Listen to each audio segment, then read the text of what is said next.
Ladies and gentlemen, we are live right now. So for all of you who are out there watching us on our live stream, we are now starting off the day of 12 hours of content for Fort Ligonier's 80th birthday. How exciting is that we are going to be live and talking about preservation, restoration, and education for the next 12 hours. And then on our YouTube channel, which is where you're at right now, there's also going to be videos tonight that will be releasing every hour with a few surprises in there as well. So stay tuned, keep us on in the background, tune in, because later today as well, we're gonna have a lot of great interviews that we have coming to you again live, and a few that have been pre-recorded with some special people. So stay tuned for more. We're gonna have at noon, we're gonna be fencing. You might get to see some people poking me because as your host, I figured I would take pain for you folks there today. But then also we're going to have a mortar demonstration. We're gonna be talking about Jeeps at one point. We're gonna be interviewing some very special people that'll be coming to us live from their museums or studios. Again, that's just a little teaser. I'm not gonna tell you the names yet because you gotta tune in. So there's still a great deal of programming and exciting stuff that's going to be happening today. And it's all because of you folks, because 80 years of education, preservation, and restoration. We can't do that without you. If we don't have those donations, if we don't have that support, if we don't have members that have continued this, because certainly, folks, we stand on the shoulders of so many people who have come before us. People like Jacob Grimm, who did the archaeology here. People who started this organization 80 years ago. We stand on their shoulders to continue the story that they were so passionate about. And I hope today that they would be proud of us from what we are continuing to tell. This is what it's all about, folks. The things that happen right underneath our feet, and you can continue to make those possible. So what we want you to do, you're gonna see throughout this stream, there's gonna be QR codes on the page for you. You can scan those, it takes you to our donate page. And keep in mind, a lot of people think that donations have to be some crazy number. We're not looking for that. We know that the visitors who come through here, $1, $5, $20, it all helps this mission and continuing to give the future generations history. Keep that in mind, and that's exciting. As you go through and maybe you go to that donate page, you hit that button, $10 brings a student through the doors. You are passing on this historical information. You are passing on this story. You're a part of it.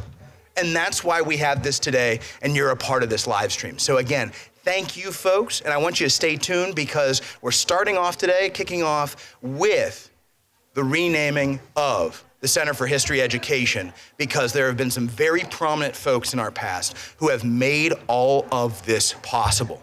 So stay tuned. In just a few minutes, we're gonna be coming back. We're gonna have some remarks for this exciting time to be renaming this room that I am in right now and sees thousands of school students every year pass through its doors. Thank you, folks. Stay tuned for more. Hit that donate button, go on that QR code. And you know what? If you don't want to go on the QR code, give us a call. You'll see our phone number throughout the day, 724-238-9701. You call Fort Ligonier, you tell them at the front, hey, I want to make a donation for the 80th birthday. We're so excited to have you folks. Stay tuned for more.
Thank you all for being here this morning. Earlier this year, we realized and kind of remembered that in 1946, the Fort Ligonier Association was formed. That's when we got our 501c3 status. And we realized that 80 years for a nonprofit is pretty significant, and we felt that we should celebrate this. So thank you for joining us today. This is sort of the beginning of a day-long, 24-hour celebration via live stream. We hope you'll tune in later on our YouTube channel to watch some of that. But we just thank you for being here and celebrating with us. So I'm going to turn it over to David Roderick, our board president, who's going to share a few things with you. Thank you. Thank you, Mary, and good morning. Only the really hardcore, dedicated supporters would come out on a Friday morning at 9 o'clock. So I have to give you a special shout out for being here. One of the things that it gives me great pleasure to do is recognize one of our most steadfast and loyal supporters over the years. R.K. Mellon, back in the day, was one of the most important founding equity partners of Fort Ligonier. And today, we're fortunate enough to be able to recognize the contribution that R.K. made and the R.K. Mellon family have made over the last 8 decades by renaming the Education Center the R.K. Mellon Family Education Center. So we're very pleased to be able to do that. We're very grateful for the Mellon family support over the decades, represented here by Sam Ryman from the RKMF. So we're glad to have Sam here.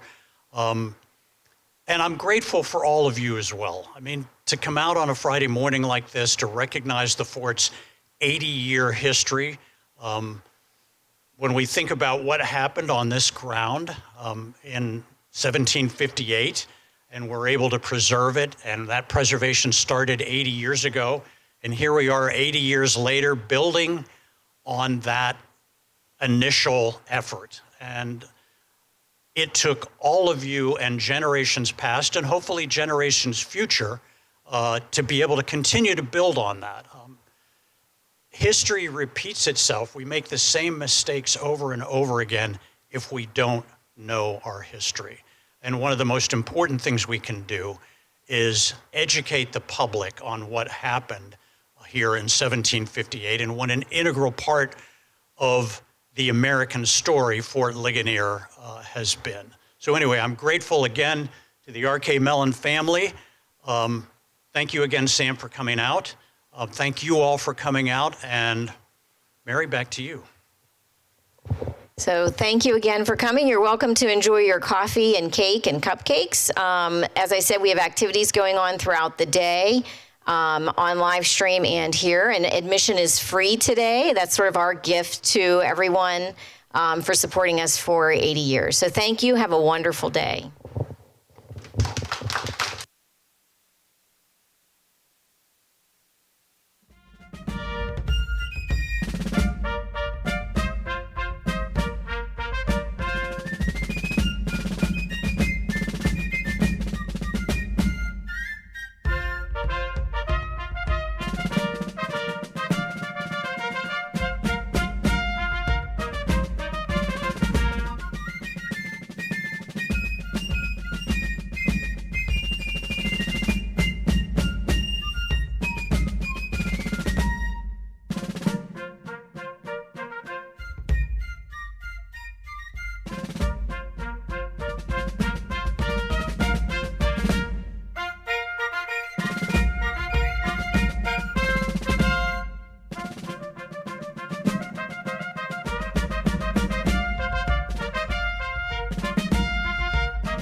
Hello out there, YouTube world. Again, you can see behind me, we just had our unveiling of the naming of our center for the R.K. Mellon Foundation, the family that has done so much to support Fort Ligonier over the years. And again, that means you're gonna have anywhere from 5, 6, even 7,000. That's our goal this year and future years, is to continue to get more students. So 5,000, 6,000, 7,000 students coming through these doors, coming through this center and learning this story. So we still have a lot that's going to be coming up throughout the day for you guys. We're going to take you out to a officer's tent that we actually have outside. I promise I'm pointing outside right now, okay? We have some interpreters that will be throughout here. We have our History Alive program. We have, did you hear that in the back? See, they're having a great time. See, they're going through. They're enjoying this. We have birthday cake that's here right now. People love cupcakes, right, Dave? We have some reoccurring characters that'll be throughout the stream. Here's Dave, one of our staff members, key cog for getting education students here and keeping our educational programs going. Also, we have Kate that's going to come over here real quick that you can see her. Yep, here, let's scoot in the center is a good for the shot. There you go. So Kate right here, one of our young professionals, she's helping us out today. So we have a lot of people on this team that are coming to you live and bringing this to you. Do not give me bunny ears. I was going to say, I know, it's my shiny head. But again, folks, if you can donate, go down to that button, wherever it is. It's somewhere in this vicinity, or it will be. Go to your QR code, go to our website, make a donation, 5, 10, 15. Hey, you got $1,000 that you're like, I love Fort. You love Fort Ligonier, make it happen. But we thank you so much. Now, we're going to have, in just a few minutes, we're going to have another interview. You heard Mr. Roderick, our board president. We're going to be talking with him. Then we're going to have one of our History Alive interpreters that's going to tell us about women here at the fort. We have a great slate for you folks today. So stay tuned and don't miss it. Stay on those, get your friends, and let's live stream Fort Ligonier. Make us viral. Why not?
hello again. We're back. Thank you so much for tuning in for this 80th birthday live stream.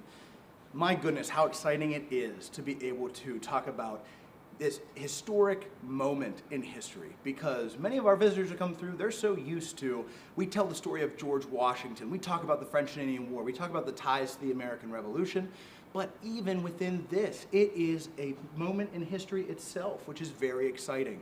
80 years that this organization has existed, and my goodness, aren't we hoping for another 80 years? So hopefully there's someone who is sitting here doing the exact same thing. I don't think it's going to be me, but it sure is not going to be me. but we are gathered here right now. We have Dave Roderick, who is our board president here at Fort Ligonier, and thank you, Dave, for joining us. We really appreciate it. Great to be here, Matt. Thank you. So, you know, I think one of the first questions I would ask you, and for the folks out there, you know, many people are familiar with boards. Right, okay. Yeah, you know, they know, oh, well, this organization has a board of trustees or just a board in general. Right. They usually don't get much further than that. Right. So what are some of the duties as the board president that you usually focus on? Well, so of course we think of the fort up on the hill as Fort Ligonier, and it's a historic recreation of a 1758 French and Indian War fort. But actually, behind all that is a corporation. Mm-hmm. We are actually the Fort Ligonier Association. We are incorporated in the Commonwealth of Pennsylvania, and as a result of that, we are required to have a board. And so the board's responsibility is primarily fiduciary, in that we oversee the actual corporation. Mm-hmm. So we have a president, a vice president, we have a treasurer, we have a secretary, we have bylaws, just like a corporation. Mm-hmm. In addition to that, our job is to aid and just support the staff in their mission. So the staff is on the ground actually making history happen in their interpretation of history. Our job is to support them in that effort.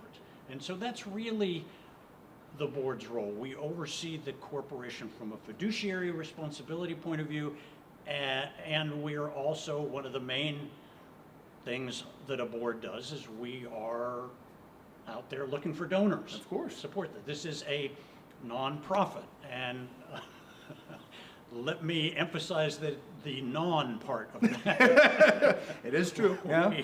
We are always looking for funding. And we might have someone out there right now who might be. Who would love to give to us, and we would welcome you. And that's one of the big things that we do. I was just speaking recently with Sam Ryman, who was just here. Yep. Sam is the executive director of the Richard King Mellon Foundation, and the Mellons have been an integral part of Fort Ligonier since its inception. And your donor base, the donor base is critically important. For example, I would give a shout out to Linda Boggs. Oh, of course, yeah. Linda is the president of the Catherine Mavis McKenna Foundation, and they have been huge supporters over the years.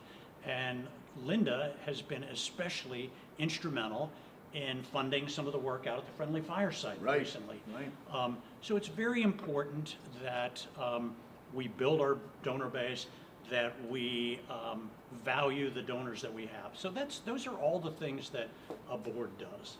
So as the president, I think for the people out there, they always like the fun little tidbits, right? Okay. So what's your favorite part of being president? And you probably know what I'll ask after that. So what's your favorite part of being the president? I have a key to the back door that I can just come in anytime I want. Yeah, there you go. I mean, it's a great part. I mean, to be able to go into a historic site and just say, you know what, I got. Yeah, just right in here. You want to see something? Yeah. Go ahead. I just let you right in. No, it is. I mean, what got me interested in it is the same thing that everybody in this room is interested in. I love the history. Mm-hmm. A huge part of American history happened right here in Western Pennsylvania. Right. Huge part of it. We talk about.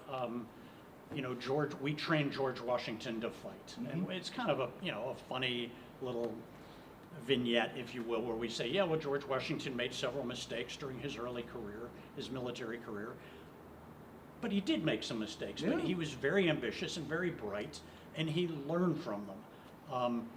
one of the things that George Washington was right here. And when you see that and you understand the history that happened all around us, and especially right here on this site, you can't help but love it. You can't help but want to be involved in it. And that's how I became involved. And before you were president, you served as vice president, correct? I was, yeah. Well, I started off just as a director. Mm-hmm. And Ron Petnich, my predecessor, who was a fantastic guy, did a wonderful job as president. You know, got us through COVID and that type of thing. We were going to have we're redoing the strategic plan, so 5-year plan. So Ron sent out an email saying, anybody on the board that wants to participate in the 5-year plan, come on down. So I showed up at the meeting. There were people there that clearly had been asked to be part of that committee. And they went around the room and they got to me and I said, hi, I'm Dave Roderick. I just showed up because you sent out an email. But it was a perfect opportunity to learn. It was like a crash course in Fort Ligonier, because it was our 5-year plan. And we have, in my tenure as president, we have spent a great deal of time and resources on implementing that 5-year plan. And in fact, we're ahead of schedule and we're pretty much done with it. In fact, one of the things that we have to do now is start thinking about our next 5-year plan. Right. So that's exciting possibilities. Well, and it's great that you said you put it as I just showed up. Yeah. But when it comes to a board, you're looking at having people from all walks of life. Right. Whether that be someone who looks at they ran their own business, someone who also might be a lawyer, or an accountant. You have to get all those for a board, so that way you're not all doing the same thing. Right. You're not all thinking the same way, so you're getting the different points of view. Exactly, yeah. Now, if you had to say, what is probably the hardest thing about being the board president? Well, it's really, it's a labor of love. So to say that it's hard, just kind of comes with the territory. Yeah, it just sort of comes with the territory. I wouldn't say that it's hard. There's some things, for example, raising money. Right. Is never easy. But you can help us right now out there by just going to that QR code. Sorry, I couldn't help myself. Shameless plug. You got to do it, right, folks? I'm all for them. Yeah. What he said. Yeah. Raising. Individual donors are fantastic, and you want to cultivate those people. Certainly. Because they're the foundation for the fort. They're the people that come and show up and help. The people that were here came and helped. The big money is in the foundations. So that's where you want to get foundations that have interest in history, interest in education. You want to get them interested. And working with the staff, we have been successful during the last 2 or 3 years, well, long before that, but recently in the last 2 or 3 years, getting people engaged and some of them re-engaged. So we've had supporters that were very generous to the fort, helped build this building, for example, and then we haven't heard much from them since. Part of that is our fault for not continuing to demonstrate to them the value of supporting this institution. And so we've kind of emphasizing donor participation. And so we've been successful at doing that. The Friendly Fire site has really taken the fort to a different level. And so that has helped us. We can take people out there. We can show we're doing real archaeology. It's one thing to say, yes, look, history happened here. Isn't this great? It's another thing to say, look what we found in the ground. Look what happened. This is a musket ball. This was a battle. This happened. People died here. This is important. And I think people respond to that. Most definitely. And so that's why I'd say it isn't the hardest part of the job, but it is one of the most important parts of the job, is making sure that the institution is supported financially. It's great to do history, but history costs money. Right. That's the only way it continues for that 80 more years. Yeah. If you don't do that. Right. You're writing a book. Yeah. And hey, thanks. Another shameless plug. That's writing a book. We sure hope you buy many copies when it comes out. But you're writing a book. the publisher of that book came through a relationship Right. that the publisher has with the fort. And he sees value in the history here. Exactly And it right. shows how these things you can foster these relationships. Exactly right. And what do they lead to then Right, next? yeah. So yeah, I mean, it's crucial. It's just all these parts that the board does, that you do, and then working with the staff. It's crucial to keep the organization going. Right, right. Now, as you know, folks, again, as you're watching out there, it's 80 years. This is our live stream. This is, I believe, it's going to be 12 hours. This is the first time we've ever done this, so it's a historic moment within itself. Yeah. But I think, well, as we end the interview here, Dave, I would say, what's your favorite memory of Fort Ligonier and the experience that you've had here? Well, I mean, I'd have to answer that on different levels. So from a history point of view, obviously being out of the friendly fireside Of course. and working with Dr. Burns and the Veterans Archaeology Program and watching artifacts come out of the ground has been fantastic. Right. I mean, that's just, It's a core memory, and a lot of the people who did that here at the fort, Right. they say the same things. how can you I saw beat it that? come out of the ground. How can you beat that? You look at something that's in a case back there, and you were there when it came out of the ground. Yeah, And it's been sitting down there for, 270 plus years. Right. So that's phenomenal. And then I would say the other best memory is the staff here is fantastic. I mean, there's just no way around it. I mean, we have a relatively small staff, but they work their hearts out. I mean, they are incredibly dedicated. They're incredibly focused on their mission. They're here at all hours. One of the biggest jobs I have I don't exactly supervise the executive director. I wouldn't call it supervision. Mary and I would say have more of a partnership. Yeah, of course. But it's, I have to get Mary I don't want Mary to get burnt out. And then Mary's got to worry about you guys not getting burnt out because you're so focused on everything and you're here all the time and you're working so hard at everything. It's just important that we pace ourselves because it's a small staff. So, and then the board, we are very fortunate at Fort Ligonier to have a fantastic board. As Ron Petnich would say, there are no egos in the room. These people all care about the fort. All they want to do is see Fort Ligonier succeed. That's all they want to see happen. Everything is focused on what makes the fort better. How can we support the staff? How can we? And so it's really, I'm the board president, but I'm just one of a group of people that is very dedicated to the fort, and we're very fortunate to have that situation. It's just a very collaborative, congenial board. It's got a lot of varied expertise. We have development people, accountants, we have people that just have every walk of life almost is represented there. We have a reenactor on the board. Yeah, and Two actually, of them we'll see him a little bit later. Wade's 10. Okay, you're gonna get to go out there, folks. Okay, great. There we go. So I just think when you say memories, that just on so many different levels, it's been just a tremendously pleasant experience for me. So.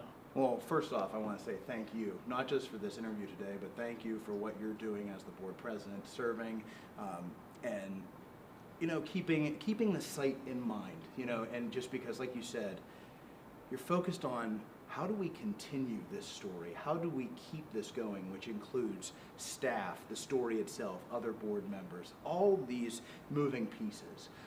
So thank you again for that. I appreciate that. Yeah, when I walk into a room now, all my friends head for the exits because they know I'm going to ask them for money.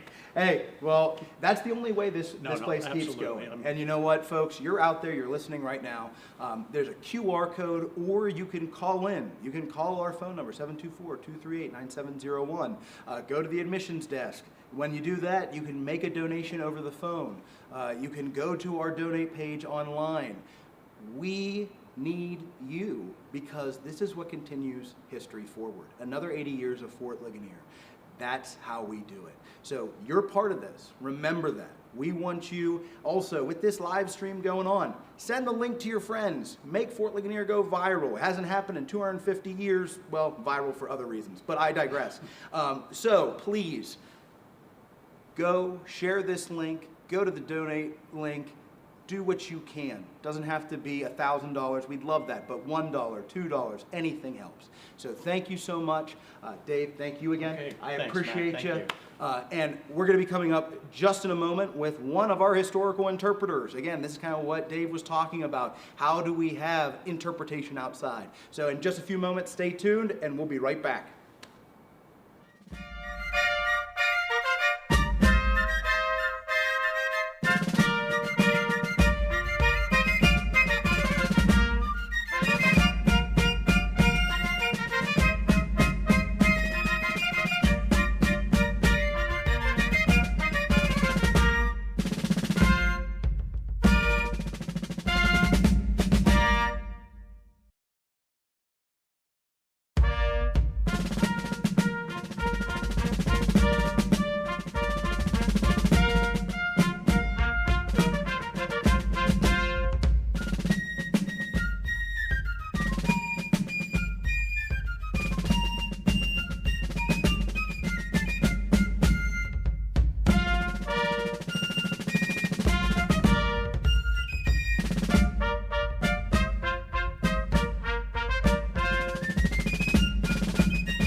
We're back, everybody, again. 80 years. So now that we had our celebration already of renaming the center, big day for that. We just interviewed our board president, which was very exciting. He talked about the stories that we share here. And if I haven't even introduced myself, I want to say again, I'm Matt. I'm the Director of Education and Living History here. So I'm going to be with you, but you're stuck with me for 12 hours if you want to hang out. Put this live stream on the back. We got a lot of content coming up throughout the day, different things that are going to be going on that we're very excited about. I'm going to have a few wardrobe changes. It's going to be great. But also, a big part of our story here is bringing it to life for all of you. And very easily, I think you can see it's being brought to life behind me here. So, Hannah, you want to take a step forward real quick? This is Hannah, all right? She is one of our, yes, there it is, a little peace sign. Hey, how you doing? Hannah is one of our interpreters here that is focusing on the female perspective in the 1750s. And Hannah, I think I wanted to ask you just, there's an element of that being rewarding for you to be outside and kind of talk this. Why is it important that we tell this story? Well, it's just the fact that for most of your guests that come here, they probably don't have knowledge of the history. Mm-hmm. So for them, we get a lot of surprises when we say there is a female population, and it's fairly large. Based on the archaeology, we're dealing with 500 to 1,000 women and children. And that's probably on a low estimate too. So they still make up a large component of the British Army that is here from 1758 to 1766. And they're doing very important tasks, things like laundressing, things like nursing, and objects that we really don't think about a lot of times when we think about history. Kind of gets brushed over. So just being able to bring their voices forward to talk about them, it's something really important that we need to do. And like some of those voices, whether it be from the information you're telling visitors that as they're going through the fort, or in our museum, the voices, oddly enough, are being brought about because of shoes.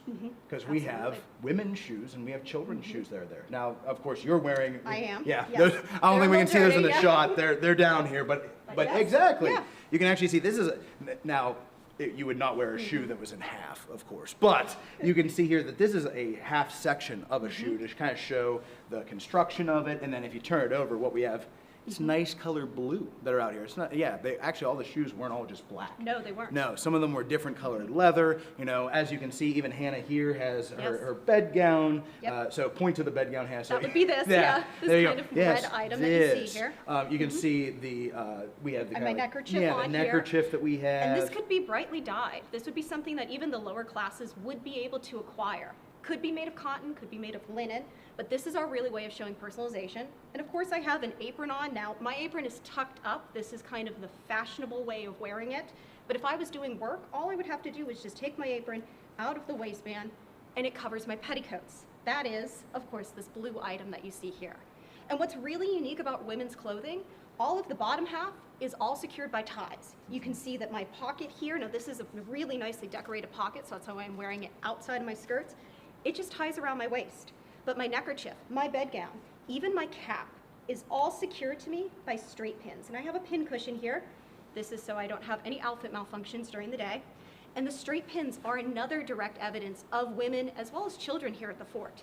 That actually speaks more volumes than the shoes themselves. So all of these things that we find in the ground, you heard our president talk about things coming up out of the ground. We know that when this organization was founded in 1946, there was the first dig in 1947.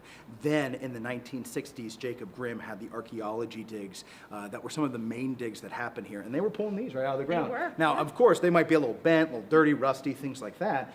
But all of this tells a story that often isn't in your textbook. It isn't in the usual French and Indian War narrative. But all these people coming along, those women, those children, they are making history every step they take as well. George Washington, we always think of because he ends up going on to be the first president, he wins our independence, all these things. But what about the people who walked with George Washington, walked next to George Washington? Some of them were women, some of them were children. Here's your pin bag. Thank you. I'm waving this around. I don't want to impale Hannah. However, if we were to drop those, that's archaeology. And they get left behind. And who knows, maybe we have to make sure that people 80 years from now know that Hannah was out there and she may have dropped some pins so that way they don't think it's from 1758. But Hannah, also you said about laundressing. Yes. So I know you have a few items here. Yeah. You have a lovely basket. Would you like to pick that up? You know? Absolutely, yes. Yeah. It's a little full to capacity, but Yeah, that's we don't go by calling you Dorothy for nothing. No, yeah. But we have our basket here. So what are some of the key items used for laundry? Well, it's just as simple as what we use today. Good old soap. Who doesn't love a good soap? Exactly. Now, the soap we are using in 1758 is what's called lye soap.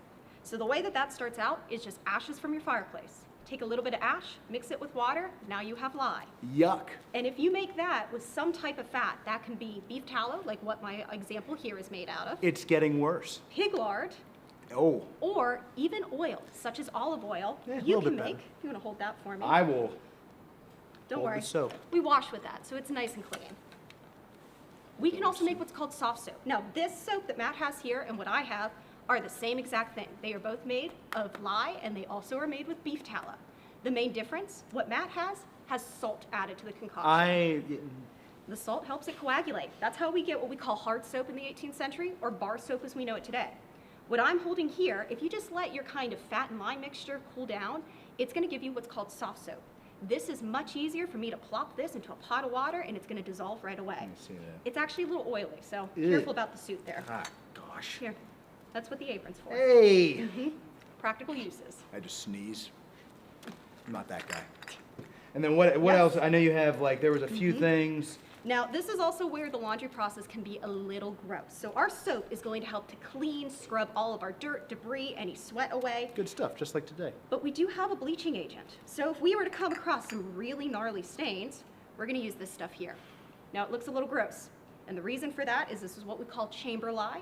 Chamber lye is 2-week aged pee. Urine. Yes, so what we do is we take the chamber pots. In fact, this would be some of the children's jobs, is there'd be their job to go around, collect the chamber pots, put that urine into a bottle it, and set it out in the sun for about 2 weeks. Now, as it sits in the sun, there's gonna be all kinds of different proteins, different sugars in your urine that break down. They're gonna form different chains, and you get pneumonia bleach by the end of it. That is not actual urine for There's- everyone watching out there, because that would be gross. Our movie magic is this is just apple cider vinegar, Thank goodness. but it gives the appearance of it. In fact, chamber lye is one of the few instances in the historical record that we actually see the laundry process described. From what we can tell, this probably works just as well, if not better, than Clorox bleach.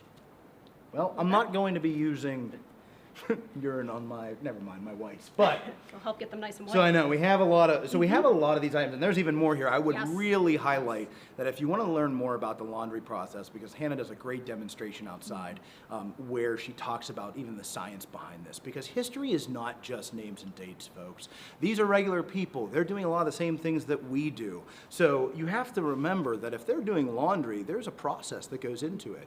You know, there's going to be, how do these chemical components work together and actually then help us clean our clothing? Well, for them, back over 250 years ago. Hey, Now these also, processes still work. yeah, they We use do. them today. You've been out there Yep. doing that, trying to get all stained shirt. She's trying to get it clean. But there is another part of the laundry process that Yes. I greatly enjoy. Oh, yes. And that is, would you like to put your basket yeah, down here, if for you a want to moment? hand me this. Yes. Because this is where we need 2 hands. Has salt. Never mind. It'll taste not the greatest. All right. All right, now for this next portion of the laundry process, So this is where we really bring need our to shirt. clean our shirt. And it's wet. It is. Step 1 in this process is to get your shirt nice and wet. Now, most likely too, if I was really trying to clean it, I probably would also have soap in this. So I would have this boiling in nice soapy water, and then I would pull it out. And you can see there are actually some stains on this shirt, so we could either use some special recipes to try and clean that. It might also come out just by washing with some soap and We're letting it doing our boil. best, folks. We're trying, but this is to show that laundry is well needed.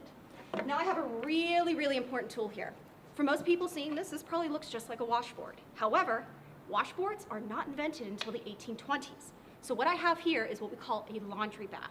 Let's flip it over. Exactly. And that's probably more of what you'd be seeing. Big old bat. However, this particular model we see really kind of associated with the British types of laundry bats. They're a really fun place in archaeology. If you're interested in that, come talk to me here at the fort. I would love to continue to tell you more about it. But you could use a flat stick, you could use a rock, whatever is available. Now, if I can trade you, because there is a trick to this.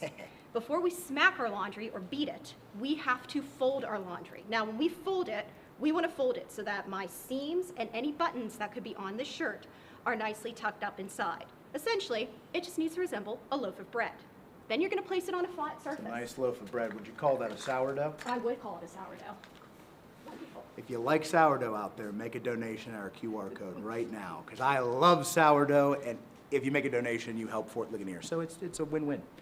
And all you got to do So, is smack it. so I'm supposed to hit this, right? As hard and as you whenever I can. hit this, what's happening? What's Well. coming out here? What I have here We have kind of shows on the molecular level This is what Bob happening. the Dirt. Yes, that's Bob the Look Dirt. at that, Bob the Dirt. Now, normally Bob the Dirt is one of our friends, but we don't want Bob the Dirt in our shirt. That's what makes our shirts gross. They're going to be smelly. They might Yuck. even be stinky by the end. Bob the Dirt. So whenever you smack that laundry, and go ahead and smack it for me. Oh, Yep. Perfect, just like that. That's the absolute best technique. oh, look at the water coming out. Exactly. What our friends cannot see is that this chair is now pretty wet. I'm gonna feel bad for our next interview. What happens is, as you kind of see with Bob the Dirt gets attached to all of my soap molecules. Then those soap molecules get attached to the water molecules on the end. And when we hit and we expel that water out, it's expelling the soap and the dirt along with it. So essentially, this is our agitator cycle we see in a washer.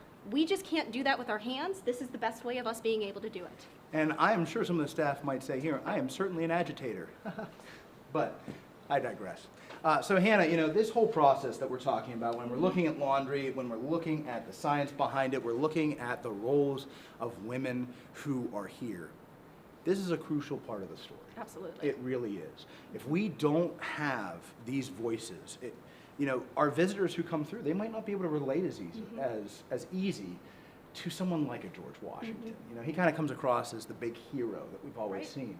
But to remember that there are regular people here, you know, that is everyday people, and some of them went through some of the very difficult struggles, but same struggles that we have on a daily basis, I think makes this history really important to tell. Absolutely. People back then are the same as we are today.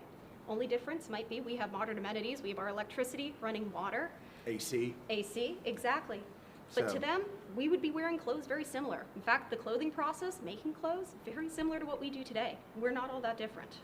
And that's important to remember, and you can learn more about that with my battler here. If you come down to Fort Ligonier and you learn more about this, walk on the very ground where these people were, where everyday people made history. And that's the important part, folks. 80 years that we want to continue. So go to that QR code, go to our donation page, call us, 724-238-9701, make a donation just by hitting to our admissions. They'll take your call, they will write down, we'll do a donation. You are making history possible. Hannah, thank you so much for coming here. Thank you for what you do outside and the story that you tell, because I know it leaves an impact on visitors, and hopefully it leaves an impact on these folks. And I don't just mean a physical impact like that. But we're going to be heading next to, we have another video that's going to be coming up for you, but stay tuned. Don't miss the rest of our live stream. 12 hours, folks. Historic event for Fort Ligonier. 12 hours live, and then 12 hours of content on our YouTube channel. Videos they'll be releasing about every hour. Thank you again, folks. Thank you, Hannah. We're going to see you soon.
Hello, folks, and thank you for tuning in again to Fort Ligonier's 80th birthday celebration. We are so happy to have you all here, and we are coming to you slightly live because we are taking you on a tour to talk a little bit about our brand new exhibit, because where we are standing at right now, many of you who have been to Fort Ligonier may remember as our World Ablaze exhibit. Now, the World Ablaze has been up for, or was up for, over 10 years? Yeah, 10 years or more. So if you didn't see it, sorry, but we have a brand new exhibit that is in here that's focusing on this anniversary year, the 250th anniversary, and we are incredibly excited to have you folks come and see it. So I am here with our Director of Collections and Exhibitions, correct? Yes. It's a long title, but a good title.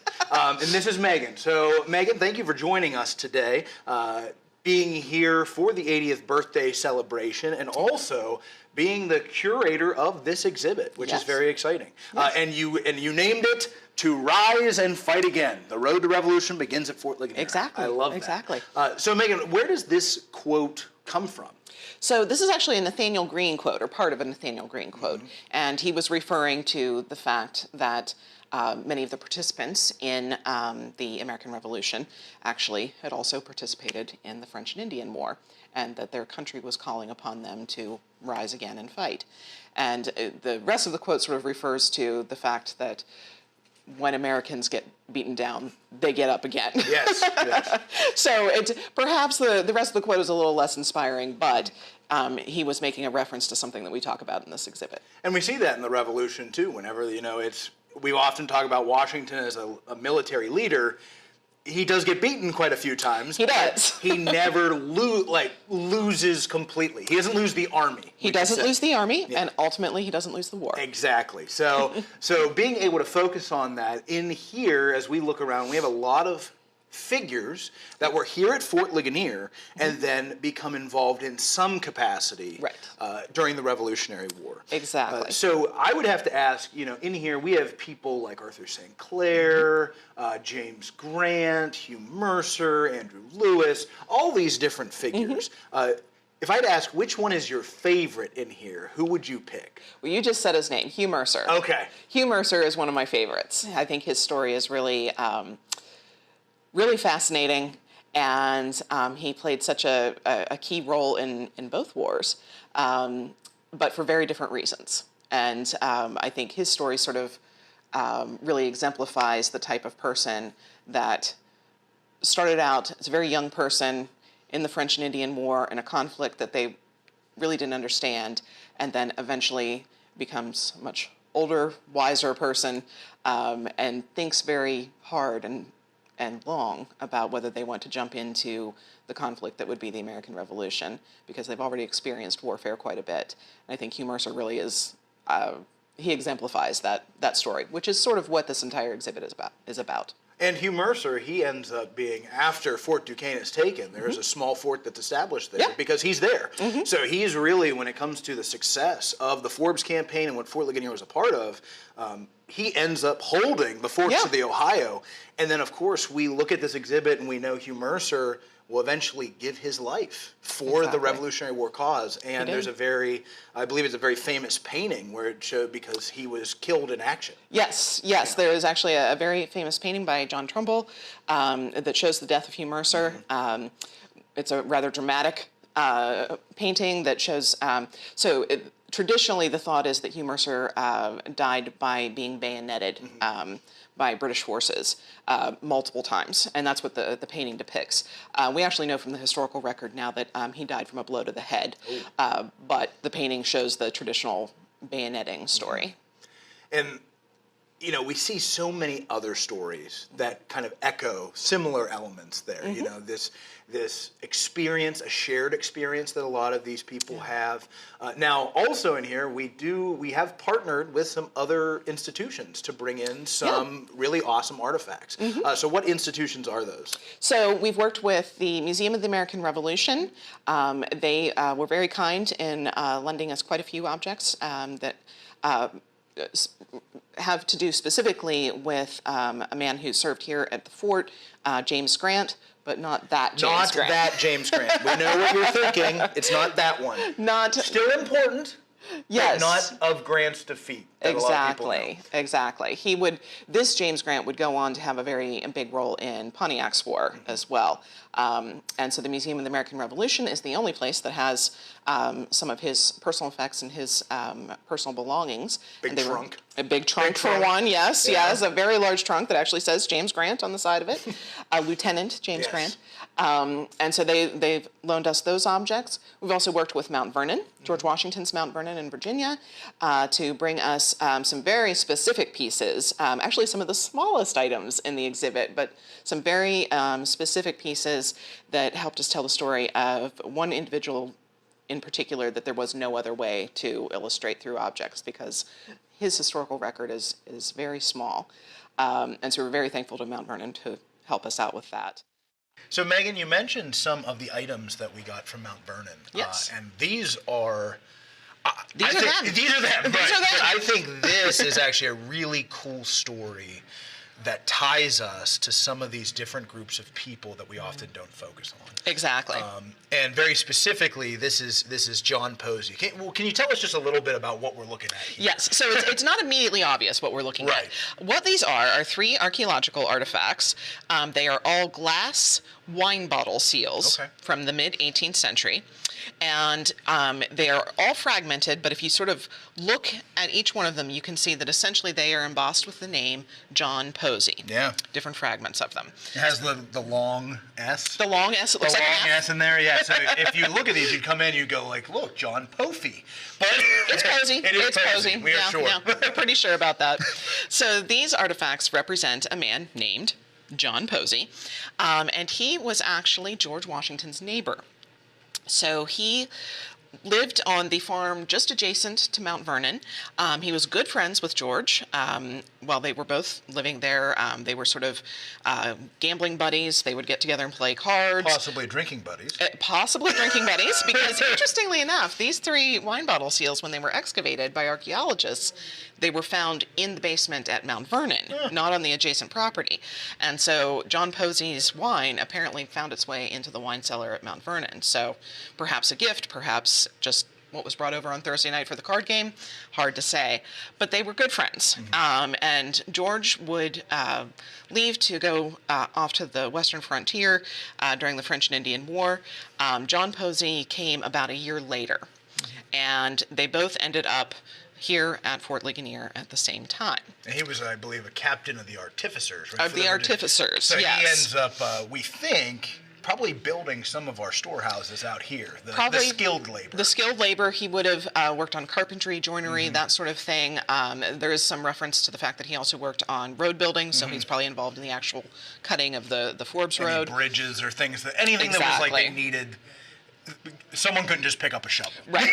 He had the skilled labor aspect. Force with him. Exactly. Gotcha. So that was his job when he got here. So he and George were both in the same place, same time, already knew each other.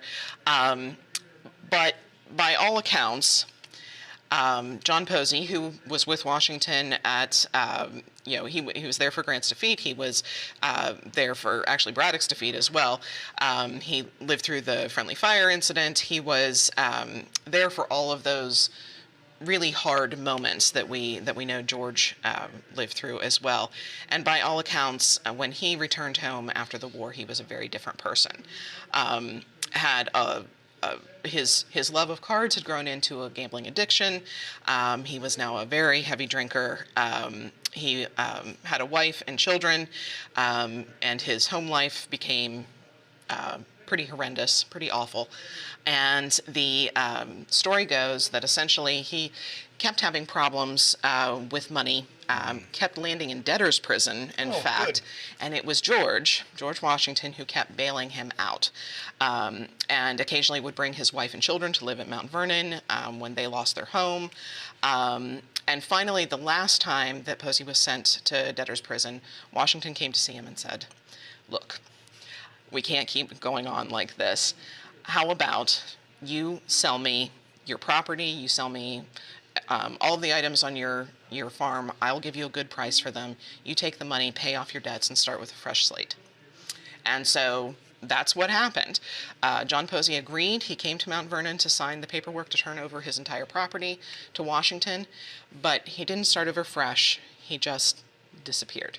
He left his wife and his children, and there is no mention in the historical record of him again. He just sort of disappeared. Fades into the pages of history. Exactly, exactly. So John Posey, when he sold his farm to George Washington, he also sold all of his enslaved people that worked his farm. And among those was a boy named Hercules, who had actually worked as a ferryman on the ferry on Posey's property. When he came to the Washington household, for some reason that we don't know, he actually was trained as a chef. He became the cook at Mount Vernon and became very well known as an excellent cook. When Washington was made president and his entire family moved to Philadelphia to assume the presidency, Hercules came with them and became the chef in the president's house and became widely known in Philadelphia as this excellent chef. Now, Hercules' story takes a very interesting turn once he's in Philadelphia.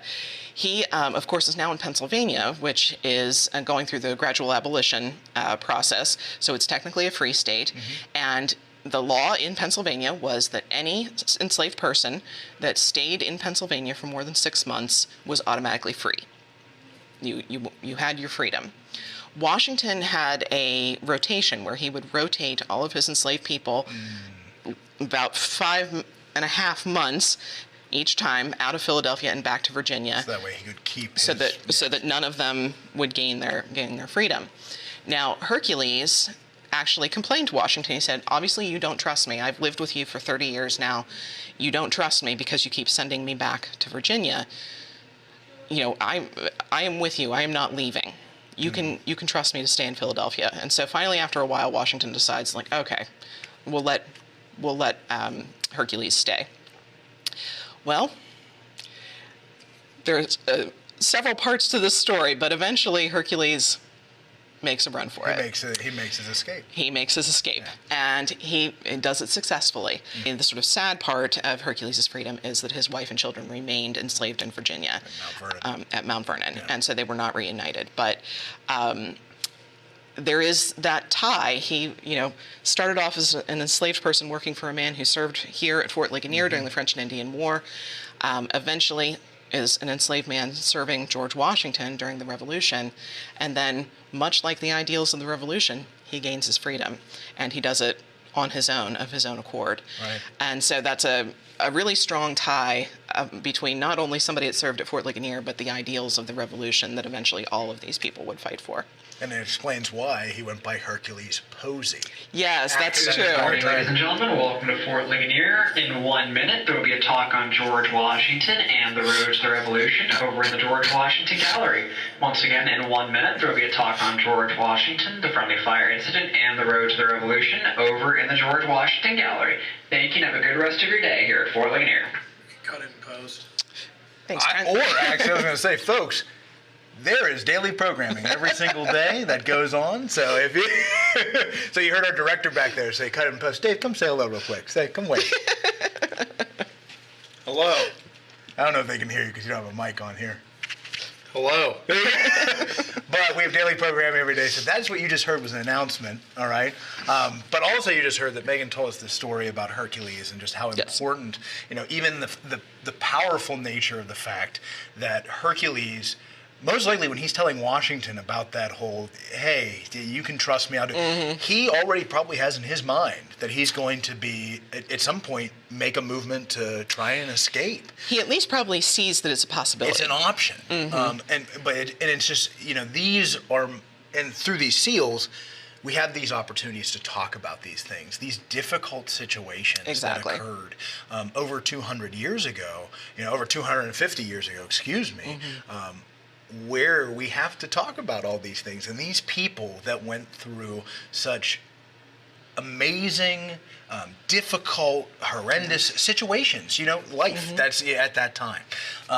So these are really awesome. I think that it's great that we have these here. Again, these are something from Mount Vernon that you can come visit and see where you might not be able to see help us out with that. Any other time. And then also the George Washington Foundation, a place that I used to work in Virginia, is also lending us some items, surveying equipment that was used in the 18th century.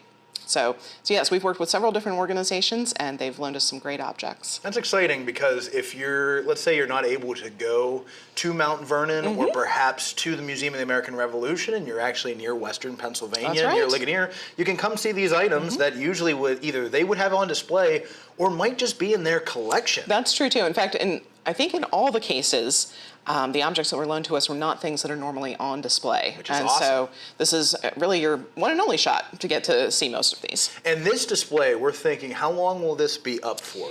So at least through the end of the year. Okay, make note of that. So make note of that. So get down here, get your admission tickets, come on through. So this would be a great stop for the family after Thanksgiving. 100%. Looking for something to do during that week. Christmas gift membership. Yes, but membership either way. But exactly. But and we may end up leaving it in place a little bit longer into the 250th anniversary celebrations. We are making plans now for a large-scale overhaul of this gallery that will follow this exhibit. Awesome. And so this exhibit will stay with us until we are ready to install the new one. So.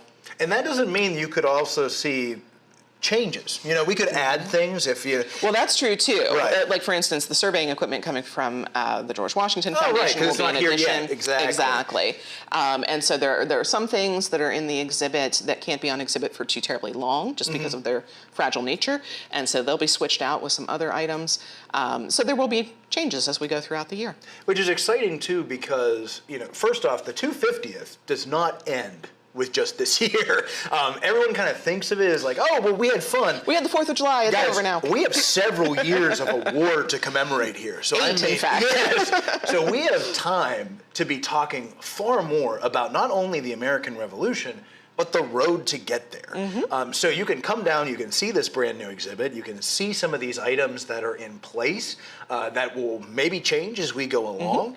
So this is not the end, this is the beginning. We need you folks to come on down and see more of this exhibit and explore, because you are helping us preserve this history. If it's not for you, we can't continue to do things like that, like this. So Megan, I think as we kind of come to the end of this interview here, I would ask, we talked about, yes, we have these people that are involved all throughout the French-Indian War and then get involved in the Revolution. But when you looked around here, what might be your inspiration for the creation of this exhibit? Well, I think that idea that we tend to think of the American Revolution as this finite event that happened that sort of began American history, when in fact the road to the Revolution, that time period before the Revolution even happened, was really the reason that it happened. And so much of the French and Indian War, so much of the people that were involved in it, George Washington, this is where he cut his teeth, was in the French and Indian War. And I think that's why he lost some. That is true. By the time we get to the Revolution. I digress. But that is the reason for the Revolution. Even getting down to the phrases like no taxation without representation. Why were they taxing us? To pay for the French and Indian War. The quartering of troops in private homes. That was something that came out of the French and Indian War. So these are all these ideas we learn about in school. They had their start here. And we even have I think in the exhibit, you actually put a tie into the Townsend Acts. Yes, which is kind of cool to think that they have that kind of tied to the taxation without representation. Exactly. Literally the law that was passed that started that resistance chant of no taxation without representation, the Townsend Acts, has a very specific tie to one of the people that we feature in this exhibit. So, you could sort of say this is the birthplace of revolution, and that's something that I think the public needs to remember. Well, and I hope they do, and maybe from this interview, they will remember that. Let's come hope on down. But folks, again, this is the 80th birthday celebration of Fort Ligonier. 80 years of historic preservation. And again, we are hoping, of course, for another 80. Let's we hope. probably won't be here, but 80 more that we can be able to tell this story, tell the road to revolution, tell Revolutionary War stories, French and Indian War stories, and there's just so much history and it all ties together. So if you folks are out there watching, possibly think about making a donation today. Now, and again, we don't need thousands of dollars, that would be great, but $10 brings a student here and is going to take them through to learn about this story, to continue learning about history and telling our story. You can make that happen, and we need you to do that. So you can either call in, you can make a donation online, either one, we would love to see that. And by doing that, you are making history yourself, and I think that's so important. So thank you for being a part of this. Thank you for being a part of Fort Ligonier and this 80th birthday celebration. And Megan, thank you for coming down. And thank you for this, because to think that, we had an exhibit that was on display for over 10 years, and now, it's great to see new things. We love that, New things, fresh ideas. Good Lots of fun. things. Awesome. Well, thank you again, Megan, and thank you, everyone. We'll talk to you soon.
So Megan, these are some awesome items you pulled out for us here. But let me say, folks, thank you so much for joining us for the 80th birthday of Fort Ligonier. And hopefully by you being here, making donations, tuning in, you can make Fort Ligonier last another 80 years.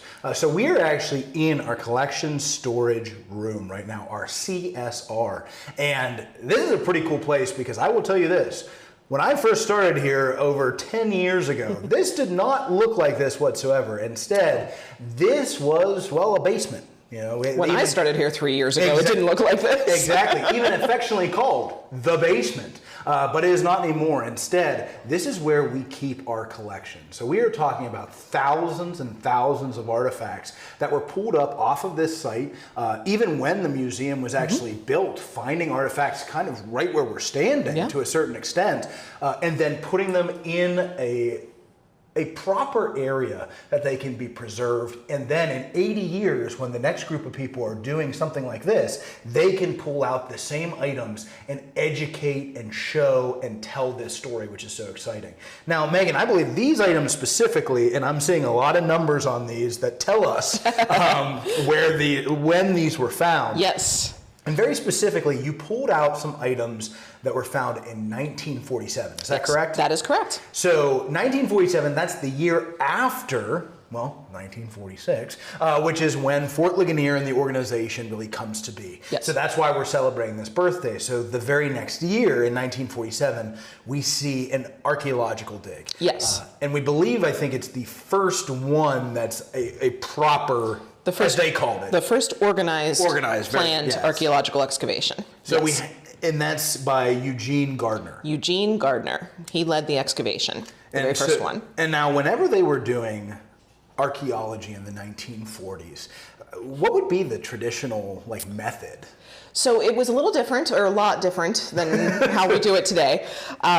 They were still using a sort of what we might call a primitive method, which was essentially digging large trenches through a site, and then climbing into the trench and looking at the walls of the trench to see what they could see what artifacts or features were actually poking out of the walls of the trench. If there was nothing good there, then they moved over a few feet, dug another big trench.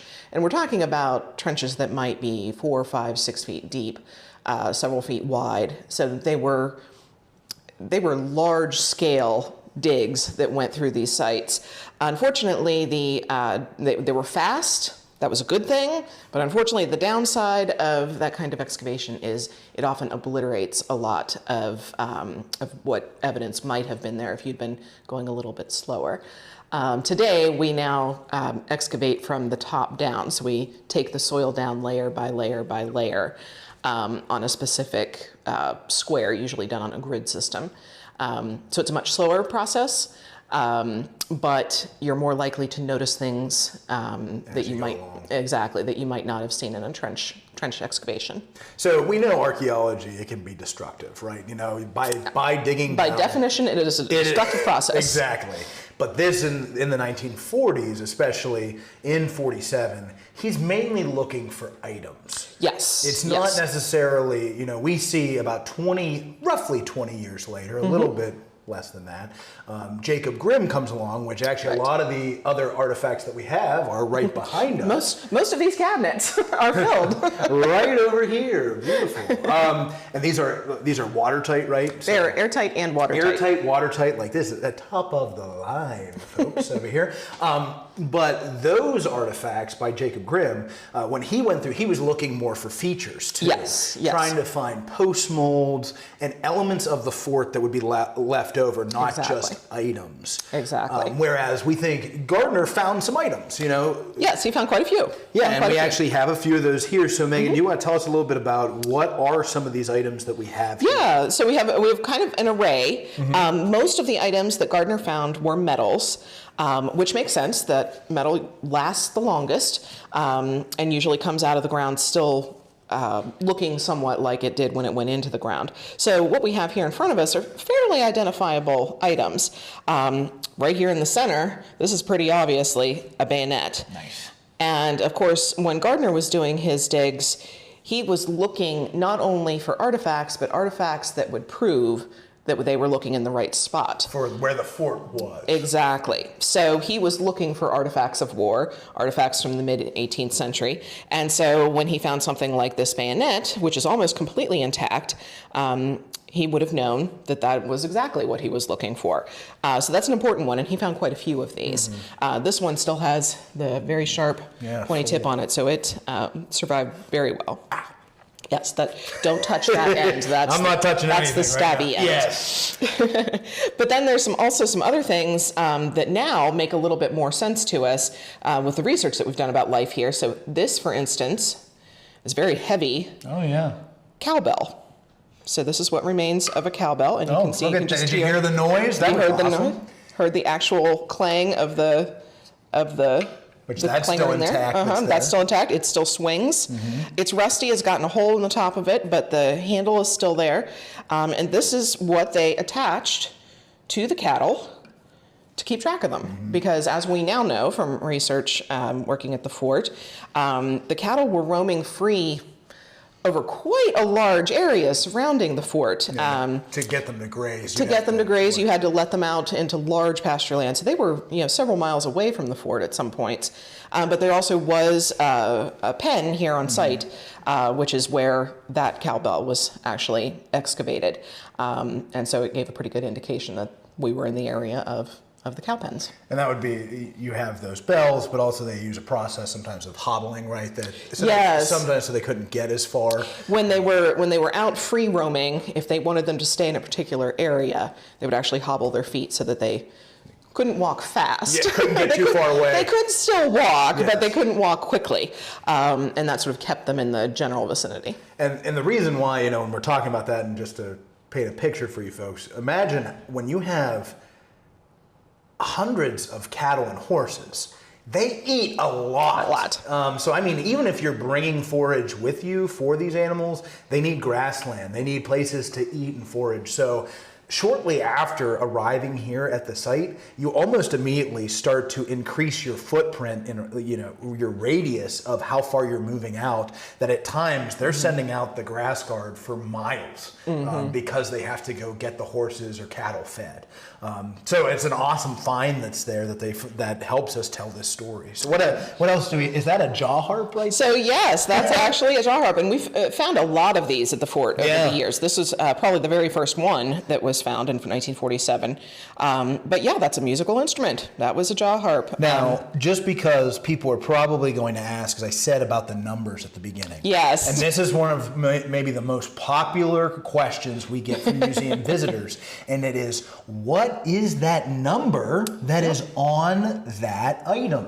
So if you've been to the fort, or if you looked at any of our exhibits or any of the photos of exhibits online, you will often notice that our artifacts that are on display have usually a white mark with black digits written in it, and they're on just about everything, especially our archaeological artifacts. Those are known as accession numbers. And accession numbers are something that we use to keep track of collections objects that have been brought into the collection, accessioned into the collection, and the number of items that came with that object when it was brought into the collection. So we sort of have an organizational system. The first two digits, and nowadays the first four digits of the accession number are the year in which that object was brought into the collection. So all of these items start with the digits 47. What year is that? 1947. So that's how we know all of these items came from that original excavation. And nowadays, of course, since the Y2K fiasco, we use 4 digits. So anything we bring into the collection now says 2026 point whatever.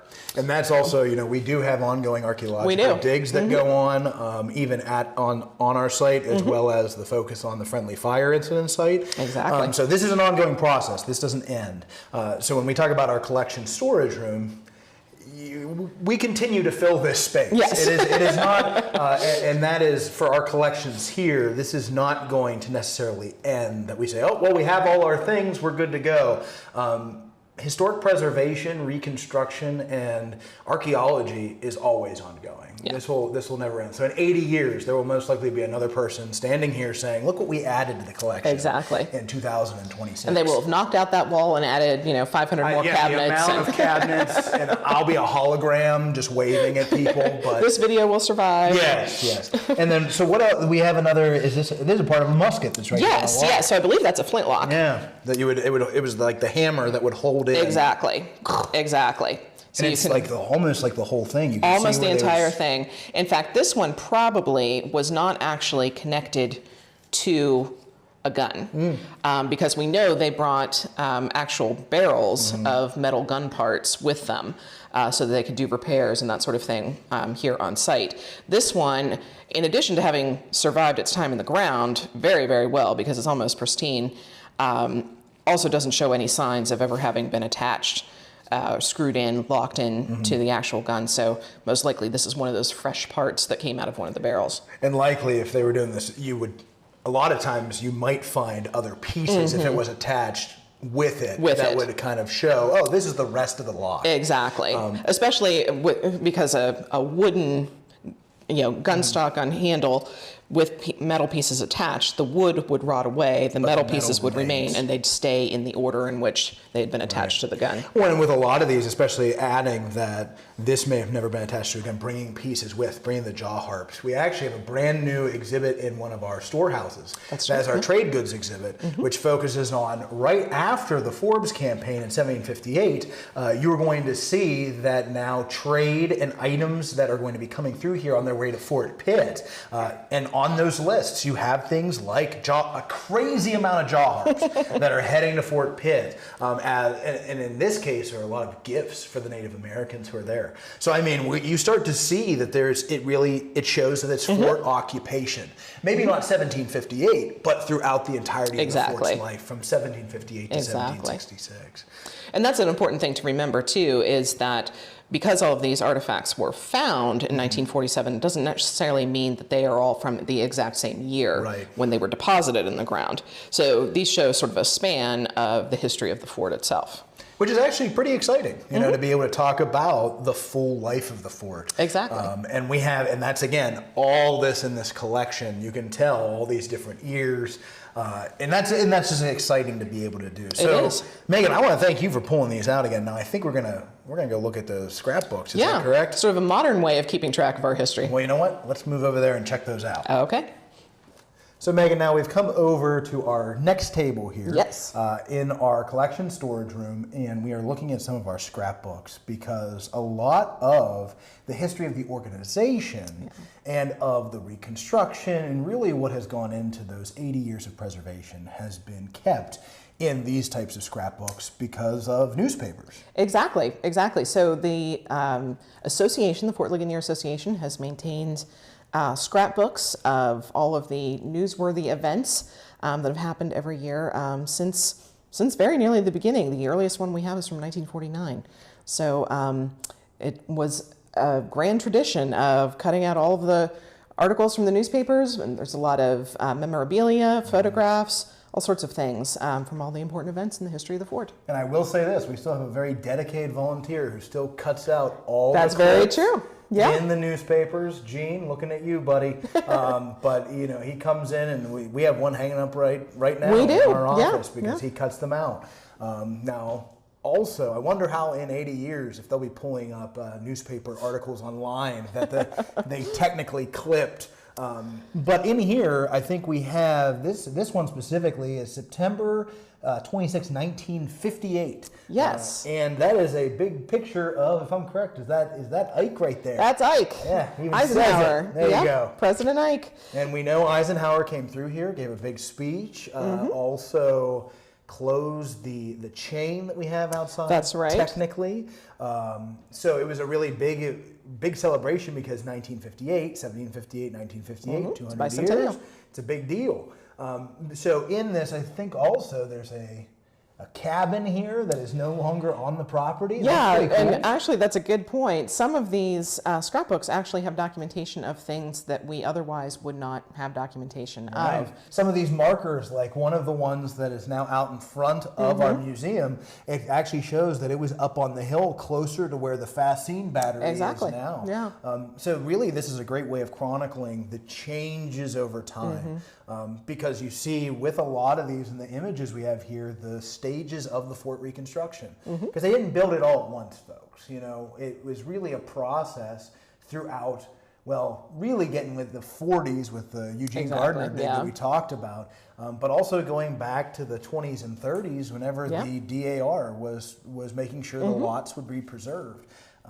So it's a long time of preservation. It's a long process, yeah. You know, 80 years. I mean, that means, it's crazy to say, but only in 20 it'll be 100 years. Like, that's exciting.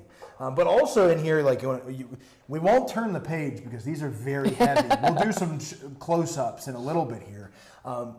But each of these that we have, they talk about this different event. I see over there that says when they discovered the powder magazine. Yes. So that was actually coverage of when the underground powder magazine, which they knew was here somewhere. Right. They just weren't sure where.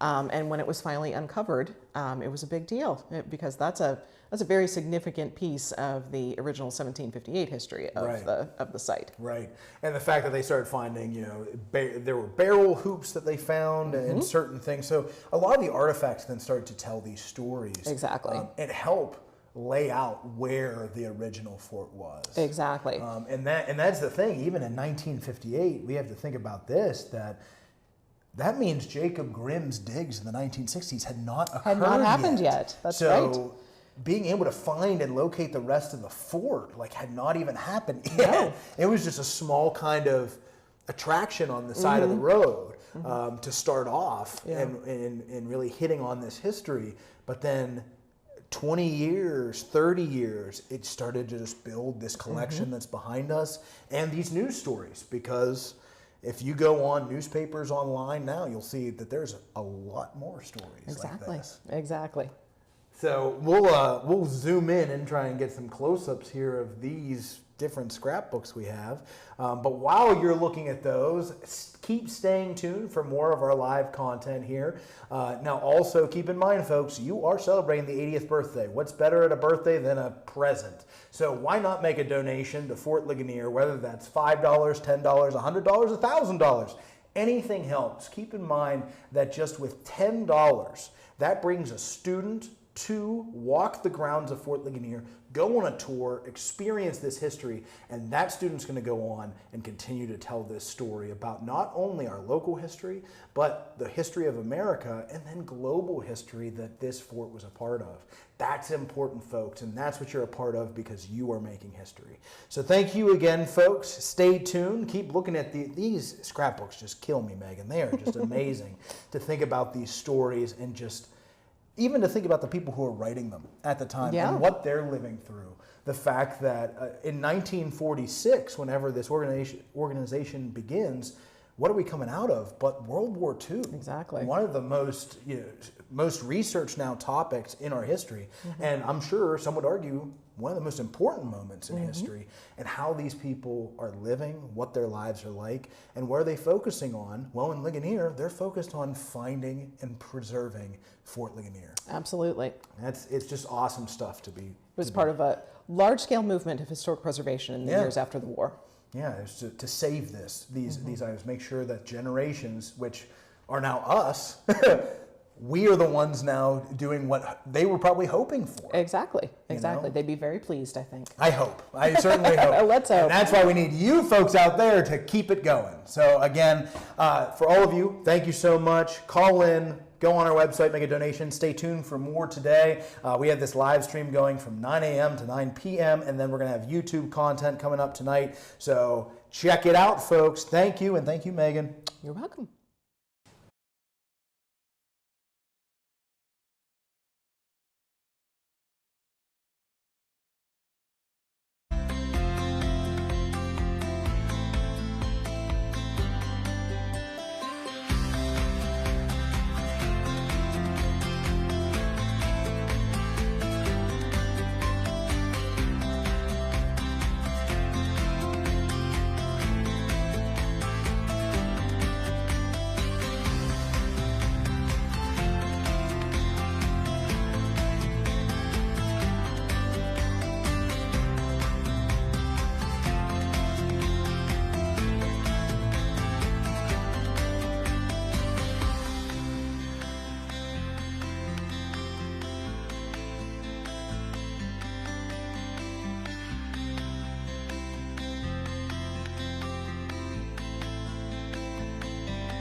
Everybody, we are back for Fort Ligonier's 80th birthday celebration. Again, for all of you that are watching out there, we cannot thank you enough because this is our first ever live stream of, well, live for 12 hours. Yes, 12 hours where you're going to see me running around with like a chicken with my head cut off.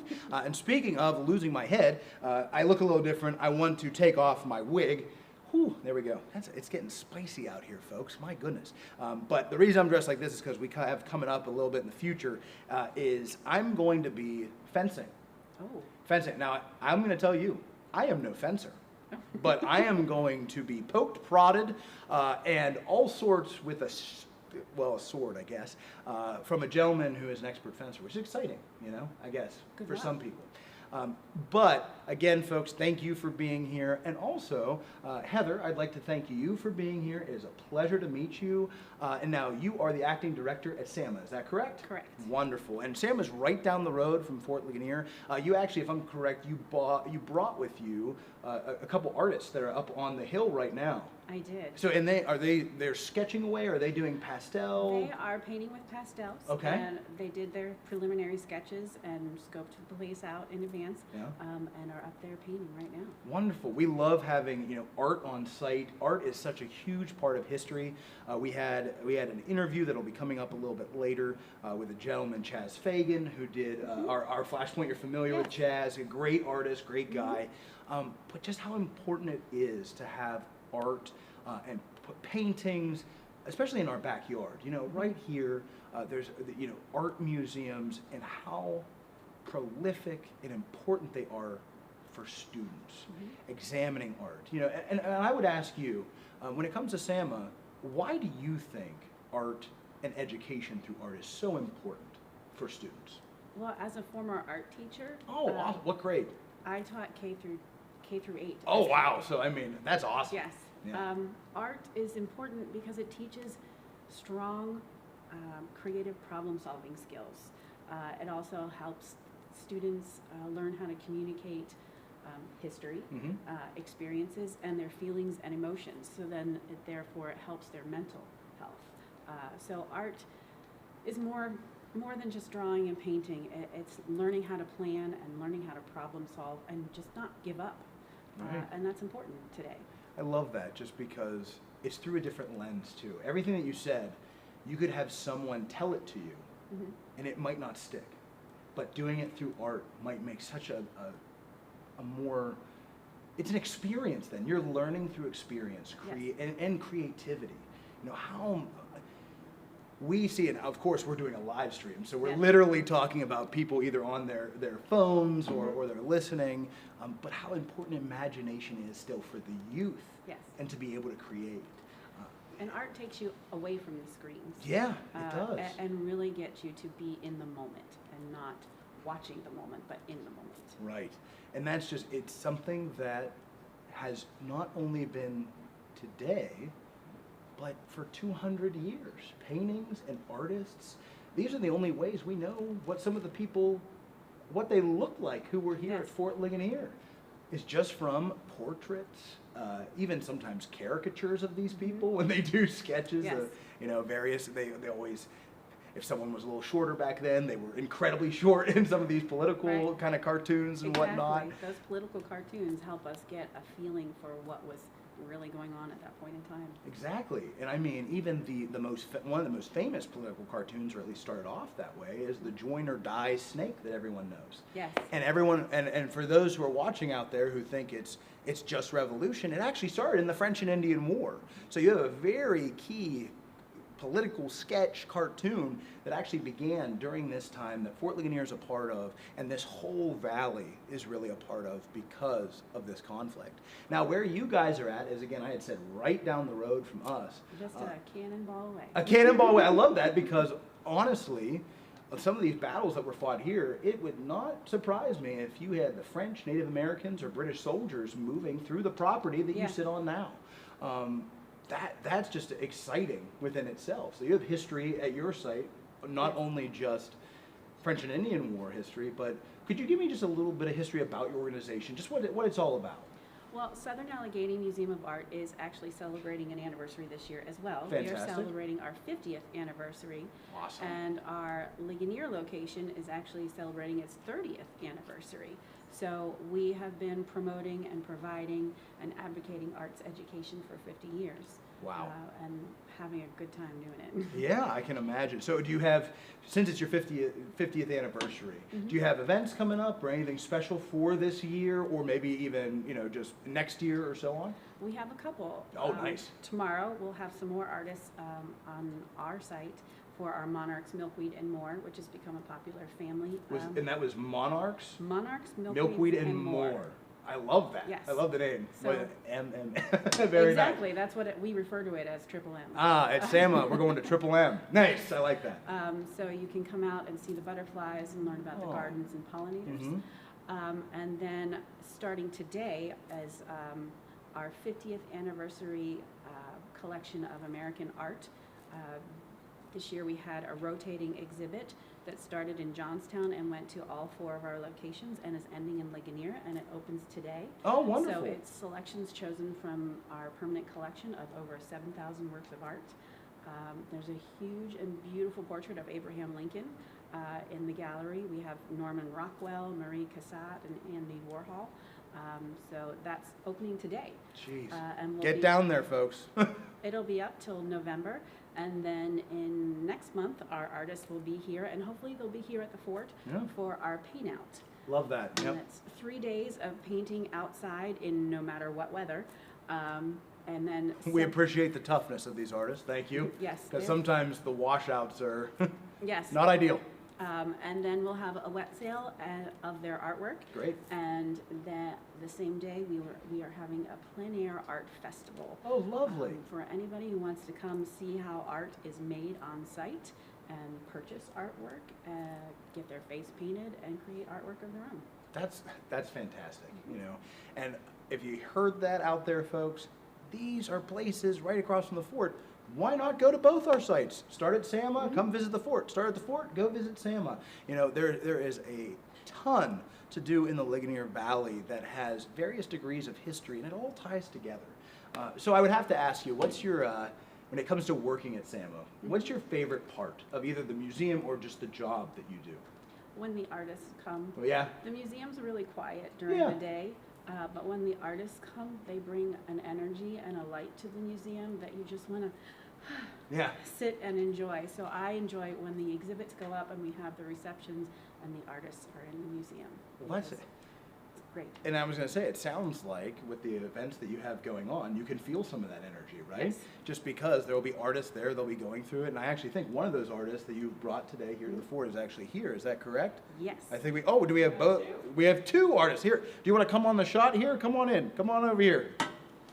All right, so I'm gonna bring them into the shot. These are our artists that have been outside. All right, I have to figure out a place to put my hair. Yeah, come on over, come on over. Oh, there we go. I got to watch this. I can actually just hand my hair off screen. There we go. Love that. Yeah, here. Or if you want to take a seat, whoever here, come on. You guys come in the middle. You got the stuff going on. So let's. So if you want to, and what is your name? Diane Grguras. Diane, and what was the last name again? Grguras. Grguras. Oh, very nice. Pleasure to meet First you. try. Nice to meet Thank you you. too. First try. That's only because I asked. So I just wanted to ask about what you were working on up in the fort, and if you want to show the camera there, is that, if I had to guess, is that our officers' quarters?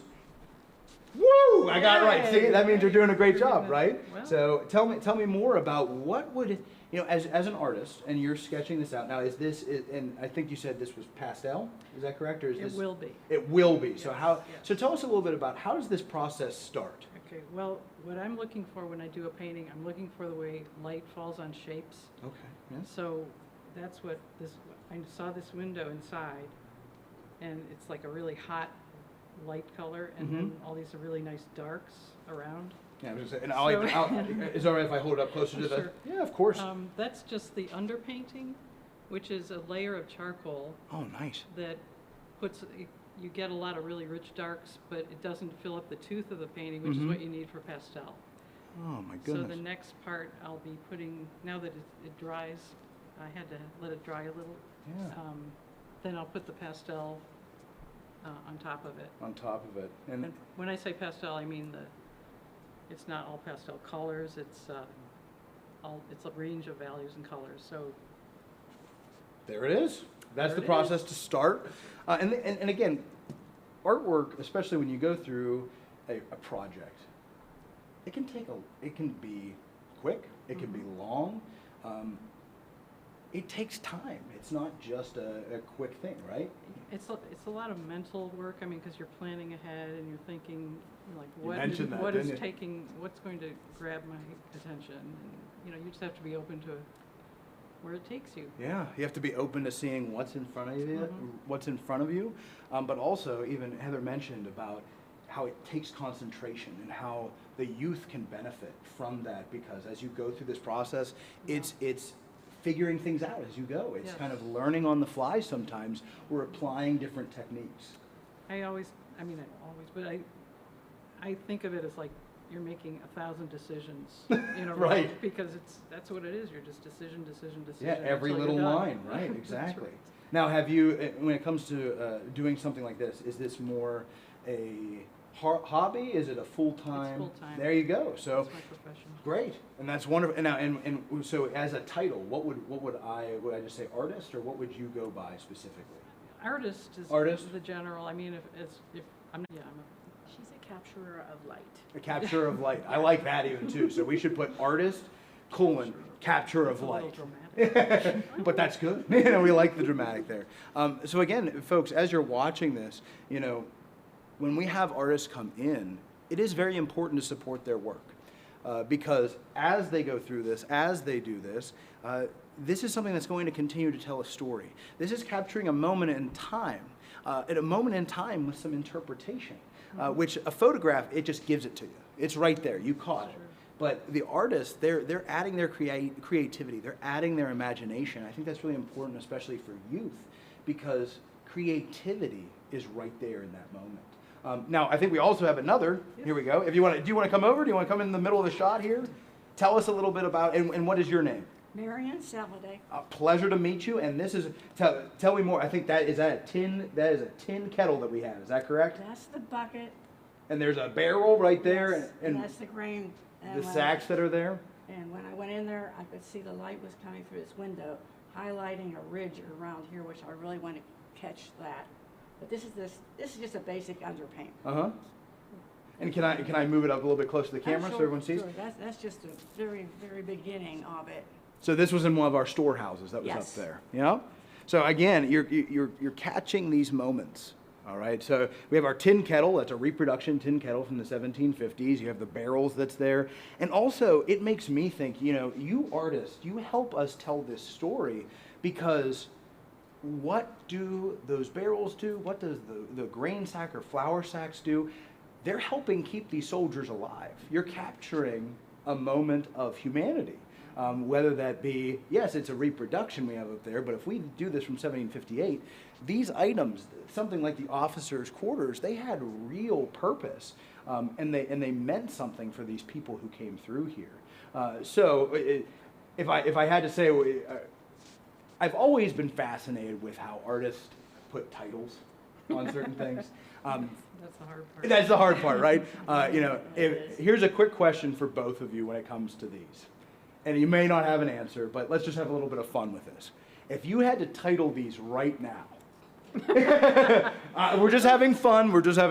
If you had to title these right now, what would you title? And you're thinking, what do you think? I mean, I would probably think, how was the person who was going to get into this bed, how were they feeling? What, it's like something along those lines, like weary. Oh, it would just, it could be titled Weary. End of day. End of day. Watch. I like that. Something like that. Okay, so we got, for those who are out there, pick your title. Weary, End of Day. We got a lot of things out there. And what do you think for yours? Oh, mine's the empty bucket. I love that title, The Empty Bucket, ladies and gentlemen. We have The Empty Bucket. We have The End of Day or Weary. Again, it's so important to support our local partners, our historic sites that are here, our museums, our art museums. Again, Sama is literally within a stone's throw from Fort Ligonier. So if you come down here today, free admission today, maybe you want to stop over at Sama. I highly encourage you to do so. Now I know these folks are going to be working on these works of art. Thank you for coming down here and being a part of this. We love to share this story, and just art, artists, and history, it all goes hand in hand. If you don't have one, we may never know what some of these people look like from them. So thank you for what you're doing, because in about 250 years, if for some reason that officer's quarters is gone, or the storehouse is gone, The bucket's gone. the bucket is gone, the empty bucket is gone, these will then still be preserved in a certain way. So thank you folks for coming down. Heather, thank you so much for coming down. You guys heard some of the great events that they have coming up. You should check those out. Also, again, you're tuning in for the 80th birthday of Fort Ligonier. So if there's a QR code somewhere, it's like the Brady Bunch, I don't know. Go there, go to the QR code, scan it, donate, go to our donate page, give us a call, 724-238-9701. The QR code, I'm being told, is down here. Look, here we are. I'm seeing just people's feet. But yes, go down there. Thank you again. We're going to have more content coming up for you. Please don't miss it. Stay with us. We appreciate you, and stay tuned for more.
Hello, everyone. We're back again. 80 years. How exciting it is to be able to say that and to be a part of this. Right, Dave? That's right. That's what he's here. This is Dave. Everybody saw him a little bit earlier today. Assistant Director of Education here at Fort Ligonier. You'll see him dressed a little bit later on as a Virginia soldier. He'll be doing some other things during this live stream. But Dave, thanks for being here. Oh, happy to do it. Just thanks for being here, Dave. He had to be here, folks. So, thank you again. Keep in mind, please, as we go through this, we're doing fun things throughout the day, but we can't continue to do these types of things without you. If you can make a donation, it helps. Every little bit helps, because we can continue to do things like this live stream. We can continue to do what we're about to do right now, which is going to be fun. But we base this live stream, and as I think a lot of live streams are, they stay on the shoulders of people from other eras of history. So we saw that, you know, throughout the mid-1900s, you had things like telethons, right? Telethons, you call in, someone's, you know, dancing on stage, or they're trying to do something throughout the day. They're tasting food, they're doing all kinds of stuff. So what we decided to do is we're going to taste some food. And Dave, are you excited for this? Anytime I get food in front of me. I'm not. Well, he wasn't saying that earlier, because there's something. There's something that we're going to eat very specifically from the colonial era, and has been looked at for years, whether it be a delicacy of some sorts, but also it was certainly eaten by officers and those from the colonial era. And that's going to be cow tongue. And the reason why we're doing that is because also, not only I have had cow tongue before, so I am going into this, I like it, you know. Dave has not, though, on the other hand, and he also has not seen the tongue in its original form, you might say. Starting to feel very real there. Especially because it's off to our left, and I can see it, and that thing is massive. Yeah, whew. That is, and especially when you start to see the taste buds and everything. Yeah, you didn't have to say that. Yeah, I That's know, okay. it's gonna get It's you, really isn't it? okay. But whenever this army was moving through here in 1758, the amount of cattle they were bringing is going to be utilized to feed the army. And I mean, whenever they have to feed the army, you're getting all sorts of pieces of meat off of those. That's why we find cattle bones, we find horse bones, not for eating, but horses that were involved in the campaign. Our sheep that you'll meet a little bit later, those were used for eating. And we know some stories about the sheep, the cattle, the horses, because they're part of the story too. I know we talk about people like George Washington and Colonel Henry Bouquet, General John Forbes, but the animals were just as much a part of this. They were a food source, and the French wanted horses. They stole a bunch of them on October 12th. They were trying to get the cattle. They were trying to get the tongues. That's not actually the reason. But we are here today to try cow tongue, or sometimes referred to as neat's tongue. But I think it's saying we have the gentleman from Tubmill who's come over. So could you come into the shot here and bring that over? Let's get that on the table. And Dave, see, you can see Dave's a little worried about this. There it is. And sir, could you give us your name? Vince. Vince, and Vince, could I call you the chef at Tubmill? Oh, no, I'm the butcher. The butcher, even better. So we got the butcher. This guy, you know what? He got the piece of meat itself. He's cutting it up, and now he's giving it to us. But you did cook this tongue, correct? Correct. Yeah, so. And it's already skinned. It's already skinned. So on here, though, you can still, look at, yeah. Yeah, can you, whenever you get a chance here, I think you need to take those tongs. Can you hold that up to the camera there, because that is, look at the bumps on this side, Dave. Look at that. Imagine what that cow tasted. And suddenly I can feel my own tongue more than I normally would. Yeah, can you see that, folks? And yeah, actually, you want to take it up there a little bit and just give it a little wiggle Really for the Tell camera. me when it's there. too close. Yeah, there it is. Nice. That is. right. Yeah. This is skin off, but you can see the bumps. It's really rough. It's almost like sandpaper before you take the skin off. Oh my goodness. All right, well, let's let this man, Vince is gonna cut this up for us, and we're gonna just try little pieces here. Now, and how did you cook this, Vince? Boiled it for about 2.5 hours. You want to cook it to about 200 degrees. Okay. That way the skin will come off. Great. I gave it a little ice bath, and then Well, it smells very good. It does. Well, it smells like meat. Like roast beef. Yeah, it's a roast beef. It is. Yep. It's good stuff. I mean, I've had beef tongue in the past, and so we got an ice bath. Yes. You've been treating this thing very, very kindly for us. I've been working on this all morning. I've been all morning, folks. It took me, I practiced with 3 of them. Now, when you boiled, was it just a boil, or did you put anything in the water with it? I put some coarse salt. Okay. Some garlic cloves. Garlic, some, all right. A little bit of onion and a bay leaf. All right, bay leaf and onion. Nice. Just like a stew. Keep it simple, folks, just like the tongue. Big old muscle, simple. So which piece do you think we should? We gotta go with the best cut. Dig in. Yeah, just dig in. Dig All right, in. here, there's a fork over there, Dave. You want to grab the fork? Let's prepare Can't to you go guys with- hear the energy in Dave's voice? I was prepared to go in with my hands. With my Very fingers. sanitary, but- Do you want to do a big piece, or do you want to just do? I kind of want. How do you? I'm just going for it. Can I take the? Okay. Well, I was gonna say this is the tip of the tongue. No, that's okay. The very edge. All right. This is the one that you see that when it comes out and you see cows in the videos and whatnot. All right. Cheers. Come on, you gotta touch the there. There we go. There we go. All right. So.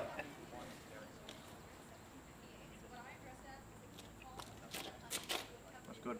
I was gonna say you get the taste. You get the it's beef taste. It's very good. Yeah. Very. And good. I mean. Well done, sir. Because I've Well had done. this also. You could. So what are some other options? Could you shred it?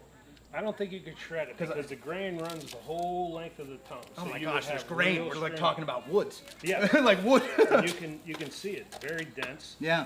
But it's fatty, and it's got a lot of flavor. Yeah. Fat is flavor. Yeah. It does. I would get, like you said, there's like that roast beef taste Yeah. that you get in there. Lots of flavor. You Yeah. can take this now and you can sear it also, real quickly, and go from there. Yeah. And actually, I think you're going to be having. I know we have our fire over there. Are you going to be having samples? This is the one. That's that the one's one. going to take a couple. That's going to hours. take a little bit to cook. We got samples over there that people can try this out. Beef tongue, folks. You know, I mean, like I said. I might go in for some more. I gotta try one. Yeah, I'm not complaining. Nope. Could use a little salt. Tongue to tongue. Yeah. But tell us just real quick about, so Tubmill, and you're the butcher, but tell us a little bit about the storefront you have here in Ligonier and kind of what you do as the butcher there. Tubmill, the owner raises all the beef that we use. We're very breed specific. We use a Limflex breed, which is a limousine cross with an Angus. They're passionately pasture raised, they're grain fed, and they're 21-day dry age. This is the best beef I've ever worked with. It's the way you treat the animals and how you raise the animals and the whole 9 yards. From start to finish, everything's done first class. So we get a whole animal every week and we sell everything. Yeah, I mean, I can imagine. I've been up there. I've had some of the, they make sandwiches as well. Yes. You guys- Sandwiches, we have a little shop. We sell Right. milk, eggs, raw milk, cheese curds, local pops. Everything's local. Yeah. We have a bakery. We have a deli. We have a small kitchen, sandwiches and stuff. We have a full bar, like a mini bar. Yeah. And we try and do events on the weekends, and we have happy hours. And I mean, there's a lot going on. We were just talking about, a part of this that Fort Ligonier exists for 80 years, and we love to be a good community partner. And when we can be down here, and visitors who come through and they ask, well, where are a few places we can eat? We can send them right up to Tubmill because we know that they're going to be able to get a sandwich. They're going to be able to get something really, really fresh and really good. Ligonier's full. We've got a bunch of restaurants in Right. there. I mean, They're there's all great. all of them. So I mean, come on down here. Come. Today is actually free admission. You get a piece of tongue if you want it. Then you can also go up to Tubmill. Go up to some of the other restaurants around the Diamond. There's just so much that happens in Ligonier, and we're excited that still you are watching out there and joining us for this live stream. If we don't continue to tell this story and continue to do it with partners like Tubmill and these other people that we're bringing in today, none of us succeed. When someone comes here and they visit and then they go up to Tubmill, we're helping each other. When they go to Tubmill and you say, have you stopped at the fort lately? We're just helping each other. And that's what this is a big part of, is this is a community. And that's what Fort Ligonier and the association was always founded on, were people who believed in something that happened in their community. So again, folks, Vince, I would shake your hand, but you got your gloves on. Yeah, there we go. I love it. Thank you for this. This was wonderful. We appreciate you coming down. I'm going to let you take this and head back to your fire over there. I'll take one more for the road. That's Anyone else? that's the guy. Anyone? Kate, you want some from behind here? There. So you can do that one. Do you want that one, or do you want? Give it a bite. It's a little cold, baby, but good. Yeah. But you guys like it's like that roast beef taste. Could Yeah. use a little salt. That's all. Yeah, a little dash of salt down here. Yeah. Do we have salt Yeah, in the we center? do. We can Yeah, we can bring that out for you. Cool. Yeah, salted meat. Different way. You know. But Vince, thank you again. I'll let you get back to your fire over there. We actually see you saw Hannah. She was interviewed earlier. She's back there too. She's actually talking with some guests right now, which is pretty awesome. Don't you love to see that? This is history in action, folks. What you saw with Vince is history in action. We try and bring this story to life in the best way possible. How about that tongue, man? It was good. I enjoyed it. It's scary when you first look at it because it literally is just this giant muscle that at one point was licking random stuff that cows are eating. Yeah, you can definitely feel the taste buds ever so slightly. Yeah, I But got once the. you get past that, it's I pretty got darn good. the end of the Oh yeah, tongue, you got a lot of that. and I really felt it. I was one with said cow. But again, thank you to Tubmill. They're great. Everyone, wherever that QR code is, because I think it's sometimes Here, there, everywhere. you point to the top left and top right. I'll point to the bottom left and bottom right. There you go. We got it. If it's wherever it's at, go to your QR code right now and donate. We appreciate you. This is the only way we continue to do things like this. And if you do this, we can do more live streams in the future. But stay tuned in because we got more coming up. We have a fencer that's here. He's going to poke, prod, stab at me. I love it. I'm excited. We just had tongue. Fantastic. So stay tuned. We'll be back with you in just a moment.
Hello, everyone. I look a little different, and that is because we are going to fence here, but remember, we are live today from 9 a.m. to 9 p.m., and oh boy, wait a second. Oh, okay, that's easier. That's all in the, of course, protection whenever we do this is important. But we are live for our 80th birthday here at Fort Ligonier, and I am so excited to bring in Patrick Bratton, who is going to do some fencing demonstrations with us to talk a little bit about how, you know, in history, we had officers like George Washington who they had fencing instructors. But also, it's a fun moment where you guys get to watch as he hits me with a sword.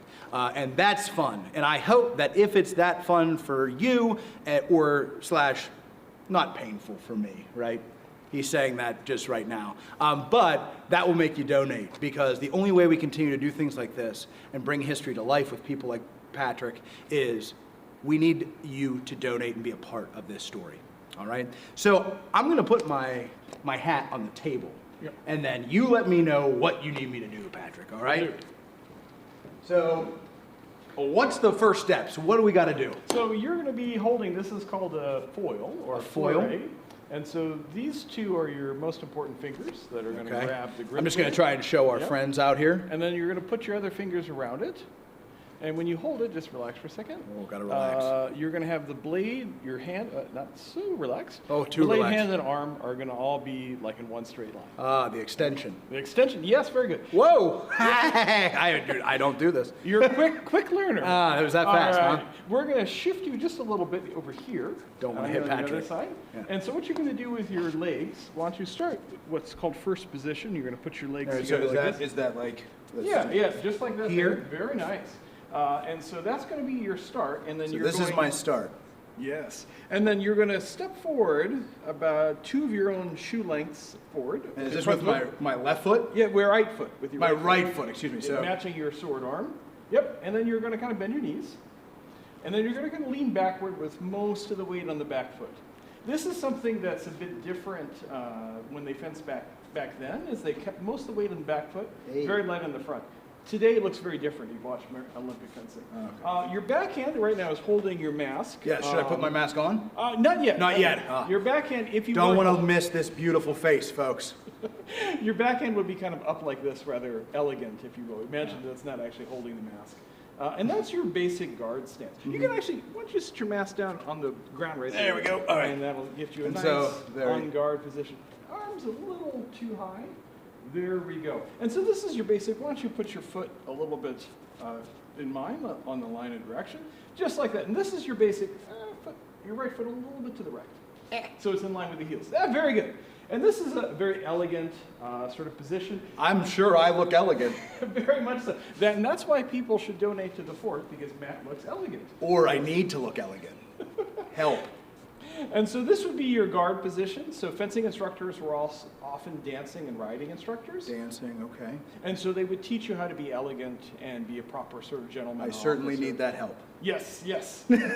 So if we're from here, one of our basic moves that we do in fencing is called the lunge, and that's our basic attack. And it consists of basically 2 parts. The first is you're going to extend the blade here. Oh, leave your feet right now.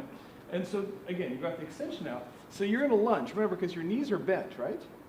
Yes, your knees are bent. So my knees are bent, and he's saying, okay, we're going to go for a lunge here. A lunge. All right. So what you're going to do is you're going to kick your front foot forward while extending your back. Yes, very nice, professional. Oh, my hip. Go back. Very nice. Nice and relaxed. Remember, you are elegant. Remember, George Washington was very elegant. Yes, he also had like 6 inches on it. And a dancer. What? A little too tense here. So let's do this again. So I'm going to pull on this, and when you run out of arm, you engage your legs. Yes, very nice. So is that, and that's the lunge. Yes, and now recover. Now recover. Very good. Oh. And so that's guard, and you've got your one attack. I'm also going to... My one attack. One attack. That's all you got. I'm also going to show you one defense. So if you imagine... like my blade was coming in, you just move your tip here. Okay. And that's what's called a parry. It would be parry of cart or parry of war. Just like that. So why don't you just move your blade in with the tip? Yeah, very good. And that's your block, basically. And so is that mainly, are you doing this mainly with your wrist, or is it the full arm still? Mostly fingers in the wrist, but a Okay. bit of the forearm because you have to bring it on the inside like that. I just want to tell you folks, just staying like this is legit. Like, no, I mean, in muscles, you can feel it. Like, I'm like, I like to think I would, like, I go to the gym, folks, and I'm not saying that because, like, I need people to know that, but, like, to give you an idea of being in this position, like, you have to really tone your muscles to be able to do this. Oh, yes, yeah. Yeah, so this is very impressive, Patrick. Oh, thank you. Yeah. All right, let's have you do 2 more lunges. Just Two for more? practice. I'm going to pull, and you lunge. It's very nice. And Okay. then recover back. Recover. Yes. One more, and then I'm... All right, let's do that one a little bit better. Okay. Wait till you run out of arm. Oh, I'm gonna wait pull, till- And then now the legs. Woo! Very Okay, nice. so you're, like, waiting for the full... Yeah, Okay. almost to the full extension. And again, you want to menace your opponent with the point before you... Menace your opponent. I like that. We should keep that in today's standards. I would like to menace my opponent. Put that in a football game. Menace the opponent. Yes. All right, so we've learned your guard. Yes. And we've learned your one attack right now, the lunge, and we've learned one defense. And I got the The parry. move. Yes, Yeah. the parry. So what I suggest now what we could do is learn a very elegant salute. Would you like that? I would love that. And I think the people would like that too. If I can put my arms down for a moment. Why don't you Jeez, get that's your hat wild. over there? Yep, okay. And then we'll do an elegant salute. I mean, that is wild, folks. That, like, you know, I can feel it right in the bicep there, Patrick. I mean, okay. So you've probably seen on modern TV and Mhm. the Olympics, people nowadays salute like this. Well, then, with oh, this- yeah, So back then they didn't do that. So they Okay. had something much more flashy. So get in your guard again. Much more flashy. Much more flashy. You're going to be here. Okay. Remember your Yep. So the first I'll get it. action you're going to do is you're just going to pick your front foot up and drop it down. Yes, just like that. So I'll mirror you for a second. Why don't you move just a little bit back so we can stay in camera. There we go. All right, so we do this. Now you're going to grab your hat, and you're going to cross back while raising the sword and bringing the hat out. So cross. Just Wait, was it the? like this. Yes. It is the right foot. This is yep. Ah. And then you're going to finish. Hello. Oh, and then. Yep, finish all the way. Now put your hat back on. Yes. Okay, you're going to make another little stomp. Oh, I'm counting. Yes. Like a dog. Just like Mr. Ed. Yes, counting. Just like Mr. Ed, and then you're going to step forward. And how with the left foot? Yep, with the right. Yes, left foot. There you go back. That seem okay? Yeah. I'm gonna have to. I'm gonna. Okay, if I'm so here it was here. We'll do it together. Okay. It's all right. So it's step, hat. Hat. Is it right? Cross back. Is it right foot? Yeah, your right foot is going back. Right Behind foot. the left foot. Yes. And then you're going to finish. You're going to put the hat back on. You're going to step, and then do the same thing but going forward. And then we meet about here. Okay. That seem good? Yeah. All right. Woo! It's a very elegant, as we can see. Count for you folks. There you go. There we are. Nice. So what we'll do Love it. now, we'll get our masks on. Get our masks and on. We'll do All some right. basics. This is where the prodding and poking comes, Patrick. Yes. All right. I think right over here, right? All right. We'll let our camera know. Cameraman, are you out of the swing distance here? You're good? All right. Is this good for us? All right. So what we're going to do, you're going to get back on guard. Okay, I'm on guard. Everyone You're on just. guard. Watch that front toe. Oh, yep. So I'm going to be here. We're going to have our little hands a little high there. Little high, little high. What you're going to do is first extend the arm, and now lunge and hit me. Very good. Then you can recover. Very good. Matt is officially won. I can't believe it. Ladies and gentlemen, I just killed my fencing instructor. Oh my God. Let's try a couple more. he's like, all right. Hands a little high. Every time he's like, remembers who's in charge here. All right, so extend the arm. Okay. Push against the blade. Now lunge. Very good. Oh my goodness. Nice Okay. recovery. Wow. We'll do that one more time. All right. Extend and hit. And this is what we call a hit in opposition because you're pushing my blade out of the way. So you're pushing. So and you said it was a hit. With opposition. Hit with opposition. So I'm pushing the blade out of the way, but I'm also coming forward. Right. Because what Okay. happens here, like if we're just fencing, like the blade's up, you don't want us just to extend and kind of hit each other. Right. So this one, you have my blade so you know where it is. So there's almost a defense at the same time. Exactly. Wow. Okay. Very nice. Looking good there. Okay. So now we're going to do something a little more flashy, I'm going to be here. I'm going to push against you. And with your fingers, you drop the tip, bring it up, and then hit me. Oh, okay. Okay, so I'm here. I push, disengage. Yes, good. Very good. Hand first, though. Yeah. I love the tap. Very good. On guard. We're here. Hands a little high. Oh, yep. All right, I'm just here. I'm just going to push, disengage with the fingers, and lunge. Yeah, yes, very good. And you said hand first. Hand first. So is there a reason, Patrick, it's always hand first? Yes, so fencing or most, this is generalization, most weapon combat, we are going to move the hand and the weapon out first before the foot. Okay. In a lot of empty hand, boxing or kung fu or whatever, oftentimes you step plant and then strike. Here, if you step with the arm late, someone will probably counterattack you. Okay. If you just think, put your mask back on. Yeah, sure. Like I said, you're allowed to poke me, Patrick. Right. I'm ready. So if you were to step and then lunge. So if it was a step first. Oh! Right. Then you bring your body into motion, into my measure. Did you guys out there see how fast that was? He was just like, like there was no chance. Oh my God, okay. So that way you get your opponent to parry or get worried about your attack before your body comes out, right? Okay, so you're kind of still keeping yourself at a distance to a certain extent. Exactly. Measure is really key in fencing. Yes, look at that. I'm just like, it's funny because I'm sure it becomes second nature after a certain amount of time, but like right now I'm like, arm lunge. All right, so yeah, now, okay, it's good to also show that it's like, yeah, get out of the way, man. Get out of the way, yes. I get that. I'm attacking you, respect my attack. Yeah, right? Oh, I like that. Okay. Be a menace. That's right. Let's do a couple more of these. So you're here, I'm just gonna push. Okay. You disengage and hit. And then it's. Very nice, very nice. All right, here. Disengage and hit. Very good. And that was still arm first. Still arm first. That was good. And then we're going to do something. We're going to do the reverse of this. Okay. So watch your front toe. Oh, yep. So this time, when I push, bring the tip over. Oh. Replace it back, and then hit. And then arm first lunge. Exactly. So I'm here. Go up over go the top. Up. No, place and go. Yes, very good. Okay. And this is called, in French, this is a coupe. In English, we call this a cutover. A cutover or in the French, coupe. Coupe. Coupe. Coupe. Okay. So the last one we did was a disengagement or degagement. This is now a coupe. Okay. All right. And this is one you see all the time in movies. Oh, really? Because it looks flashy. And that's the up. The coupe, yeah. Oh, the coupe. Yeah. Do a couple more of these. Sure. Here. So I'm going to push. You go over.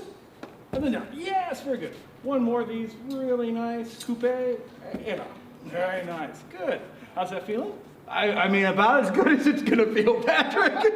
It's still, I think if it's, because like you said, there is an element of, it's like there's a dance here kind of happening. So the fact that your fencing instructor could also be a dance master, things like that, it all does kind of play in together. Because I can feel that. If you're not really, you have to have these completely in tune with this, completely in tune with your arm. Oh, yes, yes. Yeah, okay, wow. It's a whole different feeling, folks, when you actually do it.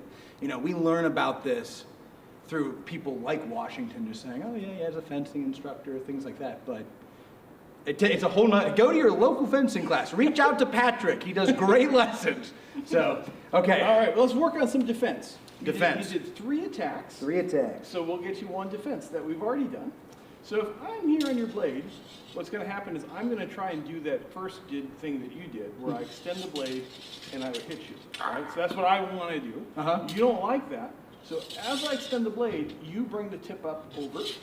You block me. A little too big. Oh, too big? Okay. Right here's good. And then now, without moving your feet, extend your blade and hit me back. Yes! Oh, so it's a very quick, it's a boom, boom. Okay. Yeah, boom, boom. So we're here, I extend, I'm coming into you, you parry, boom, yes. So now, do you disengage from your sword? You can. Ideally, you keep my blade in contact, and so that way you control my point. Okay. Easier said than done. I was going to say, because even as you kind of went this way, I was like, to get back on track. Yeah, I'll push you a little bit more, make it easier. So this is what we call a parry riposte. A parry riposte. So it's a defense, and then your hit against me is the riposte. Okay. So I'm here, I extend, you parry. Yep. Yes, very good. Keep those knees bent though. Very rigid. Very rigid over here. Like a cobra. Oh, and then it's, okay, so How far would you say I got to push that? You got to push your tip off the point of my shoulder. Okay. Okay. Right around there. Okay. Good. Relax. It can sometimes help when you do the parry to bend your knees a little more to sink. Okay. Yeah. Yep. Good. Well, I got your arm here. Yeah. Relax. Oh, right into my face. There it was. Relax. You're too tense. Yeah. Relax. So sink, bend the knees. Now put your point in. Then. Yes. Very good. I like that. Very good. That was nice. You just got to be loose. It's funny because also you always hear about even sports players today when they say they're playing too tight. Yes. You know, it's funny how this is. I can feel how it's the same exact thing. Same exact. I'm like getting all into my head, and all of a sudden I'm only hitting over here when I could be, you know, I'm supposed to be doing something like to actually, you know, disable my opponent. But Yes. you know, okay. All right, awesome. So that's one attack, one defense. Would you like to learn some flashy things that, you know, that way people really at home viewers be interested in? Well, I was going to say maybe I would love to learn them. Not sure they're going to look flashy. They'll on look my flashy. If you want to do like, if you want to beat, whatever we want to do, you're up. Let's do it. Let's change places. Okay. Let's change places. We'll do a couple of fun, kind of flashy moves here. Okay. All right. Okay. So what you're going to do here is you go and lunge and attack me just like you did before. Okay. So I'm going to parry 4, and I can take you around to the side and then stab you down. And this is called a flankenod. A flying flankenod.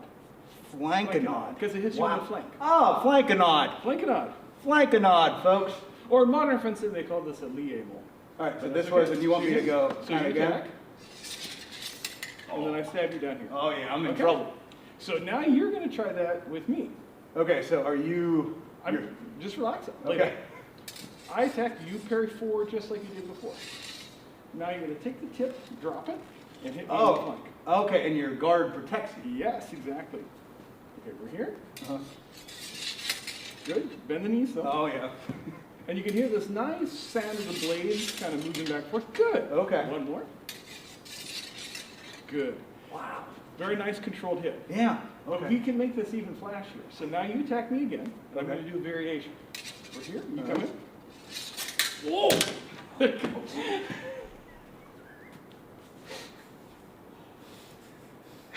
He's just laughing. That'll do it. That'll get you every time, folks. So what was that called? So that was a disarm or an expulsion. I would agree. Yes. I would say that was certainly the definition of disarm or an expulsion. In French, they called it a froissement. A froissement. Froissement. You see that? When this thing went flying out my hand, that's the noise I made. Was froissement. So that's why I had a few other things went through my head too. I'm about to die. So that's why I had you move over here, so that the way the blade would not go toward the camera. Gotcha. So what? Well, they wanted to be a part of it, you know. Yeah. So what you're going to do, we're going to switch sides again. Okay. So that way they have a nice view of you doing this action, and the blade safely goes off to that side. Okay. So we'll break it down. Real simple. Yeah, great. I love it. So we're here. You do the same parry 4 like you've done before, but what you're going to do now, you are going to cut. Almost like as if relaxed. Yeah. You would cut down this way. So here you cut down that way. Yes. And do it very sharp with the fingers. Okay. On guard. So parry 4. Cut me that way. Almost. Okay. More cutting that way. So cutting. Cutting out. Yeah. But you're going to cut toward there. So whenever I come around, it's more.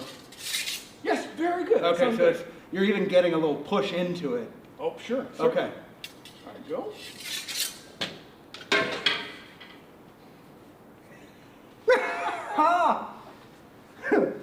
What was it? A froissement? Froissement. Froissement.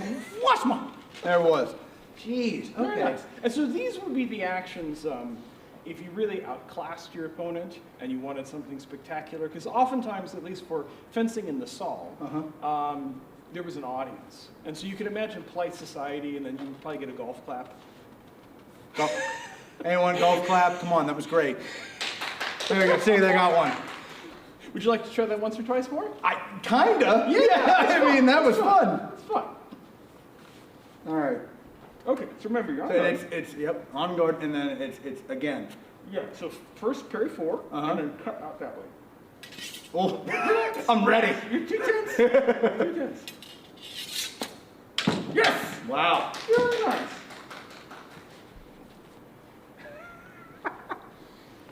Wow, okay, that's, yeah, Yeah. Yeah, it's just, to do something like that does completely change the name of the game. You know It what I does. mean? And you see it, you can kind of, this is, again, folks, you've heard me say this already. You've been live with us for about 3.5 hours now. We're sitting at about 12:25-ish. It's all about bringing history to life. And if we can continue to do that, I mean, I'm having a great time right now. Yes. Patrick. And I would have to ask you just to kind of get a few questions for you, because we like to, everyone who's come through, we've kind of asked them.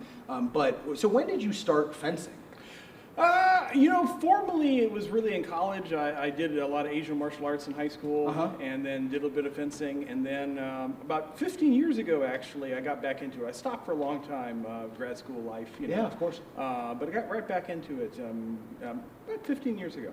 And was it always, did you always have this sense that you would be in perhaps French and Indian War, or and reenactment wise, or were you, because I know you also do fencing competitively, is that correct? Yeah, yes. So I guess, did this just kind of come about by itself, that you wanted to be an interpreter, reenactor?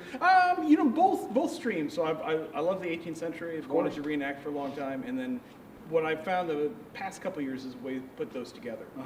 Because I find in a lot of reenactments, we have a lot of battles, we have a lot of crafts. We don't have a lot of fencing, and people carry swords around and don't know how to use them at all. So. I am one of those. I am the problem. I mean, it's just, like you said, it gives you a whole new perspective, and like even carrying myself, I feel like you should do it differently. You know? Yes. Yeah. Like it's relaxed but confident, and also very posture, things like that. It's a good reminder. Now I want to tell you also, folks, Patrick has come out. He actually helped with our youth leadership program that we had last year. He was doing this, but with kids who were doing it far better than I was.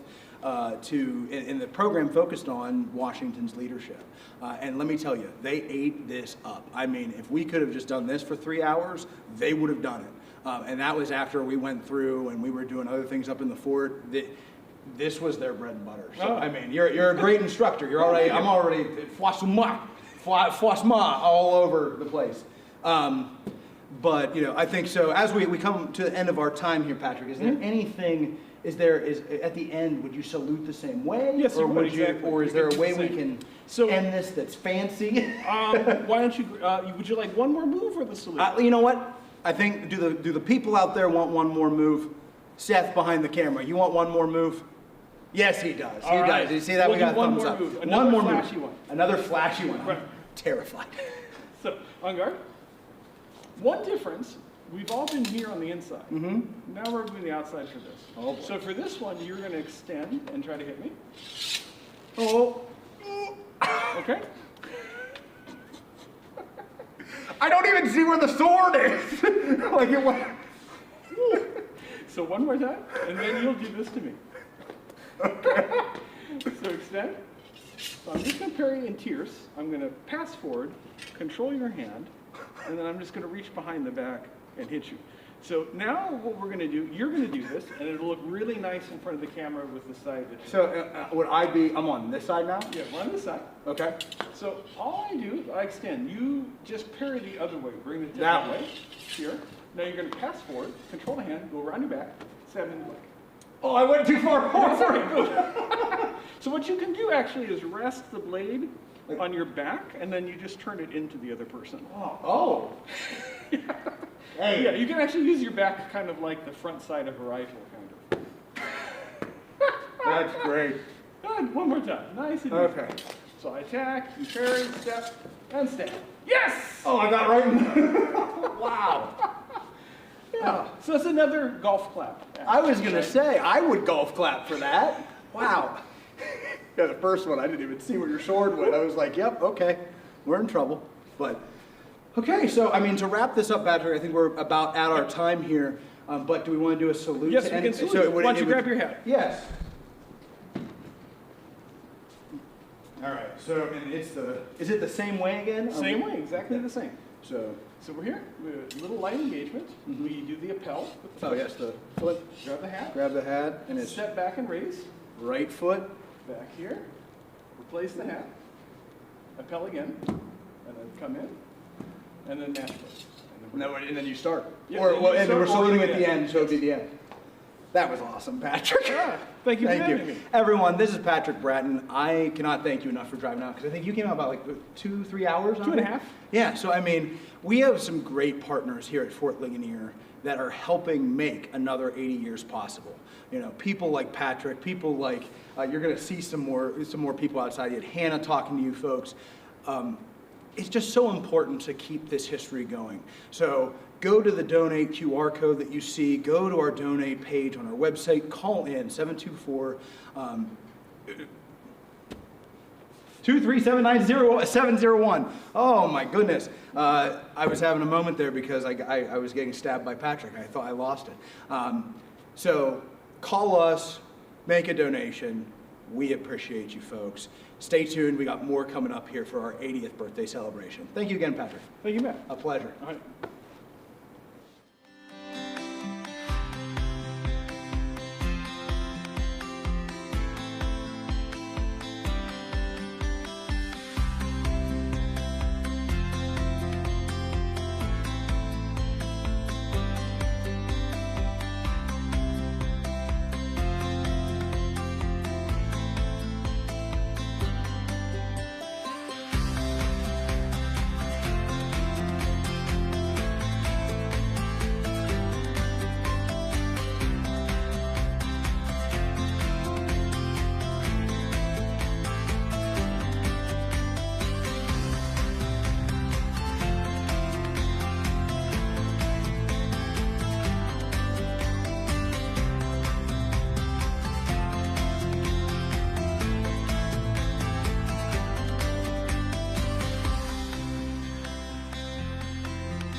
And we're back, folks. And if you were just with us for the last couple minutes, you saw that, man, I am not the best at fencing. Even so much so that it frazzled me to the point where I did not give anyone the correct phone number for the fort.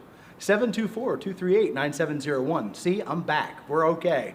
But, folks, thank you for being here for our 80th birthday celebration of Fort Ligonier, this organization that has done such a great deal to remember this story.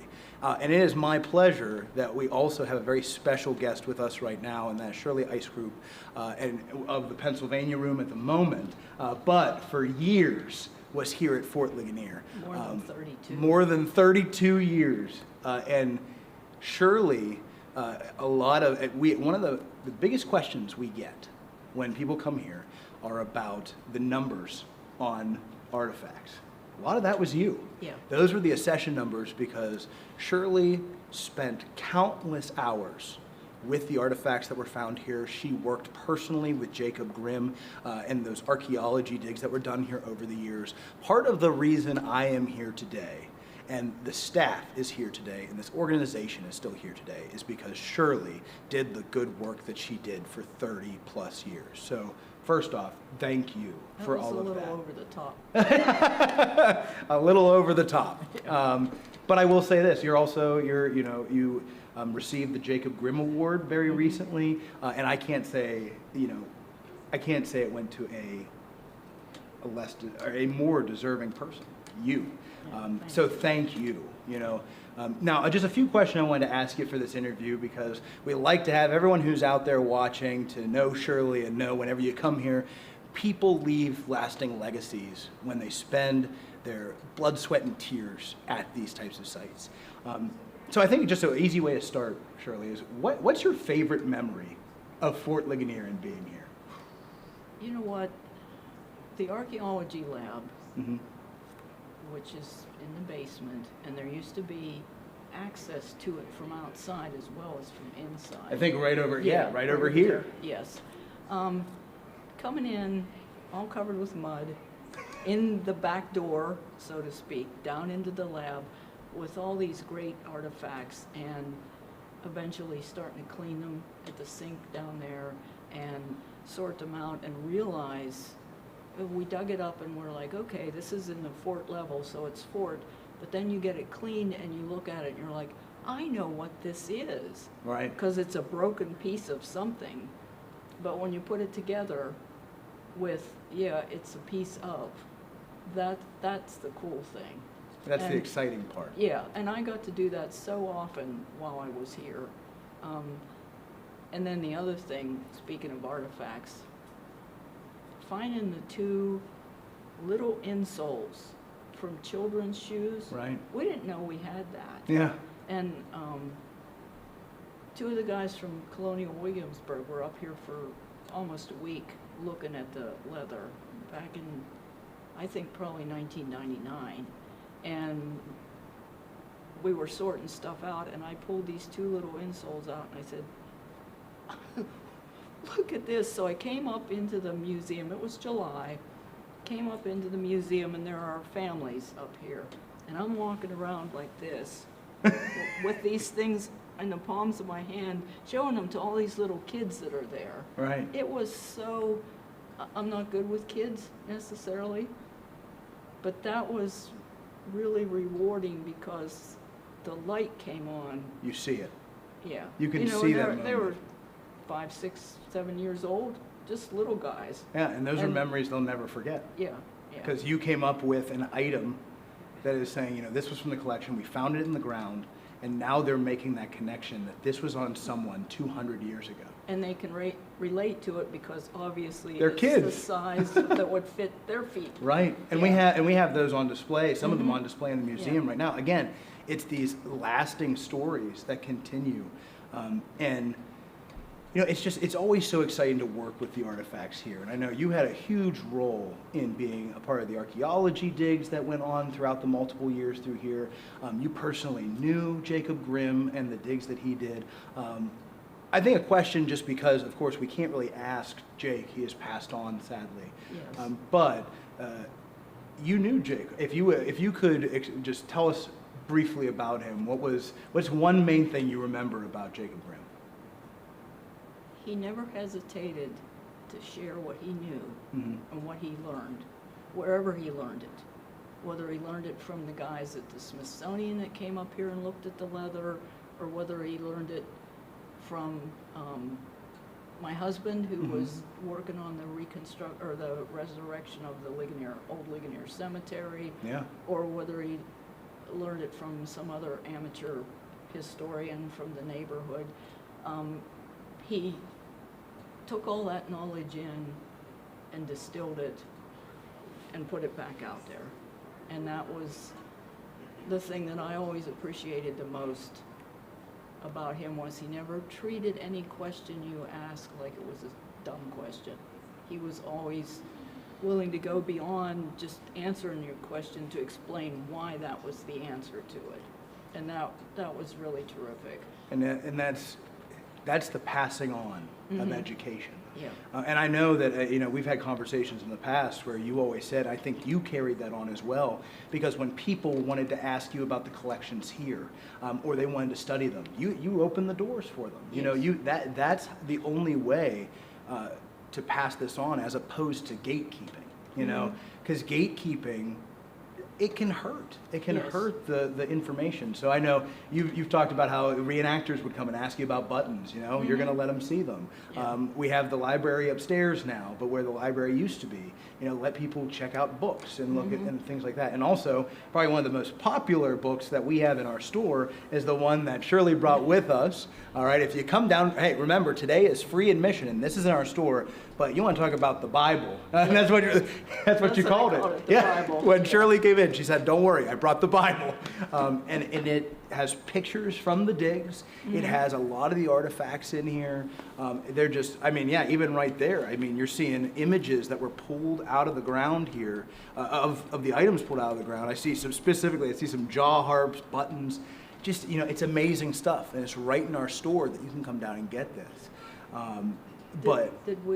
Did we get it reprinted, or? We have a lot of copies, so I think they may have had a run on it for a while, but we have a lot. So come down and buy your copy, because this is the definitive major dig that happened here to find the fort. Now I know you were also a part of some other digs that happened here as well too. If I'm correct, it was to locate the Forbes Road. Right. There was one, and that was at the very top of the hill, correct? Right. In the 90s. And we found wagon tracks. Right, you found wagon the tracks ruts, coming right? in, yeah, the ruts from the wagon wheels. Yeah. So you talked about pulling these things up out of the ground, but to see like a rut like that, how did that feel when you saw it? Yeah, it's like, and when we were digging out here where the wing is along Route 30, we found cattle hoof prints. Oh, wow. Down in the ground that had other kinds of soil washed in on them, and and it kept the form of it. Yeah. Wow. There's a terrific picture of my then boss using a vacuum cleaner. We swept all the the dirt that wasn't part of the cow print out of the cow prints, but then we used a vacuum cleaner to suck all the dirt, all the rest of the crumbly dirt out, so that we could take accurate photographs. Yeah. It's amazing what archaeology can tell us about these historic sites, especially because I don't think that people some of our visitors don't always realize how hand in hand the historical record and archaeology has to go. They complement both perfectly. Yeah. And you got to see a lot of that firsthand, where you could, talking about the Forbes Road, where did it enter on our property? Where did these wagons come in? I can't imagine what that would be like, And the displays that were up in the fort, we used the artifacts to inform us, and the research in the documents to inform us about what things should be displayed in those displays. And we do some research and discover that something wasn't quite accurate. Right. It was like from 1800, not from 1758 or 59. Out it came. Right. Well, and that's all part of the process, right? Is as you learn more, you adjust. You don't leave something in just because, oh, well, we did it that way, and you know, it's always an active process. And I know you still do a lot of work, good work in the historical field and research up at the Pennsylvania Room. Right. Yeah. And now, and if anyone's interested, if you're ever doing research, Pennsylvania Room and Shirley are a great resource. I mean, seriously, you go down there, and you'll also there's a video way later tonight at 9:30 that'll go live on our YouTube channel by Redoubt Productions. There's a gentleman named Spencer. He made a video for us. I know Spencer spends a lot of time in the Pennsylvania Room and working with you. And he used some of the photographs from the PA Room Exactly. collection in that video. In the video, and it's great. And I mean, we watched it. We watched it already. It'll go live later. But I mean, it's just, we have such a resource in both of these places, the Fort, the Pennsylvania Room, and it's just the wealth of knowledge that is in the Ligonier Valley is so prevalent. And it's partly because no matter what time frame you're looking at here, the public, the residents, are excited about history. Right. I mean, maybe not every one of them, but when I do those historic photo shows from the library, from the Pennsylvania Room, I just put the word out in the newspaper or wherever, and people bring stuff in for me to make copies of. And when the show's over, they'll say, you know what, just keep it. You know, so the collection there has some pretty fabulous images in it, for sure, and then some other weird stuff too. Isn't that there? I will say, in this line of work, there's a lot of weird There stuff. is a lot of weird stuff. You know, we had an email recently who was asking us about a cannonball. You know, I'm not sure if it's a cannonball. May have just been a shot put. Who knows? But you know, you get those things. But that's because people are asking because they're interested. Because you know what? They pulled that out of the ground. They went and they immediately went cannonball. Maybe that's what moves them into the historical field, you know, which is so exciting. So, I mean, folks, as you're watching, as you're listening out there, again, this is 80 years of people who come through with a common passion for history. If you are still out there, which I know you are, hi, everybody, use that QR code, make a donation, go to our donate page, give us a call, and make a donation, because we want to see this go on for another 80 years. So that way,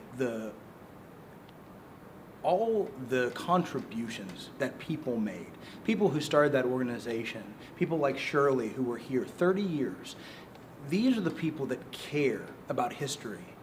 You care too, and we know that. That's why you're tuning in. So I would say, folks, if you get the chance, free admission today, and stay tuned in the future, that might come back, who knows. But also, go to other historic sites. Go to the Pennsylvania Room. Visit Shirley. She's lovely. Have you heard this conversation? We're enjoying ourselves. Yes, we are. And I will also say I have a very personal connection, because Shirley's sister was my history teacher in high school. And that's part of the reason why I ended up in the line of work I'm in. And I know whenever I told Shirley that the first time, she went, well, I'm the reason she was teaching history. Yeah. You know? So it just truly, it's generational. People passing on education, passion, and thank you for all that you have done and what you continue to do. I greatly appreciate it. And I also, you know, we'll send people up to you at the Pennsylvania Room. Sure, that'd be and perfect. I know, it'd be great. And I hope we'll see you down here. Come on back anytime Come on soon. Shirley. down. Yeah, come on down. Well, Shirley, thank you for coming for out. inviting me Yeah, back. of course. Thank well, you're part of the 80th birthday. We Yeah. all are. Yeah. So, folks, stay tuned. We got more coming at you next. So we will see you on this live stream. 80th birthday, folks. Happy birthday, Fort Ligonier. Happy birthday, Fort Ligonier.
Ladies and gentlemen, thank you so much for tuning in to Fort Ligonier's 80th birthday celebration. We are so excited to have you, and just the fact that we are able to remember that this has been 80 years of preservation of this story, of the fort itself, and what we can bring for future generations for hopefully another 80 years. So again, thank you to all of you out there for tuning into this live stream. That's exciting within itself because this is Fort Ligonier's first 12-hour live stream that we've ever done.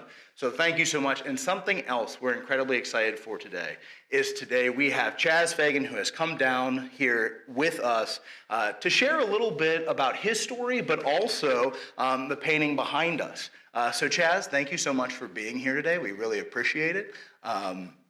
You've kind of been all over this weekend, so thank you for making the time to come down here.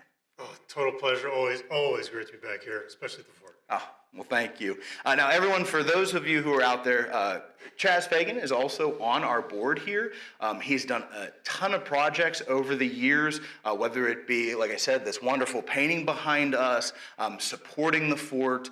There's just been so much. So we're very grateful that we're able to talk today and do this interview. So Chas, I think as we get started here today to focus, of course, on Flashpoint behind us, but where we're at right now is in the Washington Gallery. And I know George Washington has had a huge impact on you in a personal way because of growing up in this area and having ties to Ligonier. So I think to start, could you just tell us a little bit about your time in Ligonier and really how it impacted you over the years? Sure. No, so Ligonier is my hometown. Yeah. And you mentioned the projects that I've done at the fort. I can remember one of my earliest ones beyond being a little kid and helping out for events and things was actually the roofs. I Right. shingled the roofs and the fort buildings, and I was probably in my late teens. Climbing up there on a ladder. in costume, Yeah. but I was able to keep my own boots. Okay. So I could, not fall off the roof. Oh, good. That's always a good thing, right? You know. Yeah, so always happy to be back here. And yes, the story of Washington has always been a big one. I discovered it as a kid, and I know because I heard a story from my own father. Right.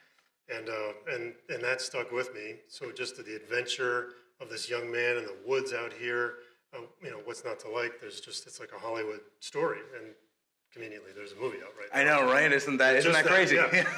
And but I love that. And then the thing that was a constant in my family was the topic of the friendly fire incident. So the lost battle, where did it happen? Yes, it's written, there's descriptions as to where it might be, but no one really knew.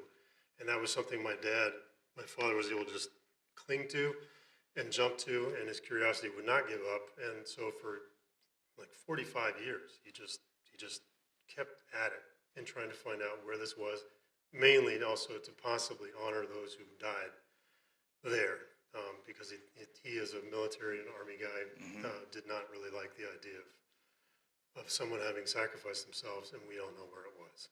So finding them was everything, and that still is the quest. But in the meantime, he was able to pinpoint a location, and then that location was examined, and they found artifacts. Here we are, right? And then more and more artifacts, and yes, he was right, and so that is why the whole story was something I grew up with. Now it's truly a testament to see these items on display here at the museum for thousands and thousands of people to come see. It's really a testament to your father's legacy. To be able to look at this story that he spent so much of his life on. And not only did he spend his life on it, but he passed it on to further generations, whether that be everyone who walks through these doors, but also you. Because then you ended up illustrating it for the visitors here. So I think also, before we get into the painting and talking about this and your journey while creating this artwork, also as an artist, you've done a lot when it comes to sculptures, paintings. I know I think you've done some paintings in the Capitol, is that correct? You've done sculptures in the Capitol. I might ask, what would be, if you had to tell us your favorite work that you've done? I'm sure that's a lot to ask. Because I even, for those who are local around here, right in Greensburg, there's the statue of Nathaniel Greene. My very first statue. See, oh really? I had no idea. And what's amazing is the fact that I was a kid going to St. Clair Park, seeing that statue, and now here we are talking to each other. I never knew that. Cool. Yeah, right. So, what is your favorite piece that you've worked on in your career? And I know that's a big question. My normal question, or my normal answer. Yeah. And I borrowed from another artist from years and years ago, but it's because as an artist, you're always an artist, and you're always fired up about the next thing. My normal answer is the next one. Yeah, I like that. But in the historical context, there is one from not too many years ago that tied a lot of history together for me. Personal history I remembered, but turning point history for the world, it was the Berlin Wall. Oh, wow. So it's the celebration of the Berlin Wall speech in Berlin. And I did a statue there of President Reagan. And then history-wise, just because I like the tangible history, he's holding, it's him walking. It's as if he's just stepping into the speech. So preparing for, walking up to do the speech at the Berlin Wall for tear down the wall, right? Of course. And he always carried speech cards. Oh, yeah. And in those speech cards that he's carrying, which means it's a stack about this big, for anyone who really examines super close, if you go to the back of that speech card, you see that in between those cards, there's an entire wedge of the Berlin Wall. Oh, wow. So that's awesome. The Berlin Wall speech has the Berlin Wall in it. Wow. Oh, my goodness. So, and were you able when you acquired that piece of that for the sculpture, was that something was it just given to you, or how did you go about it? This maybe you got a long story. Okay. Well, we got time. Why not? Well, there you go. So let's see. My first encounter with this Berlin Wall piece, it was a big piece on a pallet in my garage, because it was for another project, which is I did a bas-relief face in bronze of President Reagan, and and I was given this piece of the Berlin Wall to mount it to. Certainly. I made it into a circle, though, which meant having to hand chisel off really crumbly, awful concrete, but to chisel a circle of concrete on which to mount the bronze piece. Yeah. But it's rugged. It's got rebar sticking out and everything. Yeah. And that whole thing hangs inside the USS Reagan. Oh my goodness. The aircraft carrier. Yeah, of course. So again, what I'm getting to is I had a lot of extra pieces. You got chunks of the Berlin Wall that we left over. And I carried them with me. Yeah. Oh, so they didn't disappear. Right. So and then I'm trying to use them, and I did. Oh, that's a fascinating story. I mean, seriously. And that's literally taking the history and putting it into artwork, which is amazing. Now, you had mentioned also kind of with this answer, you said, taking from another artist, the next one is your favorite piece to work with. Now, looking at other artists, do you have any inspiration or favorite artists that inspired you as you went through this journey of becoming the artist you are today? Well, in the sculpture world, for sure, is Daniel Chester French. So American patriotic monuments we think of, so the Lincoln Memorial, of course, in particular. Just brilliant composition, subtlety, storytelling. It was just beautiful work. But on the painting side, again, American for sure, in terms of storytelling, is N.C. Wyeth. His ability to do that, and his compositions were abstract and beautiful. I thought, as an artist, pretty tremendous. And then he tells a story too. So that was great. But then with something like this one, the things I remember were from my childhood in Belgium and Waterloo. There are illustrations of Waterloo that are stunning, especially the Victorian era, so 1870s or so. And they were active. They were not just distant views.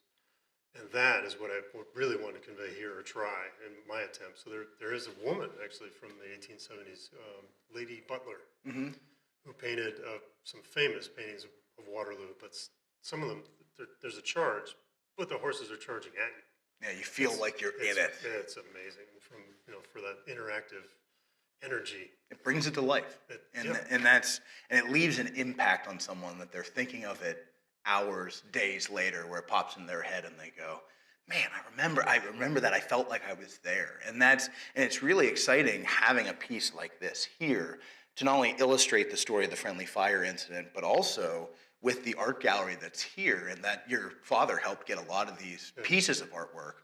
But people like Joshua Reynolds, Alan Ramsey, some of these, huge names. Yeah, like, well, that's exciting. Not only to be, to have this piece and how does that feel for you to be in the same museum as some of those big names too? You being a big name as well. Well, I don't see myself with that at all. We do. We like it. I'm just happy to be somewhere. If I'm in here, that's great. Yeah. Well, and we see a lot of children who come through and they think the Joshua Reynolds of Lord Ligonier that we have on display, for those of you watching, come see it. It's great.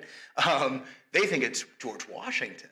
And we can take them in there and we say, no, that isn't George Washington. We show them the Rembrandt Peel, and then we bring them out here, and all of a sudden you have Washington more of just the portrait in our art gallery, and you come out here and all of a sudden it's brought to life that now George Washington is in this moment that impacts his life in a terrible yet way of growing as well. So I think as we continue this interview, and now we're going to come to this painting and talk about Flashpoint here, I think what my first question would be about this painting specifically is, how do you even start? What is the process for something like this? Where do you begin? It's always the story. So you got to know what you're trying to convey, and with that. The fun starts when you start gathering up what those visuals would be. You think you can see it in your head, but then it may be totally wrong. And then in this case, you think that they'd be wearing the uniform, but then you find out that the uniforms were all worn down at that point, and they truly were desperately trying to find clothes, and they'd use trade clothes instead. And so, wow. So what I envisioned first was out the window, and you're trying to do something different. So all those things, they just guide you, and it's just a gradual journey. Now, in this painting, about how long do you think, if you had to give a time of start to finish? I know that's hard because honestly, you could make the argument starting in your childhood, just from the story. Yeah, right. So, if you had to kind of put, how long would something like this take? I mean, realistically, easily a year. Yeah. Because you're doing all the sketches, photography. With this one. I laid it out like an old-fashioned painting. I mean, with vellum layers where I would move things around and try to get the action right. Because the action, I wanted the action just like the woman I remember from Waterloo. Of course. I wanted that interaction with the viewer, and to do that, you've got to load the painting with some abstract big lines, so big geometry, these diagonals, and then the depth. And then the horse running at you, and I wanted the figure looking at the viewer.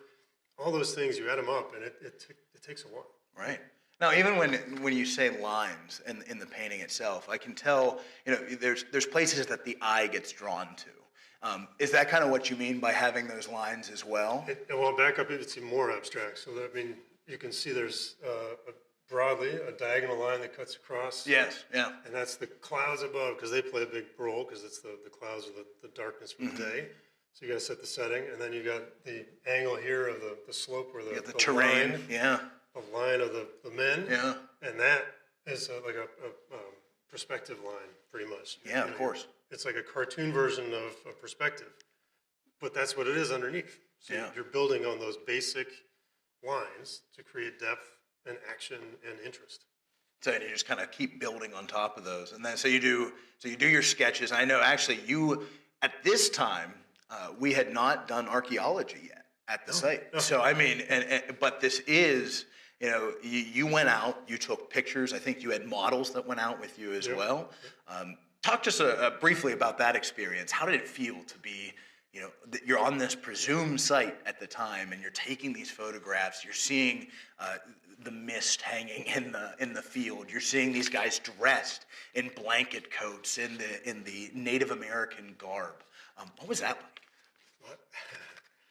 That's when you jump back to childhood. I mean, you really feel like you're playing pretend, but the more you do it, the more real it feels. Right.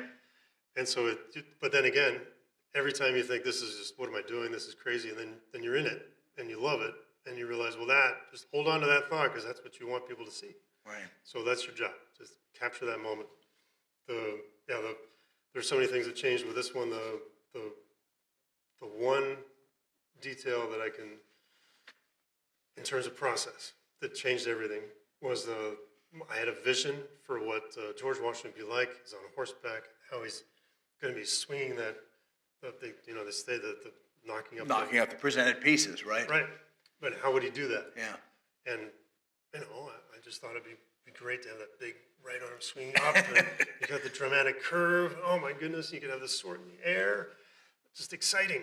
And then I went to some great guys who have horses and are very skilled, and they're actually history buffs too in that world. And I wanted them to help me with this, so I brought them my drawing, and they just started to laugh. You're like, oh boy, well, I guess, okay. I like the drawing. But no, it was because of what I'd drawn. Was the pose that I was thinking of was completely impossible. It would never happen. Yeah. And I was thinking an upward sweep, big sweep, dramatic. And then their quick answer, their quick note was, well, what happens if the horse looks to the right? You've just impaled your horse. Yeah. So they would never have had a big swing with a saber up like that. And so with that, I said, well, okay, you got to teach me. Tell me what to do here. That's right. And the motion is down and up and away. Kind of push away from the horse. You're knocking them up this way and away. And so that's why I still have the sword up and visible and dramatic, but it's not a pose we expect. He's going it's a up different and away. Yeah. And almost back too. Yeah. So that the horse is not being hitting and involved. Right? Yeah. Wow. And being able to bring in that type of knowledge, sometimes you can only get from those people who either reenactors or interpreters or historians who kind of live it. Because we have this thought of Washington, and then you talk about, we have this view. And then you get out there and you see and you go, oh, you can kind of get the lay of the land, the terrain. You can almost imagine where Washington is coming out of the field, things like that. Yeah, well, in this case, too, as you mentioned, this was before any dig. Right. Before confirmation, this was the area that we were convinced, my father was convinced, was the spot. And my job was to go in there to the actual location and try to use the lines of the landscape and place it as I thought it might have happened. So you're coming up the stream, and now, if I were to change it maybe today, maybe he's not right here. Yeah. Maybe it's further down. Closer down to the stream, yeah. Right actually at the edge of the stream. But, at the time, this was the best way to compose and keep the location recognizable too. Right. And I mean, that is also an educational tool that as we talk about, when you find more information, how do you adjust? Even within, exactly. It's history, and we're always learning more, which is so exciting. And that's a big part about this exhibit that we're sitting in right now, is it shows how the story has evolved over so many years. And truly, as we continue to look at this, I think and I think you talked about this once, because when we unveiled the painting here at the site, because I remember hanging it that night, putting it on. It was over in our center, and then we're making sure we're putting it up. But I remember you also saying about how when the visitors walk in, you see this musket that's right off in the front. It's almost like you are in the shot of this musket. Did you plan that purposefully? Are a lot of these these are all choices that you're making, right? I guess my question might be, was there anything in here that you kind of did and then later you went, I never looked at it that way? Well, something like this, not really. Very focused. There are only a couple of things that you want to add, and that was the human side to it without making it over the top. Right. You want to show some casualties, so I did slip in hints of things you might see beyond the man. There's more obvious. But so that was the added extra. But you can see every detail, the prisoners who were taken, etc.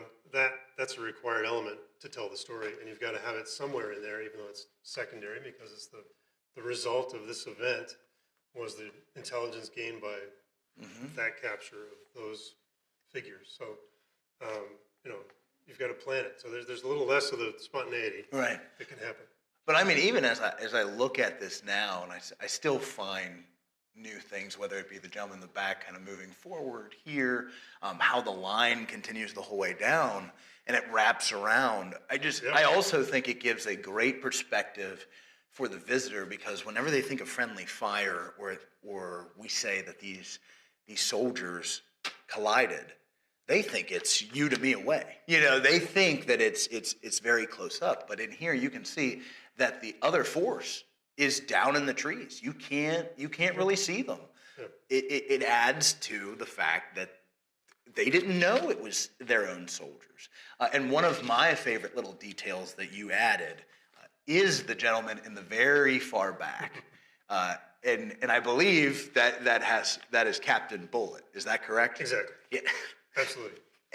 And that's one of my favorite details, because we talk in the exhibit about the different accounts of this event. Of this chaotic moment. Exactly. And you have different, it's when people talk about there's a car crash and everyone says they saw it differently. Oh, it was your fault. It was your fault. And Captain Bullet's account, given by his nephew, is the only one that really throws Washington under the metaphorical bus, and says that he waves his hat, and that's actually you added that in there. Yeah. And I think that goes back to your purposeful decisions in this. And the reasoning, though, too, is it can be plausible. I mean, two things can be totally right at the same time. Because having been in that field, so that marsh, that's flat, but it's curved. There's all kinds of land curves.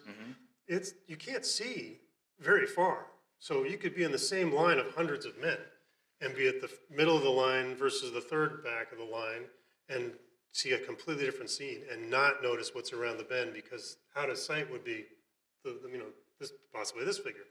So I can totally see the plausibility, and that's why I want to make sure that these stories aren't just cut and dry, but it's also very flexible. I mean, it is eye of the beholder in terms of the moment. It's the gray area. That's what history is. And that day was gray. Yeah, isn't that the truth? The other detail, just this one I did add, just to make sure it was for Ligonier. Because at that point, the Fort Ligonier's greatest possession were the saddle pistols. Oh, of course. And so with that, just to have it, if you look, the saddle pistol is very visible. Yeah, right on the horse there. Very central. You can't miss it. It's nicely framed.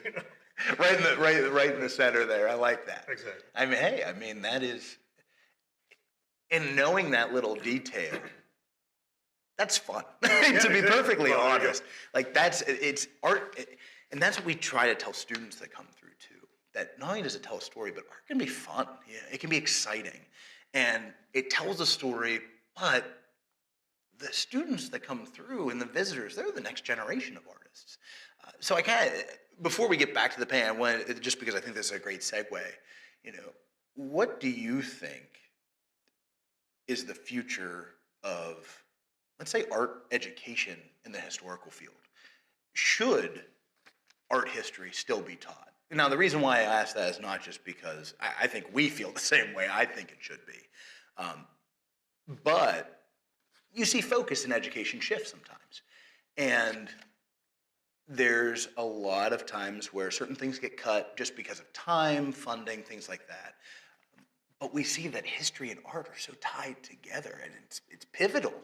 So what do you think just about that? That's a big question. It's one I think about a lot, though, because I think it's art and story are ancient human reactions. Is what we do, and you pass along the knowledge of family, whatever it is, through story, through photographs, if you think of it. I mean, that's what we art do. Within itself. Yeah, that's what we've always done. I mean, like the Lascaux cave drawings. Sure. There's a guy who wanted to record that great hunt, and he Yeah. did. Yeah, it's right there. Yeah. And then we're looking at it thousands of years later.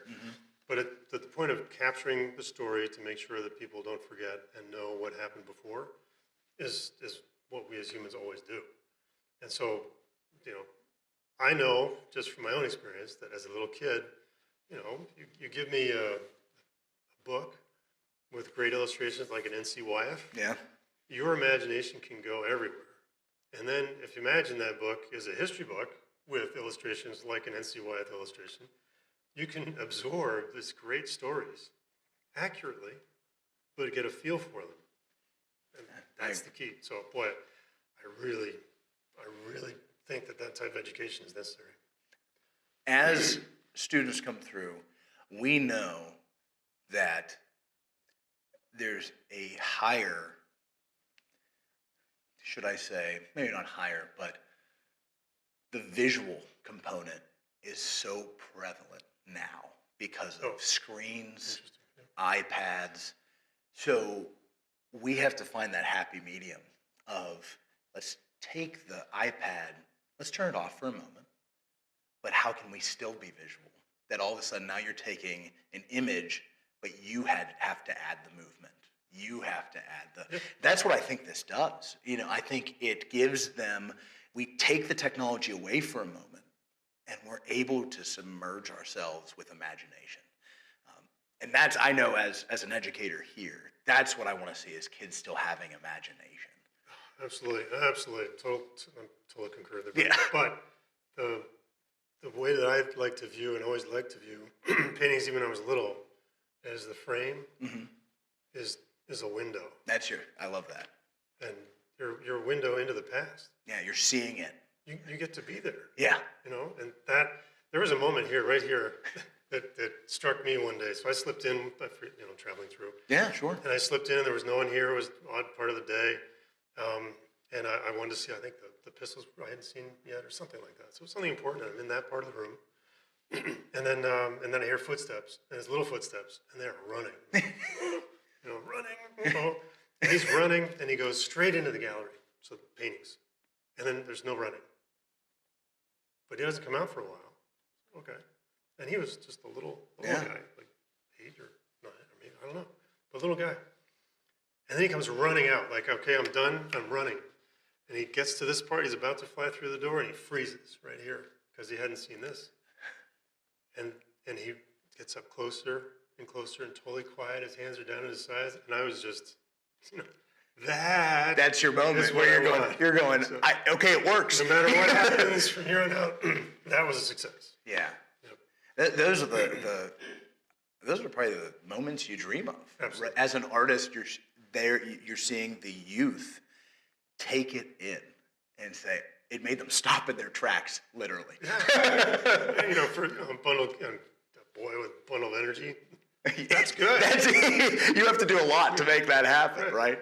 Well, it's amazing to think about how this can do that. Now, and even to ask, to kind of get back to this painting and ask, what is, if you had to pick in here, your favorite part of the painting, or maybe the favorite part of the story that you're telling in here, what is your favorite part of this? Well, I think it actually is the title. Oh, man, there you go. Only because the title gets to answer like 7 of your 7 questions to your own. Of course. But so the literal, the one you already mentioned, the flash point. So flash point being the flash of the musket. Yeah. So the powder flash, right?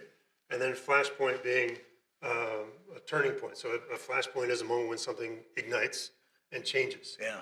And so it's used in all kinds of contexts. So you've got the literal context of the flash point from the musket. You've got flash point for broadly for history at this point, which is an entire military campaign. Big turning point because of the capture of those men. Suddenly, Fort Duquesne is taken. Unexpected turning point. Then you've got globally, you've got the points of Duquesne was the focal point for the whole war. Yeah. And they were able to actually capture that. So key moment.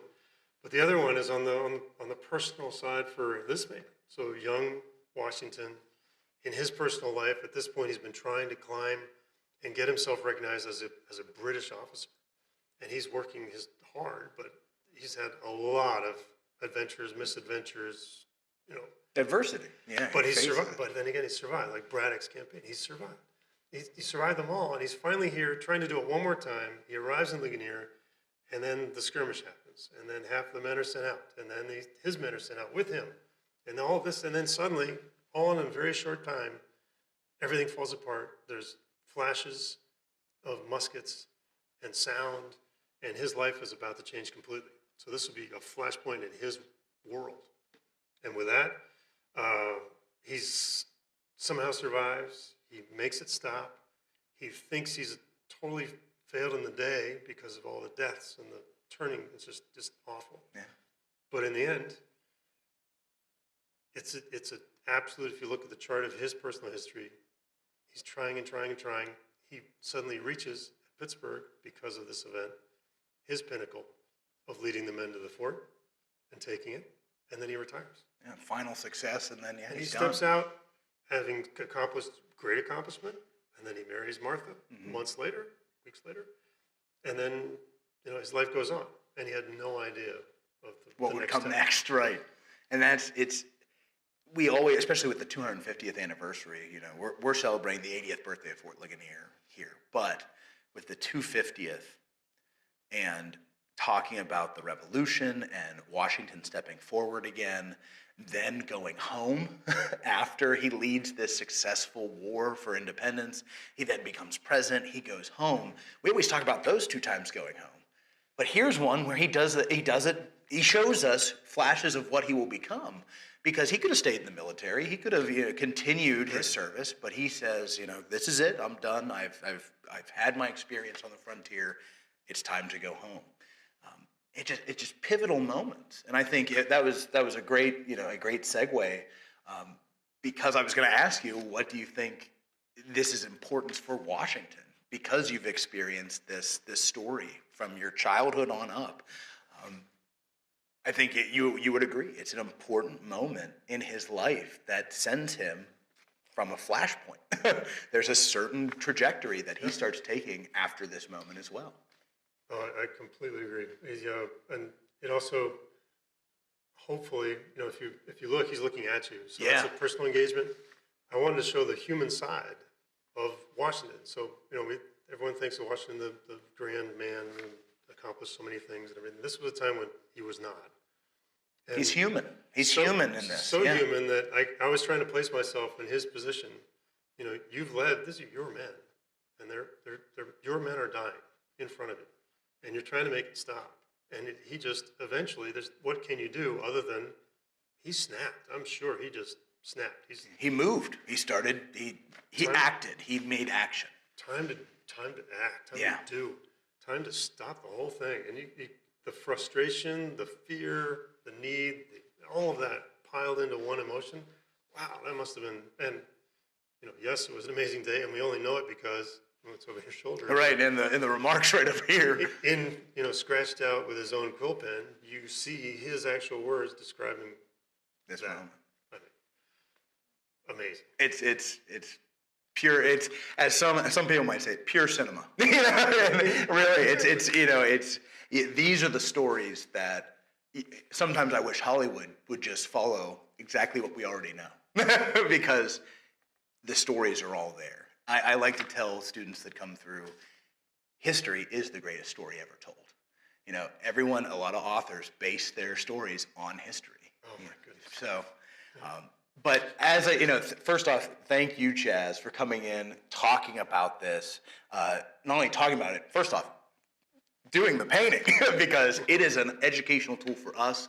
It illustrates this moment for so many who come through here. So thank you for coming in to talk about this, for coming down for this interview. For all of you who are out there that are still watching, we hope that you enjoyed this. Leave a comment. Come down to the site.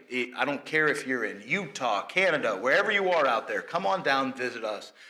Come see this in person. I promise you it is well worth it. And also, for all of you who are tuning in for this 80th birthday celebration, thank you so much. But keep in mind that the only way that we continue to do this for another 80 years is because of you.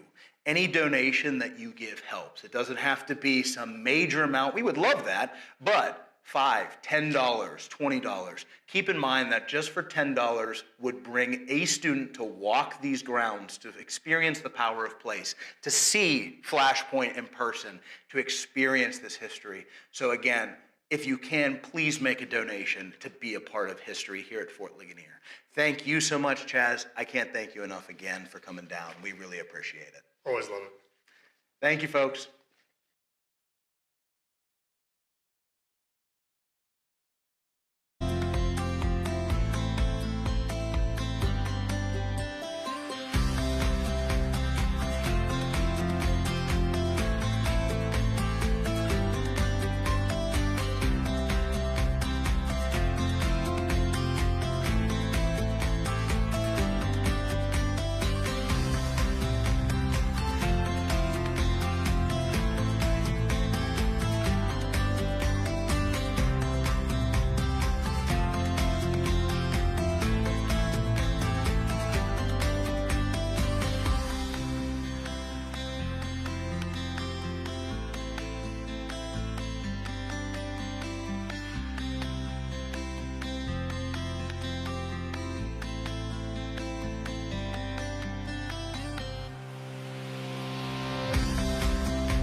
All right, folks, I think we're live. We're here. 80th birthday celebration, as long as Vince is out there. First off, shout out to Vince for helping us with all of this. But right now, we are in Wade's tent here. Now, Wade Stoner is a board member. Mr. Washington. Yeah, Mr. Washington. I know, people are far more used to me. One of my favorite things is when they say, oh, I didn't recognize you without your clothes. And that's creepy. Instead, they mean this. But Wade is also an interpreter, but also on our board here at Fort Ligonier. So as you look around, we are in his officer's tent. This is an impression that he has put together, and it's great because it really brings the story to life. Even today, and folks, it's been free admission today. We've had people coming up here. You've been engaging with folks as they've come through. And I mean, we're actually Yeah, and we're taking a little bit of a respite out of the rain right now. But as you look around, this is to show what an officer would have had during those 1750s. Or could have. Or could have Some had. did, some chose. This is all personal preference. We're dictated on what size tent we were allowed so that the quartermaster can line up the streets properly. Other than that, I buy the tent and I buy everything in it. So it's, just like your home. Right. You know, you decorate it the way you want to make yourself comfortable, what's important for you. I have a bed that goes in that box, a campaign bed. Another captain might be quite comfortable with just a cot. Yeah. And it's so much simpler. Now, in that bed specifically, now again, I said that Wade has done it's been a while. You said, and I think it was, you've been doing this for over 30 years, is that right? I started reenacting. I started in the Ranger kind of world over about 33 years ago, and I took this persona on somewhere around 2006, so right around 20 years. So this has been a project for 20 years. And it never stops. Right, I know. It's just, and you said even, like the item that you mentioned, the bed, that is based off of George Washington's camp bed, correct? It is. It's appropriate for 1750s. His was actually from when he used it in the Revolution as General Washington. It is a campaign bed, meaning that it all folds down, comes apart, and it goes in that green box right behind you. And this would then be put on a wagon. Puts on the wagon with all the rest of the trunks. We get to the next stop, it gets put up. So. Yeah, and I mean, again, my choice, do I want to haul that? Do I want to pay for that to bring that from Philadelphia, or is a cot going to suffice? Right. Based on my personality and what I've read about the personality of the person I portray, that's how I'm trying to let that evolve here to say this was 1750s for me, and also Quentin Kennedy, the guy I portray, from what he would want to be a little extravagant, not over the top. This is not over the top for this time of the war. As it moves on, as you know, things get pared down. We realize hauling wagons full after wagons full of stuff over mountains while you're building the road, it only gets harder. It doesn't work too well. Right. I mean, everything gets broken, the wagons get stuck, you're holding it up. So by the time Washington's a general in the Revolution, he has this exact same size tent. His door was on the side instead of at the end. But this was his tent, and his whole kitchen mess was in a box smaller than that bed than that trunk, right. Yeah. He was very sparse because they learned this is stupid to haul this to stuff try and bring around. all this out in the middle of nowhere. Europe. No, right, and it's not easy because you're building a road as you go. But this is fun. Right. And everything is here. I've mentioned to you and other people, everything is truly a prompt. Yeah. To stimulate a discussion with anybody. It can be a 5-year-old kid and walks in and says, "Mom, what's that?" "Well, it's a beaver." Yeah. And then that spawns the story of what's the French and Indian War all about? It's the resources. Territory and resources. Territory and resources. England, they want to own the world and move in. France just wants some of the resources. Yeah. And this was a big resource. Yeah, and kids, immediately they're drawn to these things. But the thing is, what's funny is adults are too. Oh yeah, because it tells the story. Right. It allows you to put things in real terms. Right. And you allow people, like, we have visitors, they come in. Like they come into the tent. It's not just, hey, stand out there and look. Instead, it's come in. And I'll also mention, there are other things that are pretty awesome in here, folks. Like this whole set that we see over here. Also, there's literally, like, Wade goes all out, man. And I mean, like, there is chocolate right here. Like, this is awesome. There's chocolate. We got raisins. Well, we got some apricots over here. Cranberries. Oh my goodness. But again, I'm out of pickles. But again, I'm out of pickles, he said. But I mean, it just shows that there is also different norms here for the different groups of people. Their status.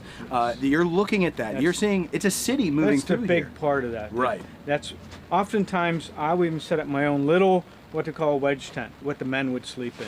6 to 8 men assigned a mess unit. They eat together, they get one pot, they get one tent, some are on watch, they're not all 8. But everything they own goes in that little tent. It's right there, yeah. Compared to this. And everybody says, well, this is extravagant, this is nice. And it's like, no, this is a tent in the wilderness, my friends. I'm sorry for you if you think this is nice, living in a tent in the wilderness. Now, in perspective, absolutely. Compared to those soldiers that carry 100%. everything they own, you know, and they're sleeping in that. This is a very nice tent. Yes. You know, but yeah, because I mean the wedge tent is small. But again, it's like you said, by comparison, you'd much rather be back at your home, whether that be London, Absolutely. Scotland, Yeah. or even in this case, back in Philadelphia. Yeah. You know, Everybody says, oh, this is nice. No, my home is nice. right. And we'll repeat, this is a tent in the wilderness. We had to build the road to get here. And I mean, as I do love how this is like, you can see, folks, it's in rooms. Like, we have an entertainment space here. There's the back where you sleep. There's kind of a small desk they have to get ready. But even as you kind of look around, there's a lot of things that Wade has acquired over the years. Whether those be actual antiques, I mean, from the 1750s, which is amazing. A lot of them are. And also like reproductions like this punch bowl. You know, I love this because it's also, you know, success to General Amherst. You see the GR there. And we know that when, let's say, we're at the table here, Wade is entertaining other officers. When we think of having drinks in like punch bowl, this is not fruit punch. We're talking rum punch, which was, you put in a lot of lemon, limes, like you said, citrus. And sugary. And sugar. Brown sugar, if you can get it. And we're kind of probably thinking, oh yeah, you get a ladle or you get your cup and you go in. No, they would drink from this, then you pass it on to the next person, keep it going around the table. You're having conversations about the Right. politics of the day, you're playing cards, whatever. But that What's was- next in the campaign? You know, I mean, it's camaraderie also that's here. And as Wade said, every item that is in here, it tells a story. It's a touch point for visitors. And that's what we want to do with the fort as well, folks. That's how we make the next 80 years possible, is that all these wagons, carts, the fort buildings, they're touch points. They're moments of access, because we see little kids come in here. We see little kids come through the doors and they talk to someone who's dressed like this. And it leaves an impact. Yeah, and every item, people focus on different ones, can lead to a discussion about. Well, I mean, even life. you pull. If you could you pull out your officer's Yeah, fusee? my fusel. Yeah. Now you had a very cool story about this. I believe this was A friend of mine. Yeah. Like I said, I came into this hobby, and it took about 10 years until I developed this Mhm. officer persona. I started out as just, you know, the typical, as most of us do, it's cheap and easy to get in as a ranger. And Right. You have this, and you get your musket, or you get your French toolie. And that's what I was using as my officer's musket or fusel, was Yeah. a French toolie. And a good friend of mine, my mentor for a lot of things, he had this made. He was not necessarily a man of means. He wasn't poor, but his health was failing. But this was his favorite gun. He had a lot of guns, a lot of flintlocks. And he says, Wade, you need a proper officer's fusel. And he called this a lady. It was his best, his most prized thing. possession. He would take it to the shoots. It was what he loved the best. He'd shoot them all, the rifles, things. But this was his fusel. And he says, you need an officer's fusel. Take this and use it. And like I said, his health was declining, and he knew that. And so was his bank account, as Right. he was getting old, taking care of issues. And he Yeah, says, other things to figure out. if I am here in December, you can buy that from me. Right. If I'm not, it's all yours, because I don't need the money. Right. And I never paid a dime for Yeah. it. So this is a strong, honored memory. And I even told you about we had a shoot. Everybody liked him. He was a very strong character in our reenacting world up in New England. So we have a spring shoot up there, just get together, private. And we had the Everett Spear Memorial shoot. So it's in his memory. And this in his memory. And this was his gun. And you were shooting and I it. was shooting it, and I won. Yeah. And what we were doing, it was sudden elimination. As soon as you miss, we were shooting at a steel gong. Uh-huh. And as soon as you miss, you're out, because there Yeah. were probably 10 or 12 of us started. And there's me and another guy, the guy that makes the targets over Yeah. here, going back and forth. Bang. Bang. We probably did it 5 or 6 times. And it's like, oh, I can't miss, I can't Yeah, miss. I know, right? Everett, come on, buddy. And I did. Finally, Tim missed, Hey. and I'm like, He good job, was Everett. there with you. But So that- but isn't that, you know, with Yeah.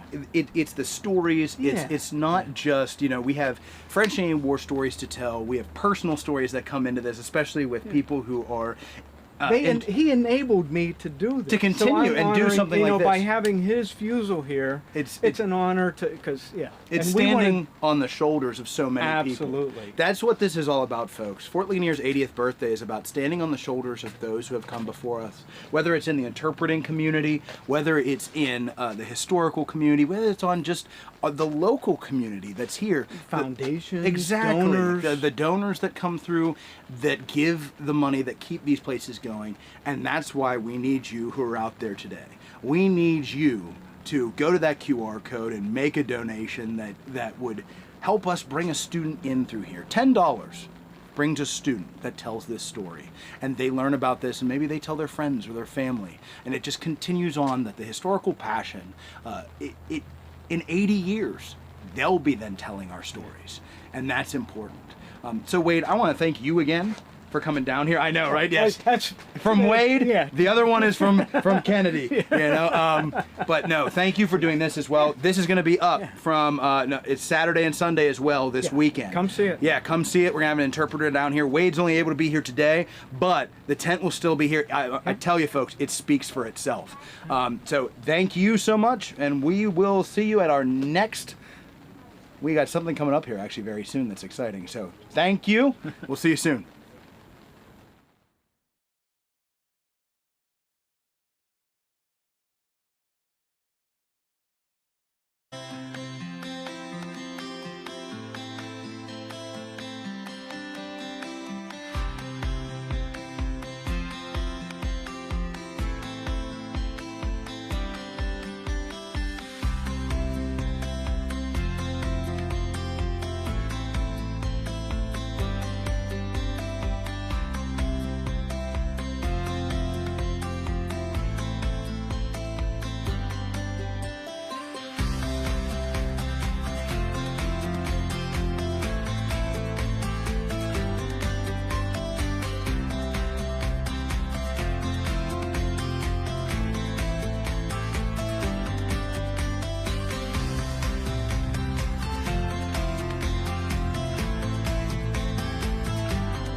And we are back, folks. We were just outside at that officer's tent, and we have a few friends who have come to join us from the Lincoln Highway experience, correct? Yes. Yes. Yeah. So first off, thank you guys for coming down.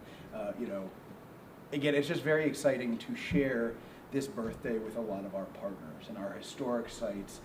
Now, you guys, it's hard to just say one site because, I mean, you guys cover, you cover a corridor. I mean, you have a great deal of history to cover, connected by the Lincoln Highway, and I mean, the amount of stuff that is along that highway over the years has just been, a lot of it that might even, what is it, the giant teapot? Like, come on, guys, who doesn't love a giant teapot? I mean, I get to talk about a fort, that's great, but I would like to talk about a giant teapot, Yeah. Yeah, you're like, yeah. It is fun, like you guys have an amazing site here.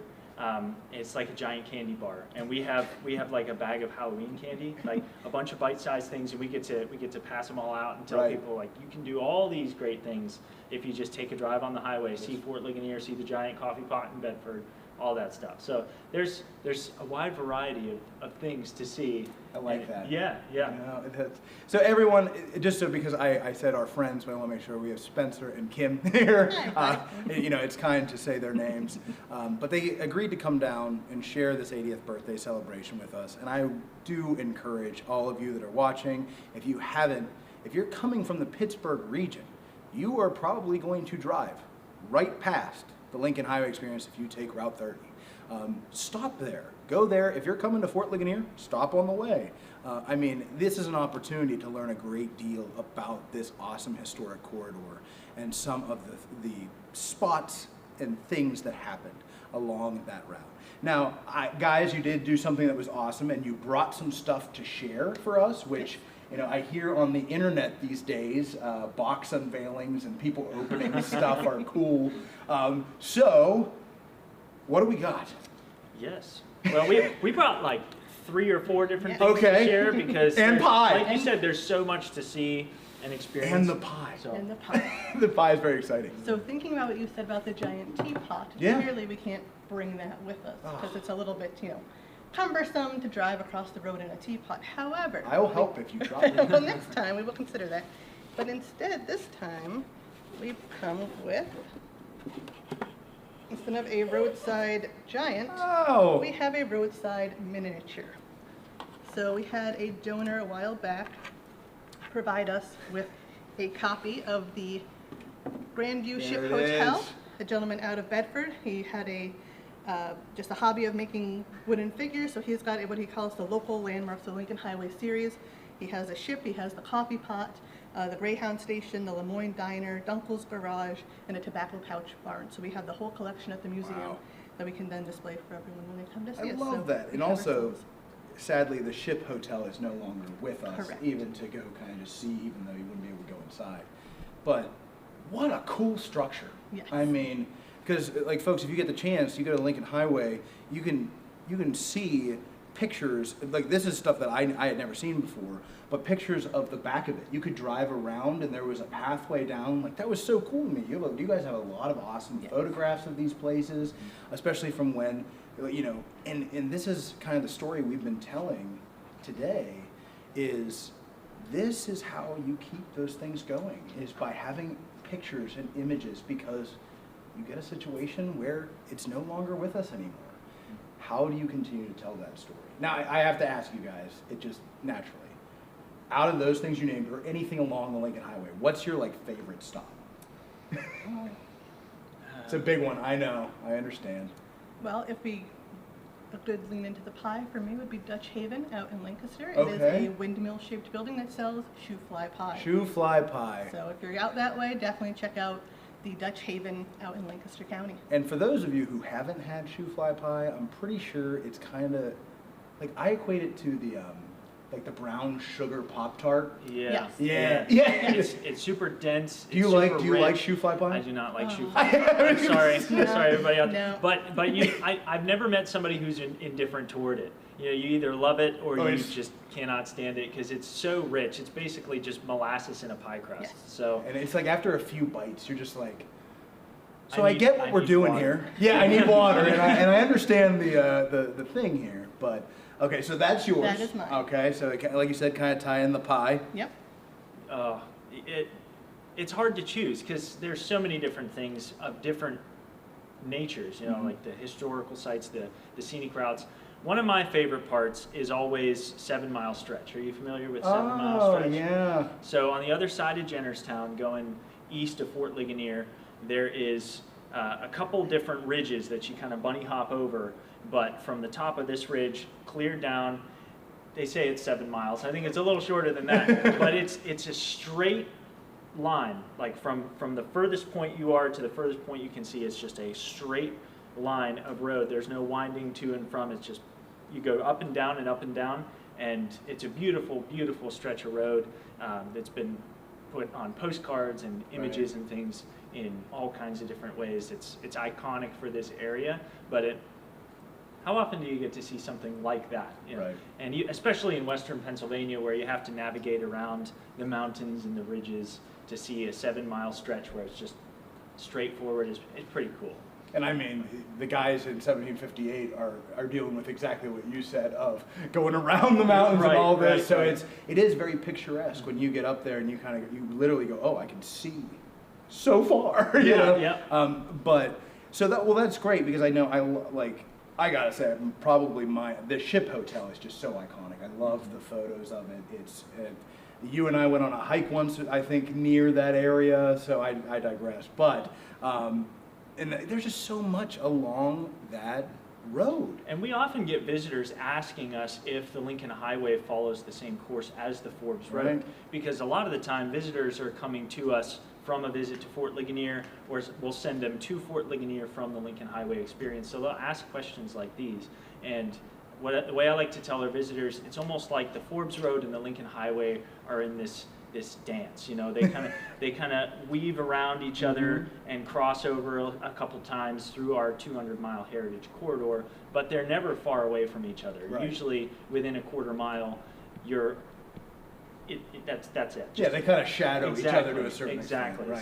So there's, back in the 18th century, of course, and into the early 1900s, there were not very many ways practically to get across Pennsylvania. So the tried and true way of the Forbes Road, they didn't reinvent the wheel. They just kind of kept in the same proximities, going the same places to follow the topography.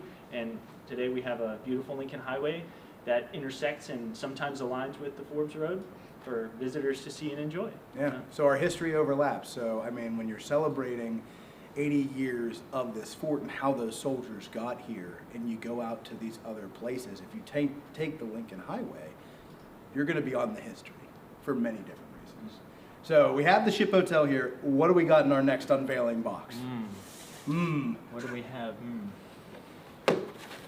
We've got two little things in here that I think would be pretty nifty.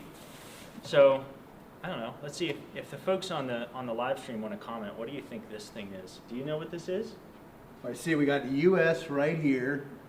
This, I think we had someone off camera. Is that a mess kit? Yeah. We got a mess kit. Oh my God, off camera. Yeah. So it's stamped 1916, I believe. Wow. So this was from the World War I period. U.S. Army. They were issued mess tins like this, with a clamp to hold the lid on, and you could hold it over the fire to cook your meal. And Jiffy Pop. Jiffy Pop. You immediately, that was my thought, but look at that. But look at, immediately you have a pan. Yeah, so the lid does come off so that you can stir fry, or you can make a stew, and it's somewhat reminiscent of some of the ways that they would cook for the soldiers on the Forbes campaign. Often they would throw a lot of their material in and make them in bigger batches by mess, which is, I think, 6 soldiers is to a mess, you know, where we get the term like mess, 6 to 8, mess kit, mess tin. So we brought this one with us for 2 reasons. First of all, tomorrow, shameless plug. No, I was going to ask about what's coming up, so not shameless whatsoever. Yeah, tomorrow on Saturday, August 15th at 4 p.m. at the Lincoln Highway Experience, we're having a documentary screening about the 1919 Army Motor Convoy. Oh, right.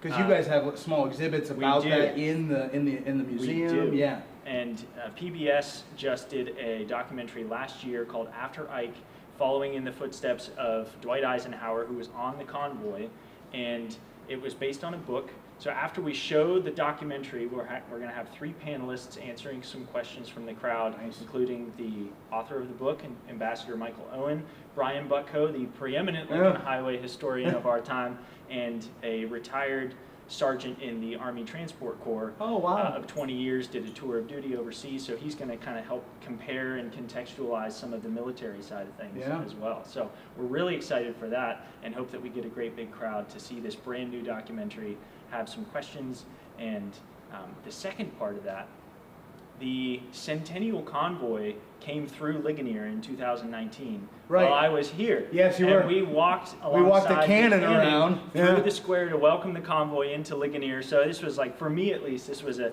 neat connection from Fort Ligonier. Full circle moments. Full circle. They're all coming. Not to mention the link outside the front of the building that Eisenhower, I believe himself, put in. Pretty sure with an artifact axe, Yes. which is terrifying. Yeah, that's a horrible But idea. That was in the 1950s, folks. didn't know We any don't better. we don't do They that didn't know any anymore. better. We don't do that.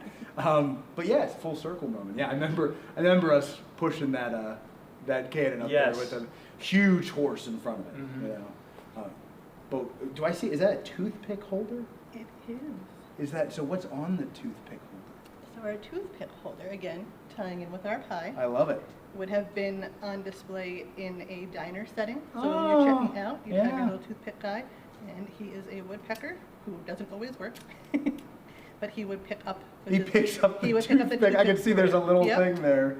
We've been trying all morning. Everyone did. No, Well, it was the longest time I ever had to wait for a toothpick. But he's retired. But He now, is retired. But the idea being another kind of fun little, thing Yeah, I to get love you in the that. diner activity. So yep, he's a little bird guy. On a log, but he was a donation from a gentleman down in the Chambersburg area. That's very We just thought he was a fun little thing you don't normally see anymore. I know, right? I was going to say I've never seen Nope. one of those. He's just on a little spring action. And it gives you your Gives you toothpick your to get toothpick. the rest of the pie, pie out of your teeth. There Exactly. you go. That's Speaking it. of. I know. I know. I've been like side-eyeing this the entire time. But when folks go with their ticket at the Lincoln Highways, it's still that they can go in the diner and have a cup of coffee and pie. Yes, sir. Yes, it Included is. with your admission. Every admission gets pie and coffee at the end of the tour in the restored diner. It's awesome. When you drive by, you can actually see where the restored diner is. It's beautiful. It really is. And then, do you always bring 2 choices? I thought it was just cherry. We do our very best to offer at least 2 choices every day that we're open, just in case people don't like cherry pie or if they have an allergy to apples or something. So Can I the tell you standard- something? Yes. I love cherry pie. Well, Especially here's as- some apple for you. Especially portraying George Washington. Yes. Man, do I love cherry pie. We love a good story. A good origin story. So we've got some pie here, and this goes for the crew as well. Anybody that wants some pie, we'll get you guys some pie. You said cherry, right, Oh George? yes, Okay. George enjoys cherry. Yes. Is that, Look at has that that. been fully researched and Oh, it is. proven? It is completely bunked. What you want? What you want? Consider it debunked I see. as well. Yes. Well, I had a history professor once tell me that why countries and cultures choose to tell the stories that they do can be as important as the story itself. That's a good Like point. whether George Washington actually cut down a cherry tree is true or not, I think it says more about what Americans value that they passed this story down of their first president saying, "I cannot tell a lie, yes I did." At like So, 4. yeah. However old he was. I'm surprised he could wield an axe at that I know. age. It's like he chopped down an entire tree. I'm like, was it a sapling?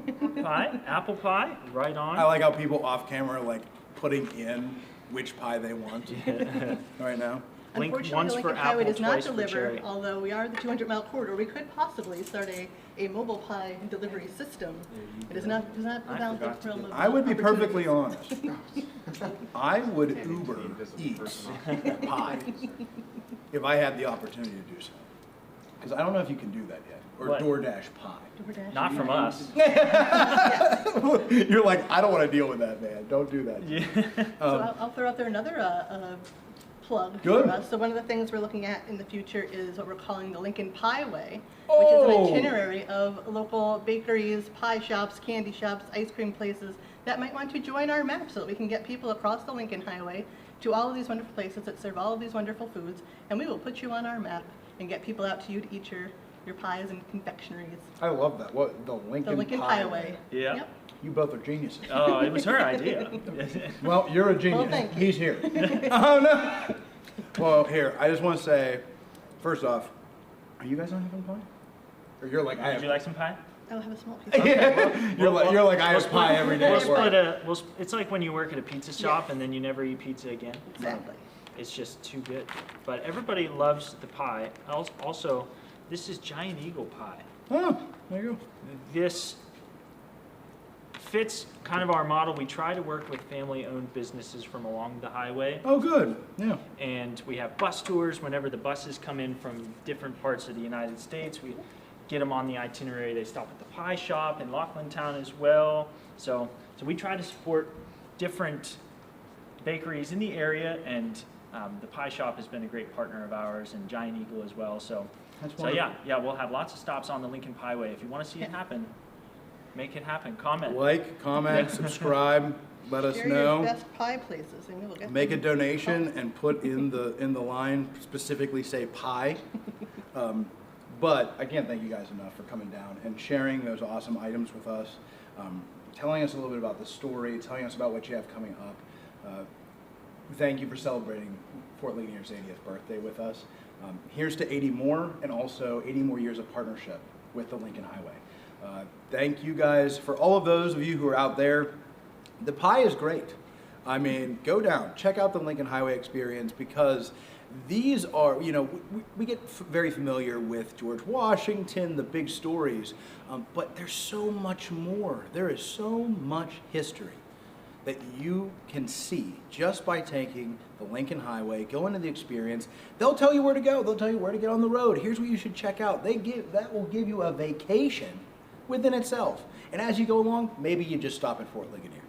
We would love that. But if you can today, during this live stream, if you see this, go down somewhere. There's a QR code, maybe this way or there. It's that I'm being pointed. It's this way every time. Go to the QR code, follow the link, donate. Then if you want to call the phone number of the fort, donate that way. We need you to make this possible for another 80 years. Thank you again, guys. And hey, we got more coming up. Stay tuned. We'll be right back.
What could possibly go wrong, Matt?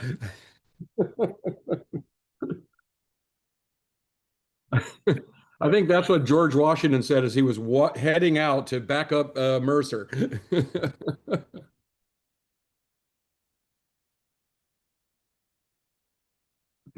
Okay.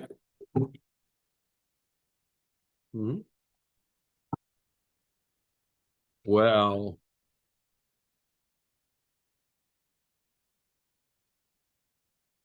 I can hear you fine. Yeah.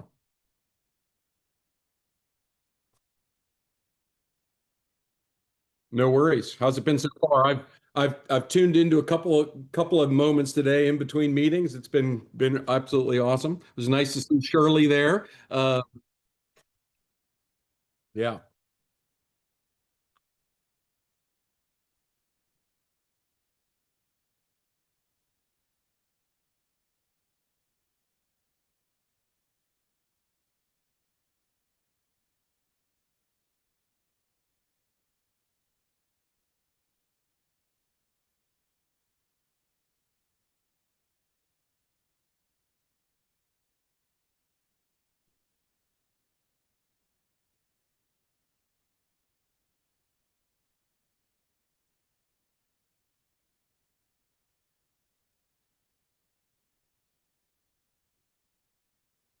Mhm.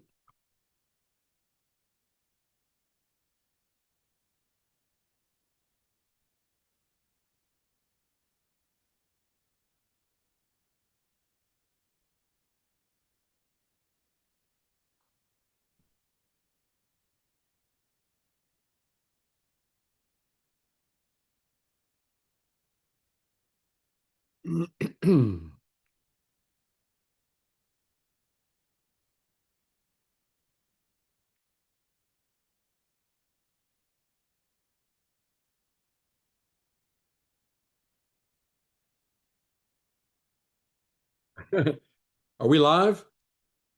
And they can hear me. Oh man. All right. So I got a hot mic, you got a cold mic.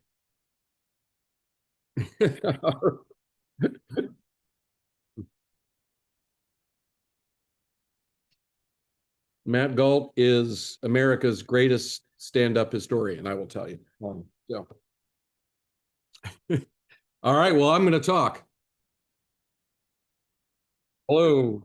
Hello, folks tuning in from around the country and around the world. I am Scott Stevenson. I am president and CEO of the Museum of the American Revolution. Completely intentional brand placement right here, just so you can all look it up. Located in Philadelphia, just 2 blocks from Independence Hall.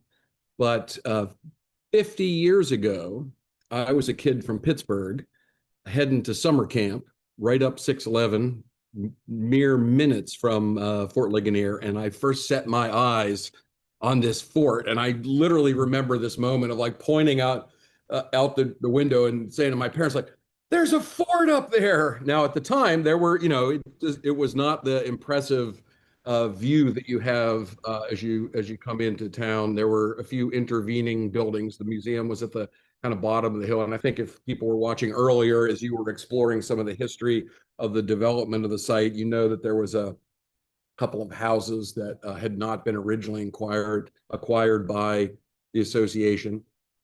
And they were, they kind of broke your view up. But man, it was like as a 10, 11, 12-year-old going to visit Fort Ligonier, it was fire, absolute fire. So it got me started reading biographies. I remember reading, going to my Mrs. Lynch, the librarian at Streams Elementary School in Upper St. Clair, and saying, I want to read about the French and Indian War. And she found me a biography of Daniel Boone and George Washington. And it just really sparked kind of what's become, so far at least, a lifelong love of history, and particularly this sort of founding era of the French and Indian War and the American Revolution. So I look back at literally half a century, and in many ways visiting, Fort Ligonier, Fort Necessity, the historics of Fort Pitt, where I started as a, teenage volunteer as soon as I was old enough to volunteer down there with the Royal American Regiment. Those were really formative experiences for me as a pretty impressionable young person.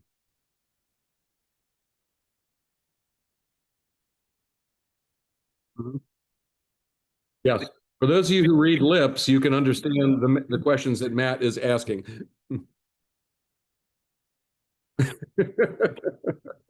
Right. Sure. Absolutely. Yep.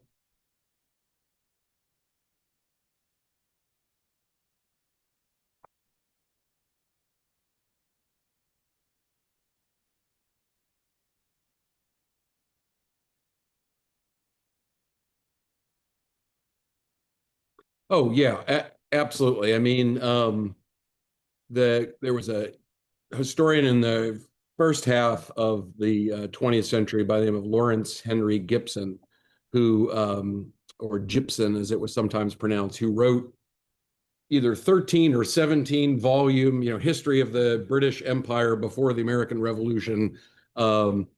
Many of those volumes, about the 7 Years' War or the French and Indian War. And I think he may be one of the first historians that referred to the American Revolution as the aftermath of this great war for empire. And absolutely, we should understand it as, nothing is inevitable in the world, but it is hard to imagine the course of events that led to American independence and the creation of the Federal Republic without tracing back the events that happened, really starting in the Laurel Mountains of Western Pennsylvania, with apologies to my other great friends in the Champlain Valley and Fort Ticonderoga, but we started it. And there's a great kind of unknown anecdote that Benjamin Franklin told, really just, I think it was months before his death in 1790. So Matthew Carey was an Irish immigrant printer in Philadelphia, kind of like taking up the trade that had made Franklin his fortune and much of his much of his public awareness. And Carey, this was as the new federal government was being brought into place in Philadelphia, and he's gathering together historic documents to sort of put together. It's sort of like the first primary source primer on the history of the new American Republic. And he writes a letter to Franklin because he's like, I've got this document, this plan of union from Albany in 1754, right? Years before. And of course, this is what sparked the famous join or die snake, considered one of the, if not the earliest American political cartoons. And of course, that was an effort to try to get the colonies, the British colonies, to form a tighter union, to actually tax themselves so that Britain would not have to provide as much support, and really to contest the French encroachments on the boundaries of the British colonies. And they came together. They came up with this. Franklin was a leading light in that intercolonial meeting. They came up with this plan. It was sent across the water to Britain to kind of be considered. It was sent back to all the colonial assemblies and governors' councils to consider, and it was ultimately rejected by both sides. The colonies felt it was, too draconian. It was imposing too much on them. In Britain, they said it was too democratic. It was giving, too much up to the colonists. But in many ways, it in retrospect looks a lot like what the Continental Congress that came together during the Revolutionary War looked like. One of the interesting things, so Franklin writes a letter back to Carey, and he says, you can insert this letter as sort of context, but don't attribute it to me. Just say that somebody who knows what they're talking about, sent this letter back. And so he talks, this basically tells this story. And then he concludes by saying, I've often reflected on if this plan had actually been effective and had been brought about. The pretext for Britain sending a huge navy and a fleet to defend the colonies, if the colonies had essentially defended themselves with maybe a little bit less direct help from Britain, the pretense for posting an army in 1763, 64, 65, and taxing the colonists to pay for it would have been removed. And he said, I've often wondered about, the great expense of blood and treasure that came about as a result of that. And ultimately, he means the Revolutionary War and American independence. All of that probably wouldn't have happened had it not been at that moment in 1754 that we had, sort of rejected that idea. So, it points out that nothing is inevitable in history. The things are extremely connected, often in ways that are not, immediately apparent to us, and that you absolutely cannot understand the founding of the United States if you start the story as it traditionally was started in, college textbooks. When there was an era when this was actually taught in high schools, for instance. Those days are gone. But, the story usually started in 1763, 64, usually with the Stamp Act, as if King George woke up one day and said, I think it's time to put my boot on those Americans. And so absolutely, you all at the fort understand, as professional historians do and others in the field, that you have to take that story back another generation. That's why at the Museum of the American Revolution, our first major gallery actually takes you back to the end of the 7 Years' War and sort of does a little quick recap of what's just happened, and why it is that Britain in the mid 1760s is like, we got to get our arms around this empire, which now stretches from the Indian subcontinent to the Mississippi River, with tens and hundreds of thousands of people who now are being claimed as subjects. And empires are hard. We're still learning this lesson today, right? You can be the strongest military power in the world.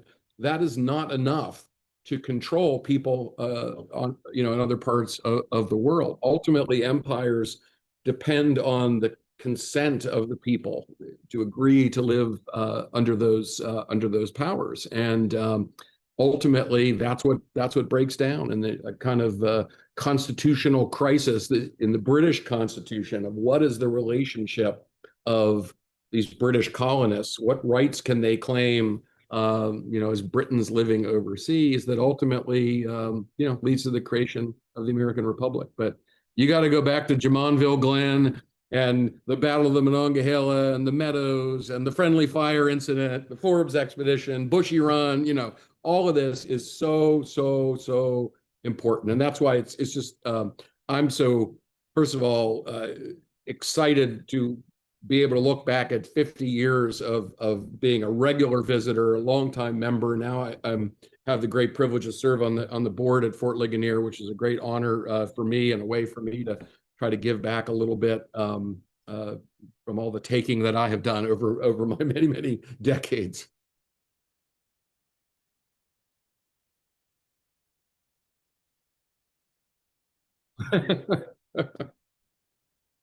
I got you. Yes. Yes.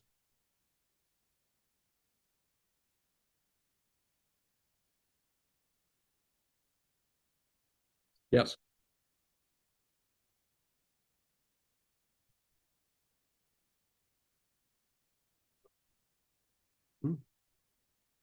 Mm-hmm.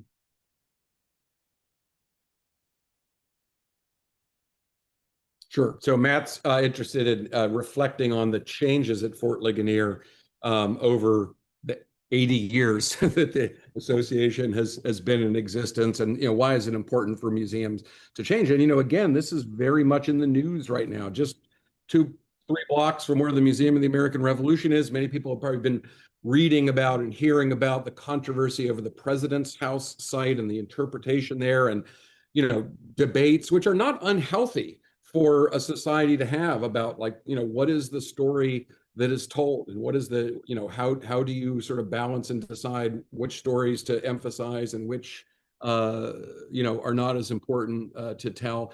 That's what history is. I mean, history is not something you excavate out of the ground. And I hope we'll talk about archaeology at some point, because those are things you dig up out of the ground. But history, a famous historian once described history. He said, history is a dialogue with the past. We ask questions of the evidence that has survived, And those questions are shaped by what our present day concerns are. You know, what are we trying to explain? We bring our own perspectives and concerns to, you know, to those questions and the way we interpret that evidence. So history is always dynamic. It's not the case that there's like history and then revisionist history. All history is revisionist, right? And that's a good thing. We can have discussions, debates, and we should about, well, what is the most important, you know, part of the story? But that all depends on what's the questions that we have. So looking at Fort Ligonier, you know, the interpretation has shifted over the many decades. The site has evolved. Of course, it is, as I alluded to earlier, you know, has grown and covered more of the original fort site, which has, you know, made it such a impressive thing to behold now, and really sort of dominates your approach into the city of town of Ligonier. And so that reflects, you know, generations of really important scholarship, going and finding new sources, and often in overseas archives, or sometimes going back and interpreting documents like the Henry Bouquet papers, you know, that have been in print, you know, literally they've been accessible for over 100 years. But you go back and you have deeper understanding of things, or you see things that you didn't, you know, ever notice before. Great example of this is I was reading through the papers of George Washington from the Revolutionary period, and specifically around the campaigns against the Haudenosaunee or Iroquois, the so-called Sullivan expedition in 1779. So many people, you know, are aware of the Sullivan expedition, which comes out of northeastern Pennsylvania, goes up into what's now central to New York to try to dispossess the Iroquois Confederacy and push them out into western New York. Out of Fort Pitt, a group called the Broadhead Expedition, you know, was organized and went up the Allegheny River, and again was supposed to link up. They ultimately didn't make it all the way up, you know, into what's now New York. But there's a letter from Washington. This is early 1779, mind you, and he sends this letter to Broadhead in Fort Pitt. And he's telling him, now, Washington had done a lot of campaigning out here, right? You know, and so he's writing to him and saying, you know, you need to build, you know, wooden bateau in order to get the provisions up there. You know, here's how you should be sort of training your men. And one of the things he says is you need to teach the men how to use poles to push the boats up the river, and make sure they don't put the pole on the downstream side of the boat, because it is liable to be pushed by the current and throw them out of the boat. And that was a moment when, jumping off that page, and I'd read that letter many times before, but there was the last time I read, I went, he is thinking about 1753. He's like telling us, this is a guy who didn't write a lot of autobiographical, you know, material other than the document that's at Fort Ligonier. But there he is, kind of, I know exactly what he was thinking about. Boy, it was really cold in that river that night. So anyway, my point just is that it's absolutely critical. You know, good professional museums like Fort Ligonier, professional historians, you know, are constantly revising, constantly changing, evolving. And that goes to the material world that you're creating there as well. You know, we know more about, you know, uniforms and weapons and the material culture of soldiering in the French and Indian War now, certainly than we did 20 years ago, 40 years ago, certainly, you know, 80 years ago. Mm-hmm.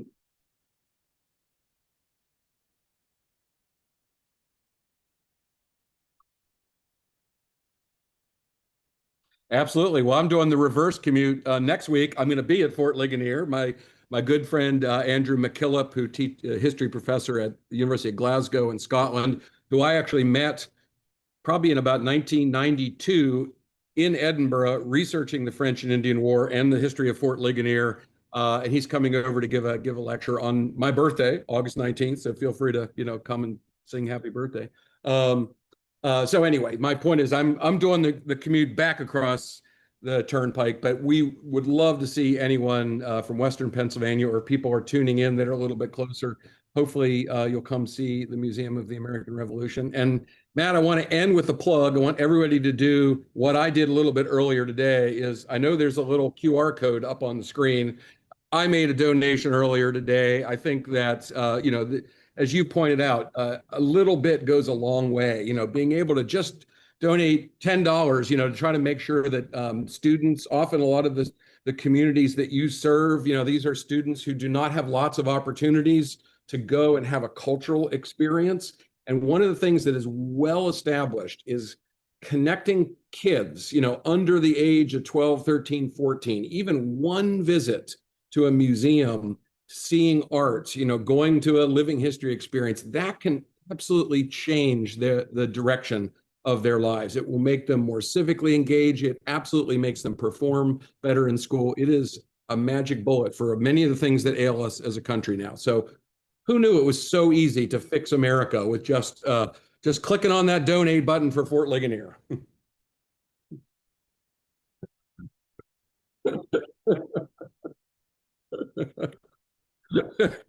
Matt says to listen to me. Yeah.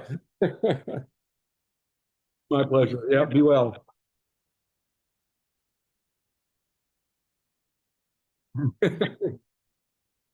amrevmuseum.org. Yes. Very good. Yep, sounds good. Looking forward to it. Bye-bye.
proper.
Chas, can you hear me? I can hear. I can hear you. Can you hear me? Just one moment. I think we can hear you. It's on a screen that's away from the TV for me. Can you and Chas, can you say a few words? Can you hear me now? Yes, I can hear him now. I have the people behind the camera, the men behind the curtain in the classic Wizard of Oz fashion, who are hopefully making my mic. We just interviewed Scott Stevenson, and I was completely silent, but we heard him. So he was the show, you know. So what we'll do right now, and I believe, are we good to go over there, Vince? Yeah. I think we're reading the levels here. I'm going to ask Dave in the corner there, can you check the YouTube comments, see if anyone comments we can hear us? But either way, it says I hear both speakers. So great, we hear both speakers. That's wonderful. So Chas, it is good to see you again. All right. We just did a video that went out earlier today talking about Flashpoint. I wanted to thank you again for doing that. That was awesome. And now we're here, and I see in the background there you are in your studio. Is that correct? Yeah. Yep. I'm stuck at my desk. A rare thing. And am I correct? Is that George Washington directly behind your shoulder there? It is, the little one right here. Yep. So it's like he watches you everywhere you go, Chas. It's good to have someone looking over your shoulder, you know. Right. Now it's awesome that you have that right there because you've done several works with George Washington being either the focus or part of the artwork in some way, shape, or form. And a question I wanted to ask you, and kind of going along with our earlier video with Flashpoint, I would guess, does it ever change? Or do you have a vision of George and you're like, you know what, I'm going to stick with this one as in multiple works? I was just wondering.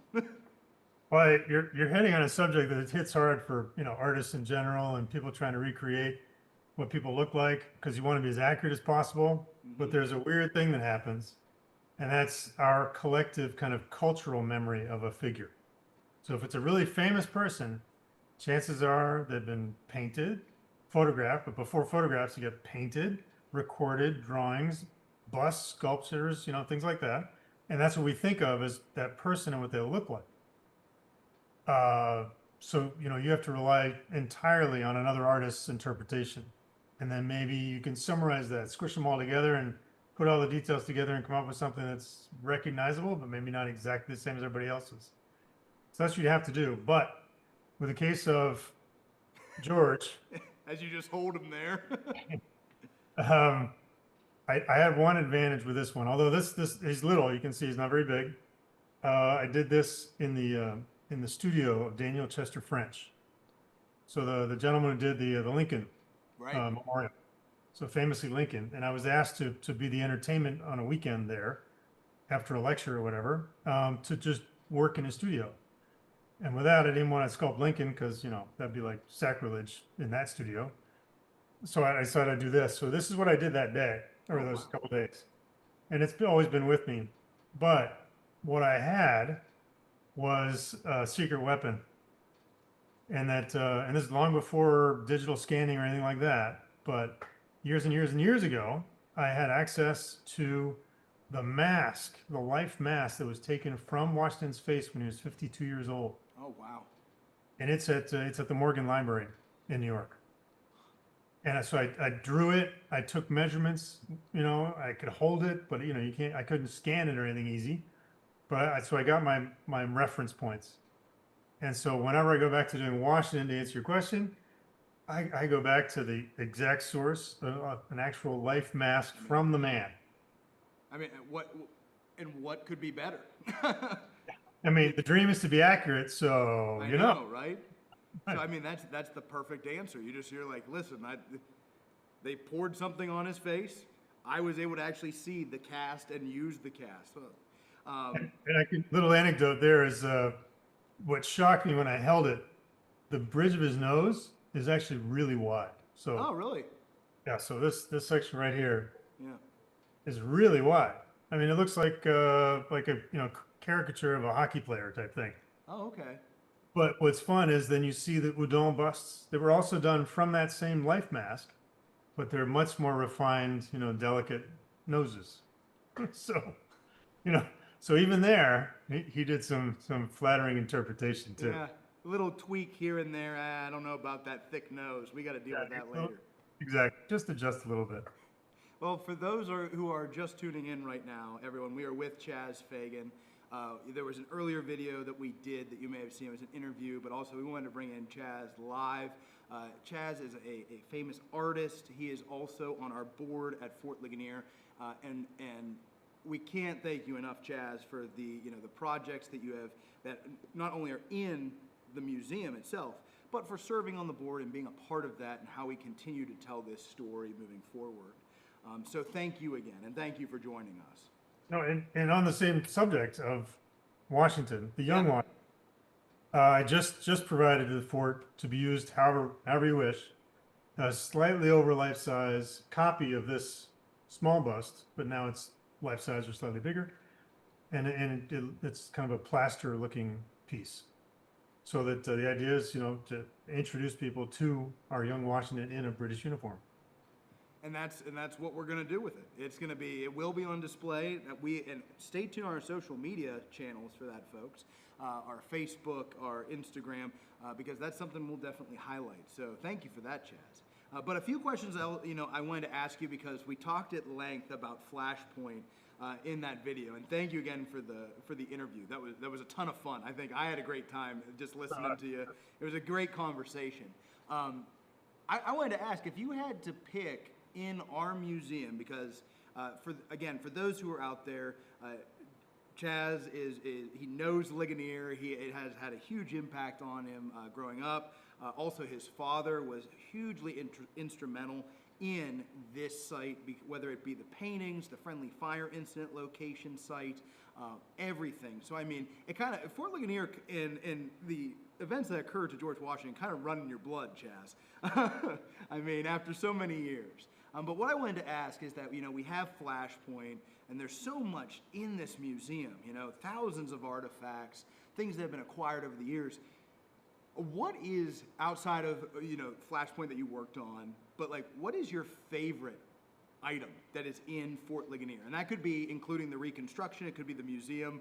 There's so much there, I know. Oh, I know. Well, that's the thing. There's no way to narrow that down to one. Maybe a couple. 4, right.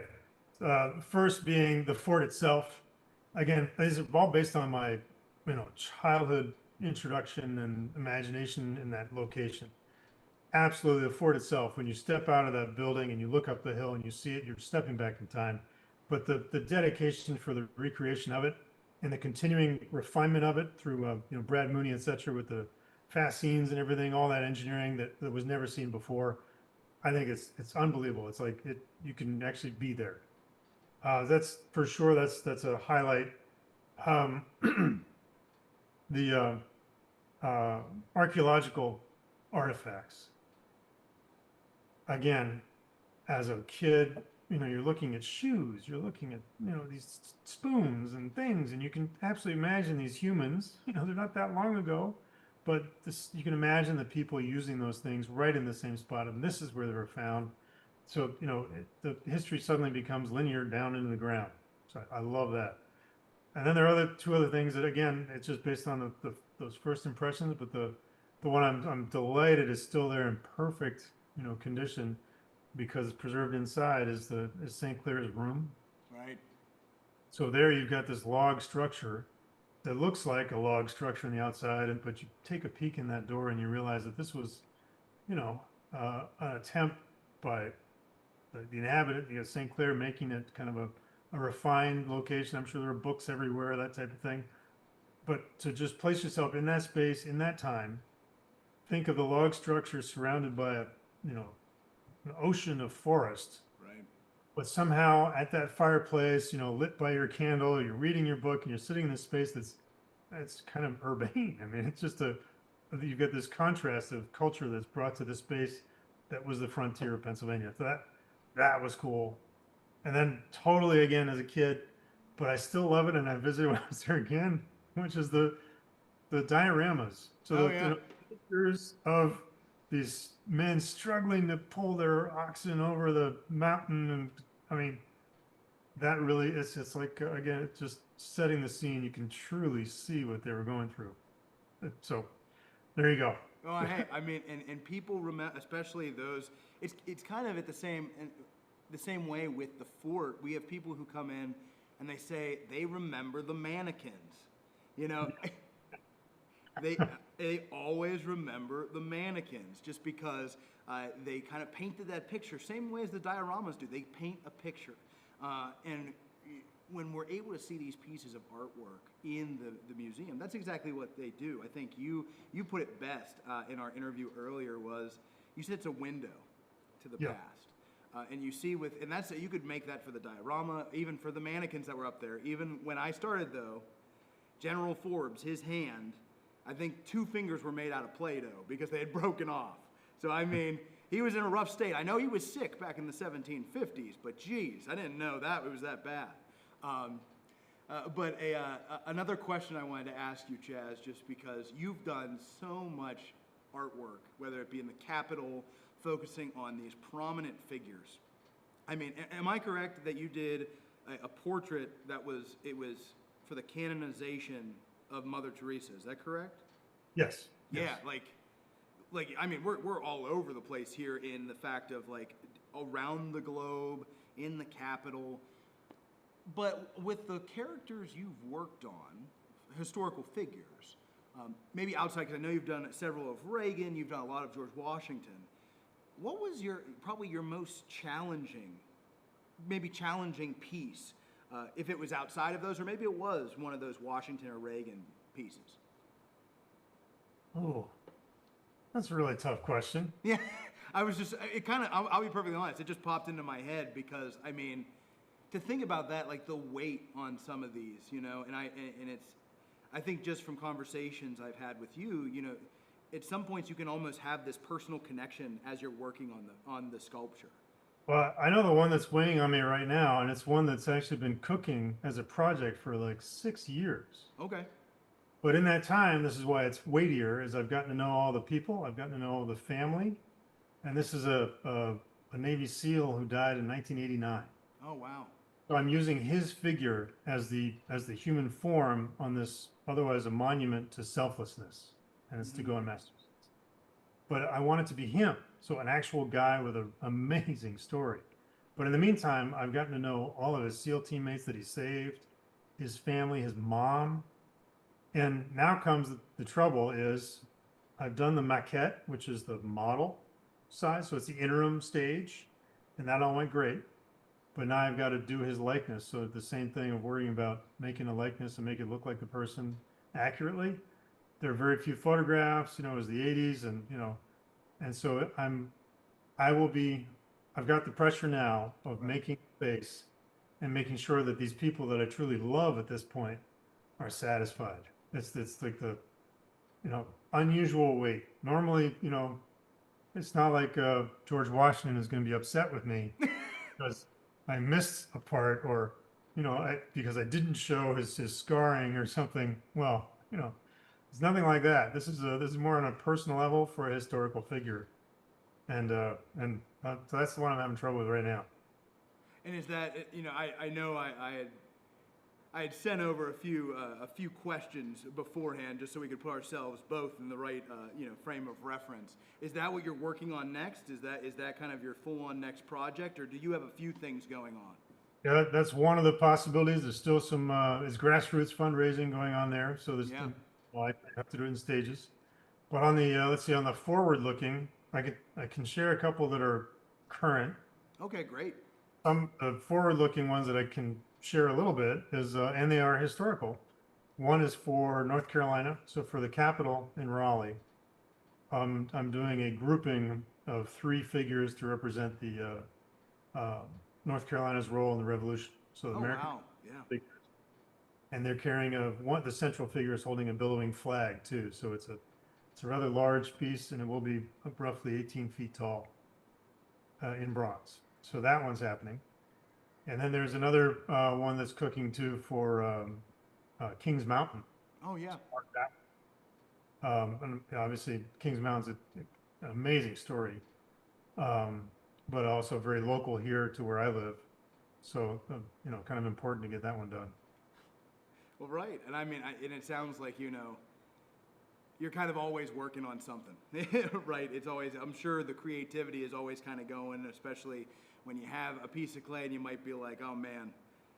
And here's a question. Have you ever been in a situation where you just went, like you woke up the next day and you went, I just got to change this thing? Have you, or is that just something that happens quite often? I think you're describing every day. So, on the painting side, I laugh, but it's so true because I run through them all the time, is my painting rag. So an oil painter will have a rag you can wipe your brush on, you can wipe the paint on. And in the end, after a day, most of the time, there's actually more paint on the rag than there is on the canvas, new paint. And then with clay, that's why I work with clay, because you can always change stuff. Right. You can change poses, you can do anything. And that's reassuring, and it's, you know, it can be a slippery slope too, but it's nice to be able to do that.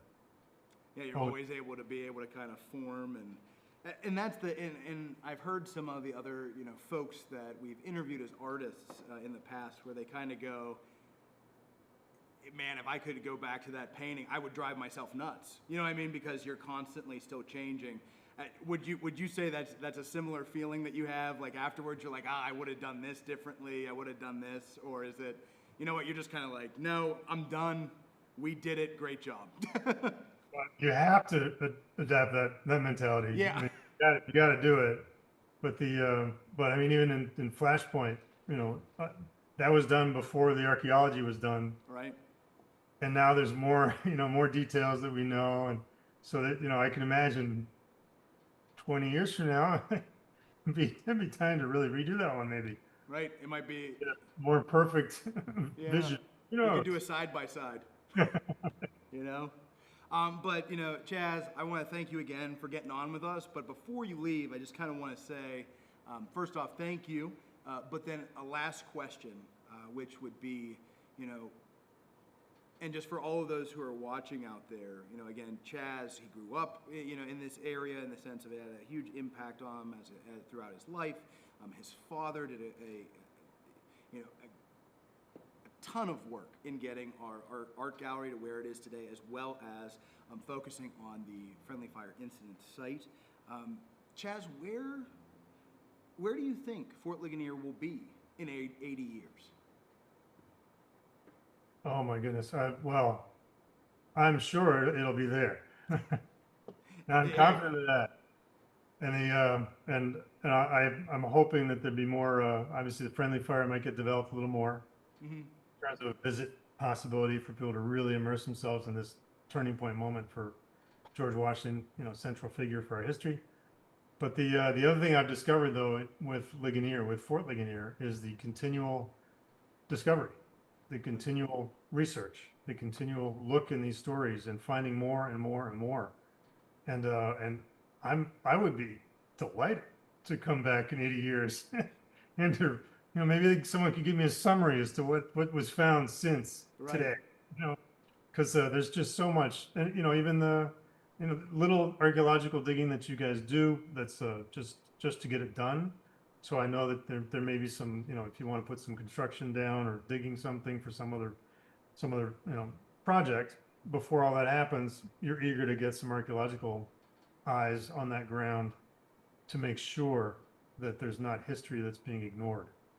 And I think that's just amazing. So I think the continual progress, continual search is just wonderful.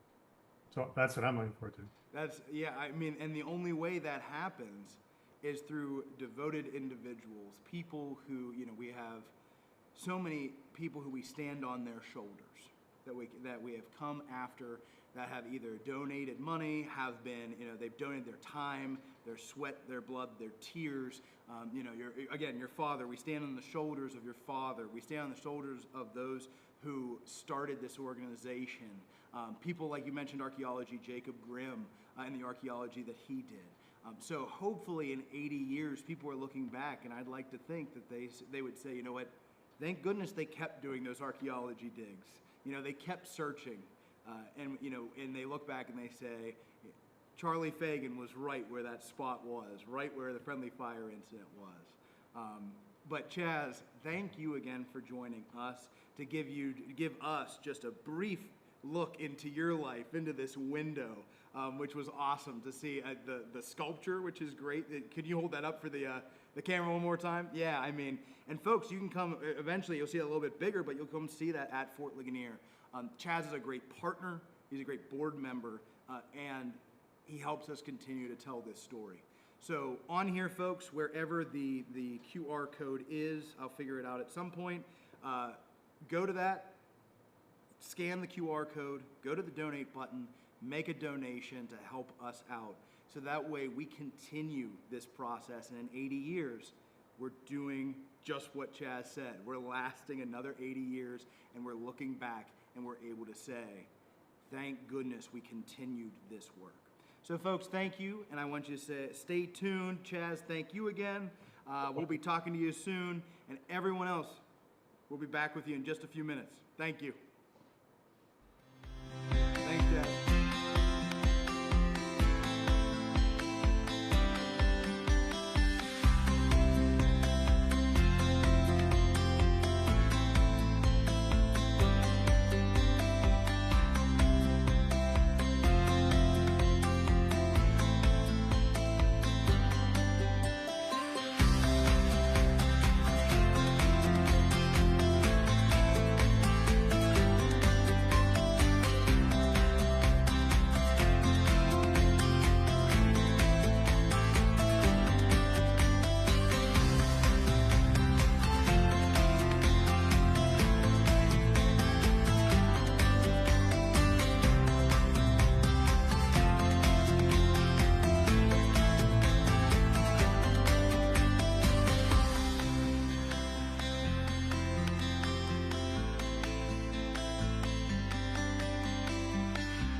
Everybody, we're back again. We just had a great interview with Chas Fagan. We had another interview with Scott Stevenson. We've done a lot of really great stuff today. We've talked to some wonderful people that have made Fort Ligonier and these 80 years possible. It would not be able to get to this point without them.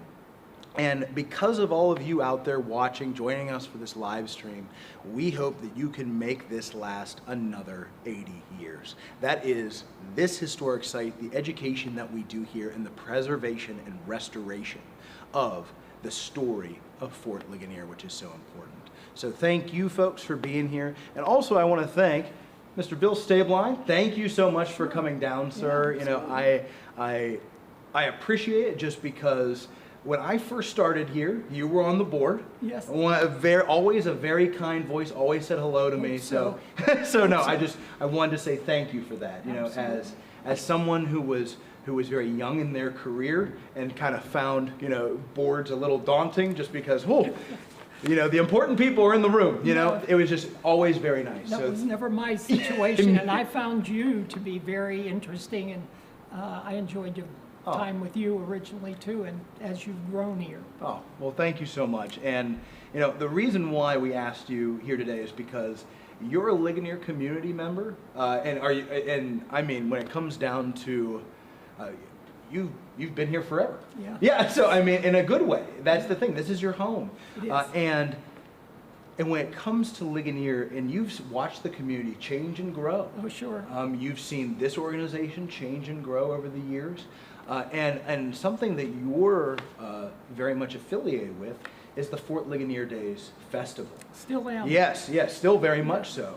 And Fort Ligonier Days, for those of you who might be out in Utah, California, yeah, we know, we see you out there.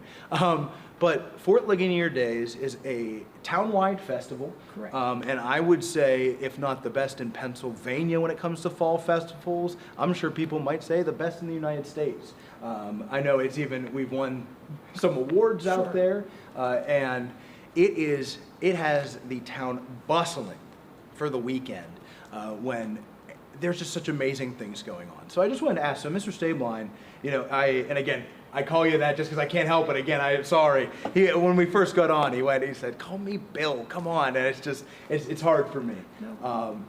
But when did you first get involved with Fort Ligonier Days, if I might ask? First, oh my God. First, probably I was in my late 20s, early 30s. I've been on the committee for 50 years this year. Oh, wow. Congratulations. Yeah, well, anyways, I lived in town, and so it was easy to connect. When they had a hole to fill, they knew who to go to, who would maybe do it. And that's where I got started at. And I originally started in, I think, 76. It was my first time to be involved, and it was to be on the parade committee. Certainly. And so I was on the parade committee for about 3 or 4 years, and then progressed to be involved and ended up chairing the parade for about 20 years. And that was a daunting thing in itself, because the parade is a very focal point of the event. It's usually an 1.5 to 2 hour parade.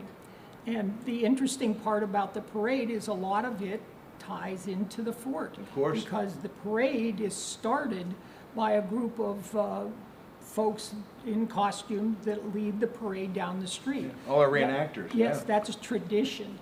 And so that's a big part of the parade, and there I was involved in putting all those things together with a very significant committee.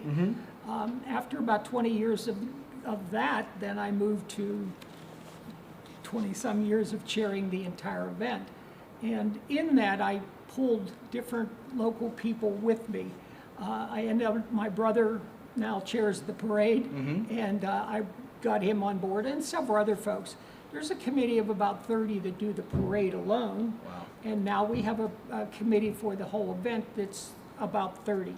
But it is this fort and Fort Days, though Fort Days is more current events opposed to the historical events here, they blend. Right. They blend and they love each other, and it works out very well. We're bringing people in larger numbers every year, it seems, for 3 days and 3 days only. Back when it first started, it was a couple of extra days, but we've trimmed it down to Friday, Saturday, and Sunday. And but the Fort and Fort Days are virtually one and the same. We use them, they use us, so to speak, to publicize what we're each doing. And in our particular case, we're flaunting the town and you're flaunting the history. Right. But it comes together, and like I said, you're part of our history for Fort Days. And Fort Days originated in 1960. There had been a celebration in 58, and that was where Eisenhower came to town. That was very, very significant. And on that, when that happened, they brought the school kids to town, and I was one of them. Oh, were you? Yeah, I can tell you exactly where I was standing. Where you're saying when you saw you saw the president, Yes, yeah. I did, and they brought the locals who were pretty close. I have photos here from the newspapers, and all the locals, the band members and everything were very close. And they claimed there was around 30,000. The pictures show a huge number of people. Just completely filled. Out in the yard here and beyond. It was unbelievable, but they claimed there was around 30,000. So that was for a one-day event, a few moment event actually. But that's just another part of how the two blend together in many cases. The fort's the highlight of Ligonier. The diamond is probably, everybody knows the diamond, but they don't really know it, but they know the fort. So it's an integral marriage, so to speak, and one that I think both sides take pride in. I would agree with that, just because, I mean, so Fort Days and the celebration always happens the second weekend, full weekend in October. Second full weekend. And part of that is because on October 12th of 1758 was when the French attack happened here at the fort. So we're really celebrating the history of the Forbes campaign and these events that happened. So we have reenactments here, the reenactors march in the parade, but then there's so much going in town. So we work together. Absolutely. And also, I think Ligonier prides itself in its history of the town itself, as well as the fort, and as well of this festival that they've had for so many years. I know when I look through newspaper clippings and you go back, you see how things have kind of they've changed over time. You know? Sure. You know, you go back and you see, like around here, we had people that were making apple butter at one point. There was bison burgers. The big highlight at one point was a jug band. Who doesn't love a good jug band? You know. But you know, but over the years, you all have continued to bring in highlights for the parade, for the programming that goes on. I know just for the parade, you've had like Pittsburgh Dad came through one year. Yeah, that's true. You've had multiple marching bands, big bands that you've come down. Whether it be like Penn State, I know has participated over the years. Penn State's been here a couple of years. Indiana, University of Pennsylvania, Pitt. Yeah. I think we have. One or two this year too. I'm not sure what the final numbers will be and who they'll be, but yeah, we've drawn some big names. For Fort Days. Yeah, and it's again going back to that parade. It's a keystone in the festival. People come from out of town. There's a lot of people whenever that parade goes by. And we know because once the parade ends, they come down here. Absolutely. They come down here because they want to see a cannon fired, you know. But I would also ask, you've been doing this for a long time, you know, and I think you got your heart in it. It's just part of you. It becomes part of you. Do you have a favorite memory of Fort Ligonier, or of Fort Ligonier Days, the festival, or something that you're smiling? So I have a feeling you're just. Well, when it comes down to favorite memory, my reaction would have been, I can tell you this dumb thing we did, or this stupid thing we did, or this thing happened. It's the one that made me laugh. Yeah, you know? or that this happened but nobody knew about it, and all that kind of thing. I can think of those things actually more often than I can think of other. We've just had some unique people here. Certainly you've had George Washington here, and we've had numerous other reenactors that are more of a national individuals, and try to tie them in with the event as far as certainly in the parade and things of that nature. But I don't know that I have any one particular special moment. I think my favorite, to be honest, is George Washington. I was so intrigued by that man when he came here the first time, and I was on the board at the fort. And this was Dean Melissa, who was the portrayer of George Washington. but honest to goodness, he was the man as far as I was concerned. George Washington never died. He was here. He was here, right? Yeah, he was here. That man was so impressive, and I think having him in the parade and things like that were like top banana to me. You couldn't top that, and no other band or parade locally could do that. There was a lot of things of that nature that I recall, but also the humorous things too that aren't necessarily historic or otherwise. Might not be able to share those. Yes, some of them don't might. let them behind. You don't let them behind the curtain too much, There's right? probably one every year, and so that it makes them no particular order, but they're humorous things that happen. And now, I mean, folks, whenever this festival, when I say it's the town, it's the town. I mean, it's the main, what we know as the bandstand and the diamond. It takes over that entire area, but then it moves down. It's a great walkable festival. It you is. know, it has something, I think, for everyone, you know, when you come down here. It seems to. You're right as far as the walkable. It comes out to about a mile. Ligonier from one end to the other. It's only about a mile. We only have a population of a little over 1,500 now. When I was in high school, we had 2,200, but it's sort of diminished a little bit. But you know, back to stories, it's interesting. 2 years ago, we had finished the parade. We had finished the parade, and the one group that we have that comes is the drummers that drum for the Steelers. Oh yeah, it's like the steel band. They come every year. And good guys, young guys, and they do an extra performance on the reviewing stand after the parade, and people really enjoy it. So at the end of it, we always gather our golf carts and take those guys up to their cars because they have all these drums and so on and so forth. And this is a very common story, but it's a recent one. So I was coming down the hill from that particular drop-off, and I could see this car ahead of me going out one of the streets in town, and I know all the streets backhanded. And I could see they were sort of looking around as they got to the intersection, and I slowed down on a golf cart and said, "Can I help you with something?" And they said, "Yeah, where's the event?" And I said, "I'm not sure I understand." And he said, "Well, we've been driving for 4 hours. We came from Philadelphia to see this event. We've heard so much about it." And he said, "We can't find it." Well, it made us think afterwards. We've done a great job at developing a detour route. Right. These people got hung up in the detour. They got in the detour and they could not see the event. That's right, they couldn't. That's how good you guys are. Well, apparently there was something to be said for that, although we've talked about it afterwards and thought, we got to change something with this detour, like here's the way to get out of it. Yeah. But they had circled 2 times and come back to the same spot and just happened to run across me. So they said, is there a place we can go? Can you show me where? Sure, come on, follow me down the street. So they followed my golf cart, and we went around the corner, and he had also said, I don't have any idea where to park because I don't know where this place is. So I went around the corner, and I moved some horses that were there from the parade, where that was the lineup route in the parade. Gotcha. And the guy said, "Are you allowed to do that?" And I said, "Yeah, I'm allowed. It's okay."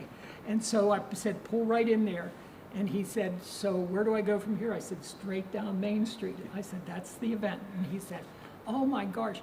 2 months later, I got a letter from those people. Now, how I got it, I have no idea. I don't wear my name on myself or anything. But somehow I got a letter. It came from the chamber that they were so grateful and they'll be back. Oh, that's wonderful. So that's an interesting story about how it draws people, not just locally, but they were coming to the fort also. They said, "Well, then where's the fort?" Right. You get down there, turn to the left and go down to the bottom of the hill. That's the fort. But I said, "You'll hear it." Yeah. Because obviously the guns You firing. hear the and so on and guns so forth. firing. But that was the most recent interesting story. But it's, you know, it's funny, as we travel, and I don't go far for vacation, somebody will always ask, "Where are you from?" You're standing in line waiting for dinner or something like that, and "Where are you from?" And you say, "Ligonier." It is amazing how many people not from here and not even from Pennsylvania. "Oh yeah, I've been there. I've been there for the fort," or "I've been there for Fort Days." For Fort Days. It's shocking. It's impact. The footprint that Fort Ligonier Days and Fort Ligonier It's magic. Yeah, and it continues, and that's the 80 years of this organization. You know, the fact that every year continues the festival and it impacts those people who come in to see that. have a fun time, you know, going through the various booths, the food, the parade, the bands, and then they come down here and they experience the history, and it just leaves these moments with people that they'll never forget. No, and they do come back. Yeah. I mean, you run into somebody, I've been coming here for 10 years Yeah. or 15 years. I wouldn't miss it. Yes, right, You know? absolutely.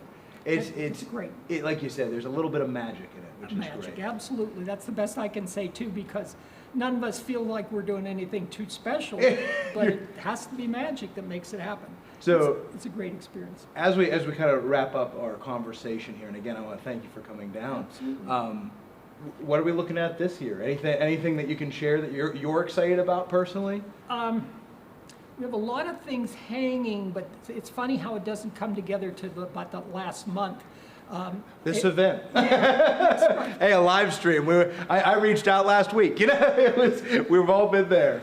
And at this particular time, I can't truthfully tell you that I know 10 good things that are coming, but I can tell you 10 things we've tried to get.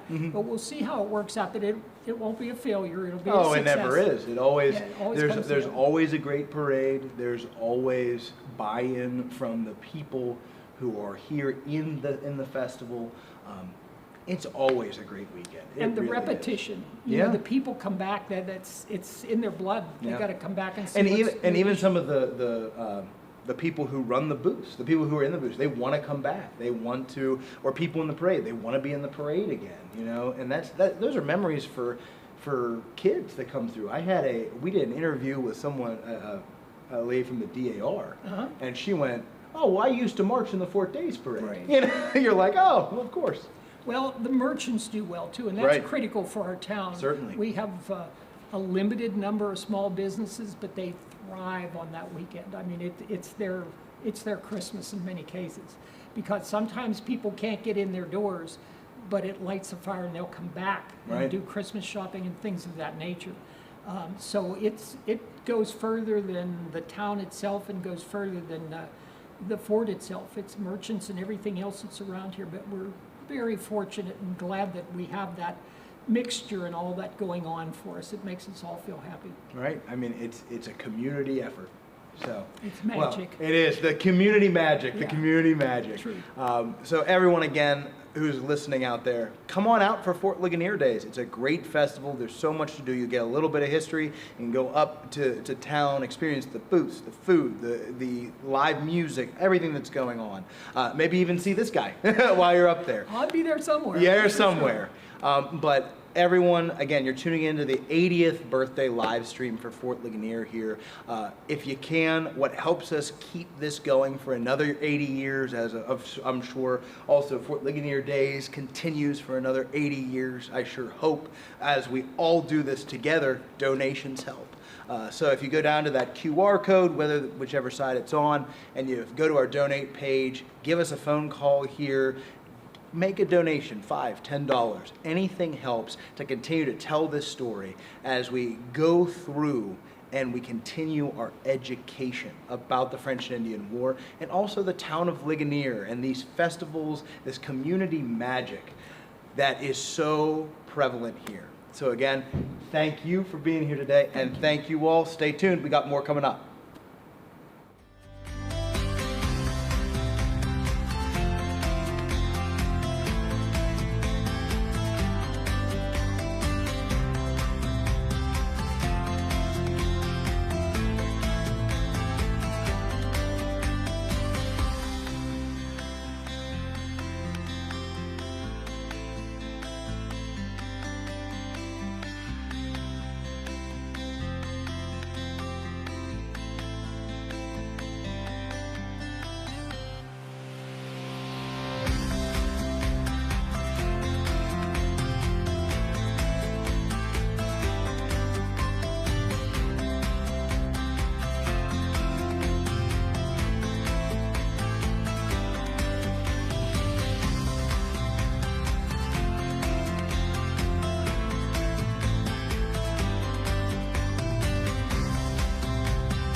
Happy 80th birthday, Fort Ligonier.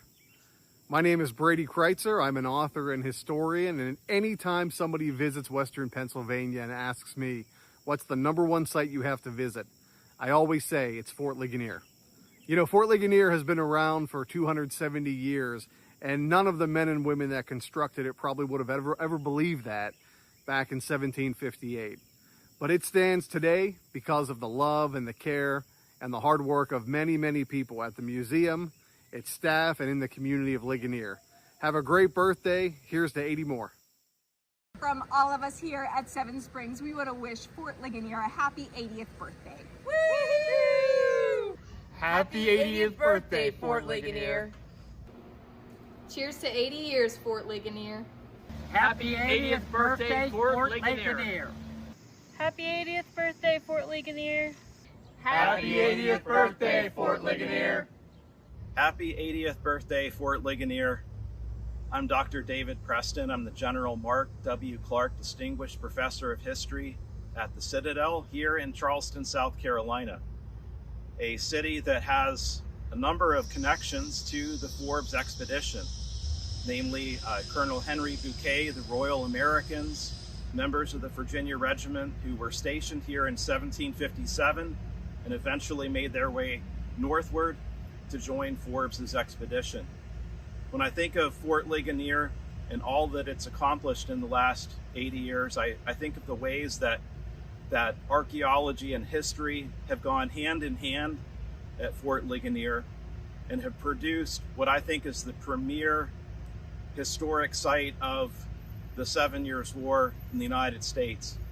And to that, we can also add now Fort Ligonier's ongoing support of one of the most important and decisive locations in North America, the site of the Battle of Braddock's defeat or the Monongahela.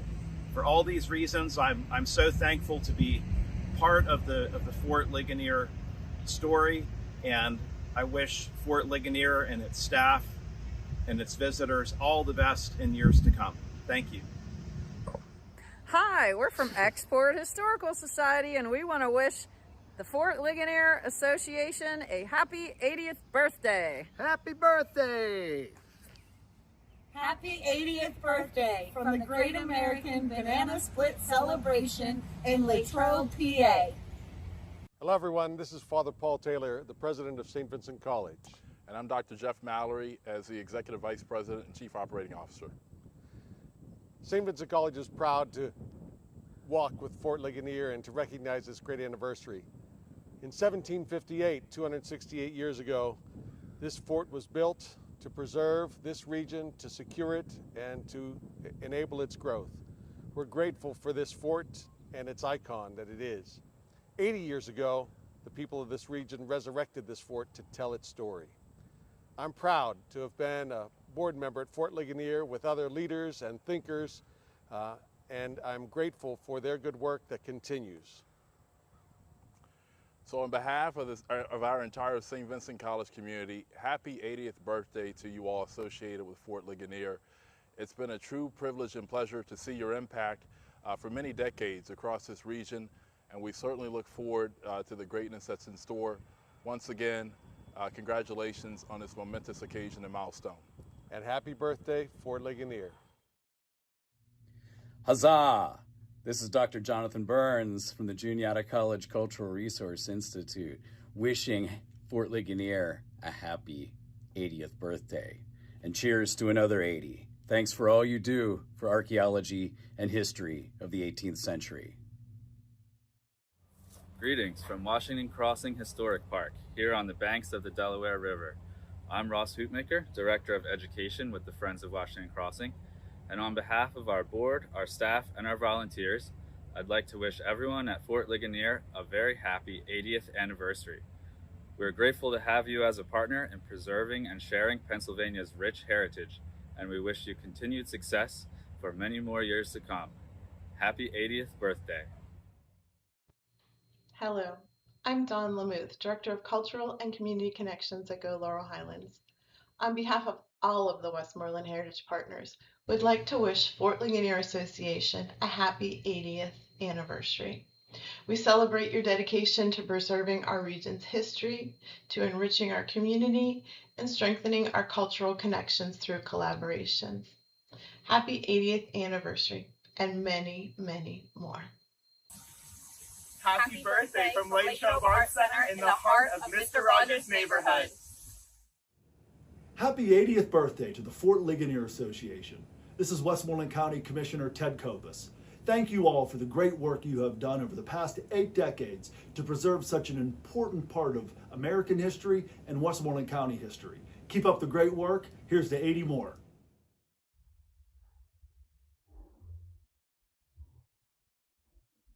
Happy birthday, Fort Ligonier. I'm Scott Stevenson, President and CEO of the Museum of the American Revolution in Philadelphia. But 50 years ago, I was a 10-year-old kid growing up in Pittsburgh, and I visited Fort Ligonier for the first time. Places like Fort Ligonier, Fort Necessity, the Battle of the Monongahela, they captured my passion as a child, led to a lifelong obsession, unhealthy obsession, some might say, with this early American history. And it led to a career in museums and here to the Museum of the American Revolution. So I know the great work that Fort Ligonier has been doing for 80 years. May it stay with us for 80 more years. Thanks for all you do to support the fort. It's my great privilege to serve on the board at Fort Ligonier, and I know I will see you all there very soon.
All right.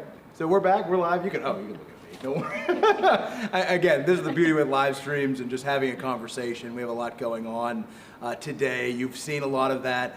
We had fencing earlier. We just had 2 great interviews, actually, that were Zoom interviews of Scott Stevenson and Chas Fagan. We just had Bill Stablein come down and talk about Fort Ligonier Days. So we have a lot going on. Also, I was just delivered that our painters who were here, you remember them a little bit from earlier, they finished their artwork. So here, we have Marian Sallade, and if you remember, she named her painting Empty Bucket. There it is, the empty bucket right there. So, and also, we're cheesing, we're very happy. Wonderful stuff there. We really appreciate them coming down. Yeah, there, if you want to see that. Now there you go. Put that in the Louvre. Yeah, that is Empty Bucket. Now, we really appreciate them coming down and telling this story through their artwork, bringing their expertise to do that. And then we have Diane Grguras. I think I did that. There we are. And this was, remember, she named this one either Weary or End of Day. And you can see it's of our officers' quarters right there. So thank you, Diane, and thank you, Marian. And also, I believe that this artwork will be on sale at SAMA. So again, if you get the chance, go visit our partners, check these out. Buy Empty Bucket, buy Weary or End of Day. You're supporting these artists in their professions and the creativity and the artwork that they bring. So thank you. All right, so I am going to put the... Awesome, there we go. Okay, I'm gonna get back on my chair here. But everyone, again, you're here for the 80th birthday celebration of Fort Ligonier. 80 years of education, preservation, and restoration. That's exciting to talk about. And earlier today, we also renamed the room that we are sitting in right now in honor of the R.K. Mellon family. And that was truly an exciting moment. It really was. Yes, they've been supporting us for our entire existence, and it was just a way for us to thank them for their ongoing support of our work and our organization. So Yeah. we're very, very pleased. Yeah, we're very thankful for them. We're thankful for the people who showed up this morning. But also, whenever we had that little event that started off and kicked off our live stream, Mary looked a little different because she went through a wardrobe change, as did I, because I was in a suit at one point and then I went into this. But just to reintroduce, for those of you who are just tuning in, this is Mary Manges, our Executive Director here at Fort Ligonier. Now, Mary, just a quick background of yours is that you were not brought on as the executive director. You started here in a different capacity. I started in 2011 as Director of Education. I came out of the public school system. I was a teacher and came here to teach history and had a blast doing that for about 8.5 years, and became the director in 2020, and I've been doing that ever since, and I love it. Yeah. And at some point, you decided that I should be part of that education team whenever I was an intern and then also the assistant director of education. We worked with thousands of school students that have come through. So yeah, so Matt was my intern when he was in college. He came back as a part-time, seasonal employee, and then we realized that we had grown our education offering so much that I needed an assistant, and so we tapped Matt and we got him. He graduated on a Saturday, started with us on a Monday, and he's been here ever since. So hopefully he doesn't feel like this is a life sentence. No, we've been working it. So that would be 2013? 14. I graduated in 14, but so over 10 years now. So hey, hard to believe. Part of a team. I know. We've done that for a long time. It's great. No, but to be able to work in the education department here and continue to tell this story, I think is very special to both of us. Absolutely. It's something that when we wake up, and I think you've said this before, it's we have happy work, we have good work. Not necessarily, we know a lot of people who they have difficult jobs, they really have, but we get to bring stories to children. We get to bring this historic site to visitors. And we get to grow this historic site with members.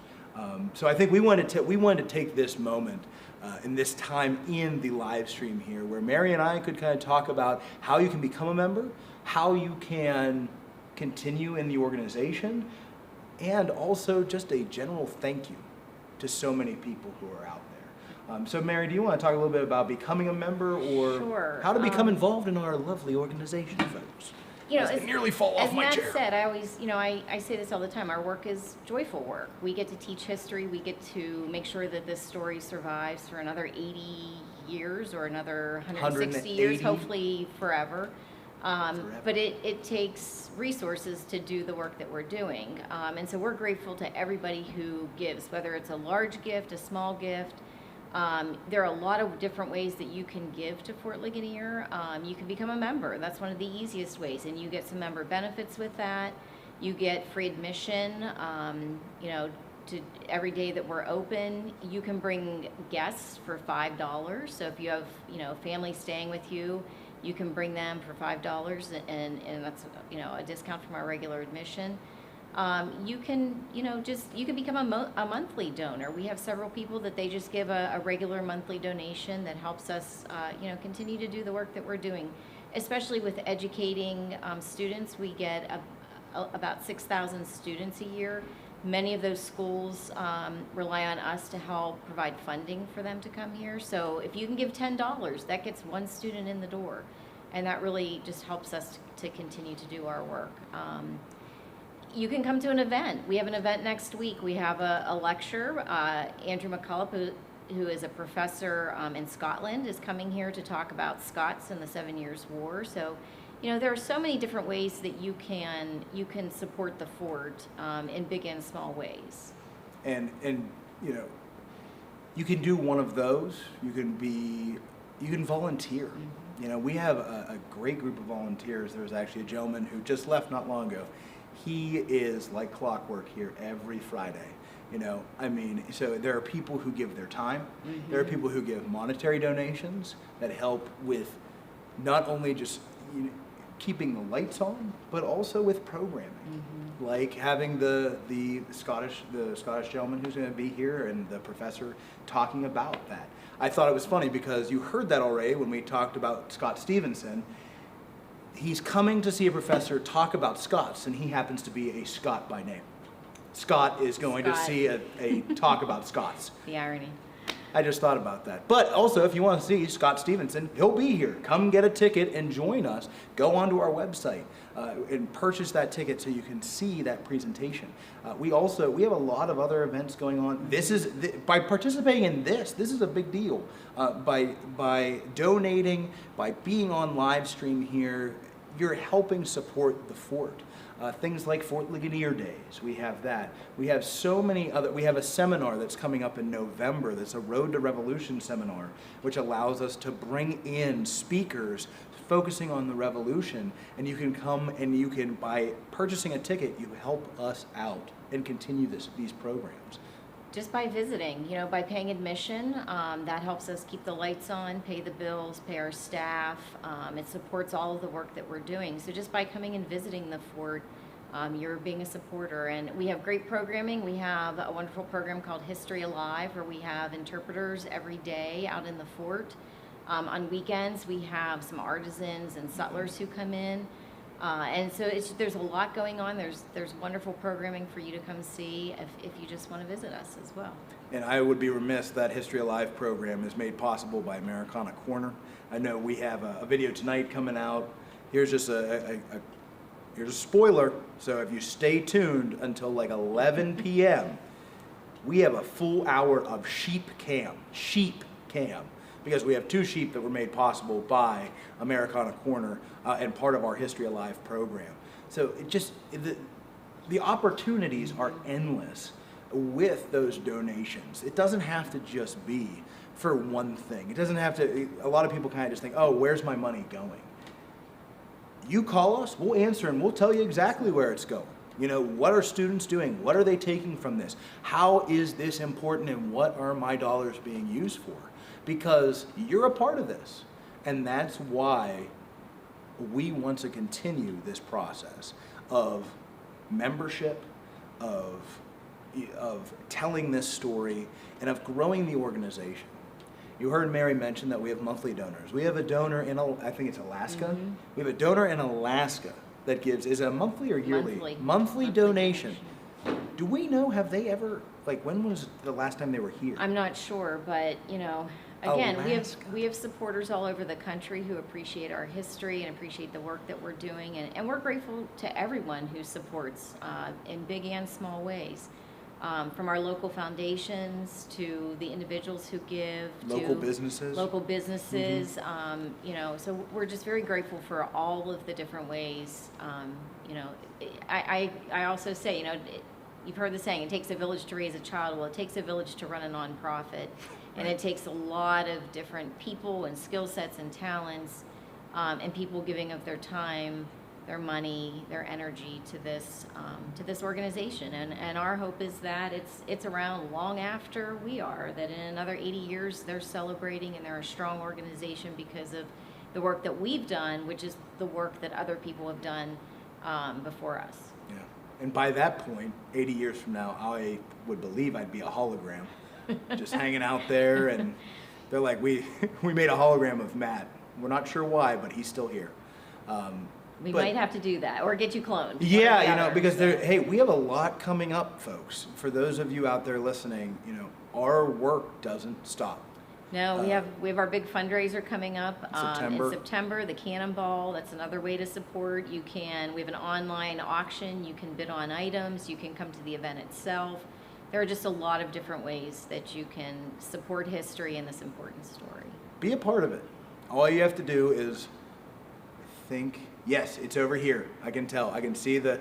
Vince is nodding. He's like, yeah, there it is. Yeah, there it is. Right here, there's a QR code. If you can go into that, scan that, you can make a donation. When you do that, you help make history possible for the future. That's what this is all about today. You can also call, go to our website. You know, there are a lot of different ways to give.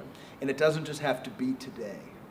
We want it, like, you know, we love that we're doing this programming. This is awesome to do a 12-hour live stream, then 12 hours of content on YouTube that's coming. But it's a cyclical process. We have to keep doing it. We have to continue. Yeah, we're open 7 days a week. The majority of the year, you know, we take a couple holidays off. We're only open weekends after Thanksgiving weekend, and then we're closed except for Friday, Saturday, Sunday until April 1st, and then we're open 7 days a week again. Yeah. So, folks, if you can, make a donation, come visit us, come do an event, become a member. All those things continue this organization another 80 years. So, Mary, thank you. Well, thank you. I know. Thanks for all the work we've been poured here. into this. Yeah, this is fun. Especially because wait till we get to 7 o'clock when I'm going to be running on a treadmill. See, now I'm giving hints out, folks. Stay around for that. Make a donation. You can make the treadmill go faster. All right. So we're going to be coming back to you soon here with more programs and content as we go along. So don't go anywhere. Thank you, guys. We'll see you right back here. Thank you.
Ladies and gentlemen, thank you so much for joining us for our 80th birthday celebration here at Fort Ligonier.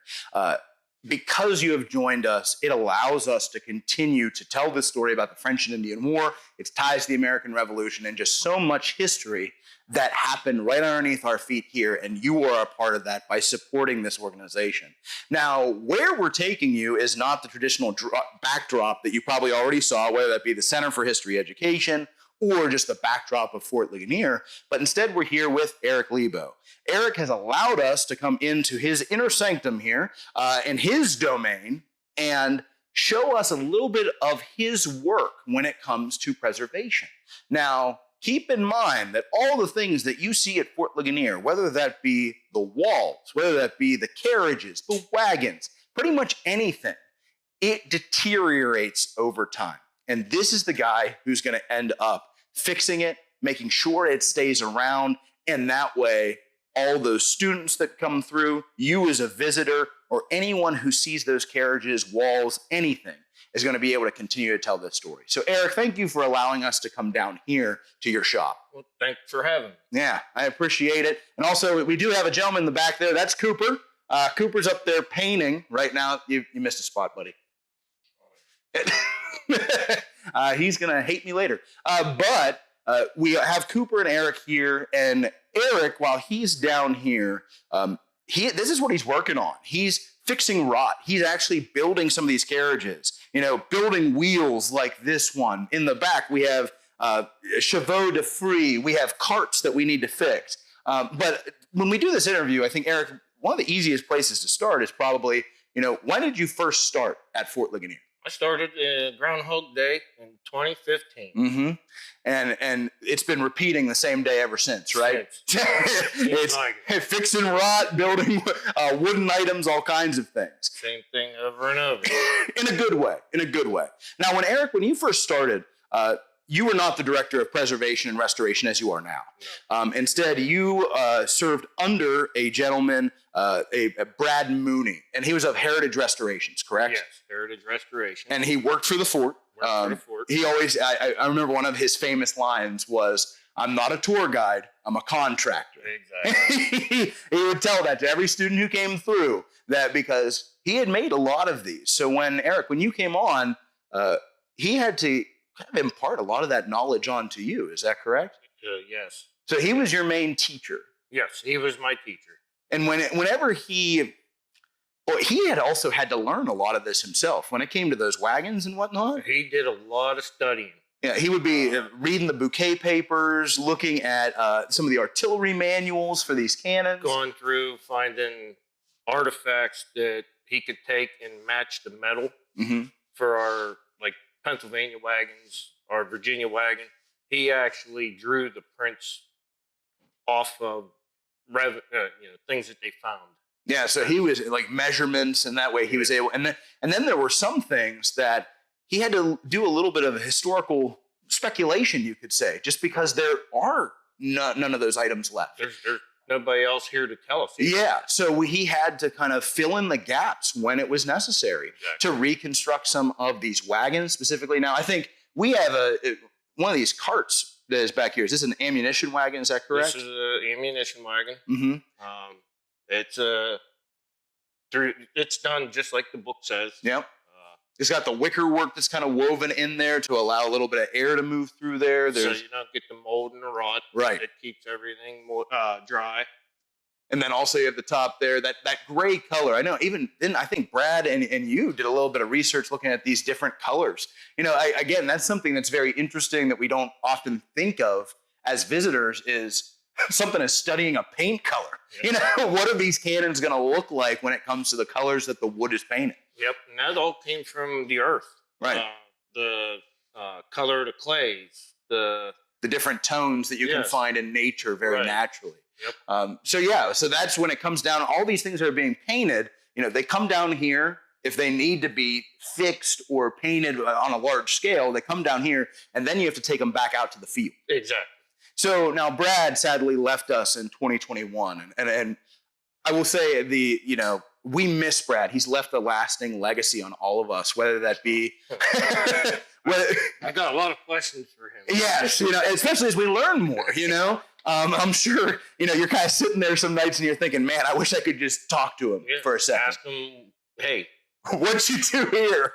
Yeah. And why is this way? Right. And that's difficult, but he did leave this legacy that is the fort, because when Brad started, it was in the 1980s, all through the 1990s into the 2000s. For many of you who are out there who are watching, you may be a member. You may have walked the grounds of Fort Ligonier. You may have been walking through here in the 1980s and saw the fort in a completely different light. And then all of a sudden you showed up about 10 to 20 years later, and now there's an outer retrenchment. There's officers' houses. That was Brad Mooney. He did a lot of that work. And even in another interview, Chas Fagan talked about getting on roofs. So he would have worked directly with Brad. He did work with Brad. Yeah, when he was younger. So he got up on those roofs. You recently had to replace some roofs. Yeah. So Brad left a story, and he also left information. And we're very thankful that he passed that on to you, and you had the time that you did with Brad. I wish I'd have had more, but hey, we all do, right? He gave me the guidance to let me continue on. Yeah, and now it's kind of my thing, which is good. Forward. Yeah, and I got to say, you don't find many people, I would say, in Pennsylvania, in America, that their job is rebuilding or constructing cannons, artillery carriages, wagons, carts, or literally rebuilding a fort. So for those kids who are out there watching, you can do that. You can find a place to do that, quite possibly, and get paid to do that. These are jobs in the museum and historical field that are not the traditional, oh, here I am, historian. I've been reading books and I write books. Instead, you can work with your hands. And Eric, I know you worked in stonemasonry beforehand. What else did you do? I worked general maintenance. Mm-hmm. Yeah, a little bit of everything. Yeah, you're a jack of all trades when it comes to. And I'm definitely not a master of. But we Eric comes down and helps with the maintenance of the building at the center, at Fort Ligonier Museum, the Center for History Education, and then does this as well. So I mean, we're talking about someone who's really you're a key cog in how this all works and getting to tell this story, really the behind the scenes. So first off, thank you, because you make my job a lot easier, Eric. I make his job a lot harder, and he's just smiling and not saying that to you guys. But also, Eric, we talked about this wagon here, and we talked about how this stuff, it sits on a field. It's in rain. It's deteriorating. It's, even just snow, even just movement, is going to start to break it down. And you actually brought a little to show us what happens to some of these things. These tarps, as time and sun and UV gets to it, you can just tear it apart. Yeah. So we're going to put a new canvas on there. I'll put the placards on and I'll repaint this by hand. Yeah. All our box lids are the same thing. And right. UV kills this stuff. Yeah. I mean, it just eats it away. Just breaks it down. And it's a constant process of trying to stay out there and on top of it. And these are the two guys that do it. Like, think about that. If you've been to our site, 8 to 9 acres that we sit on, we deal with rot. You deal with what Eric just showed you. And then every year, you'll see these guys are polishing these guns. They're out there painting. But it breaks down.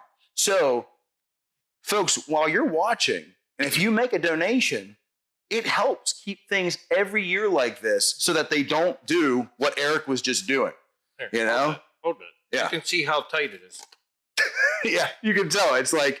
That's 2 layers. Yeah, it is. And you can just rip it right in half. I mean, jeez. And your boards and everything else. Yeah. If you can see, it's all dry rotted. I mean, you have pieces that are coming off. Yeah, and I mean, and this is that's nature. That's the belly of the beast, is that we have to stay up to date on that. The only way we do that, folks, is with your help, all right? Donation of $5, $10, $20, everyone always thinks it's some big windfall that we need of, thousands and thousands of dollars immediately. It's not. It really isn't. So, Eric, this is your bread and butter. Now, if I had to ask you, all right, Favorite memory at Fort Ligonier? Do you have one? I would really hope you do. But I mean, I bet you have a few that you have to kind of pick from. I have a bunch. Yeah. I have a bunch, especially being with Brad when I was learning. Whether it's actually using the smokehouse. Yeah. I mean, we smoked deer meat in that smokehouse for a week. Right.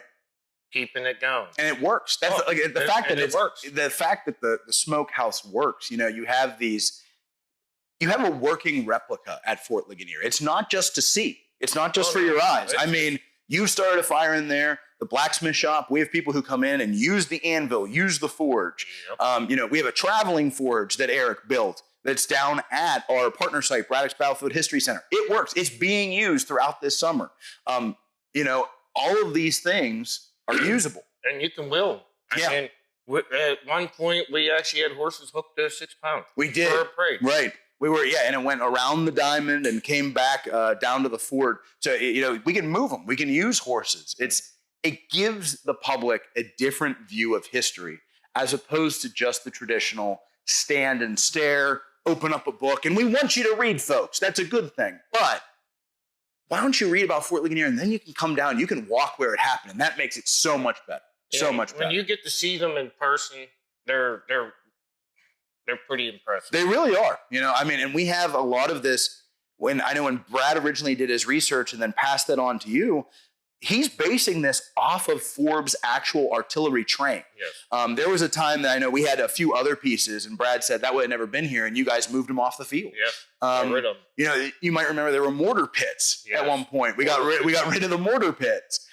So there's been this is active preservation. This is active history, because as we learn more, as Eric learns more, as I learn more, as Cooper continues to paint, we have to adjust, because then we're giving you as the visitor the best situation for learning, whether that be something new or whether that be something old that we learned we had to change it. So it's really exciting. I think you have a pretty cool line of work, Eric. It's a great line of work. Yeah, I get to get home and say, hey, I built a can, I built a wagon. Who else can really say that? There's not very many. There aren't.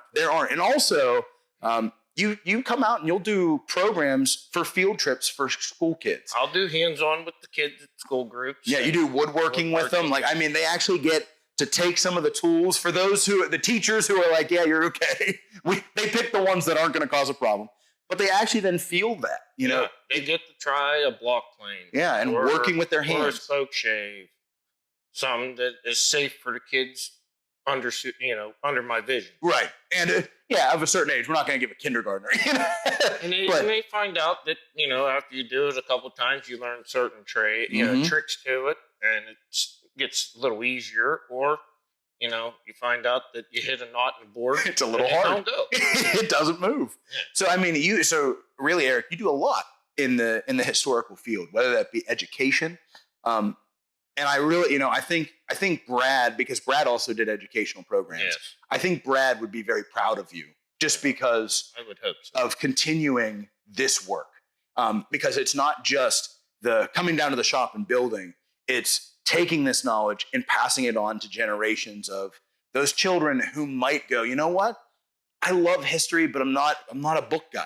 I'm not a book guy. Yeah, and that's something that I think, and you'll even tell students that, and then look, you can work with your hands. You can do carpentry. You can do all these different types of historical work, and it doesn't just have to be the way we often think. So I think Brad would be very happy with the direction you're headed, and I think where we're headed. Oh, I hope so.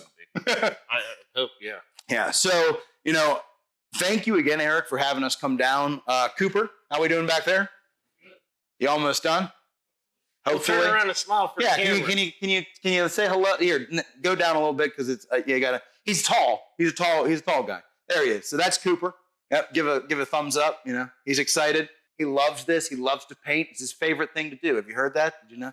Definitely. You can see that. He's he agrees. If he ain't painting, he really likes polishing. Making those guns shine, I'm sure, is something that he loves. So much I wear it. There you go. But again, folks, this is our preservation team.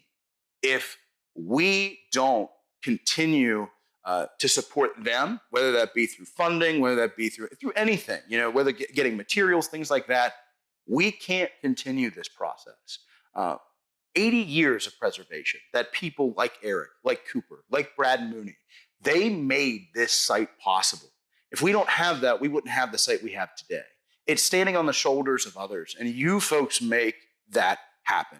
That Fort Ligonier doesn't just have to be celebrating 80 years, but also it's looking forward to another 80 more.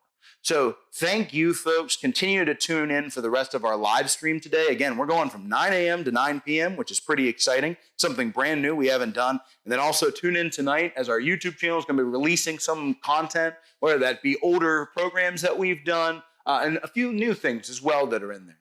So thank you again, Eric. Thank you for having us down here. Coop, thanks.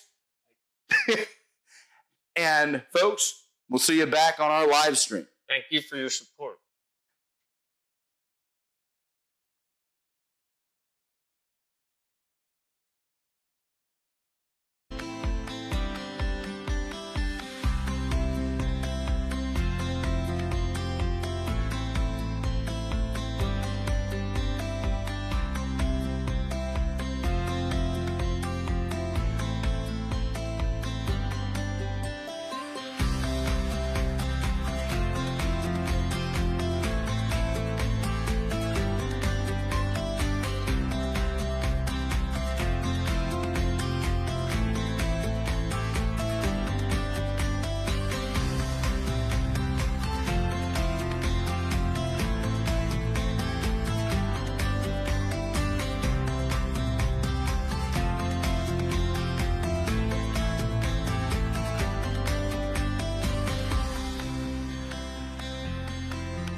Hello again, we're back and we're here with more of the Fort Ligonier team. Now, two folks you've already met, but another one is going to be Lauren Coker here in the middle. Yay! Yes.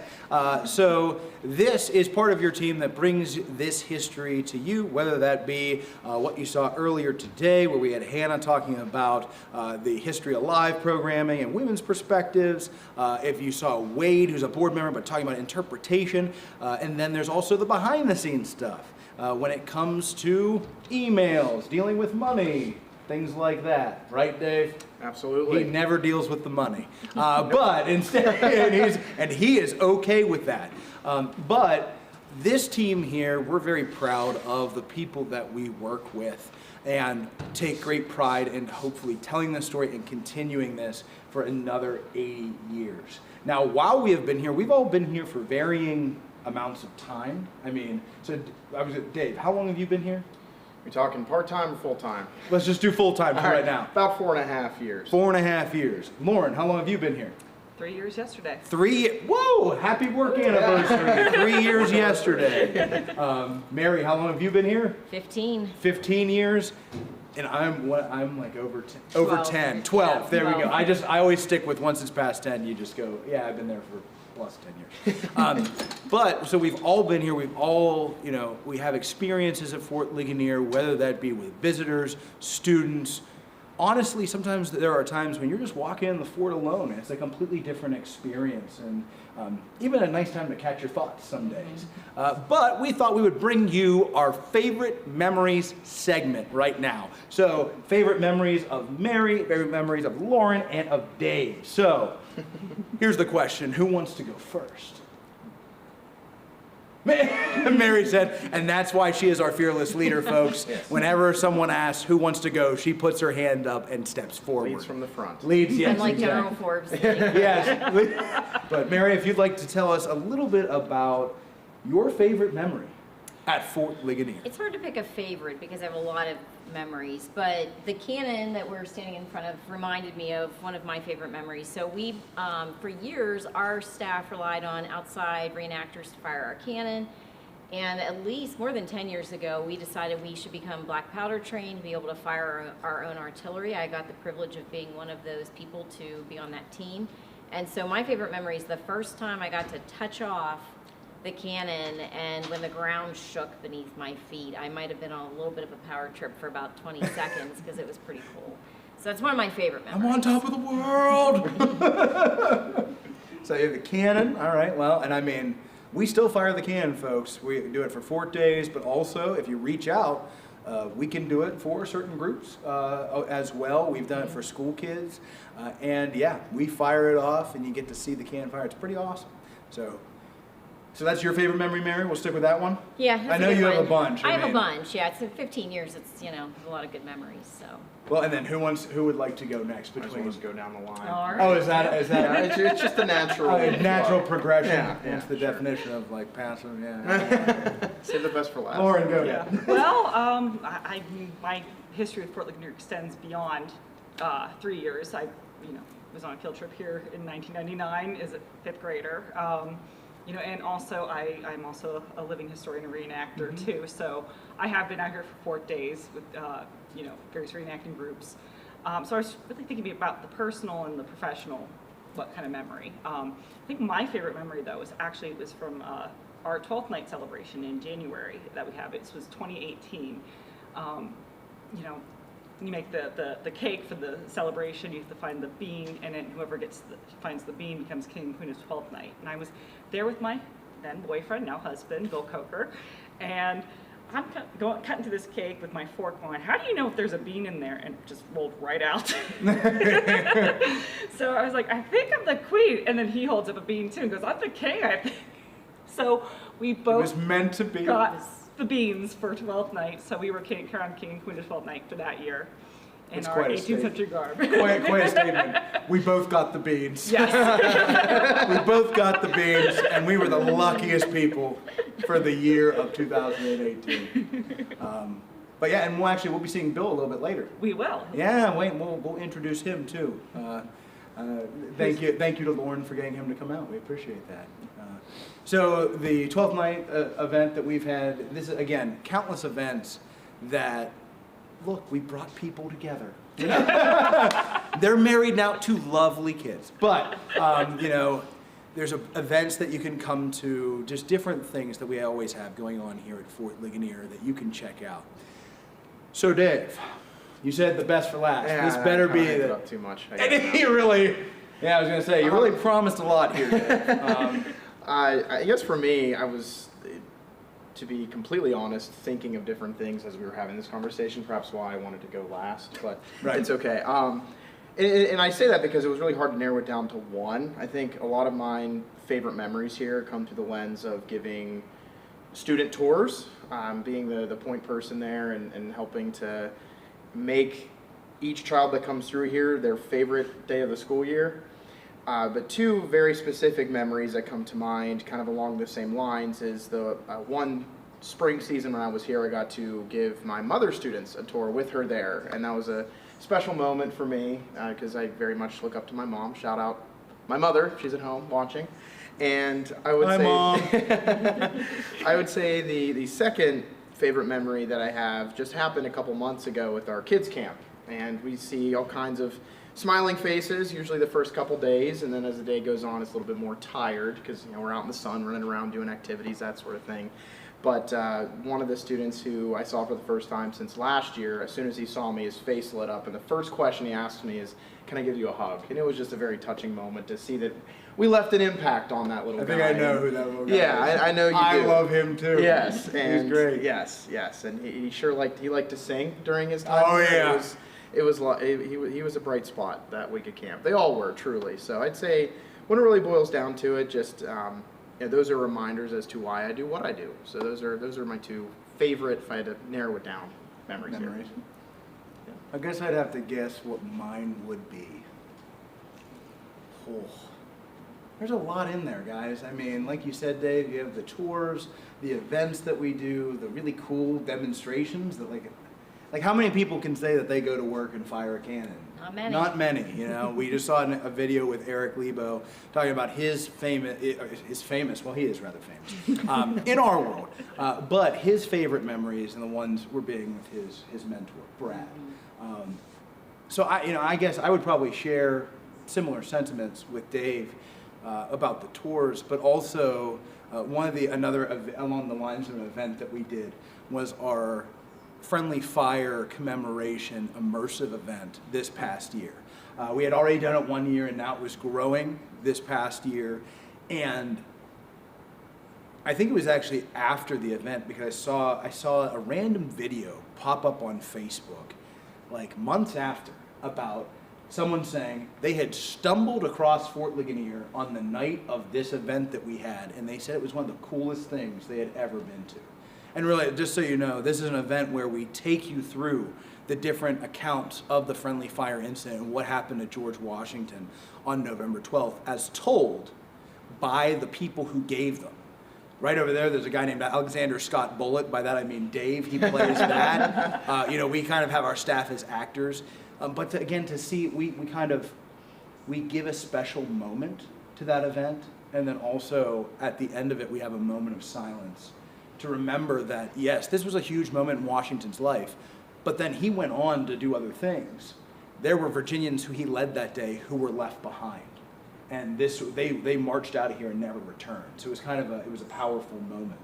And I think, we get to dabble in all of these things. Like on any given day, we can have kind of an awesome memory from all these walks of what we just talked about, whether it's events, cool scenarios, those powerful moments, or kids.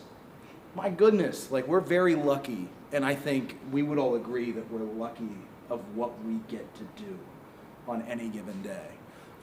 Can I share my favorite professional memory? Yeah, of course. I mean, we have many memories, right? I know, but this is from when I first started, first couple months I was here. Yeah. I'm the grant writer and fundraiser here. So I was writing a grant for that was submitted to Americana Corner. It was for collections items, and the owner, Tom Hand, the founder of Americana Corner, emailed me back. This was over Christmas break, and said, "This doesn't really fit what we give money for. Can you try again? Which is amazing. Funders never do that. They reject it usually if you don't fit the requirements. So I thought about it and sat down, and I found an old draft of a proposal that the Fort had worked on a couple years earlier, and I started working on that and came up with something and submitted it, and that's what became our History Alive program. And you know, I'm a Marine actor, so it's like you know, I like seeing you know, costumed interpreters out there interpreting our history and such, but like we hadn't really had that as a regular thing out here. You know, you depend on reenactors, but they are volunteers too. They have jobs and limited availability sometimes, and you know, that grant helps us train staff here that we can rely on a daily basis to go out and do that program. So that was, for me, a very proud moment to get that grant and work on that and develop it into what it's become. So, you know, of course, then hand it off to you, and that grant helps fund, you know, the outfits that everybody wears, the accoutrements too. I mean, like, it's not just clothing, it's guns, it's, you know, buckets for the laundry demo, soap. And staff time. Exactly. Like that's the a great part of that is paying people to be able to do this work. You know, so yeah, that's an awesome one. You know, and the one thing too is everyone goes, oh, you must love working out there. It's fun every day. Well, you know, my job's to raise money. I don't go out and educate most of the time. You know, right. I'm educating our funders, but I'm not educating the you know, the public most of the time. So it's nice when I get to do that. Yeah. And that program also enabled us to get 2 sheep this year. We added 2 really sweet youths to our programming. We're gonna bring them up, I Jackie promise. and Patsy, you'll get to meet them. We're thrilled to have them because all of this brings history to life. You know, some people naturally love history. They'll read books all day long, like probably the 4 of us. Other people need it to be presented in a very different way, and this History Alive program truly allows that to happen, whether it's through the costume interpreters, the programming, or the sheep. So we're really grateful to have that support from Americana Corner. Yeah, shout out to Americana Corner and Thanks, Tom Hand. Yeah, we appreciate you. If you're watching this, keep watching. But you know, I think we continue to make memories while we're here just because we love this history. Yep. And we know all of you out there who are watching also love this history, and you can continue to make memories like these occur, make grant programs occur by donating, whether that be your QR code. I think it's over there. Is it over? Is it? Yeah. I think it's like right on me. Yeah, right here, folks. Right. See, it's right there. Here. Okay. It's there. It is there. But please make a donation. We would love that. It greatly helps all of these programs. Now, also for this segment, we did want to add, you know, we had a terrible storm go through here. When was that? July 18th. July 18th. Mary knows the date. Because we kind of skirted some serious issues on from that day. Because many of you know, if you've been to our site, we have very limited trees and shade cover in the fort. We have 2 very old trees in the fort property itself. We have some trees out in our parking lot, but during that storm, the tree could not hold itself anymore, split down the middle, whether that be probably because of the winds or whatnot. So the old oak that was at the top of our hill is now no longer. While that may be more historically accurate, these were old trees. I mean, huge around them. We think at least 80 years old based on the number of rings. Which would mean it was around when this organization was founded. And yes, it is now no more. But we do want to, one moment please. I promise this is going to be impressive. There it is. Well, there it is. Look at the size of that thing. I mean, this is a red oak donated to us by the Westmoreland Land Trust and the Bureau of Forestry, so we're grateful for that. Yes. So we will plant this red oak in the next week, and hopefully in 80 years, it's big and tall and providing shade for visitors and continues staying up. Yes. Yeah. You know, so we're grateful. Thank you to the Westmoreland Land Trust and Forestry Bureau for that. Yes. Look at this. Look at it. Beautiful. It is beautiful. Isn't it? I love it. But honestly, folks, you know, it's Charlie Brown. The Charlie Brown Christmas tree. Ah, dang. Look at you. It was like Bennett Just with a one small ornament. oak now. It will be as strong and mighty Mary's as like, someday. guys, you're like, I really wanted to do this with the live stream, please. But again, that was even within itself. That tree was a piece of history that is now gone. But it is preserved in memory through photographs. We even have a few pieces of wood left. And those stories and what that tree probably saw are the people who we stand on the shoulders of. Absolutely. That, whenever that tree was this size, it was seeing people like Jacob Grimm. When it got a little bigger, it saw people like Shirley Iscrupe here. And when it was really big, it shaded my reenacting unit. When it got bigger. And I mean, for all those years, it probably saw reenactors, so many different faces, people that are no longer with us, that also helped with the preservation of this site.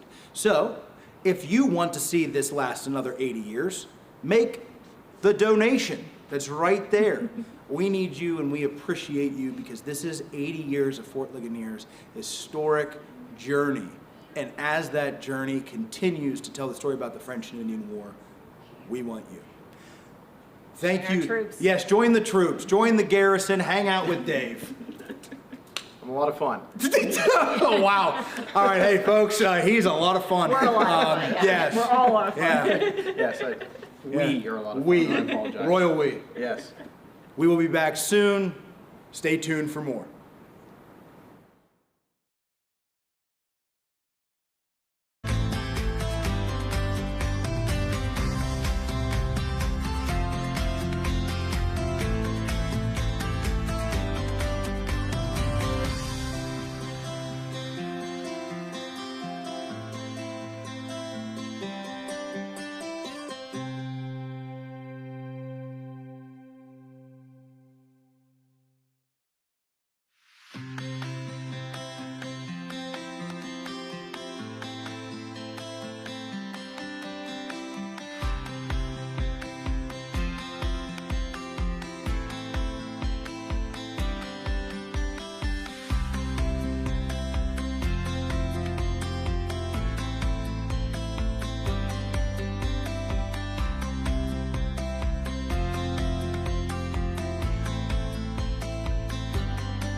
Ladies and gentlemen, we're back, and this is our 80th birthday celebration. Again, thank you so much for tuning in today.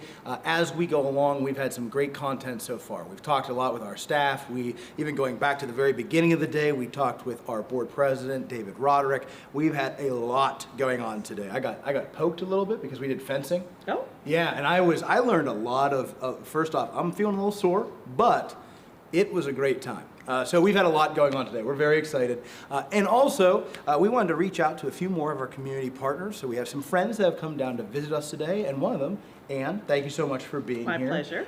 It's a pleasure to be able to speak with you and talk about how Fort Ligonier and all of these organizations within this community, within this area, work together over this last 80 years. So do me a favor, just for those who are out there, tell us a little bit about the organization you're with and maybe what its tie to Fort Ligonier would be. Well, happy birthday. Oh, that's right to me. Yes. You look great at 80. At 80, yes. That's the crow's feet they haven't come in yet. Well, I'm the executive director and very proud to represent Laurel Highlands Tourism. So we are a destination marketing organization, and our charge really is to attract visitors from all across the country and really international visitors as well to come here to the Laurel Highlands, to Westmoreland County, to Ligonier, and here to Fort Ligonier, to be able to understand the significance of this region and how integral it has been to the history and the formation of our country. And so often when visitors come, they'll say, I had no idea. They may come for a particular reason. Maybe it's visiting family, maybe it's going to Frank Lloyd Wright's Falling Water, or whatever it might be, but then they get a taste of what we're all about and the reason to come back. And I think for us in the tourism industry, Fort Ligonier is significant. You know, I think you can be extremely proud of the exhibits that you have here. And I do worry sometimes about history being taught in the classroom and how we're celebrating our semi-centennial, 250 years. The further we get away from the founding of our country, how much history is really going to be taught? And being able to bring students here and visitors here to walk through your exhibits, which are truly on par with something they would see at the Smithsonian, you begin to understand why Fort Ligonier, the Laurel Highlands, and this region is so very, very important. And hopefully, we just flip a little bit of a switch and say, I want to support, I want to donate here to Fort Ligonier, but I also want to learn more. And that's what we certainly hope so too, you know, while we're down here. And I think you brought up a great point about as we get further away, because, you know, you have a lot of visitors who come in and they say, well, they don't teach this in the schools very much anymore. And, you know, and a lot of teachers that I talk to, they say, well, you know, that's a long period to cover and it gets bigger every day.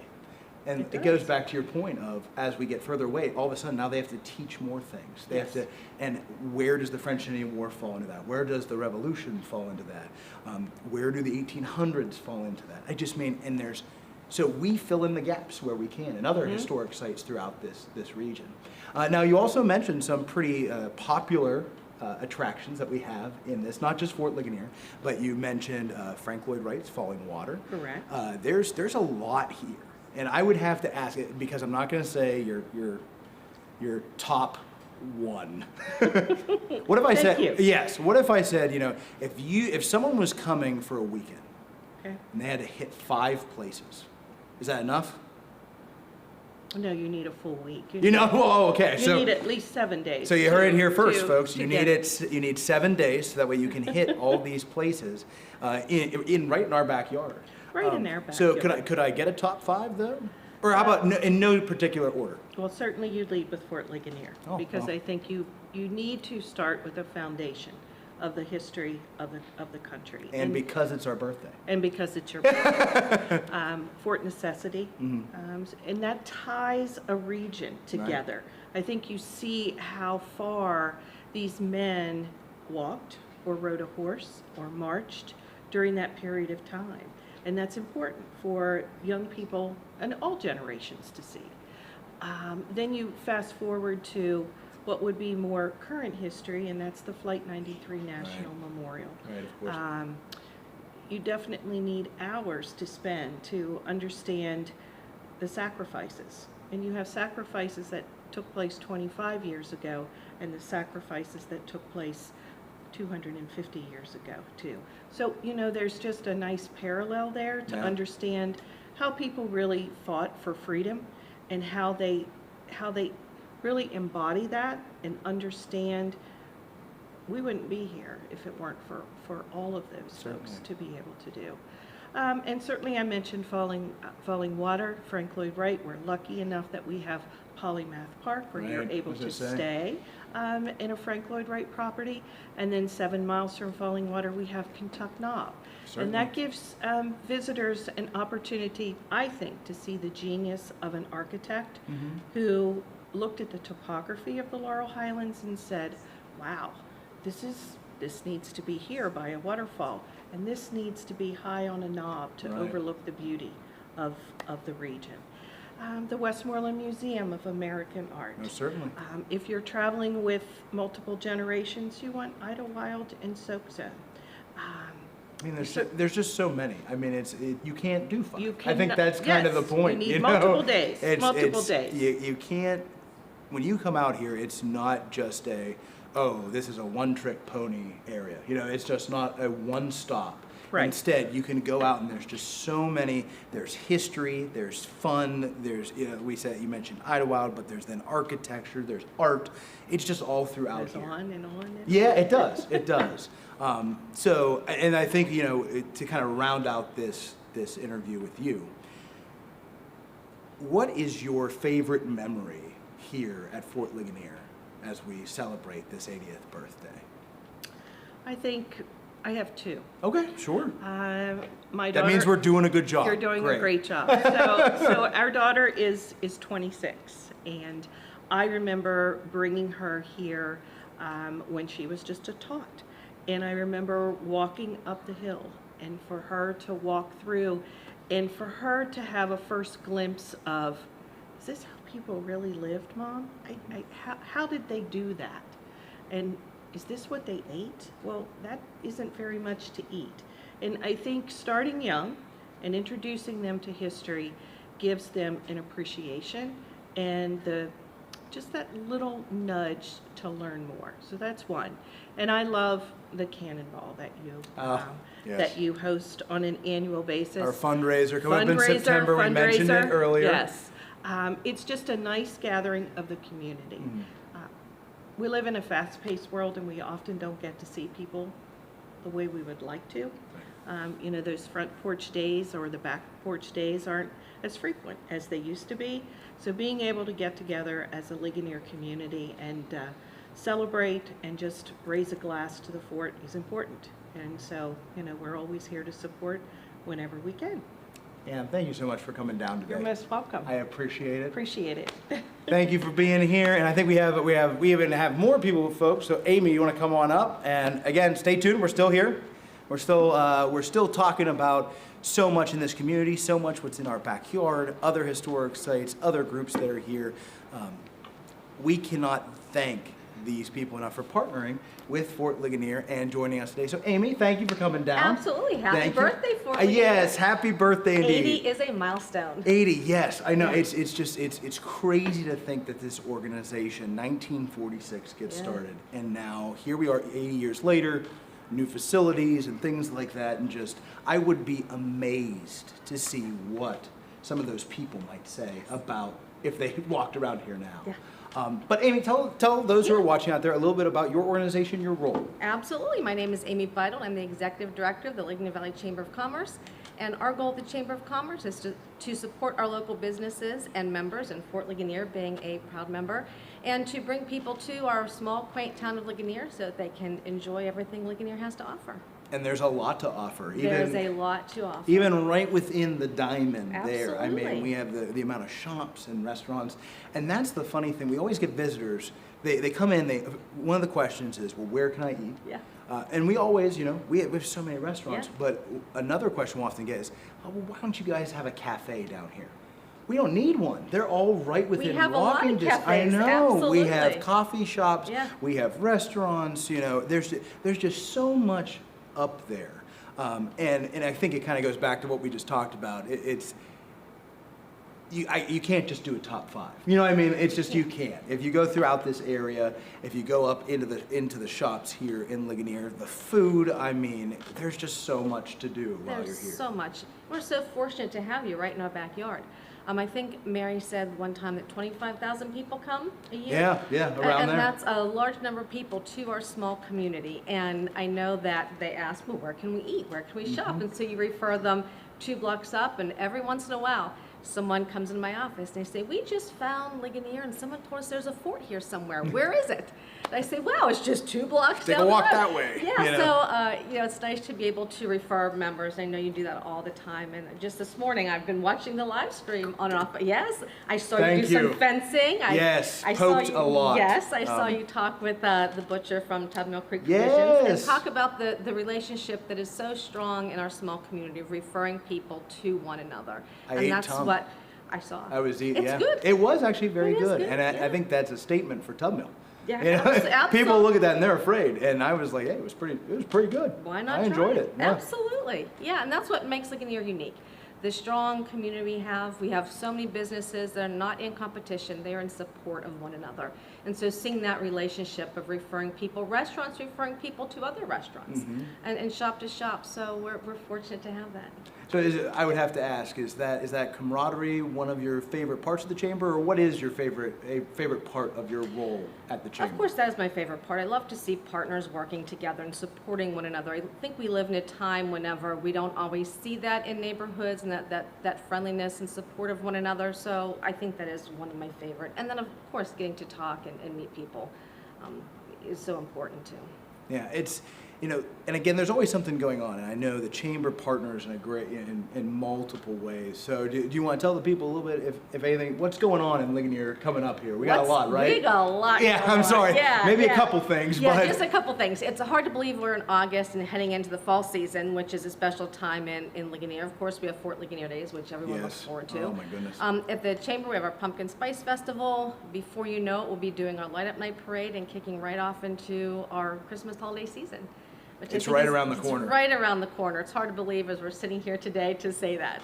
And honestly, to say, when it comes to Ligonier, there aren't many more picturesque towns in the fall and winter than Ligonier. To be truthful, folks. It's not just because I work here. All right, it's. Well, sometimes they think we're the little town from Gilmore Girls. People have said, they're like, why is this in Pennsylvania? Yes. It's like, well, excuse me, we like our little town of Ligonier in Pennsylvania. Absolutely. A real quick story. Yeah, of course. We have a Sunday band concert every night.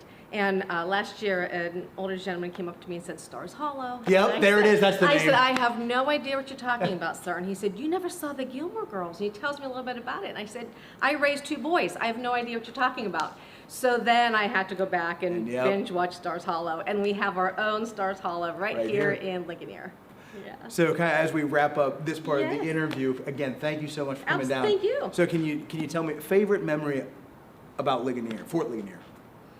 My favorite memory is not all that distant. My favorite memory is the Friendly Fire press release. Oh, to wonderful. To be able to see the presentation and to turn to my left and see C-SPAN filming, to be able to then see that in the Smithsonian magazine, and then to be able to watch the excavation happen, to actually be a part of that history and not just talk about it, but to actually see it and experience it, it was really powerful. Oh, that's awesome, because that's something that really did just happen not long that's what ago. I said, just last year. And it last summer. And it shows how, that history, people might be coming here because they say, oh, I read about this in the Smithsonian. Where should I go now? We'll go uptown, go to our other historic sites. Yeah, and I've told the story about how that happened. Yeah. So it's wonderful. Amy, thank you so much for being here. Thank I appreciate you. it. Thank you so much. And again, with our community partners that are here, we can't do this work without them. 80 years doesn't happen without the town of Ligonier and the people who are here. So we're not done yet. We still have some more folks who are coming to visit us. So Teresa, would you like to come on up? Thank you. How we doing out there, everybody? I know we're excited. Hi, Teresa.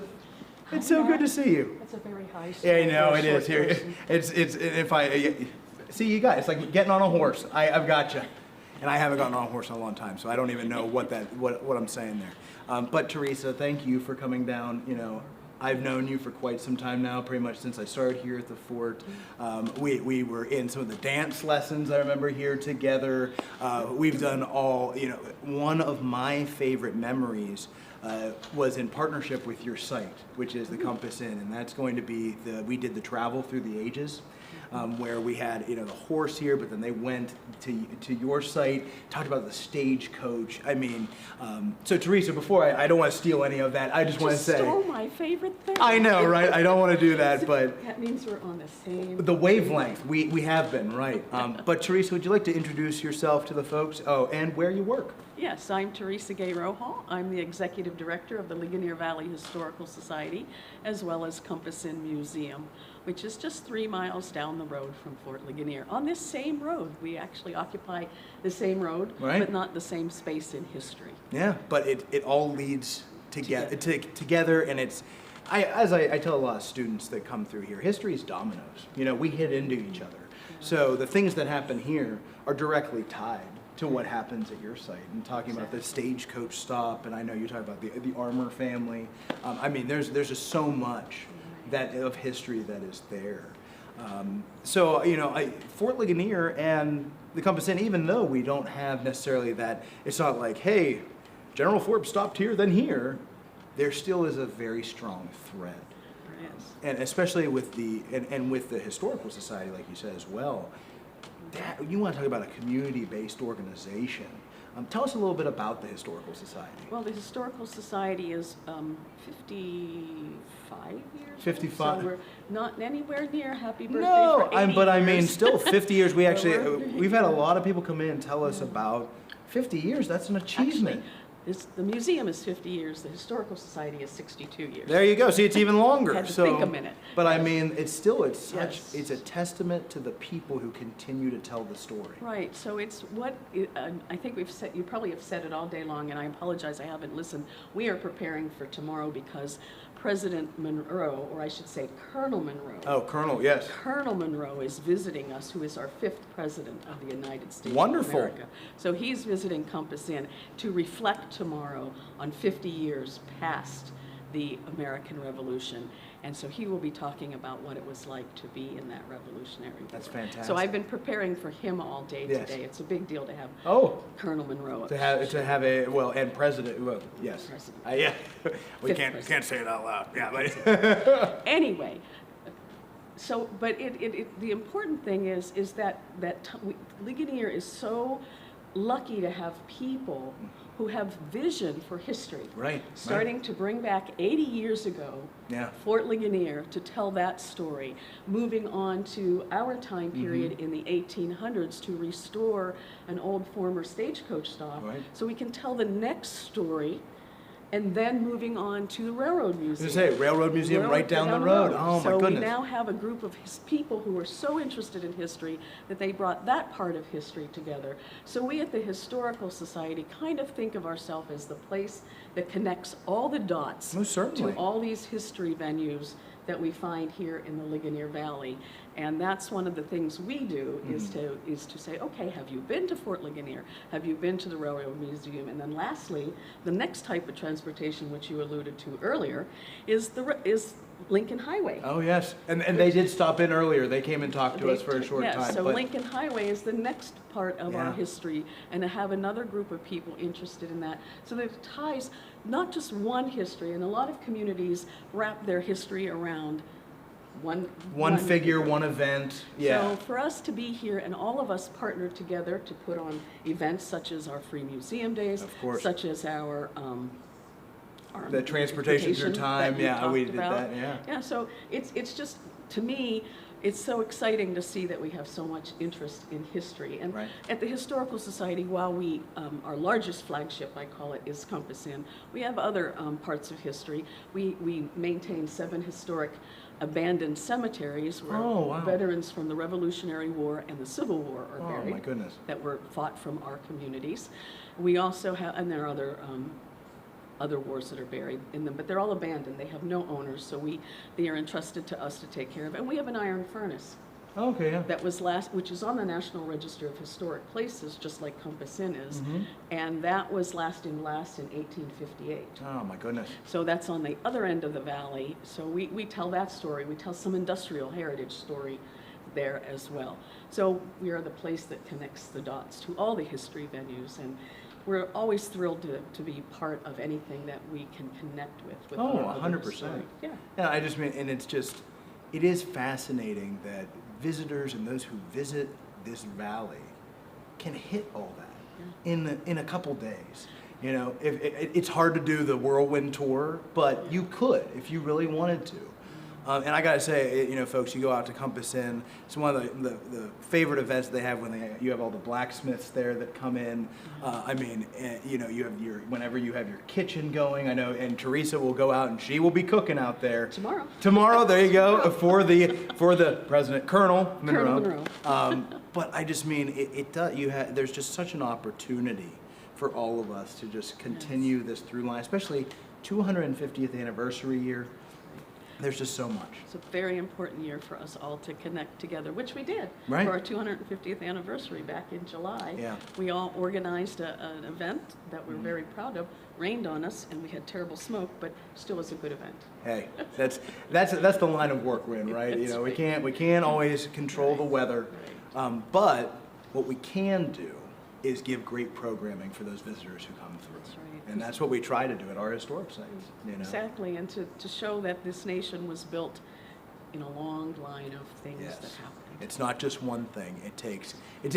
As Mary said earlier about it takes a village, you know, and it takes a village throughout history. That's the thing. It takes all of this.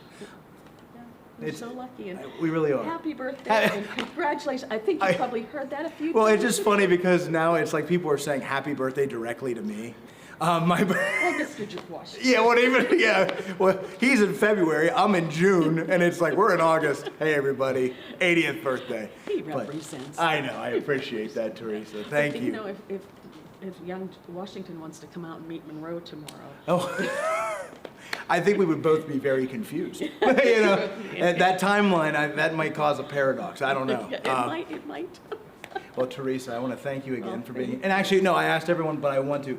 Favorite memory at Fort Ligonier? Well, you did say the favorite when we had the group of people that Yeah. we went from different good. modes of transportation. Again, like you said, same wavelength. Same wavelength, because that's one of the things that tie us together is transportation. How did we all get from place to place? Foot, horses, wagons, trains, and automobiles. You know, we just don't have planes. So all we need is planes. Guess it, well, could go to the the airport, yeah. But actually, just every time I've been to Fort Ligonier, and you mentioned it when you come to Compass Inn, there's that thrill to think about the people that were there before us. So standing in the middle of Fort Ligonier, I visualize and I think about those people the same way that when I stand at Compass Inn and it's quiet and calm, and I think it wouldn't, as a stagecoach stop, it wouldn't have been calm. It would never have been calm, and the traffic noises that we get zooming by Route 30 right now would have been noises just as loud, different. It would have been the clip-clop of horses, feet, and wagons. So the favorite memory is any historic site, and particularly Fort Ligonier because it is our founding historic site. It's just to be there, and to, when you're there, to take the moment to inhale and think about the people that came before us. Yeah, just kind of soak in all that history. Soak it in, yes. So that's why I think we took dance classes together. To soak in the history. To soak in the history. Yes. Learning how to dance like they dance. I might have stepped on your toes once. I probably did the same thing to you. But Teresa, thank you again for coming down. It's I a pleasure. appreciate it. Thank you. Yes. And good luck with the rest of your semester. Thank you. Yes, we're still going till 9 p.m. today, all right? But thank you, Teresa. Hope there's some room at the end of yeah. But I do know we still have another gentleman to come and hang out with us. Hey, Jeff, come on down. Now, everyone who's out there, hey, Jeff, how are you? Good, how are you? Good to see you. Thank you for making the trip out Certainly. here. I know you are always busy. You always got a lot going on. If you can't tell by the polo here, Jeff is from Idlewild. I was actually just there twice with my 1.5-year-old. Excellent. We're trying to figure out how to ride rides. You know, he is still very much. We went on the Daniel Tiger trolley. Great. At first when we got on, he cried just because we weren't moving yet. Mm-hmm. But then whenever we went to get off, he cried because he didn't want to leave. There you go. And it's just, again, we talk about it, these moments for history here, mm-hmm. but talk about kids having fun and moments that you guys make at Idlewild. I mean, there is nothing better than seeing a young child smile. Isn't that the truth? Yeah, and to hear that giggle and laughter and just pure joy. And I say I have one of the best jobs in the world because I get to create fun each and every day to, thousands of people, hundreds of thousands over the course of the season. And I've been there a long time too. Yeah. So, it's a wonderful place. Mm-hmm. Idlewild and Soak Zone is the oldest amusement park in the state of Pennsylvania, the third longest operating in the entire United States. I was going to say, that's history within itself. Yeah. I mean, one part that I've always enjoyed at Idlewild, and this is probably just the history person in me, is that near the Rollo coaster, there's the old black bear den. Yeah, I love that. Mm-hmm. I don't know why. I'm probably the only person that I'm standing there reading this sign. I'm like, this is so cool. Yeah, I mean, amusement parks have changed. Yeah, you don't see big black bear dens there. They're like, we're going to go look at the black bears. Right. But of course, we got our start along the Ligonier Valley Railroad, operated by the Mellons, and they wanted a picnic ground, that people could ride the train and just disembark and have pure fun. Right. Get away from the city life, and that's how Idlewild was born. And it just continued to grow and expand, and through different ownerships, and kept getting added onto. And of course, we have Storybook Forest, which Storybook Forest. I got to tell you, that's one of my favorite memories as a kid. Just Definitely. Because mine too. There was something about moving through this area and just, I don't know if it was kind of like, it's almost when visitors come here and they say they remember the mannequins in the fort that we used to have. Mm-hmm. It's the same way with Storybook Forest. I remember the fairy tale stories with these figures in the forest. Right. It's just, it's something that left an impact. I remember the dragon. I remember the troll, the tombstone for the troll near the bridge. Right. And hopefully we continue to pass that on. I know I'm passing it on to my son. Yeah, and I see it every day. People come back, especially in the Storybook Forest part of the park, and they have a photo when they were a kid with, the old woman who lived in a shoe. Right. And they want to create that same photo with their kid or grandchildren. And it's just a very special thing to see each and every day. Families have been coming to Idlewild and Soak Zone for 149 years. So it's meant a lot. 149 years, so you're a little older than us. A lot of joy to a lot of people, and we're ready for the next 150. I know, right? And hopefully in 150 years we'll be right there with you. Yep. I'm sure we will. And I just mean it's. We're in the memory making business, I mean, that is what historic sites, everyone that we've talked to, that's what Idlewild's all about. Now, of course, Jeff, I skipped over real quick. What is your title officially at Idlewild? I'm Director of Marketing at Idlewild and Soak Zone. I've been there 33 years, so yes, I was 7 when I started. Yeah. And like I said, it's one of the best jobs you can do out there. And make people smile each and every day. Well, I mean, you go out, it's so much. You have so much going on. Not just we're an amusement park, you should come. But I know you have Daniel Tiger. You have certain events that you guys do as well. There's kind of themes that you have. So what do you have coming up? Sure. Well, we're almost to the end of our summer season, right? But we do have a few weekends of Kids Fest left, remaining Saturdays and Sundays in August. Head out. And the next 2 weekends, this weekend is a little Pirate and Princess Festival, and then the next 2 weekends, remaining in August, we are doing Circus of Bubbles. Oh, awesome. So we have a giant bubble show going on, and we'll couple that with our wild foam parties, which everyone loves foam parties. Yeah. So the kids love it, the adults love it. So that's the rest of this month. Kind of the summer, and then, August. Yeah, our summer season runs through Labor Day. Oh, but then right. Right after Labor Day, the weekend after Labor Day, we move to our Halloween season, which is called Idlewild's Hallaboo. It runs Saturdays and Sundays. from September 12th to October 31st. And that's been a great event for us. It's family friendly. It's a daytime event. It's not scary like a lot of Halloween. Right. You know, it's geared towards families with younger kids. We have what we think is the largest trick-or-treat trail in the state of Pennsylvania. Nice. They get to trick-or-treat through Storybook Forest and get the treats from all of their favorite fairy tale characters and nursery rhyme characters. So, yeah, it's been a great event. There's a lot, and there's a lot happening. You know, Oh, yeah. there always is.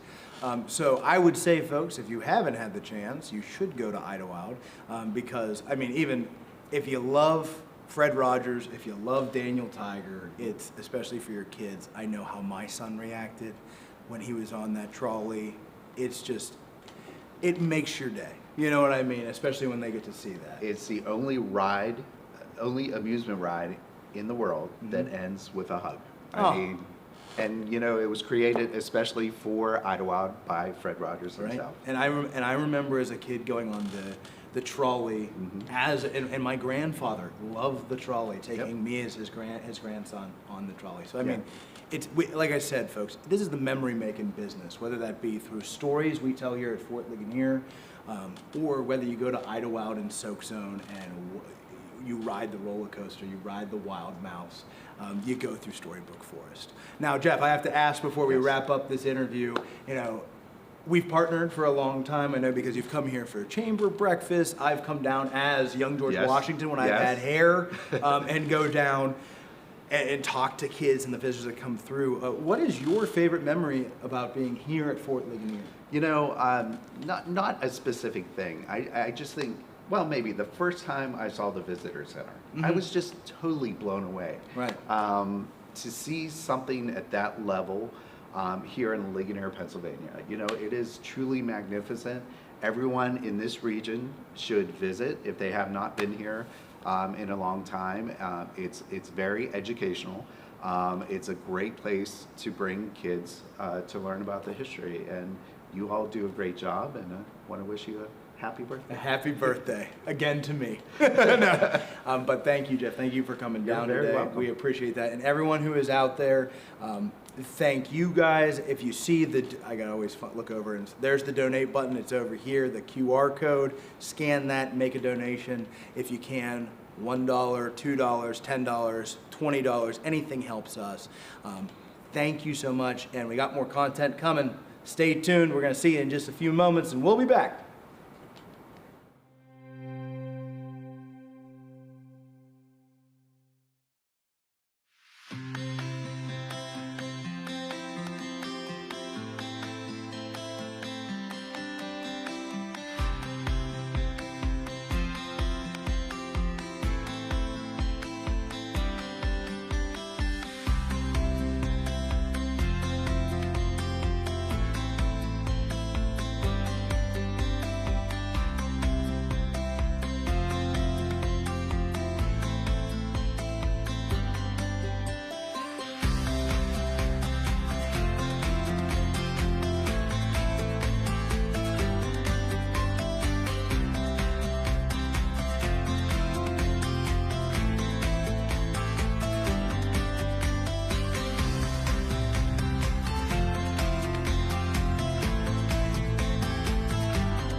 smiling. Hello, everybody. We're back, and we're here for a segment with myself and Dave, and also some people you see behind us. You see Abby and Hannah back there, and also this segment is called Jeep Sheep. Now, why would I say that? Why would I say Jeep Sheep? Jeep Sheep. Jeep Sheep. Rolls right off the tongue. And besides it being fun to say Jeep Sheep, it's because there's a Jeep behind us. Jeep Sheep. As well as sheep. Hence, Jeep Sheep.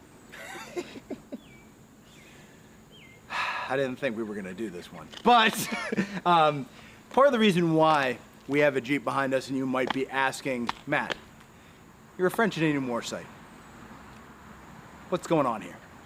Part of this is because in 1946, when this organization is really founded, what is America coming out of? They're coming out of World War II. Whenever we see this type of Jeep that's back here, pretty cool, brought down. And what are people doing after World War II? But there's this focus on preserving history. We see that whether that be various other time periods, but specifically here in Ligonier, we're seeing this group of people come together to preserve something they believe in after there had been such devastation in what we know as World War II. Right, Dave? Correct. Yeah. That's why I keep Dave around. He's always good with those. But also, real yes man, as they say. Yes. Well, you like to you say no every now. I could be a contrarian. But behind us still the Jeep that you see there is it, what did we say, Dave? One of the first models or? So I believe that one is around 1943. GPW was the model, I believe. So GP, Jeep, get it? Jeep Sheep. Jeep Sheep. Yep, just like that. But the W That's what they actually called that Jeep. Jeep Sheep. Yes, but made that up. Don't please. I don't want to lie to the public. Yeah. But what did you say? GPW, I believe. And the W comes from the smaller company that initially started making Jeeps like that one. But at some point during World War II, essentially they needed more. They needed them to be mass produced, hence why Ford took over, or at least help them cross the finish line. Between the two companies, over 500,000 of Jeeps like that one were used during World War II by pretty much every branch of the military during that conflict. Well, and next to it we do have a Humvee. Is that correct? Yes. That is I believe that was more just for some window dressing. Yeah. To compare and contrast a little bit, the Humvee is Gulf War era, circa that one, yeah. 1980s. But it looks cool next to the smaller Jeep as you kind of see the evolvement of history with the devolvement if you go in the background and see the 18th century fort, but I digress. Yeah, with our wagons, because those wagons, they're no Jeep. No Jeep. They're no Jeep Sheep. Jeep Sheep. And why we also have sheep in the name is because you can see behind us Jackie and Patsy. Yeah, Jackie, I said your name. Oh, look at this. What's up? Did they react when you said their name? Jackie did. That's cool. It could have just been a food. I didn't know they could do that. And Jackie might eat your keys, Dave, and so will Patsy. Don't eat my keys. They're not. So these are sheep, Jackie and Patsy. As you look at your screen right now, and you're seeing these beautiful, cute little faces, and you think about making a donation, keep in mind that's what goes to telling the story about different animals, different people. History doesn't have to all be numbers and dates and battles and things like that. Instead, it can be Jackie and Patsy on a grander scale. We talk a lot about different animals here: horses, cattle, sheep like this one. Even going and diving into some of the primary sources, we see that they're sending herds of sheep forward to move them to Fort Pitt. At one point, there's a cow that breaks out of the pen and actually kills 3 sheep because it's going so crazy. These sheep, they're part of the story too, folks. So even though the sheep are not Jeep Sheep, but they're next to a Jeep, which makes them Jeep Sheep, and you might be wondering why they're named Jackie and Patsy. There it is. That's my Lego. She likes your keys. The question or the keys? She likes chewing on my Legos. Oh, okay. I thought you were talking about why they're named Jackie and Patsy. Oh, well, speaking of which, would you like to explain? Yeah, Dave. I think I would. I would like to explain why they're named. The floor is yours. Jackie and Patsy. Jackie and Patsy were Martha's children to her first marriage. And Martha being Martha Washington. She marries, of course, George. George will never have any children of his own, but he did adopt Martha's children, Jackie and Patsy. Patsy? Patsy, that is not food. It's a concrete ledge. Concrete. Is this concrete? I don't know. But Patsy and Jackie, I feel like we have to start saying like Patsy and Jackie because I don't want Jackie to always be first. Isn't that how usually, like, it's always Jackie and Patsy? I know, they always say that, but I think we need to give Patsy some credit here. Patsy and Jackie. Patsy and Jackie. It'll take How some about getting this? used to. Sheep Jeep. Sheep Jeep with Patsy and Jackie. Yeah, Sheep Jeep with Patsy and Jackie. Japsy. You want to combine them? Whenever we refer to them as like the collective, the couple. They're sisters. Yeah, they are sisters. I meant like the couple is in the two of them. This is quickly getting derailed. Yeah, I digress. But we wanted to tell you folks out there that when it comes to these sheep, is Jackie eating me? Yes. What's going on? Yeah. She likes your coat? Okay. They like the wool.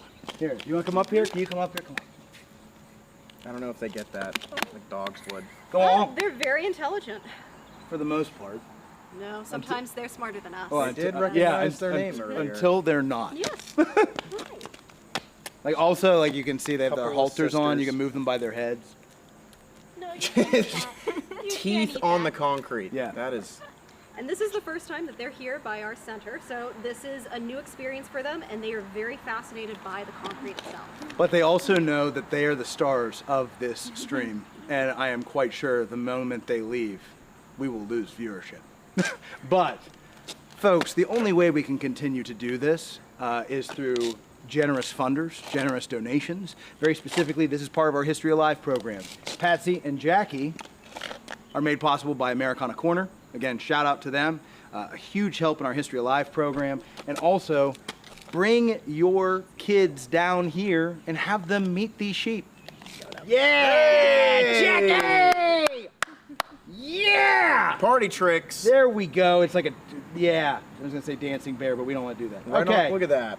Well done. That was fantastic. What a way to do that's. I think, you know what? We don't even need the rest of the live stream. I'm just kidding.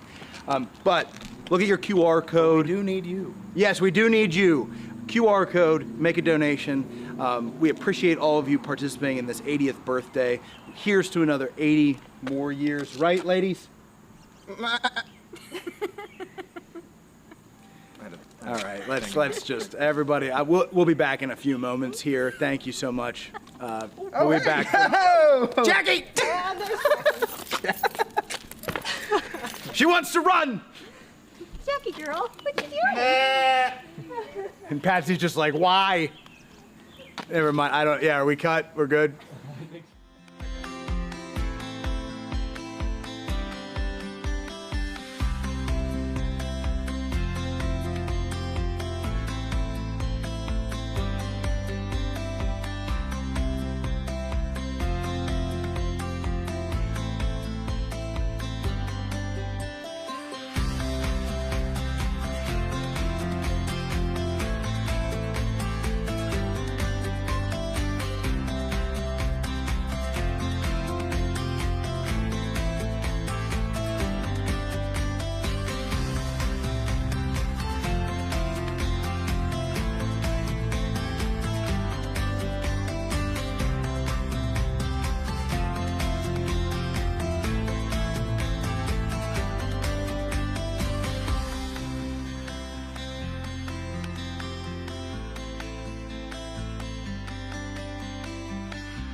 And we are back live again. Yes, we're here.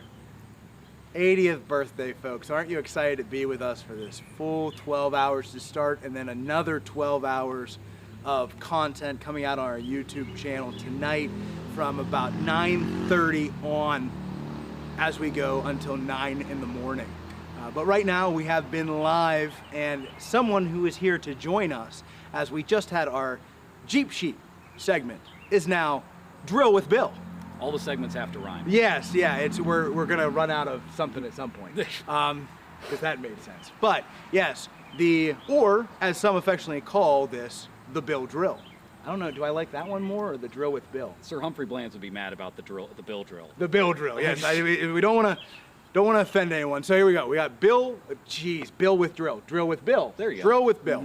And that is because Bill Coker here, and you met his lovely wife Lauren a little bit earlier, but Bill has been out here multiple times to be an interpreter with us here at the fort. And also, you're going to notice that he has a very specific type of kit that he's wearing here. So Bill, could you do me a favor and just tell me a little bit about the kit that you have on? Sure, Matt. Thank you. Yes. So I'm portraying a soldier, private soldier from the 42nd Royal Highland Regiment, more commonly known by their modern name of the Black Watch. They were the first regiment of Scottish Highlanders ever recruited in the British Army. This uniform, as you see it, would have been how they would have appeared when they were here at Fort Ligonier in 1763. It's a typical Scottish kit with bag hose, which are just tartan cloth sewn into the shape of socks, fill a bag, short kilt, red coat to denote that I'm a soldier in the British Army, with a waistcoat underneath, which is just a vest, and a tam or a bonnet, which is a knitted, felted wool cap to keep to keep the sun out of your eyes and the rain out of your eyes. Now, is that bear? Is that bear on the top? This is bear on top, which it's a no, Bill. I'm bear on top. Yes, I remember Washington having more hair. I'm bear on top, less but teeth, less teeth, more hair. But that is actually black bear. Yes. Okay. It was sort of a masculine symbol to have, bear, especially in headgear, meaning kind of like symbolizing you had gone and killed a bear, but then it becomes a fashion thing for the military, so they added in North America a black bear to their bonnets. I should start doing that. Like your baseball hat? Or? Who knows, Bill? But continue, please. I apologize. So this uniform would have actually been a lot fancier by the regulations, but before they had been here at Fort Ligonier the year prior, they had been to Cuba. And when they went to Cuba, the British general in command of the expedition told all the soldiers that they needed to strip off all the regimental lace, cut the linings out of the coat, because I don't know if you're aware, but Cuba is actually pretty hot. I've heard. Every now and again. A little bit. So when they came here back to Pennsylvania in 1763, they kind of look very, very plain, a little bit different than you would think. You know, your fancy British uniform is kind of just down to the bare bones here on the frontier. Yeah. And so the musket that you have there, officially called the long land pattern, because it's carried by troops in the infantry in the army, so it's a land pattern. Long because it's very long. A wooden rammer? Wooden ramrod. Yep. It's what more commonly known as the brown vest, which was the soldier's nickname for it. It's a flintlock, so it's use a piece of flint and steel striker to ignite a priming charge. And the main charge goes down the barrel. It's 75 caliber, so that's 3/4 of an inch. Fires an ounce of lead and mounts a 16-inch spike bayonet. Yes, very nice. And with that weapon there, a lot of people are familiar. When reenactors, a lot of times you see, they're using a second model sometimes, right? But this is a long land pattern. Is this a first model or a second? Yes, it's what today we call, the collectors call a first model, because it is the first brown vest that came out. The second model is the short land that's more... Is it a little bit... It's 4 inches shorter, thinned out a little bit. It's what you'd see used in the American Revolution. Right. So a lot of those ended up, especially after the bicentennial, a lot of interpreters kind of kept those weapons and moved out to other... Well, the French and Indian War is always going to play, it's always going to be... Second fiddle? Second fiddle. Second fiddle. Revolution, yes. But yeah, so long land pattern. We have that, we have our bayonet, we have our uniform, and Bill has agreed to drill. So, Bill, would you like to kind of take that away on? Sure. You know the commands. You know the kind of. If you need me to do anything, I'm probably just going to step off to the side here because this is your realm. Oh well, thank you. So the manual of arms. As I just slide off. As the hook pulls you off to the side. Yes. So the manual of arms was issued out every time a new one was issued. New copies would be sent to the regiments. The sergeants of the regiments with the sergeant major would sort of read through them because you're not getting a YouTube video on how to do it. But here you are, folks, and now you can get your own YouTube video for just $9.99. Never mind. Just a joke. Sorry. Threw Bill off. It's no longer a telethon. It is now an infomercial. Yes. But they would then disseminate the drill to the men, so you'd see a little variation between regiments because they're reading this out of a book and they have to kind of figure out how to do it on their own. So the manual I'm going to show you is Sir Humphrey Bland's new manual exercise of 1759, which is what this regiment would have been performing here on duty at Fort Ligonier in 1763. So when soldiers form ranks, they don't fall in, because that's not a term in the 18th century. They fall in, they form ranks at the shoulder.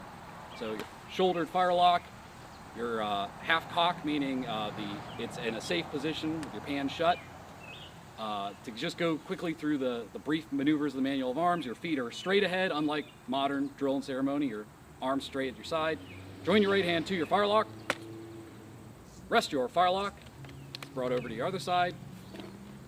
And your foot comes back. This is sort of a salute position. Order your firelock. This is the position that you would stand in while you're in formation. Order your firelock is the same as order arms now in the modern manual. To come back up to rest your firelock, you drop your hand down, pick up, come back to the rest position, shoulder your firelock. So this may all seem like it's all just pomp and ceremony, but in 18th century, when you're fighting battles in line, these are actually choreographed moves that are basically combat maneuvers. To perform the loading and firing exercise, you'd be given the charge to charge your firelock, open your pan, you take a cartridge out of your cartridge box, open it, prime your firelock, cast it about. This manual is actually very flawed and the soldiers really didn't like it. One of the things they didn't like about it is you have to point your musket away from you so you can't see it and load it, then withdraw your ramrod, shorten it against your body, load it, return it, and in the Civil War, it's kind of a fun fact that soldiers would tend to stick their ramrods in the ground, and then if they were ordered to advance or retreat, if they left them in the ground, you now have a 5-foot club. So after you're done loading, come back to recover, given the order to make ready, you pull your firelock to the full cock position, take your hammer saw off, which is your safety, present, fire. And then after firing, you come back to recover. Soldiers will be given the commands to go through and fix bayonets famously for bayonet charges or defend against cavalry or other infantry. So poise your firelock. You have to hold all 10 pounds of it right out in front of you. Rest upon your firelock. Withdraw your bayonet. You hold it out in front of you so the enemy gets a good idea what's about to happen. Then fix bayonets, and in unison, for fans of the movie Zulu, 1, 2, 3. Poise your firelock. Charge your bayonet breast high. This maneuver is actually from the old pike manual from the English Civil War. So the idea is that if you're being charged at by the enemy, you could push your bayonet. And again, this manual was sort of disliked by the soldiers. There was a funny quote where there's an officer in Canada with the 43rd Foot who says, "We were demonstrated the new drill, and it has us pushing our bayonets like the old pike manual, which is incredibly ridiculous, and a sergeant demonstrated for us how we were supposed to advance." I can imagine just this guy crab walking, just slowly inching forward. He says that we have adopted the new waist high, which is not in the manual, but shows you that sometimes when you're on the other side of the ocean, you can make a few changes. But that's basic. That's the basics of the manual, and you know, it looks kind of silly today because we're familiar with manual of arms as a ornamental, you know, sort of dress and ceremony kind of thing. But at that time, that taught you how to load and fire your musket, how to fix bayonets, how to engage in hand-to-hand combat. Essentially, it was very important for a soldier to be a master of the drill, and that's why all sergeants had to be able to read, because if you can't read the manual, you can't teach the soldiers. Drill the soldiers, right? Well, I mean, as you kind of go through the, and now, am I correct?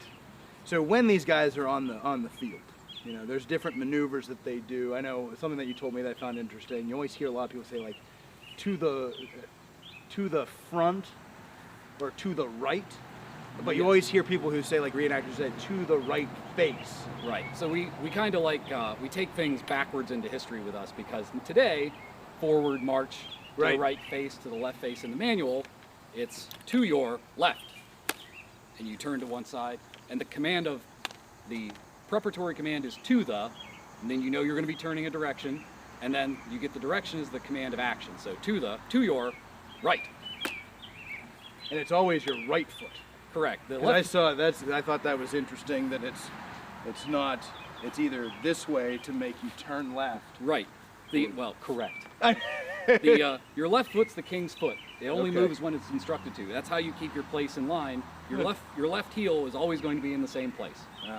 And the last sort of maneuver with the manual that, I mean, you could go through, we could be here all day. Yeah. I mean, we're going to cancel everything. We're just going to do drill the rest of the day. Drill for the rest of the night. The next 3 hours will be drill, live stream. There will be a quiz. Hope you're doing it at home. But in your living room. Sorry. The last sort of maneuver from the drill that everybody, it's one of the more difficult ones, but soldiers would have done it on the regular, is from the rest position. You're given the order to club your firelock. So from the rest, club your firelock.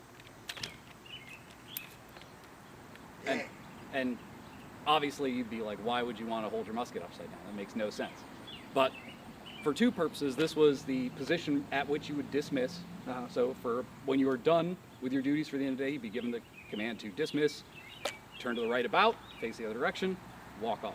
Also, if you were surrendering, this carrying your firelock upside down was a symbol that we have given up. We're up, okay.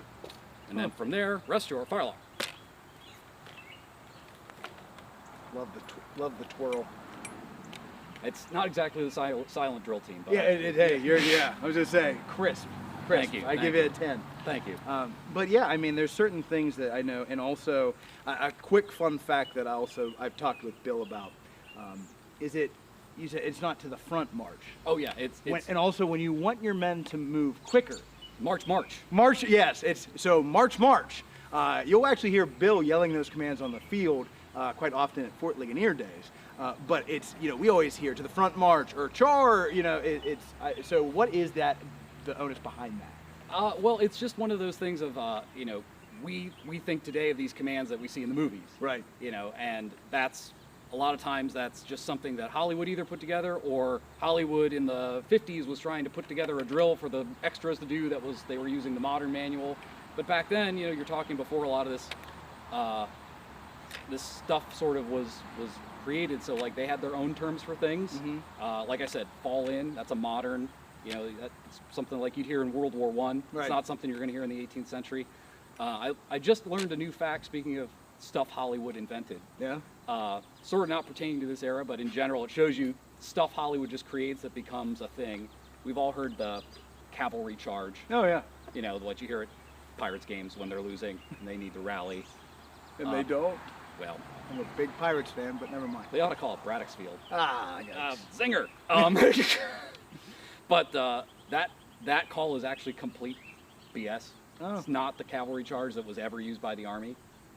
But it sounded cool because they didn't like the way the bugle call for charge sounded. Oh. So they just made it up. Oh, isn't that great? Sorry. You know what? March. That's right. Fort Ligonier Museum, ruining your fun. Yeah, we did.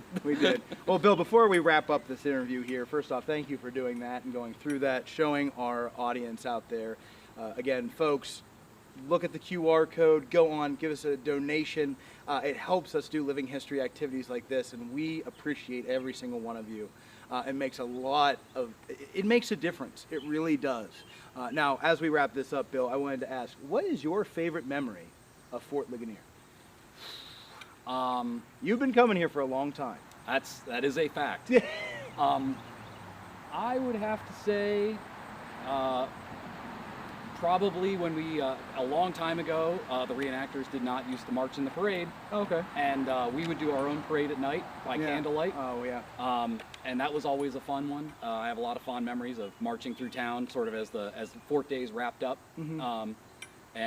Then sort of, different changes in administrations and whatever, we ended up marching in the parade, which is fun in itself, but, sort of a memory of Fort Days gone by. Right. Well, folks, you heard it here. This is Drill with Bill, Bill's Drill. Jeep sheet. All Jeep sheet. Yes. But folks, again, if you can make a donation, you help keep what happened right underneath our feet alive. 80 more years of what has been the past 80 years. That's what we want to see, that hopefully in those next 80 years, we'll have someone else out here. We'll have, who knows, maybe it's your son, maybe it's my son, maybe it's the next generation that's doing drill with Will, someone else, or another name with has two L's. But it will rhyme. Yes, it will rhyme, no matter what. But folks, we'll be back very soon, so stay tuned. We're coming back with more content. We're live till 9 tonight. We'll see you just momentarily.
Hello, everyone. We're back again, and I am not this short or the camera angle or anything like that, but what we have, what? You could be. I could be that short? Could be.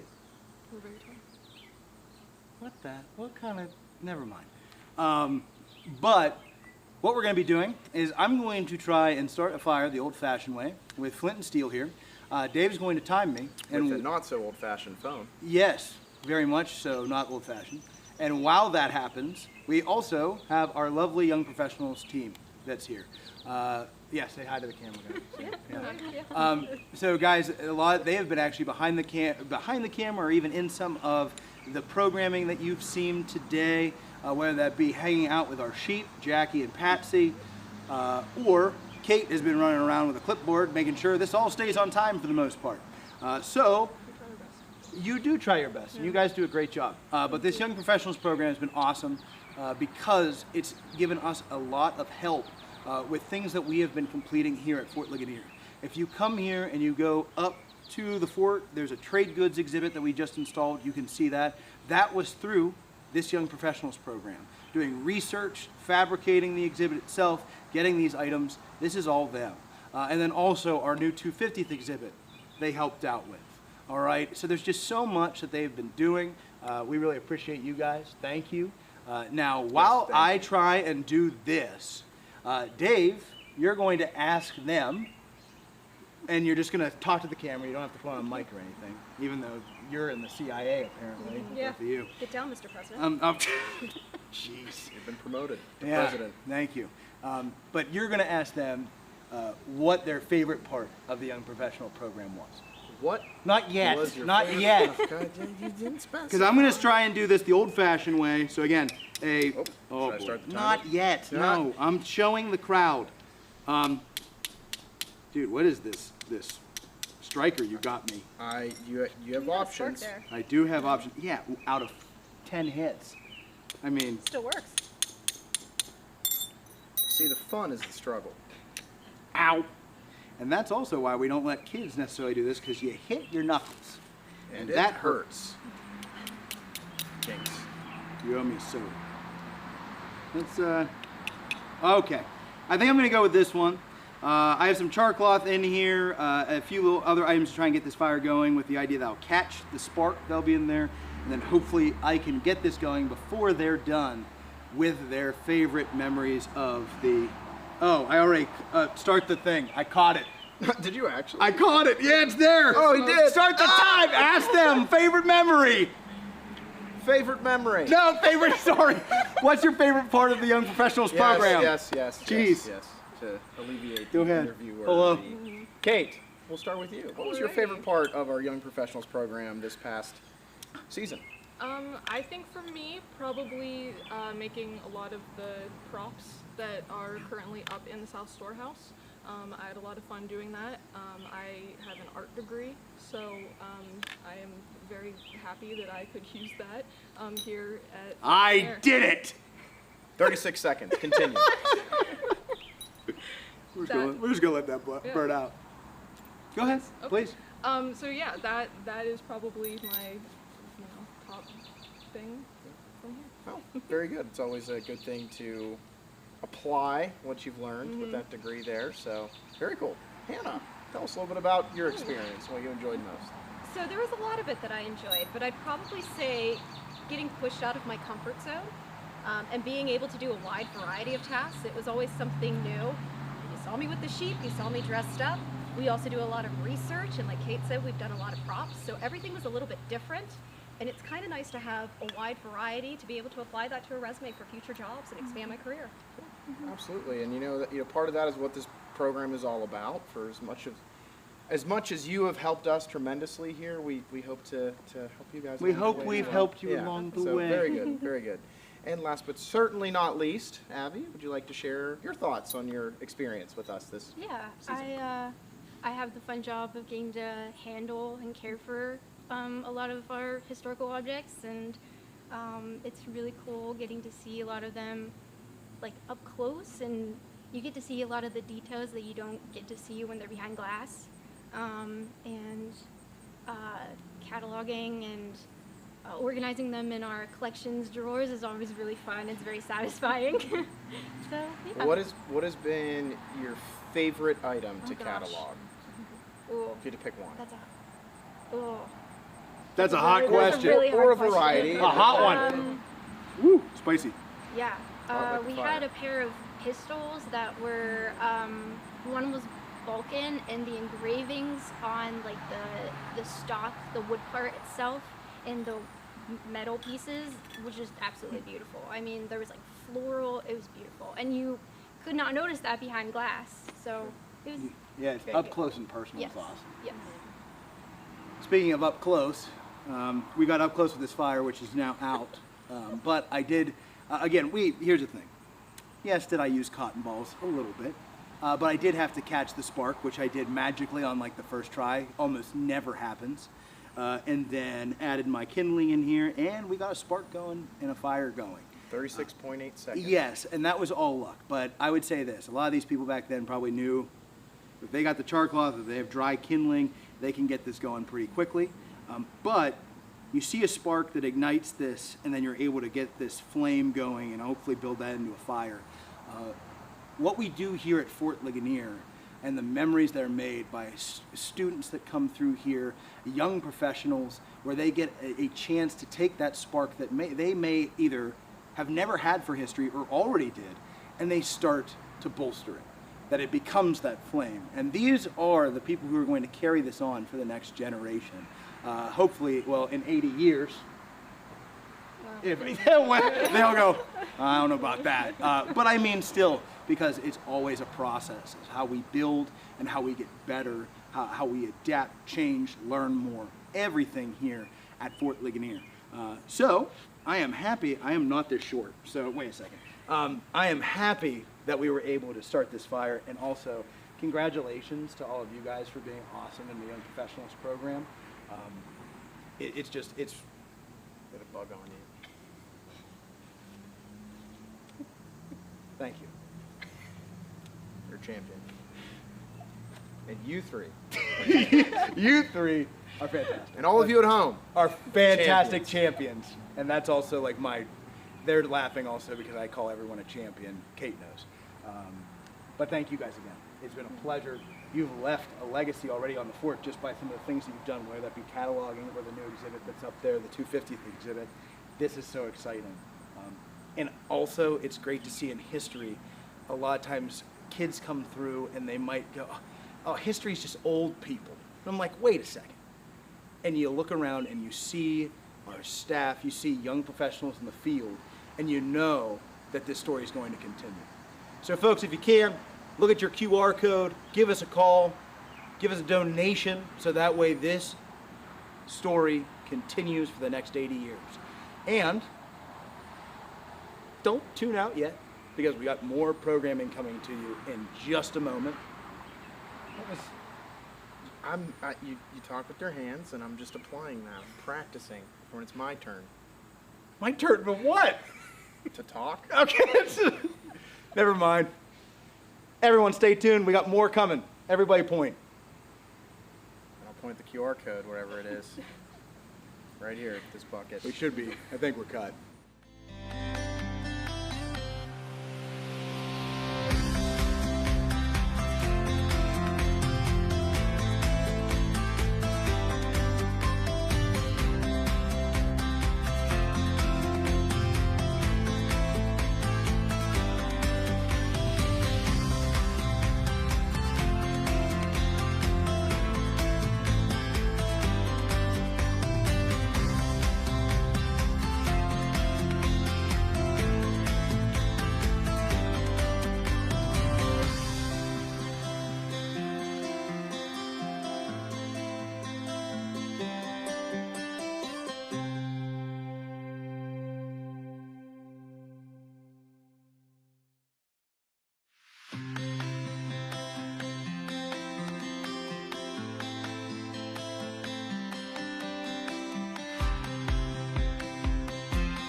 Hi everyone, my name is Matt Gault. I'm the Director of Education Living History here at Fort Ligonier, and you are coming to us slightly live, and by that I mean you are taking part in our 80th birthday celebration. So first off, thank you so much for tuning in to be celebrating 80 years of Fort Ligonier historic preservation and bringing education and this story to so many students, not only in Pennsylvania, but throughout the rest of the country and throughout the world. So thank you so much for tuning in. And we have a very special guest here today that we are interviewing, and that is going to be Clint Mullen. Now, for those of you who might be his students out there, that is Mr. Mullen. Remember, respectful is a good thing. But also, Clint has been a great partner to Fort Ligonier and has been a wonderful teacher in the Ligonier school district system, so thank you for that. Thank you. But having Clint come down here and talk to us a little bit about his educational experiences here at Fort Ligonier. So Clint, thank you so much for coming down. I really appreciate the invite. Thank you. Yeah, this is awesome. We're very happy to have Clint here.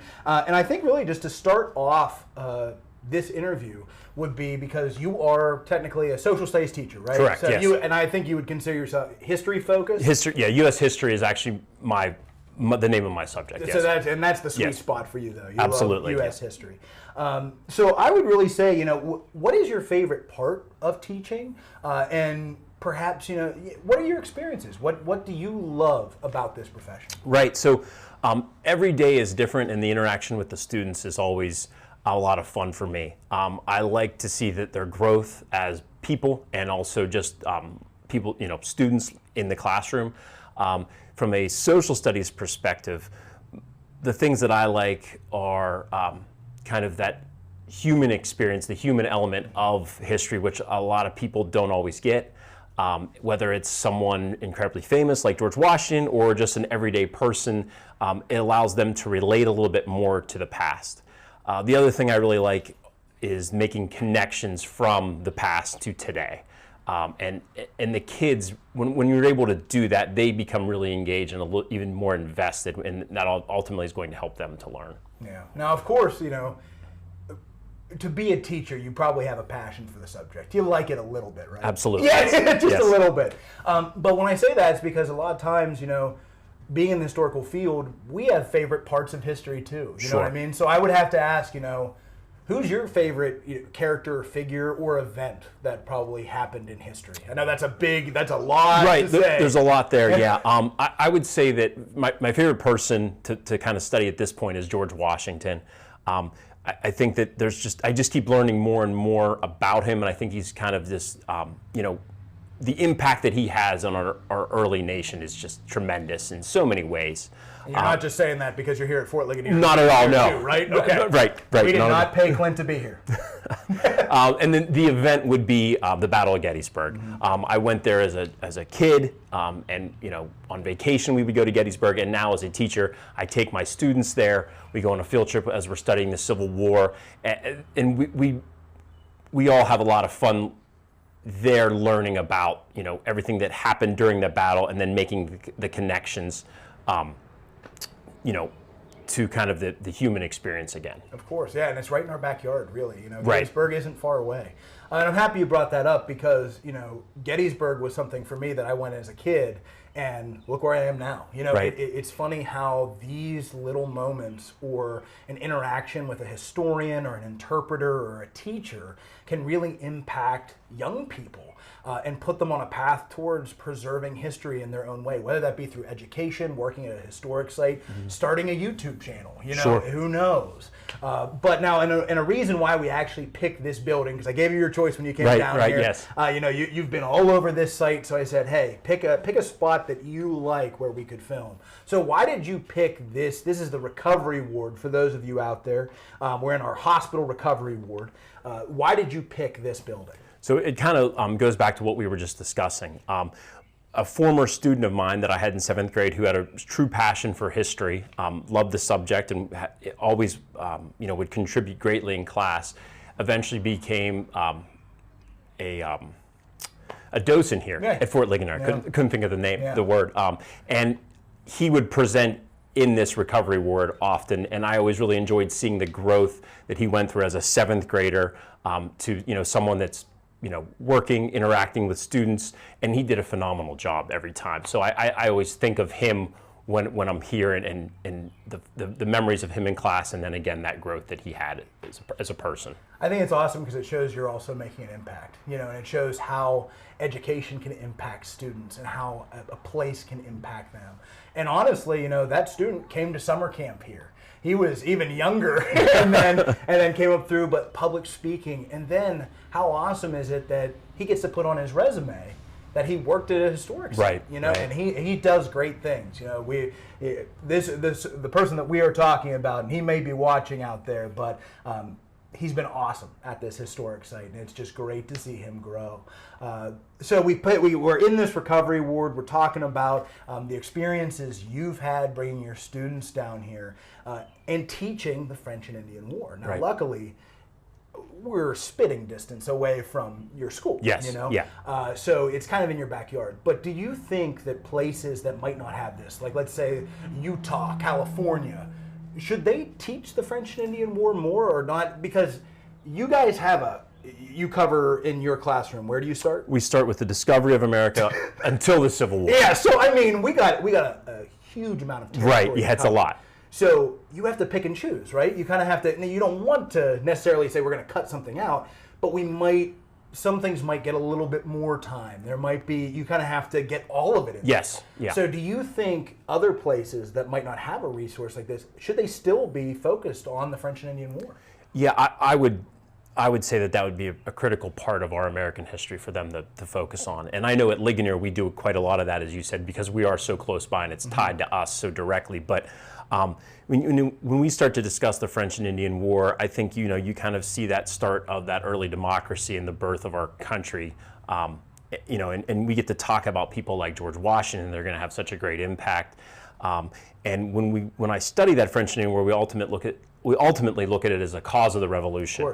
And then from there we can start to see, looking at our rights and our responsibilities and the government that we establish. And those connections are really important for the kids to understand. And shows the growth of what we know as this young nation. Right. Before it was even a nation. Because we call this the road to revolution whenever we talk about this. And you just walk through our America 250th exhibit. Brand new exhibit, folks. Come on down. Clint gave it his thumbs up. It's maybe awesome. 2 thumbs up. Yes, 2 thumbs up for sure. 2 thumbs up. Yep. He was in there. But then we can draw those connections to these very prominent people who played such a role in what we eventually know as the United States of America. Now, when you bring your students down here, you do a lot of hands-on activities. Right. We do tours. We do things like fire starting. I know we've done that one. Yes. When I can get the fire started, I do my best, folks. Clint knows. Yes. But we try and make it interactive, Do you think that hands-on experience is important to your students? Yeah, I really do. Every year, when I'm on to the topic of the French and Indian War, I'm able to schedule a field trip to come down here, which makes the connection even better for us. And when I'm able to come here, those hands-on experiences, the kids really enjoy them. We always reflect on our trip afterwards, and they always have such positive things to say about the different activities that we're able to do. And your staff does a phenomenal job thank you. Yeah, absolutely, of tailoring things that we need within the curriculum to my students. I think the hands-on stuff really goes a long way for our kids. It shows them the human experience here that they often sometimes don't get in social studies. They get to see George Washington as a young officer trying to make his way, making mistakes, and I think relatable. Which is great for them. Right. They're going to come through some difficulties in life. Kind of, George Washington had to do the same thing, so that's nice for them. And then the regular people, like we often talk about, they get to see that as well. The other thing that happens here a lot, which is great from the staff, is they make the students think critically. They ask them to be historians or detectives, or ask them the why or the how of why things happen the way they did here at that time. So all those things come together, and all these hands-on experiences are very memorable for them. And they always enjoy the trip here. So. Well, that's great to hear, because we want to tailor it to what you need. You are the expert in your classroom, and as we know, every child learns different. Correct. Whether that be they're auditory learners, whether they all are learning differently. Correct, yeah. So we try to tailor towards any group that comes through. And of course, now that's something that for those of you who are out there who may be in Utah watching, yes, we see you out there. We can do something that's virtual. We can come to you this way. We can send a curriculum kit or things out that can make it tactile, hopefully for your classroom. But that's what we want to do. We want to tailor to our educational partners, because every experience, we have to do that as educators. I'm sure you feel it in the classroom. Yes, absolutely. Yes. You know, you see a student come in and they might just be having a bad day, you Right. know, or they're having a great day. Right. So you have to change. And that's what we like to do down here, is we like to make it impactful by doing all sorts of different things that we can. So I take it, like, so you like coming to Fort Ligonier? Absolutely, okay. yes, yes. Again, we did not pay Clint to say that, but you know, it's rewarding also for us to be able to work with educational partners like you. You know, work with our local school district to be that historic site. So hopefully, you know, we get more people who want to reach out about this story, because it's important. It's not just it's local history. It's global. We can focus on that. Yeah. And that's really exciting for us. Now, I think if we're going to wrap up this interview, one of the things that I like to end on is favorite memories. You know, because you mentioned it earlier, kind of talking about taking kids to Gettysburg. Yes. I mentioned that I even ended up getting engaged in Gettysburg. Like, wow, I'm a nerd. But you know. What are maybe some of you? What's one of your favorite memories, or two? You know, that you have, maybe a personal and an educational memory that you have at Fort Ligonier. Sure. So I do have two. Okay. Awesome. And the first one is similar to you. And as a kid, you know, I grew up in Lake Trobe, so we would come to Fort Ligonier, particularly for Fort Days. Oh, of course. And my dad was a history buff as well. So that, you know, early on as a kid coming over here and touring the fort and getting to see the museum, I think that impacted my love of history. Yeah. And seeing the reenactment, I'm sure. You absolutely, yes. Yes. So that was always fun, and I think that kind of led me towards the path of education. Right, of course. The other memory is a very recent one. Just last winter, you hosted the Quiz Bowl competition. Oh, right. Yeah. Which I entered a team from Ligonier Valley Middle School, and my daughter's school also entered a team. So my students actually competed against my daughter in the Quiz Bowl. So that was a lot of fun. Conflict there. Things got a little tough at home, but we made it through. Because I believe the team you won. Yeah, Ligonier did win. Yes. Yeah, you did great. If you're watching out there, you did great. But my daughter did say she wants to come back for next year's competition, so that's good. So awesome. Well, that's not even a field trip. You know, that's an awesome memory. That's a different program. Right. So we want to hit on all those touch points where we can. So that would make me say, for anyone who's out there, stay tuned to our social media. Go on our website. Reach out about field trips. Reach out about virtual school trips. We can do those. And if you're looking for funding, just send us an email. You know, we try and make everything possible because we think this is very important for every student who comes through here. And Clint, I think you think the same way. Absolutely, yes. You know, especially when it comes to the story of us, which is our history. Right. You got to learn all of it. I know that's crazy to say because there's so much, but we want to do the best job we can in how we educate through this story. So Clint, I want to thank you again for coming down, for being a great partner, and continue to bring, you know, we'll schedule your field trip for this fall. You know, perfect. We'll have that in. Yes. But thank you again. And for those of you who are all out there listening right now, first off, again, this is the 80th birthday of Fort Ligonier. By your donations and your support, you can help make Ligonier last, Fort Ligonier, for another 80 years. Imagine how many students will come through our doors and will then continue this story. You're a part of that. You're making history, and that's what we want. So call in, make a donation. Doesn't have to be huge. It can be $10, $5. Anything helps. Keep in mind, $10 gets one student through the door. You give $50, that's 5 students that you left an impact on because of your donation.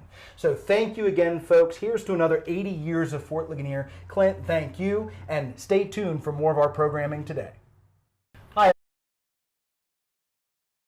Ladies and gentlemen, thank you so much for tuning in to Fort Ligonier's 80th birthday celebration, specifically this live stream that we have going on. That's going on from 9 a.m. to 9 p.m. And how exciting is it to be celebrating 80 years of preservation and education of what happened right here at Fort Ligonier. This important story of the French and Indian War, how it then leads into the American Revolution, especially since it's the 250th this year. This is just such an exciting time, not only for us who are participating in it, but also for all of you out there, because by supporting sites like this one, sites that tell these stories, you are continuing that preservation journey. So thank you again. Now also, we have a very special guest here today who agreed to come on down to Fort Ligonier here, down to our museum, and that is Mrs. Miller. So thank you so much for being here today. Thank you for inviting me. And why we appreciate having you down here is because you're a part of the DAR, that's correct? Absolutely. And which chapter did you say it was again? William Kenley Latrobe. And I asked that because it's a very special chapter. Now, and we'll get to that, of course. But I think if, to start this interview, I think I would ask, so when did you start in the DAR? I joined in 1989 because I promised my mother I would. She was a member of the William Kenley chapter. Mm-hmm. When she died, actually, she was regent of the chapter. Oh, wow. And so it's a history in the family. And that's it. I have a feeling that you might like history just a little bit. Is that correct? Oh, just a little bit. And I think you said in another life, did you teach 7th grade? Was that correct? I did. Mm-hmm. Yeah. So you have the education in your blood, you might say. I taught math, though. You see, but that's a little difficult to push the history, but we did. Hey, but it's teaching the next generation, and through the DAR, you're doing the same thing. It's still education, right? Absolutely. Yes. So now, when it comes to the DAR, you have to have an ancestor, right? Yes. Yes. So in your family, what ancestor was that? I went in on George Elric, and he was one of Washington's guards. Oh, the Germans. Oh, wow, that's fascinating. Yeah.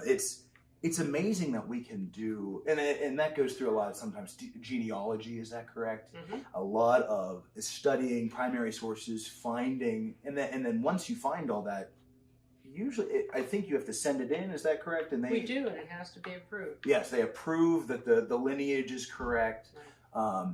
So that's it's amazing when you can look back and you can see these were people who walked with Washington, right? These were people who were with maybe Daniel Morgan or Henry Knox. It's just amazing to think that, and especially that's your ancestor. And that's a story that we also tell here about those people. Maybe not in the American Revolution, but of course, the French and Indian War that leads into the American Revolution. Right.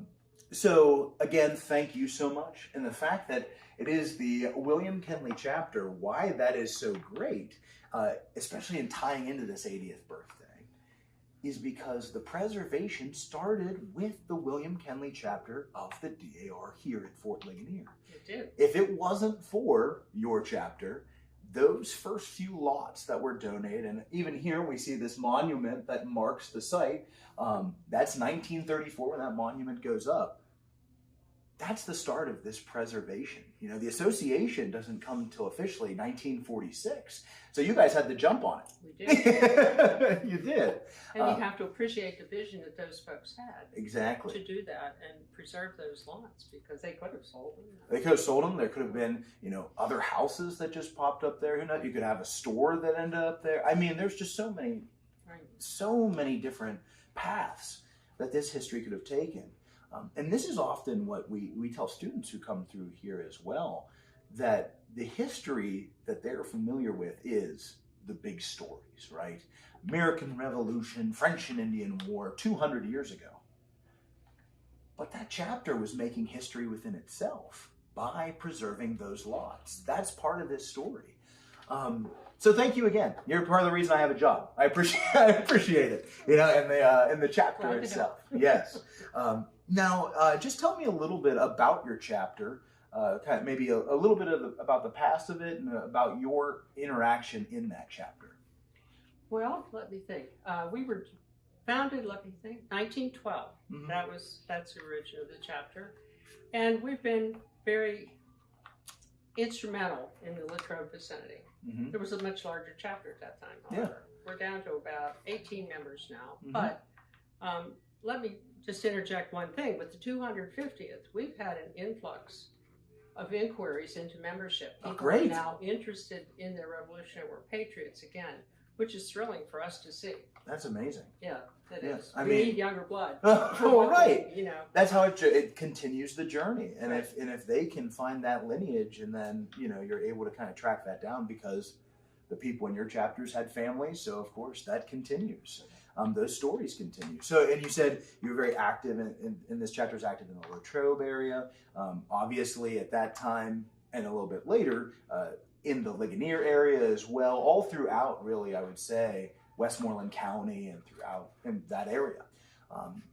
Now, when it comes to the DAR and your chapter, outside of this, the lots that we have here, what are some other opportunities that people have, maybe when they join the DAR, or when they come and they maybe have a meeting with your chapter, or what are some projects you might be working on? Well, we're always working on service projects if we can find those that we think are appropriate, depending on our community as well. We always have essay contests, and essay contests are based upon some topic chosen by our national organization, and we offer these to the schools. We have a collection site and a meeting where we honor the winners of these essay contests. Now, we've had a more difficult time in later years because the school curriculum is very much bound. And so we have to have a cooperating teacher. So it's a little harder for us to function with this essay contest, but we still do it. And the way we've come about doing it is to partner with other organizations. Certainly. Right now, our essay contest is based in Salzburg because a number of us have connections to the Salzburg Historical Society. And so I also taught there, so I have connections there.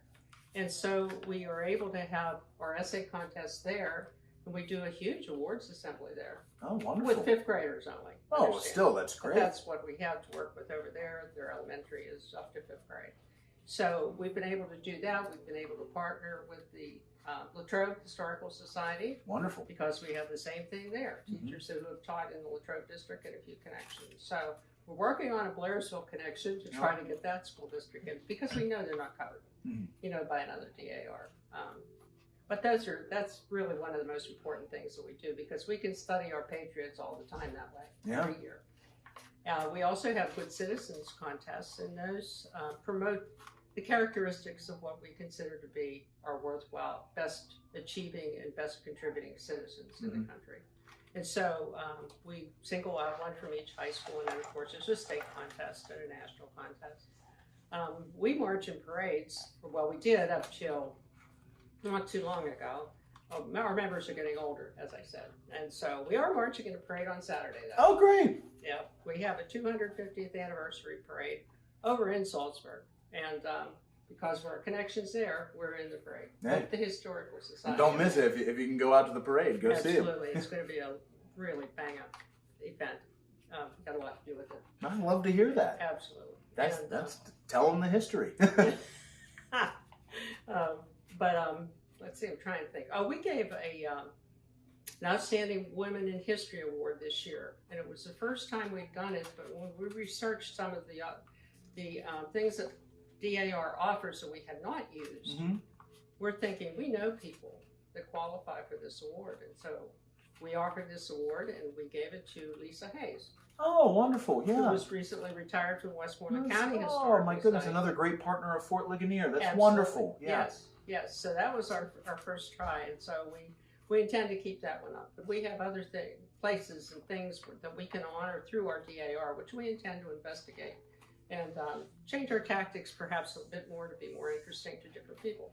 Well, that's great. I mean, to be able, and especially when you said that, you're kind of hitting all age ranges there, because you have fifth graders, you have all the way up with these different awards and parades. You're hitting all sorts of people that you're going to be able to see. So, I mean, one thing that we are so focused on here at the Fort as well, and I'm sure you would agree with, is the youth, is fifth grade, is these young people who come, and this is the time that they can catch that history bug. Right. You know, whether that be through a story they were told, or in your case, through a family member that may say, hey, you're related to one of these people, or having an essay contest. My goodness, how much is that helping with writing for the youth that are in our country? And also, hey, if you need any partners, we'd be happy to reach out to some of our schools here about the essay contest as well, or anyone who we can reach out to. You let us know. I think you're Ligonier. They would probably do that as well. They do Hey, that, but if you yeah. need us, we'll reach out to some other people. Okay. Yeah. I'll file that away. Okay, well, good. Now, I was going to say, as we kind of continue the interview here, I would have to ask, what's your favorite memory of either, let's go, favorite memory in the DAR, but then favorite memory of here at Fort Ligonier? I'm thinking my favorite part of DAR is we participate in Memorial Day and Veterans Day activities in Latrobe. Mm-hmm. Now, when we were able to walk the parade, we did that. But I think it's so important we lay the wreaths, every year. Of course. And I just feel that's a pretty touching way for us to show the value that we put on our military. Most certainly. And from the fort? Yes. Well, I used to bring my Cub Scouts up here. Oh, wonderful. When my son was a Cub Scout. Yeah. So I had 8 Cub Scouts and a 3-year-old, right? And this was when the battle was down in the field across the highway. Across the highway. So, yeah, at one point, folks, the reenactment was actually across the stream over in the big open field. It was. Yeah. So I had my 8 Cub Scouts. Every time they would fire the cannon, they would roll down the hill. And I would have to regroup. I've never been so tired in my life as I was that day. But they had such fun, and they all remember the day they rolled down the hill at Fort Ligonier. And that's a memory they will never forget. Like you said, as they get older, history touched them in a different way. And it was a cannon firing and then rolling down a hill. Yeah, it was. It's just so exciting to see that a lot of these institutions, whether it be Fort Ligonier that's been around for 80 years, or groups like the DAR, you're saying 1912, it's over 100 years old for your chapter. They are still able to pass on these stories to generations for the future. Now, I know we had a conversation where you were saying also for your chapter that you might be working on a possible history for your chapter. Is that correct? We decided when we had this invitation, I kind of sent out an email, and I said, I need some help here. What do you think? And 2 of them said right away, we need to be writing up our history before we forget everything we've done. Mm-hmm. Now, we can only account for, let's say, the last 40 years. Yeah. That's, but we have a lot of paperwork and a lot of newspaper articles and photos saved by our predecessors, thank goodness. Yeah. We have these articles up here. Most certainly. And you can't really save everything on paper much anymore. We feel that maybe it's the time for us to write it up and go to media and, put it on different media so that we have it for posterity. And that's for the future generations, because as long as these groups, these organizations, these historic sites continue, they can tell not only that story that has the French and Indian War has the Revolution, but it's the story of you. It's the story of us. Right. It's the story of the people who said it's important to continue to tell this story. It's important to lay those wreaths. It's important to take students and Cub Scouts and all these different people to these historic sites. So that's amazing that you're doing that. And the fact that it was because I sent an email, it's my fault. and the fact that it's because of something like this, it's amazing how these things, the tendrils kind of go out and everyone partners and works together. But my goodness, I want to thank you again for coming down here, for being a part of this, for being a part of this chapter that played such a role in Fort Ligonier's history. And thank you for celebrating the 80th birthday with us and with all of you out there. Because again, you hear how important these organizations are, whether it's the DAR, whether it is Fort Ligonier or your local historic site or somewhere else that is telling a historical story. These places are worth preserving, they're worth supporting, they're worth your time to be a part of. So folks, if you're out there and you're watching, keep in mind, a donation of $1, $5, $10 does a great support for our site. Keep in mind that for a student, $10 brings one student through the door, $100 is 10 students for here at Fort Ligonier. That's passing on that story. It's passing on to the next generation. So folks, thank you for watching our 80th birthday celebration. We still have more content coming at you. Stay tuned, keep watching, and thank you so much again for joining us. Thank you for inviting me. All right, and we are back. And by that, I mean you are seeing me on this treadmill here because I believe, Kate, what time is it right now? It is 7:09. 7:09. So, for the next hour, till about 8:10, I'm going to be on this treadmill because we call this segment An Hour in Their Shoes. So, I'm going to stay in my interpreter gear here that you see. And I am also, I am not wussing out, as they say. I'm going to go in the reenactor shoes. These are the same shoes that I hiked in to Bushy Run Battlefield from Fort Ligonier. And hopefully they'll carry me again. But the idea behind this is I'm going to start walking. And at this point, if you would like to make a donation, now, of course, it can't just be like 30 cents. But if you make a donation, I will then bump up the speed of said treadmill. I'm going to carry this musket. I'm going to carry my, my belly box here. I'm going to keep all my gear on. And if I would consider it an accomplishment if you got this up to a jog. So make a donation now, and we'll be monitoring those. So go to your QR code, call the phones here at the fort, 724-238-9701, and make a donation. So do we have a timekeeper? I'm good. I'm going to start walking here. Hey, I'm walking here. I couldn't help myself. Oh boy. We're just starting at a 0.5 speed, so I'm going to walk. Well, it's a little slow. How about a 1? There we go. So here we are, folks, together for an hour. Walking in their shoes. It's actually a very, it's a good reminder about these people and the fact that they had to walk here from Philadelphia. Whether that be Virginians, which are the clothes that I'm wearing right now, Pennsylvanians, the Royal Americans, Scottish Highlanders, that if you tuned in, you probably saw that Bill had on a Highlander kit, all right? But right now we're just going to continue walking for the next hour. And then we will be ticking down until our next little segment. And as we go through, I like to think that some of the people in here will also interact with me a little bit, whether that be Dave, Kate, and the other folks who are here. Oh, and there's Dave himself. Might highlight some of the activities that we have here at Fort Ligonier when it comes to kids' activities. But Dave. Yes, sir. Before we do anything like that, I wanted to ask, do you have a favorite historical movie? Whew. With the fact that a lot of our viewers may know that the film Young Washington came out. I don't want to talk about it. Well, they may have gone to see it, and hopefully after they saw it, it made them want to come to our sites. And that's right. Exactly. That's the most important thing. And I've burned 9 calories according to this. That's fantastic. Yes, I know, right?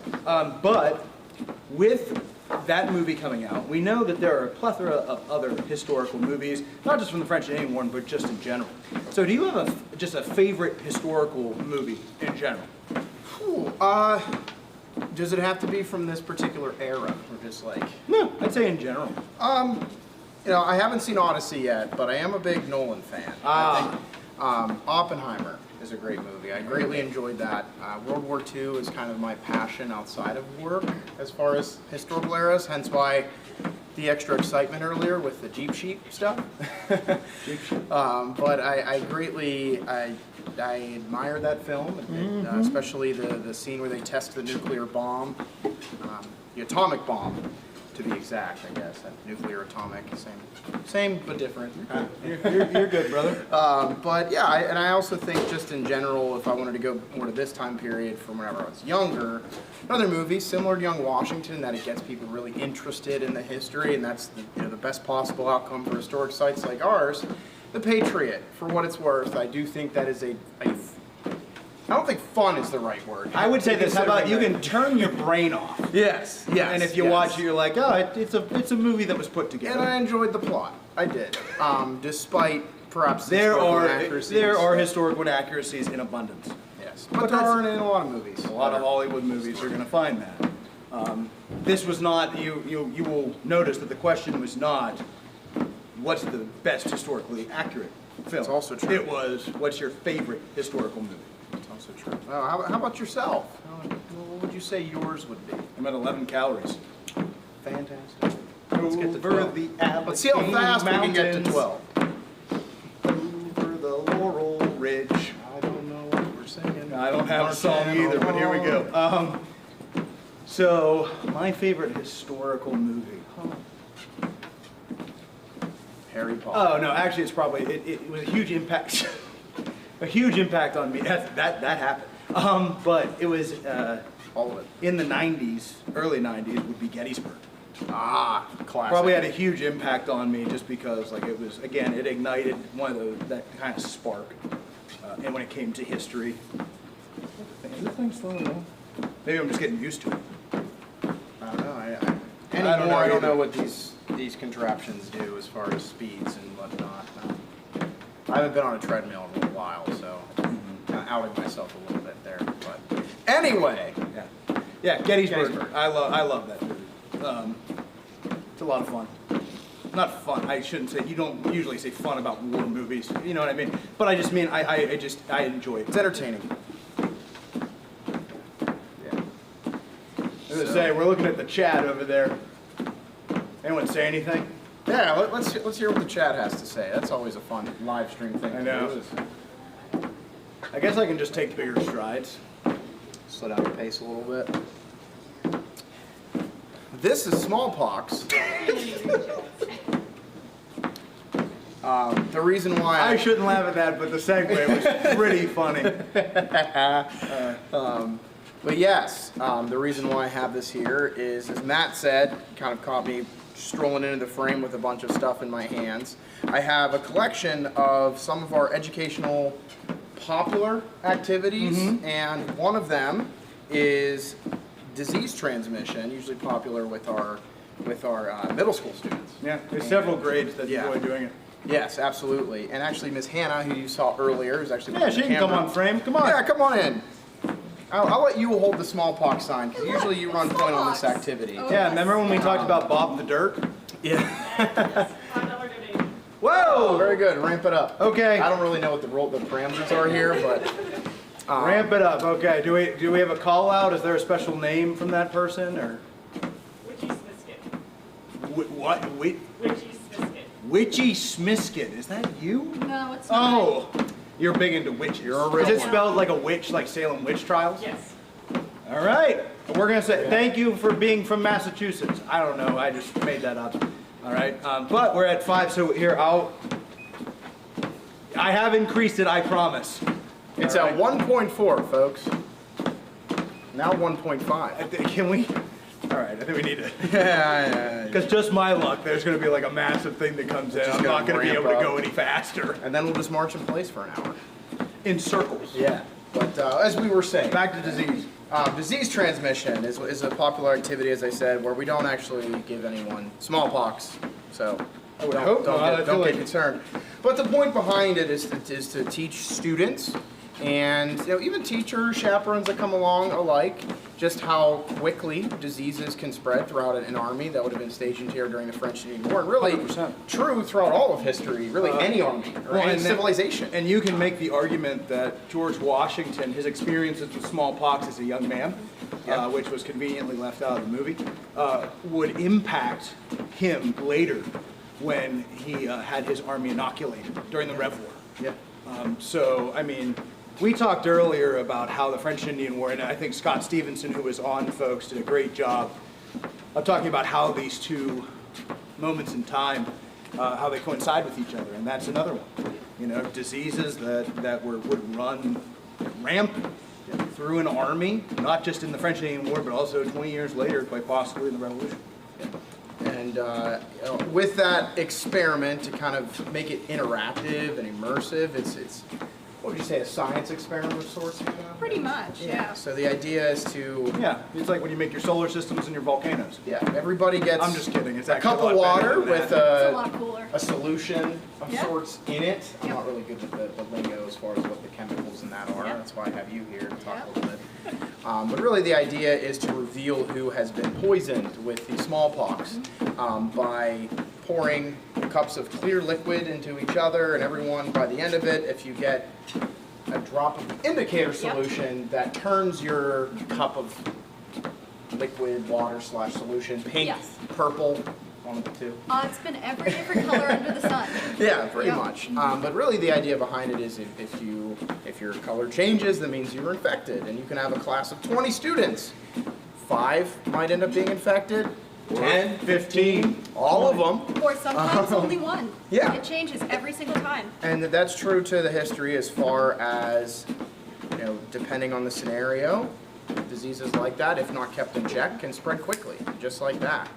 And again, as I said before, this is just one of many different examples of kind of the activities or the experiences that we offer students that come to Fort Ligonier, or those that we go and visit, or do something like we're doing today, we meet with online. And I believe Hawaii is one of the states that we've outreached before. Yep, Hawaii, Utah, other places. Yeah, and so if anyone's out there, you just kind of stumbled on the live stream here, yeah, we can come to you in any state. We were Zooming earlier with Chas Fagan. He's a couple states away. We were Zooming with Scott, who's 4 hours away in Philadelphia, essentially. So, I mean, we can do a lot of things. Yeah. Also, for those who are watching, keep in mind, if you make a donation in that QR code, I will speed up the treadmill. And I will keep talking. I want the challenge. Let's go. That's the whole point of this. And if I get... We take pledges. What's the difference? Well, someone promising to pay. Promising to pay an IOU. Man, anyone out there with a Dumb and Dumber reference, IOUs? Hey, that one's when he gets the one for the car. Speaking of great movies. Bill Coker will donate $10 to make you go faster. I'll take the pledge. Thank you, Dave. And just speaking on the topic of educational programming, I brought some of our other popular activities. That brought us up 3 notches. There we go. 1.8, folks. 1.8 and 22 calories later. Right up there. But one that has really taken off in recent years, as far as educational experiences that we offer, is tin punching, or the Be a Tinsmith experience. It's Be a Tin Man. Name. Wizard of Oz. Man. I was in Wizard of Oz in high school. Dave was in the Wizard of Oz. I was the Tin Man. But that has nothing to do with tin punching. Absolutely nothing to do with it. Instead, you will learn what it takes to, in a sense, be a tinsmith. Now, bear in mind, the containers that they make kind of remind me of like an Altoid mint can. Not really something 18th century. No. But it's more about the experience and learning about what a tinsmith does. And with that, not only tinsmithing, but also talking about some of the other popular trades that many of these soldiers would have practiced while here at Fort Ligonier. And we want the students to, yes, Candy? Okay, what is it? We got another one. $25. Okay. All right. All right, I'm gonna, okay. How about? We're 2.1. 2.1. Oh, that was very kind. Thank you. Out there. Thank you for the donation. Here's the thing, as we get to a certain point, also this treadmill, by donating, you can get Fort Ligonier a new treadmill. Because this thing... We certainly could use it. It may give out, but... Forbes himself may have actually used it. Actually, no, he wasn't. He couldn't walk. He couldn't really walk. Perhaps Bouquet or Washington. Sure, yeah. Always running in place. Yeah, but really, that cardio really helped them get up over those mountains, let me tell you. Yeah. But back to our tin punch. Yeah. The reason why we got those is because we also want, when the kids take them home, maybe they can use them more, whereas traditional stuff, they might just, you can keep erasers in there. I don't even know if they use erasers anymore. I've heard students putting their change when they visit our store. Yeah, exactly. So, I like it. Yeah, and we also use a variety of designs you can etch into. This one isn't, I know it's hard to see up there, but this is an apple. Take it up to the camera. All right, I'll take it up to the camera, Dave. Am I doing this right? Look at that apple. way. Look at your right. This You way. can see it. There we go. Great Look job. at that. So we have an apple design. The reason why we did the apple is I don't know if anyone watching at home is familiar with the story, which might be a good time to talk about that a little bit, of the apples. Of apples. Yes, all kinds. Red, yellow, green. Why'd you say that last one like with a question? Because I wasn't You weren't sure if apples are green? They are green. They're actually my favorite kind. I don't know why. No, tell us the... Yeah, the story. Back to it. Wait, time out. Another donation, $25. It says walk faster. Whoa! All right. I don't know if we need to be angry about it, folks. But it's for the cause. It's for the fort. I mean, I'm fine with it. I could feel the. Who was that? Thank you, Mrs. Gault. Yeah, thank you, Mom. Thank you.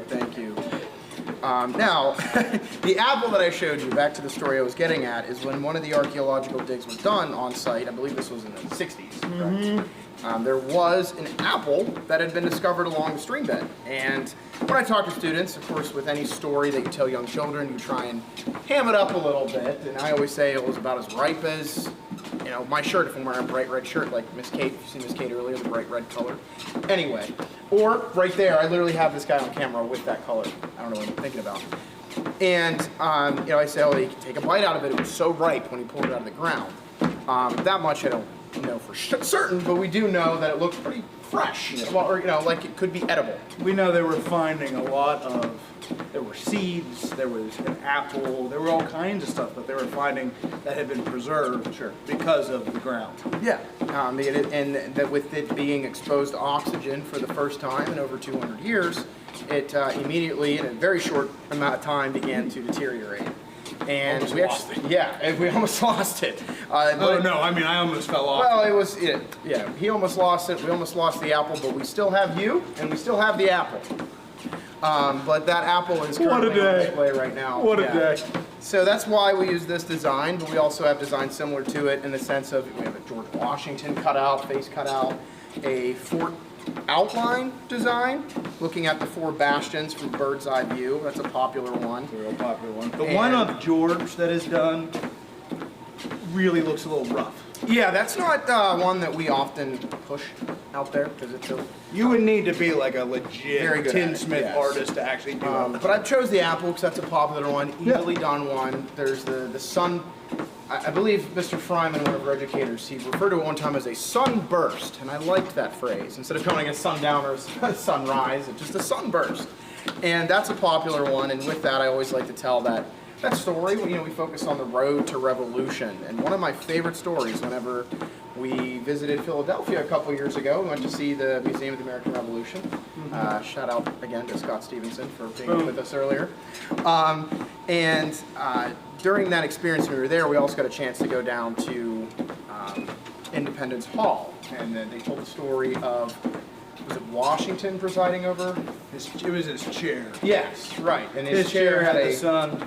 And for those of you, if you're interested, they talk about is the chair, and apparently Benjamin Franklin made the comment, remarks, yes, that I am sure that on our republic it is a rising sun and not a setting sun. Yeah, and I always found that to be a really interesting story, and the kids really latch on to it. Usually when I find the time to tell that story when we do this activity, they more often than not tend to latch on to that specific design, which I think is pretty cool. And just another example of how our history of the French and Indian War and how we go about our field trips and our programming, we're not narrow-minded in the sense that we like to think outside the box and make connections as much as we possibly can. And that's just one tiny little connection that we can make with something as simple as a tin punching activity. So a donation of $10 can bring one student to experience one of these activities. Why don't you do a little tin punching, Dave? Yeah, I think I'm gonna.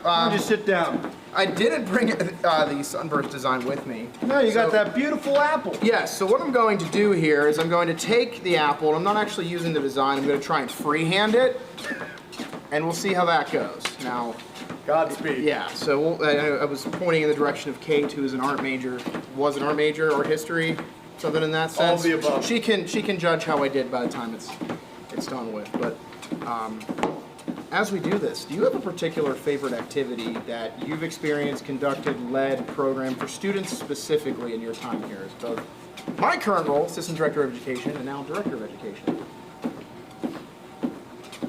It's a great question, Dave. I do what I can. I do like a lot of the activities that we do. I've been This is a loud one, folks, so just be prepared for that. I've I enjoyed. apologize. Can you time? Let me just. I'll answer the question, then you can tap. I've enjoyed the fire starting activity that we do, Road Ablaze activity, where we talk about how this war got started by a single spark on the frontier and spread around the rest of the world. That's been a fun one that I've enjoyed. Very good. If you would like to continue tapping, you can. Are you going to talk while I tap, or are we just going to listen to the tapping for a few Well, we just do the tapping for a second. Then you can just lock on. Get as many holes. Rapid fire, here we go. Rapid fire, here we go. This is not going according to plan. I just want you guys to know that it does not look like an apple. I'm not done yet. Why is it a square? It looks like a loaf of bread. It definitely looks like a loaf of bread. Why are we making white bread now? I'm not making bread. It's that chef's hat? It's the stem. It's the stem of No, it isn't. It's the stem. See, I'm rounding it out. The apple shouldn't be square, dude. Maybe it's a Minecraft apple. I don't know. Oh, that was clever. Yeah, maybe. I know students love Minecraft. So again, making connections to what they enjoy throughout our tours is a way to leave an impact, because it's something they'll remember. And that's another thing that we try to do with the experiences that we offer. I don't want you to show that on camera. Are you sure? I mean, they're going to be like, what? Go ahead. It is not. I'll show you. All right, here we go. So this, wait, this way. This is what I was trying to copy, and this was the result. Could be worse, certainly could be much better. I guess it could kind of pass as a candle, but certainly that's why we leave this program to the children, because they are often the more creative and much better at this sort of thing than I am. Wouldn't you agree there, boss? Sure. That's why we leave the program to the children. Why are you looking at me? What's up? $10. Hey! Ah, who from? Do we have anyone we can... Who? Anonymous. Oh, an anonymous. That's an interesting name. Do we have any other comments in the chat since we last checked? No? Right. Come on, folks. Hit the chat. Who doesn't like a good chat? The other people watching, we need to comment.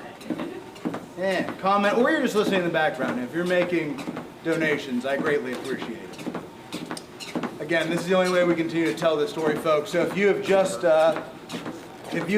tuned in, the way you make me go faster is you need to donate. So when we get those donations, I will bump the speed up. Okay? Sounds good. All right. Fantastic. So we made an apple. Yeah, so I sent Miss Kate to find me a piece of paper because I forgot to provide that with this next activity that we tend to find many students enjoying. A rather messy one if not done properly, but a fun one and an impactful one. Old-timey paper. Nonetheless, even better. Thank you very much.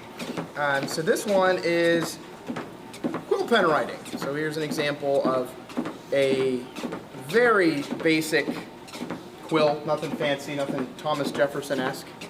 For those of you that are familiar with your quill pens, apparently that was funny.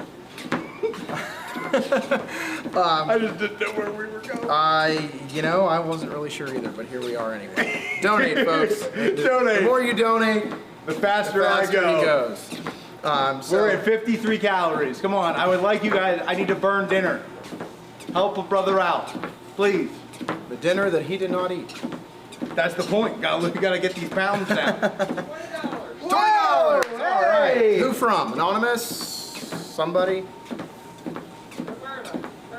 Bertrude. Bert, thank you kindly. Yes, we know you, Bertrude. I appreciate that. We are now at 2.8. We were at 2.6. Yes. So with what I was saying with the quill pen experience, just to kind of jump right back into it. I think part of the reason why he hired me. Don't get along. I think part of the reason why he hired me.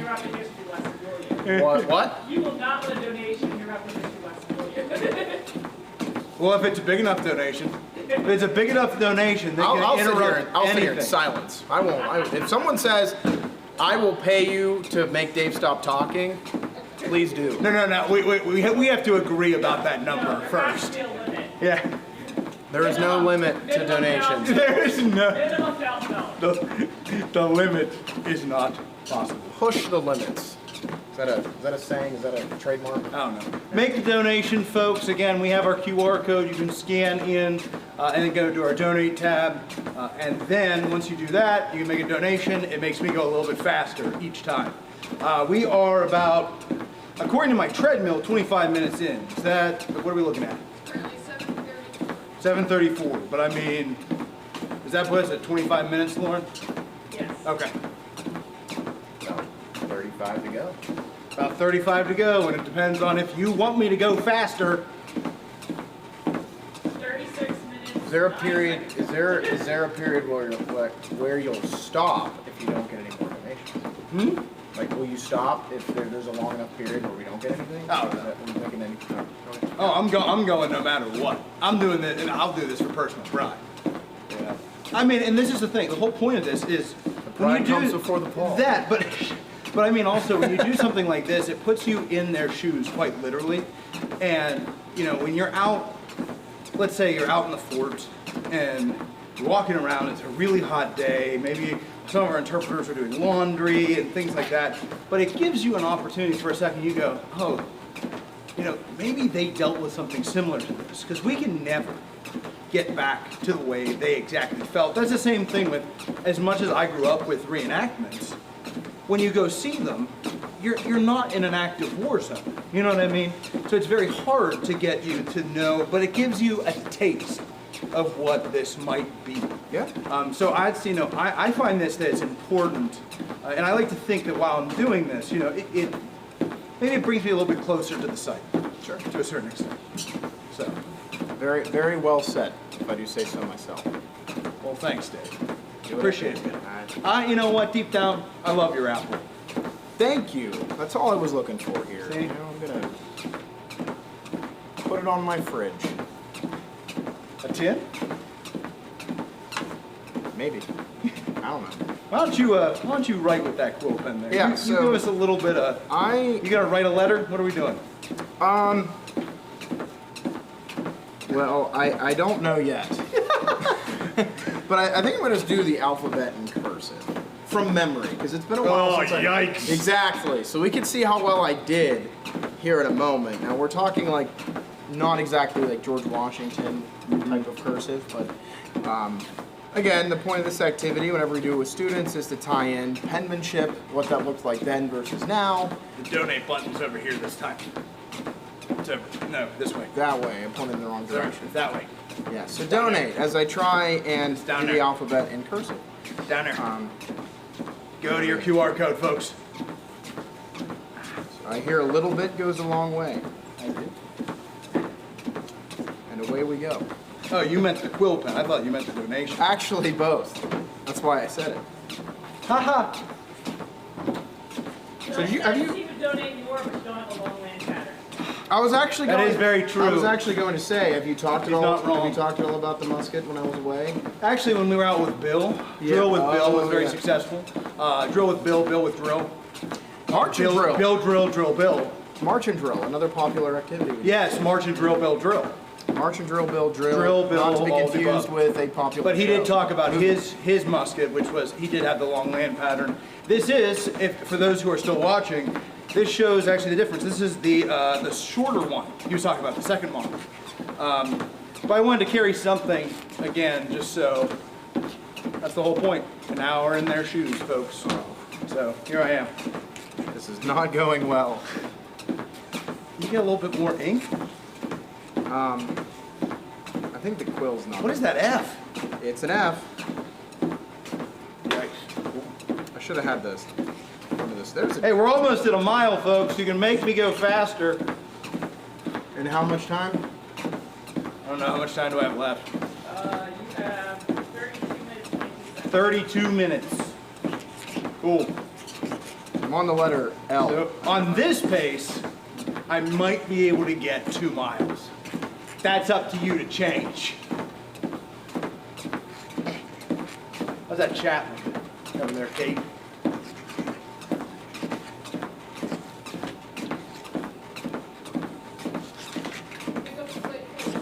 What? Well, well, can someone tell them to donate? Or maybe they already did. Make a second donation. I will pick up the pace.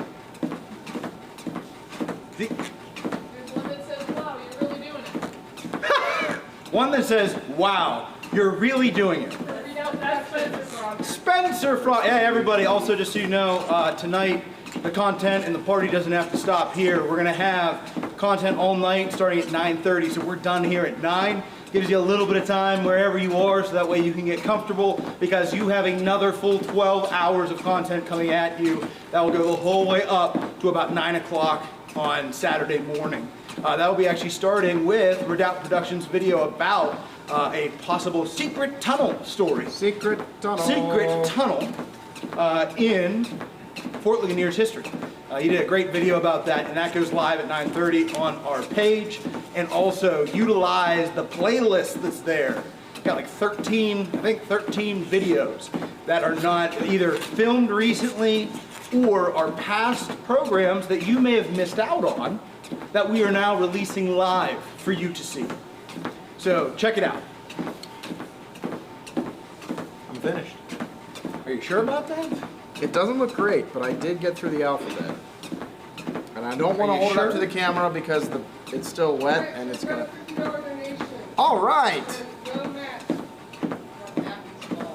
Abby's mom. Abby's mom.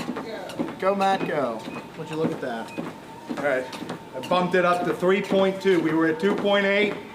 3.2, because that's actually our largest donation so far, I think, correct, from this segment. Yeah, because if it comes in, I'm going to be trouble if I'm going like 8.9. I got to be completely honest. 18? 18? What a choice. 18. Oh my goodness. Okay, so that is our, okay, wait, give me a sec. We're now at 3.4. Yes. Why the 18 choice? Quite a denominator. Yeah, that's what I'm going to do. So for those of you, Abigail Salisbury, our rep that in Braddock, if you go to our partner historic site, Braddock Battlefield History Center, you feel it. You hear that? You're killing it, man. I'm doing the best If I were I up can. there, I would have already been taken out with an ambulance. Yeah. So. But thank you, Abigail Salisbury. We appreciate it. Also, the monkey bread you made the other day was awesome. I greatly approve. There's a lot of butter. In a good way. In a good way. I missed that. We did a thing for, and also for those of you who may have not heard this today, yes, it is Fort Ligonier's 80th birthday, but we also run a partner organization, and that's going to be the Braddock's Battlefield History Center. One day I will try this monkey bread. I mean, she'd have to make it again. Well, sometime. I appreciate the donation. That just sounds very delicious. It was very. I do say so myself.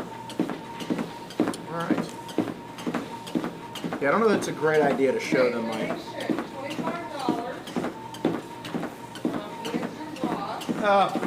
comment, why do you call George Washington's false teeth? What? Why do we call them false? Because they weren't his teeth. So, I mean, that's the question? Okay, I was just making sure. All right, well, first off, it's in like that weird stage right now between walk and run. So I'm going to do my best. As I start to go, you might need to answer some of these questions. That's what I'm here for. False teeth. George's teeth, he was dealing with dental issues even when during the French and Indian War. I believe there's some letters where he's reaching out to a dentist in New York. So this is not necessarily like, we tend to think George just wasn't taking care of his teeth. That's not true. Instead, he just had bad genes when it came to his teeth. You know, there's some people who can eat the worst type of food and never get cavities. George wasn't that guy. And then his teeth were made, he had false ones that were made dentures later on in life, very specifically out of cow teeth, some of his old teeth, as well as some of his enslaved population's teeth. there something else? We've got a $25 donation. Receipts yours, John Louisiana. Oh! Says go faster, man. Go faster, man. Okay. Well, I think now would be a great time to build a fort. Great, Dave. Another popular activity, especially with our youngest of audiences, is designing and building their own fort. Oh, this is the time. Okay. Great. So that's what I have left? You have 26 minutes, 39 seconds. Did you hear that? 26 minutes, folks, that you have left to make me go faster. No, not yet. That's the problem with also carrying the musket is you kind of have to, like, you're off balance. Hey, 95 calories, Dave. You're killing it, man. You just over there building a fort? I am. I'm locked in, let me tell you. And you can be locked in too by sending us another donation. Go to your QR code. It's over here. It's over here. Donate. Make it so. Number 1. Sorry. That's if Andrew's still out there. That's Star Trek reference.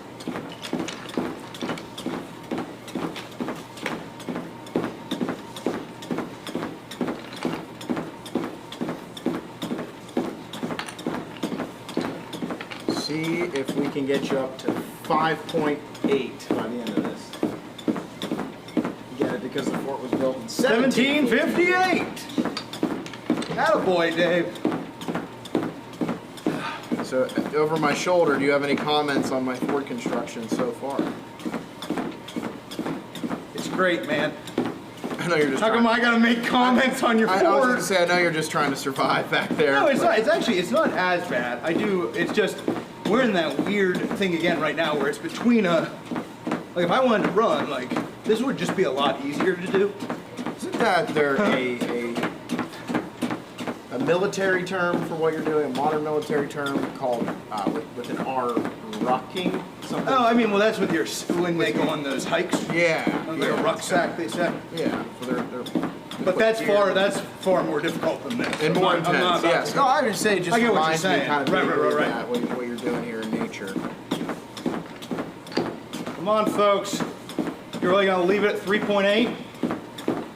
I'm looking into your soul. Make it happen. How else are we supposed to continue to tell this story? No donation is too small. It will only get a 1 tick up if it's a $2 donation. But it is a donation. Yes. That we would happily accept. You give. I'm probably just gonna go. Do a little skip. Skip to my moon. See, I'm up here. I was just about to try and skip. Bad idea. Yeah, it's probably not the best. All right, so I think I got the outer reach finished. The outer what? Retrenchment. Thank you. Sorry. I thought you said outer reach. I was like, isn't that like? Yeah, different. Space. The final frontier. I used the wrong lingo. My apologies. I think I'm going to do a storehouse next. What do you think of that? They're going to build a storehouse. Lovely. And once again, the reason why I'm doing this is because this is, again, one of our more popular activities. Thanks, boss. Look at that. Cool. Let me. We're up to 4. $20 donation. Fantastic. Can you get me to 6? Looking at you. 0.6 because the fort was decommissioned in 1766. Keep building your fort. I am having. Let me tell you, folks, I am having a blast right now. That's why we keep you around, Dave. I appreciate it. Hey! There it is. Another tick we go. There's one. And again, if you go to that donation page, you can even put a question in, and I'll try and answer it.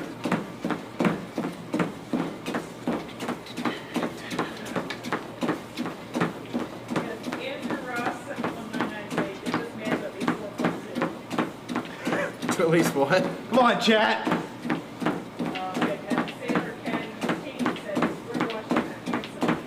Is what? So we had Sailor Kitty. Was George Washington a handsome man? Yes, he was gorgeous. Wow. I thought that was actually like a question I was going to try and answer. Was he a handsome man? I mean, I don't know, personal preference. Good-looking guy, he's tall. There are lots of books written about his that include his size, stature. the calves. Yes, one of my favorite books really calls that out. Very interesting. Another comment. Ruby Joe Stewart Pierce says, I think jogging on the treadmill in school uniform would become an activity for the kids. Jogging with George. I'm pretty sure there's lots of live illusions. Jogging? Now, jogging with George, though, that'll be next year's live stream, folks. Jogging with George. And I will be following in a pacer car. You can take the Ligonier Valley High School cross country. There we go. You know, I'm always looking for new ways to tie in not only bringing field trips here, but extracurricular. I'm the one running, and Dave's like, I'm always looking for new ways to do this stuff. And it would not be possible without you folks. Correct. Seriously. One more comment from our friend Representative Salisbury.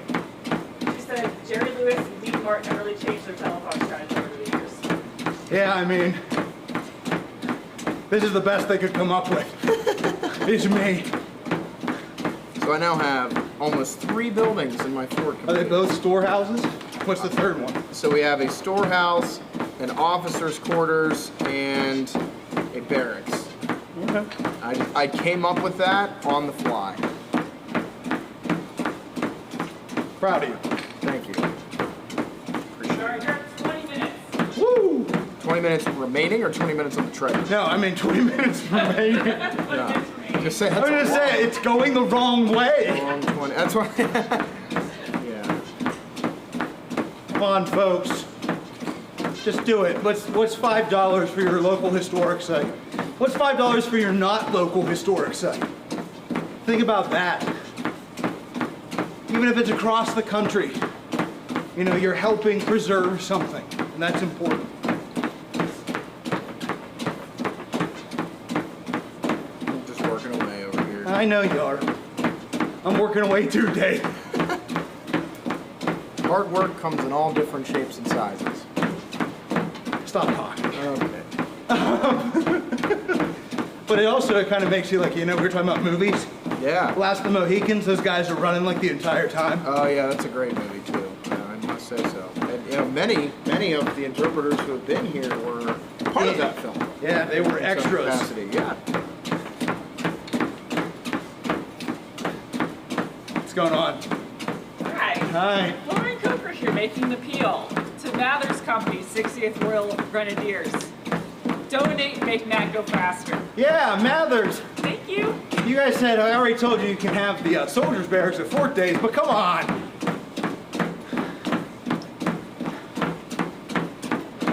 And also, for anyone else who's out there, how about appeals to any reenactor group? Come on. $25. All right. Love it.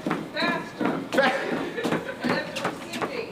That's a co-worker. But it's still a welcomed and appreciated donation. Thank you, Dave, for those kind words, buddy.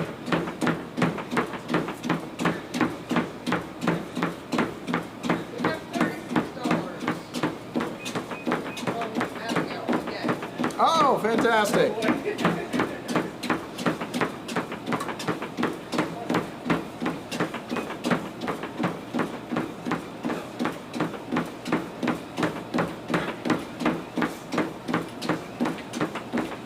Building groups. Yeah, I'm actually out of materials. So you ran out. I have a what might resemble a fort. That looks like an arrow. Yeah, yeah. It's kind of tricky to make like bastions, like an actual 18th century. Like the square with the turtle. Yeah. It's like the turtle. Yeah, but you know, for doing this on the fly, I'll take it. I'll take it.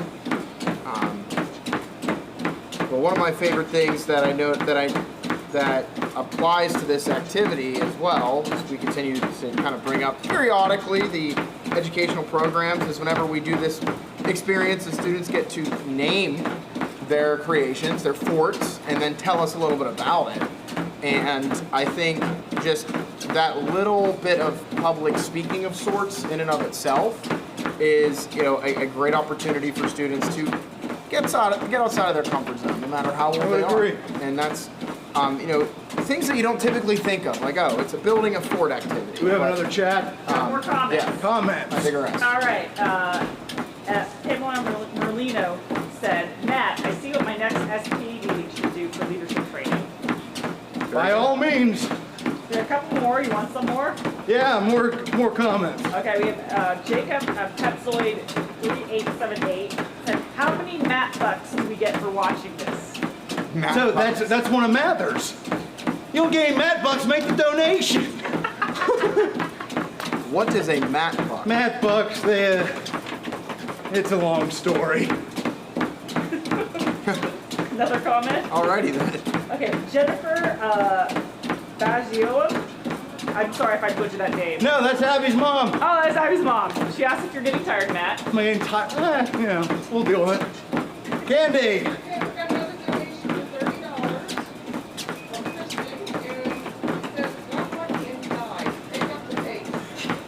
I know what that means. I get that reference too. I know. Got lucky and died. I know, Christian. I know. And Abigail's got a great question. Sure. Representative Salisbury asked, did you draw straws for who would run and who would play with Lincoln Logs? Why don't you answer that question, Dave? No, we did not. In fact, this specific idea was his brainchild. I didn't know I was going to be playing with Lincoln Logs until approximately 10 minutes before this. It just so happens that that's the direction I went with it, and here we are. Here we are. Yeah, great question. And Abby's mom, who sounds like an amazing woman, said, build Matt a bed. Oh, that's with Lincoln Logs, or? Just a little Lincoln Logs for a nap. Well, we're at 2 miles. So we have about, like, I think 14 or so minutes, maybe 15 left. 14 minutes, just a little over 15. And I am out of materials. Great. Great, he says, as he sweats profusely. It'll be kind of fun for the last couple of minutes if I subbed out. Just went for it. What are you talking about? The guy just got on there. Let's just get through the 60. It's a pride thing. He wants to keep going. He's enjoying this.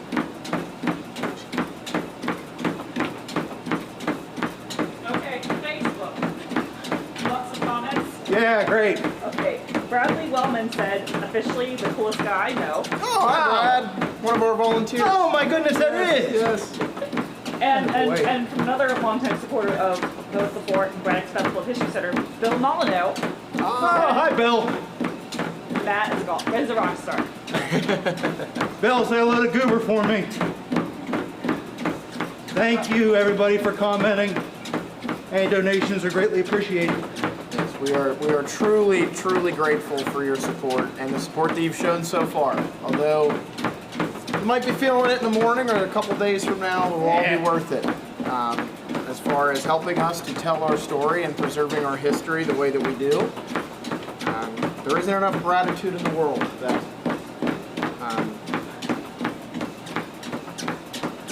take your time. Yeah, I had to think where I was going with that, but you kind of get the sentiment of where I'm going with this. He's an emotional man. I am an emotional man. And in the best way possible. Yes. Yes. Everyone out there, let's cheer because Dave's getting married in what, 2 weeks? 2 weeks. 2 weeks. Yes. Oh, that. Oh, thank you. There you go, getting married. That actually is a great reminder because whenever we did your favorite part of working here earlier on, it dawned on me after I should have said I'm getting married. No. That's my favorite part. I met my fiance here at Very Fort true. Ligonier, so that certainly is up there as I would go ahead and say it was the best part of being here at Fort Ligonier. Working here and getting to say that my soon-to-be wife is, or rather, I met her here, is something that I'm truly, truly grateful for, and I can say is my true favorite memory. at Fort Ligonier. Way to catch yourself an hour later. Hi. Oh, well, thank you. Thank you. Thank you for the $20.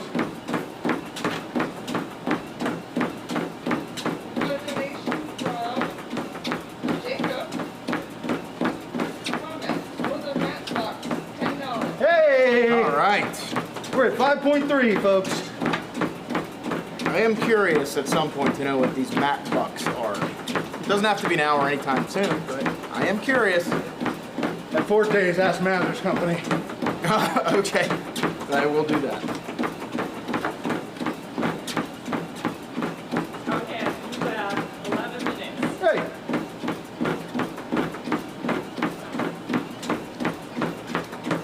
I think my quill pen writing has dried up, but I'm a little embarrassed to show the camera. Because it did not go very well. But I'm going to do it anyway. Okay.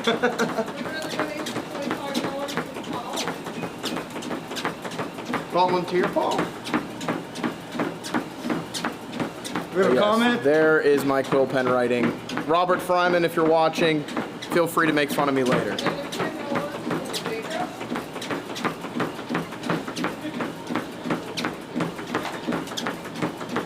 Clearly, I need more practice. So $10 to Jacob. You didn't do that. No, I added it. Okay, good. he's in there. How you feeling? Great. How are you? Great. Oh, Bill says that the money you're using to grade yours is Greta donations. Greta donations. I like that. There's a nice ring to it.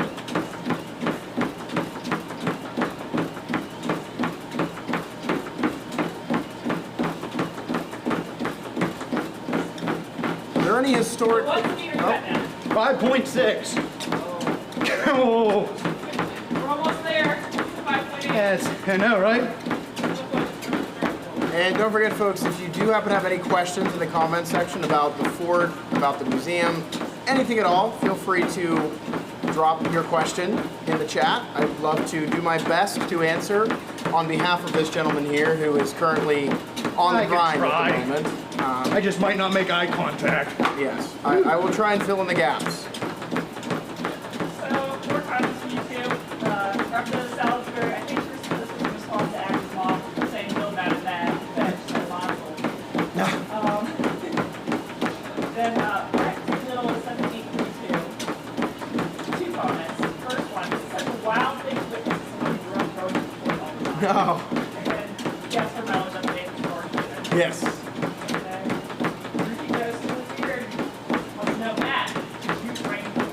Did I train for this?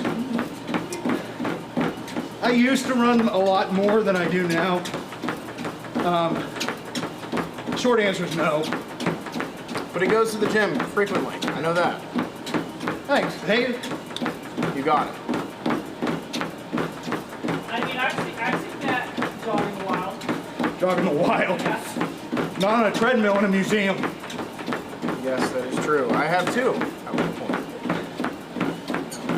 Okay, so if you were to compare, as you're going, if you were to compare this experience to when you walked to Bushy Run, which one was more painful? Oh, Bushy Run by the end.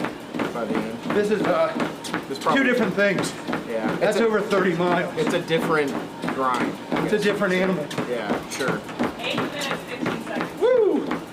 Were you wearing those same shoes for that one? Apparently. Are you starting to feel the blisters? Actually, no. I'm just more. So the thing is, this regimental is rather heavy. Yeah. So it weighs on my shoulders. And I'm carrying a musket, you know. Kind of off balance, is you? Yeah, sure. No cramping yet, I take it. No, all right. It's always a good thing.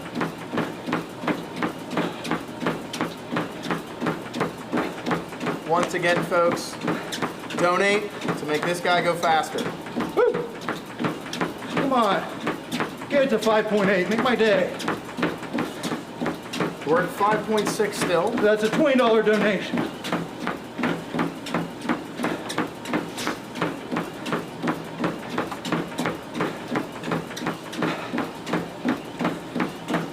So I don't know if you mentioned this already, but for those of you tuning in, this treadmill actually came from your own home too. Yeah, it did. Committed to the bit. You gotta respect it. You can do so by donating.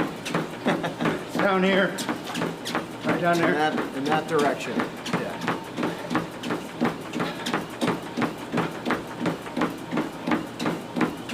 All right, $15. All right, thank you. What are we at now? 5.8, everybody. I rounded up. Oh, awesome.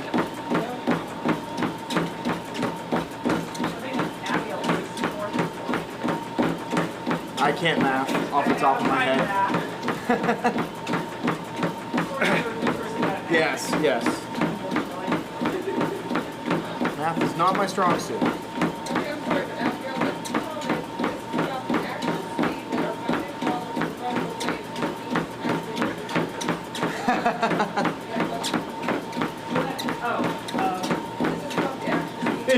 Is this about the actual speed they were running? I think that depends on the situation. Yes. How worried were you? How far have you run so far? 2.79. You're roughly 48 miles from Fort Pitt at that point. Right now for Jacob May 77 question. How far along the Fort Road does that travel through the street? With this, I'm not very far away at this point. So Porzinghi says great stuff here. And my little droney 6581. Way to go, Matt. All right. Rhymes with My Little Pony.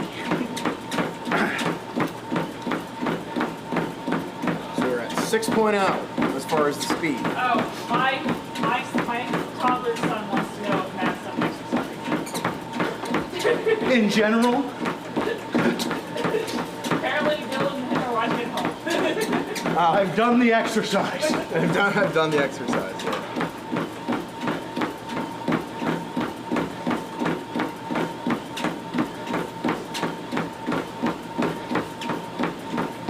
So I'm going to... And now, just for fun, I'm going to see how tall of a fort building I can make before it collapses.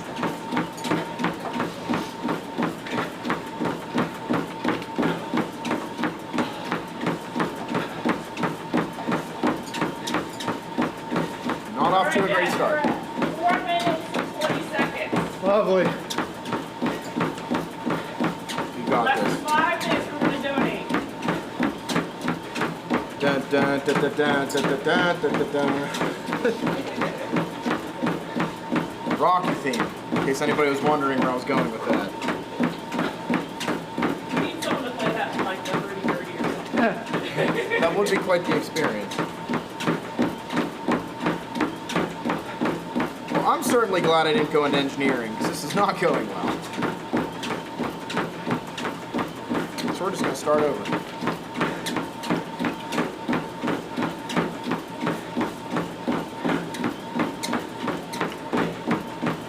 Mind over matter. You can do this.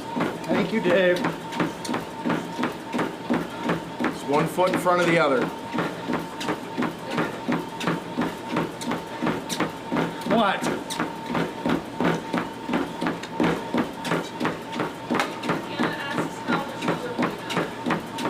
Fantastic.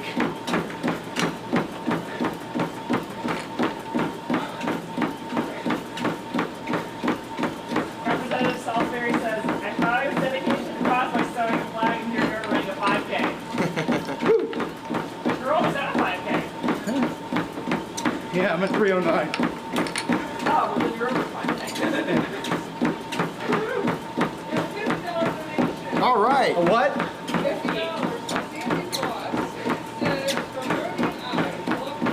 Oh, why, thank you kindly. And we love having Brody around, truly. One of our other volunteers. Slash intern, slash whatever we need him to be.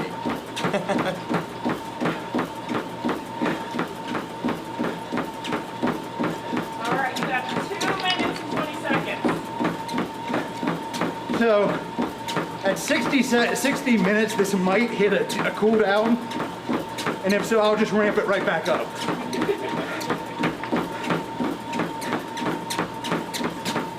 Are you going to do a cool down, or are you just going to step off? I'm probably going to jump off. Good thing you don't have far to go. Thanks, Dave.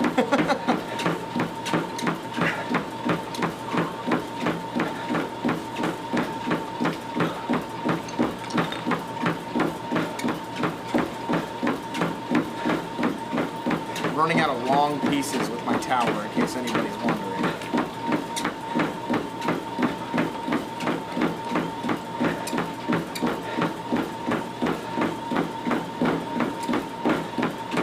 Woo. 1 minute, 20 seconds. Just breathe. Nearly there. Watch out, he's holding a gun.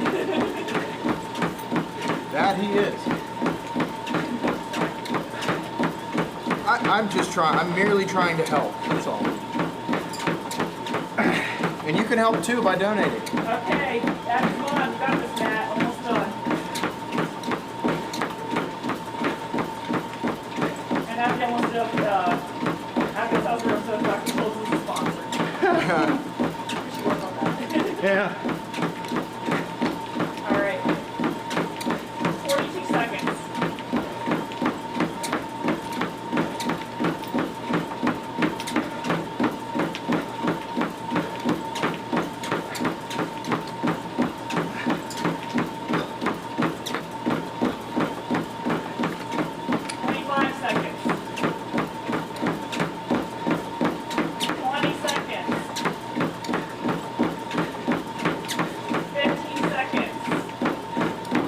Giving up on my tower.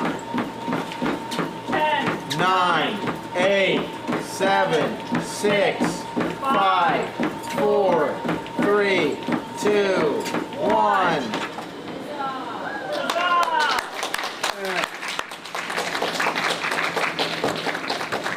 Well done, buddy. Thanks, pal. There you go. Look how sweaty that is.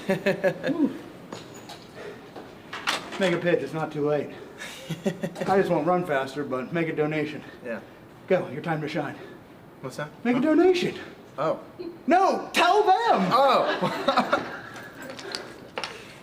Part of my job is trying to figure out the brainchild in there. Yeah, part of it's communication too. Yeah, well, I guess communication is a two-way street, so I take responsibility. But donate, in short.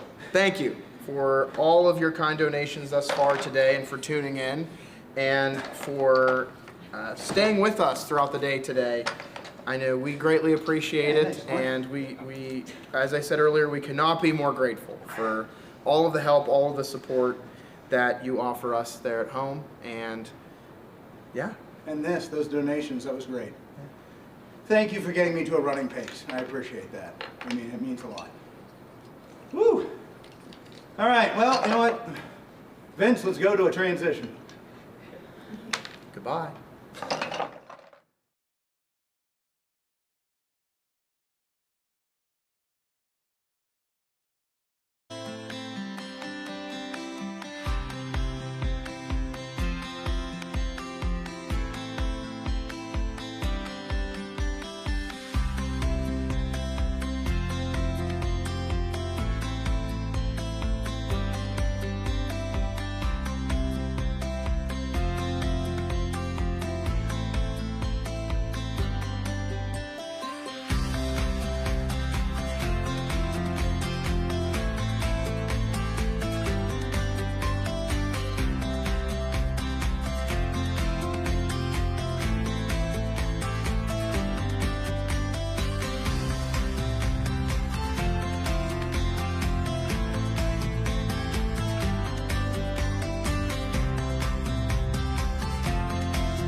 Who doesn't like a nice jog in the evening? Let me tell you. Thank you guys all for watching out there. We really appreciate it. And we are now in the home stretch of this 80th birthday live stream of 12 hours. So for those of you who have been with us this entire time, thank you. For those of you who were with us for a minute, thank you just as much. If you made a donation, you're helping continue this journey that hopefully is for the next 80 years as well. But this year was a special one. You know, 2026 and what we have done, and it's not even over, which is the best part. You know, we still have a full fall school season coming up. We have a lot going on. So some of the things that we accomplished this year, Mary, would you like to, I think, there was just so much, there really was. We started off the year by being the cover story of the January issue of Smithsonian Magazine about our work at the Friendly Fire Site, the archaeology. That article was written by Dr. David Preston. We're extremely grateful to him for writing that article. And he was in the video, the birthday video. He wished us a happy birthday. Yeah, for sharing that story with the world, really, because it's such an important part of our history and really our national story as well. And so we're very grateful for that. So we had, I mean, countless news stories that we were in. Actually, we filmed with PCN. There's a live, you can actually go on YouTube. If you type in PCN Fort Ligonier, you'll be able to see there's a series right now for the 250th that we were on. You know, we installed a brand new exhibit that went in that we opened on July 4th, which was incredibly exciting. We've partnered and worked with other museums to bring in items for that exhibit. So it's ushered in a brand new year of partnerships and collaboration. Actually, at the beginning of the year, weren't the pistols? The pistols were on loan to the National Army Museum in Fort Belvoir. Pretty cool. They're back. We're thrilled to have them back, but we're also happy to share really our prized possessions with the National Army Museum and our friends there. You know, and even the new exhibit, we now have new stories to tell that have not been told before. So for us, that's an important accomplishment that we're very happy. You know, a lot of these people are what I call the underdogs of history. They never made it into a textbook or had their names splashed through history books, but they did some pretty amazing things here during the French Indian War and then again later on in the American Revolution.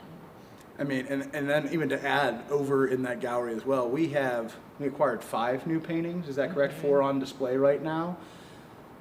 There's so much to see and it's brand new. That's what we try to do here at Fort Ligonier, is history is not stagnant. You know, I know sometimes there are people who say, well, I learned it a certain way. You're not gonna learn it that way here. We're gonna do everything we can to make it personal, so that way you enjoy it and you find a way, a touch point, a way into the historical world. So give us a chance, come on down here, visit and see the brand new stories we can tell. We have daily programming going on, like our History Alive interpreters, of course, but also guided tours that we do, gallery talks. So there's just so much going on down here. We launched a new video that we show about 8 times a day right here in the Education Center, the new Mellon Family Education Center, that tells the story of the friendly fire incident, the event that happened in 1758, as well as the archaeology work that we're still doing today. So that's a new something new as well in 2026. And I'm sure we're missing a few things. Well, we also ran a field school. We partnered again with Juniata College. We ran a student field school in June up at the top of the fort to do some additional investigations up there.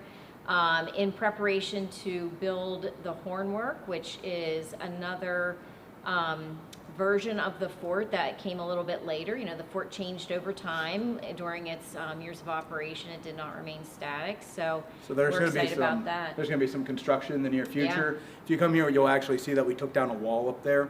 That's the process of showing not only 1758, but 1759, 1760, all these years that the fort was active until 1766. And again, there's just always something new going on. So come down and visit us. And even though we're nearing the end of this live stream, first off, we can't thank you enough, but also we cannot emphasize how much your time and donations and efforts help. And we appreciate that. It means a lot to preserve these stories for the people, not only the ones who are passionate about giving them, but for those who do not have that voice anymore because they are long gone. And that's what makes this possible. So hopefully in 80 years, they're doing the same thing. And we like to think that also in 80 years, they're going to be opening something called a time capsule. So Megan, if you'd like to bring that over, so we have Megan and Abby joining us again, wheeling in here our lovely time capsule that we are going to have in our CSR. And I'll move out of the way. I'm looking at the camera. Wait, do I need to move a different way, Vince? Where's the camera? There you go. I'm like, first off, look at all this stuff. I am so sorry if I smell. You're okay. I am very sweaty. Can we put this in the time capsule? No. What if it dries out? No, sorry. That's a collection. I mean, this is a historical moment, but I guess. Megan, take it away. All right. Collections coming to you live from the new Education Center. Abby and I are here to talk about the time capsule that we are doing in honor of our 80th anniversary and to describe a few of the objects that our staff, board members, interns, the young professionals have all brought in as things that they wanted to mark as important objects from the last year. And so we've got a wide variety here. I'm not going to go over everything because we've got a bunch. But let's see. First of all, very sadly, just a couple of weeks ago in one of the big storms that we had here in Ligonier, one of our original oak trees came down. And so we will be including a chunk of this oak tree in the time capsule. And the reason this oak tree is so special to us is because the story goes that it actually grew from one of the acorns that Jacob Grimm, the original archaeologist here on the site, actually excavated during one of his digs up on the hill. It actually still managed to sprout and grow a tree. So this is wood that is related to not only a very old and historic tree, but also to Jacob Grimm as well. So that's going to go into the box. And of course, everybody felt that Jackie and Patsy should be included, so there will be a photograph of the sheep, and not only that, we will also be including, from our executive director, a cutting of their hair. So we have a little of the dark wool and a little of the light wool from Patsy and Jackie. You mean to tell me we can't put this in, but we can put their hair in? This is sealed inside a scientific petri dish. So I'll get a big petri dish for this. If you can find a big petri dish, we can put it in there. So Jackie and Patsy will be well remembered inside our box. And Abby, you were going to put these in there. Why don't you talk about those? Yeah, so I brought some photos of moments of us de-installing World Ablaze. This was about a month ago. And this is me and Hannah, another one of the young professionals members, and this photo is actually when I first started here as just an intern, and we started this process of de-installing World Ablaze. So we've come a long way. I think this photograph of you is like your second day here, maybe. Yeah. And we gave her a gigantic spear to carry. Very cool moments. So, you know, you two can have an internship here at the Fort and do Yes. cool things like that and go on to a young professionals program. So yes, moments. We de-installed World Ablaze this year and installed the new 250th exhibit, which was a huge moment. And I think that actually is something that we all wanted to remember too, which was it's our 80th anniversary, but it happens to coincide with the 250th anniversary of the country. And so that was a big part of our year.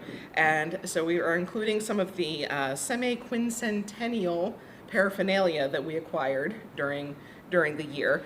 We got a lot of semi-quincentennial freebies from all of the vendors that supplied a lot of our archival materials for the exhibit. So those will be going in there as well. And of course, Mary mentioned something we're extremely proud of this year, the Smithsonian Magazine, the article that included the story by David Preston about the friendly fire incident. This one's a keeper. It's going in for posterity, although I don't think anybody will ever forget that it happened this year. And let's see. Oh yeah, you guys, you have all of these. Yeah. That's from all the young professionals. and trim stuff too. So here's a little rubber duck that we actually sell in our gift shop right now, and the young professionals, we signed the bottom of it. And then we have 2 items for our living history program. We have a pin cushion for women, and we have a clay pipe, which is featured in our new trade goods exhibit. And then Trenton, This was a nice one. another one of our educators, he gave us the lanyard that he started with in 2024 and a current one. So he's been here for 2 years and very special. And then, speaking of things that have survived a few years, we're actually putting in the flag that flew over the fort this past year.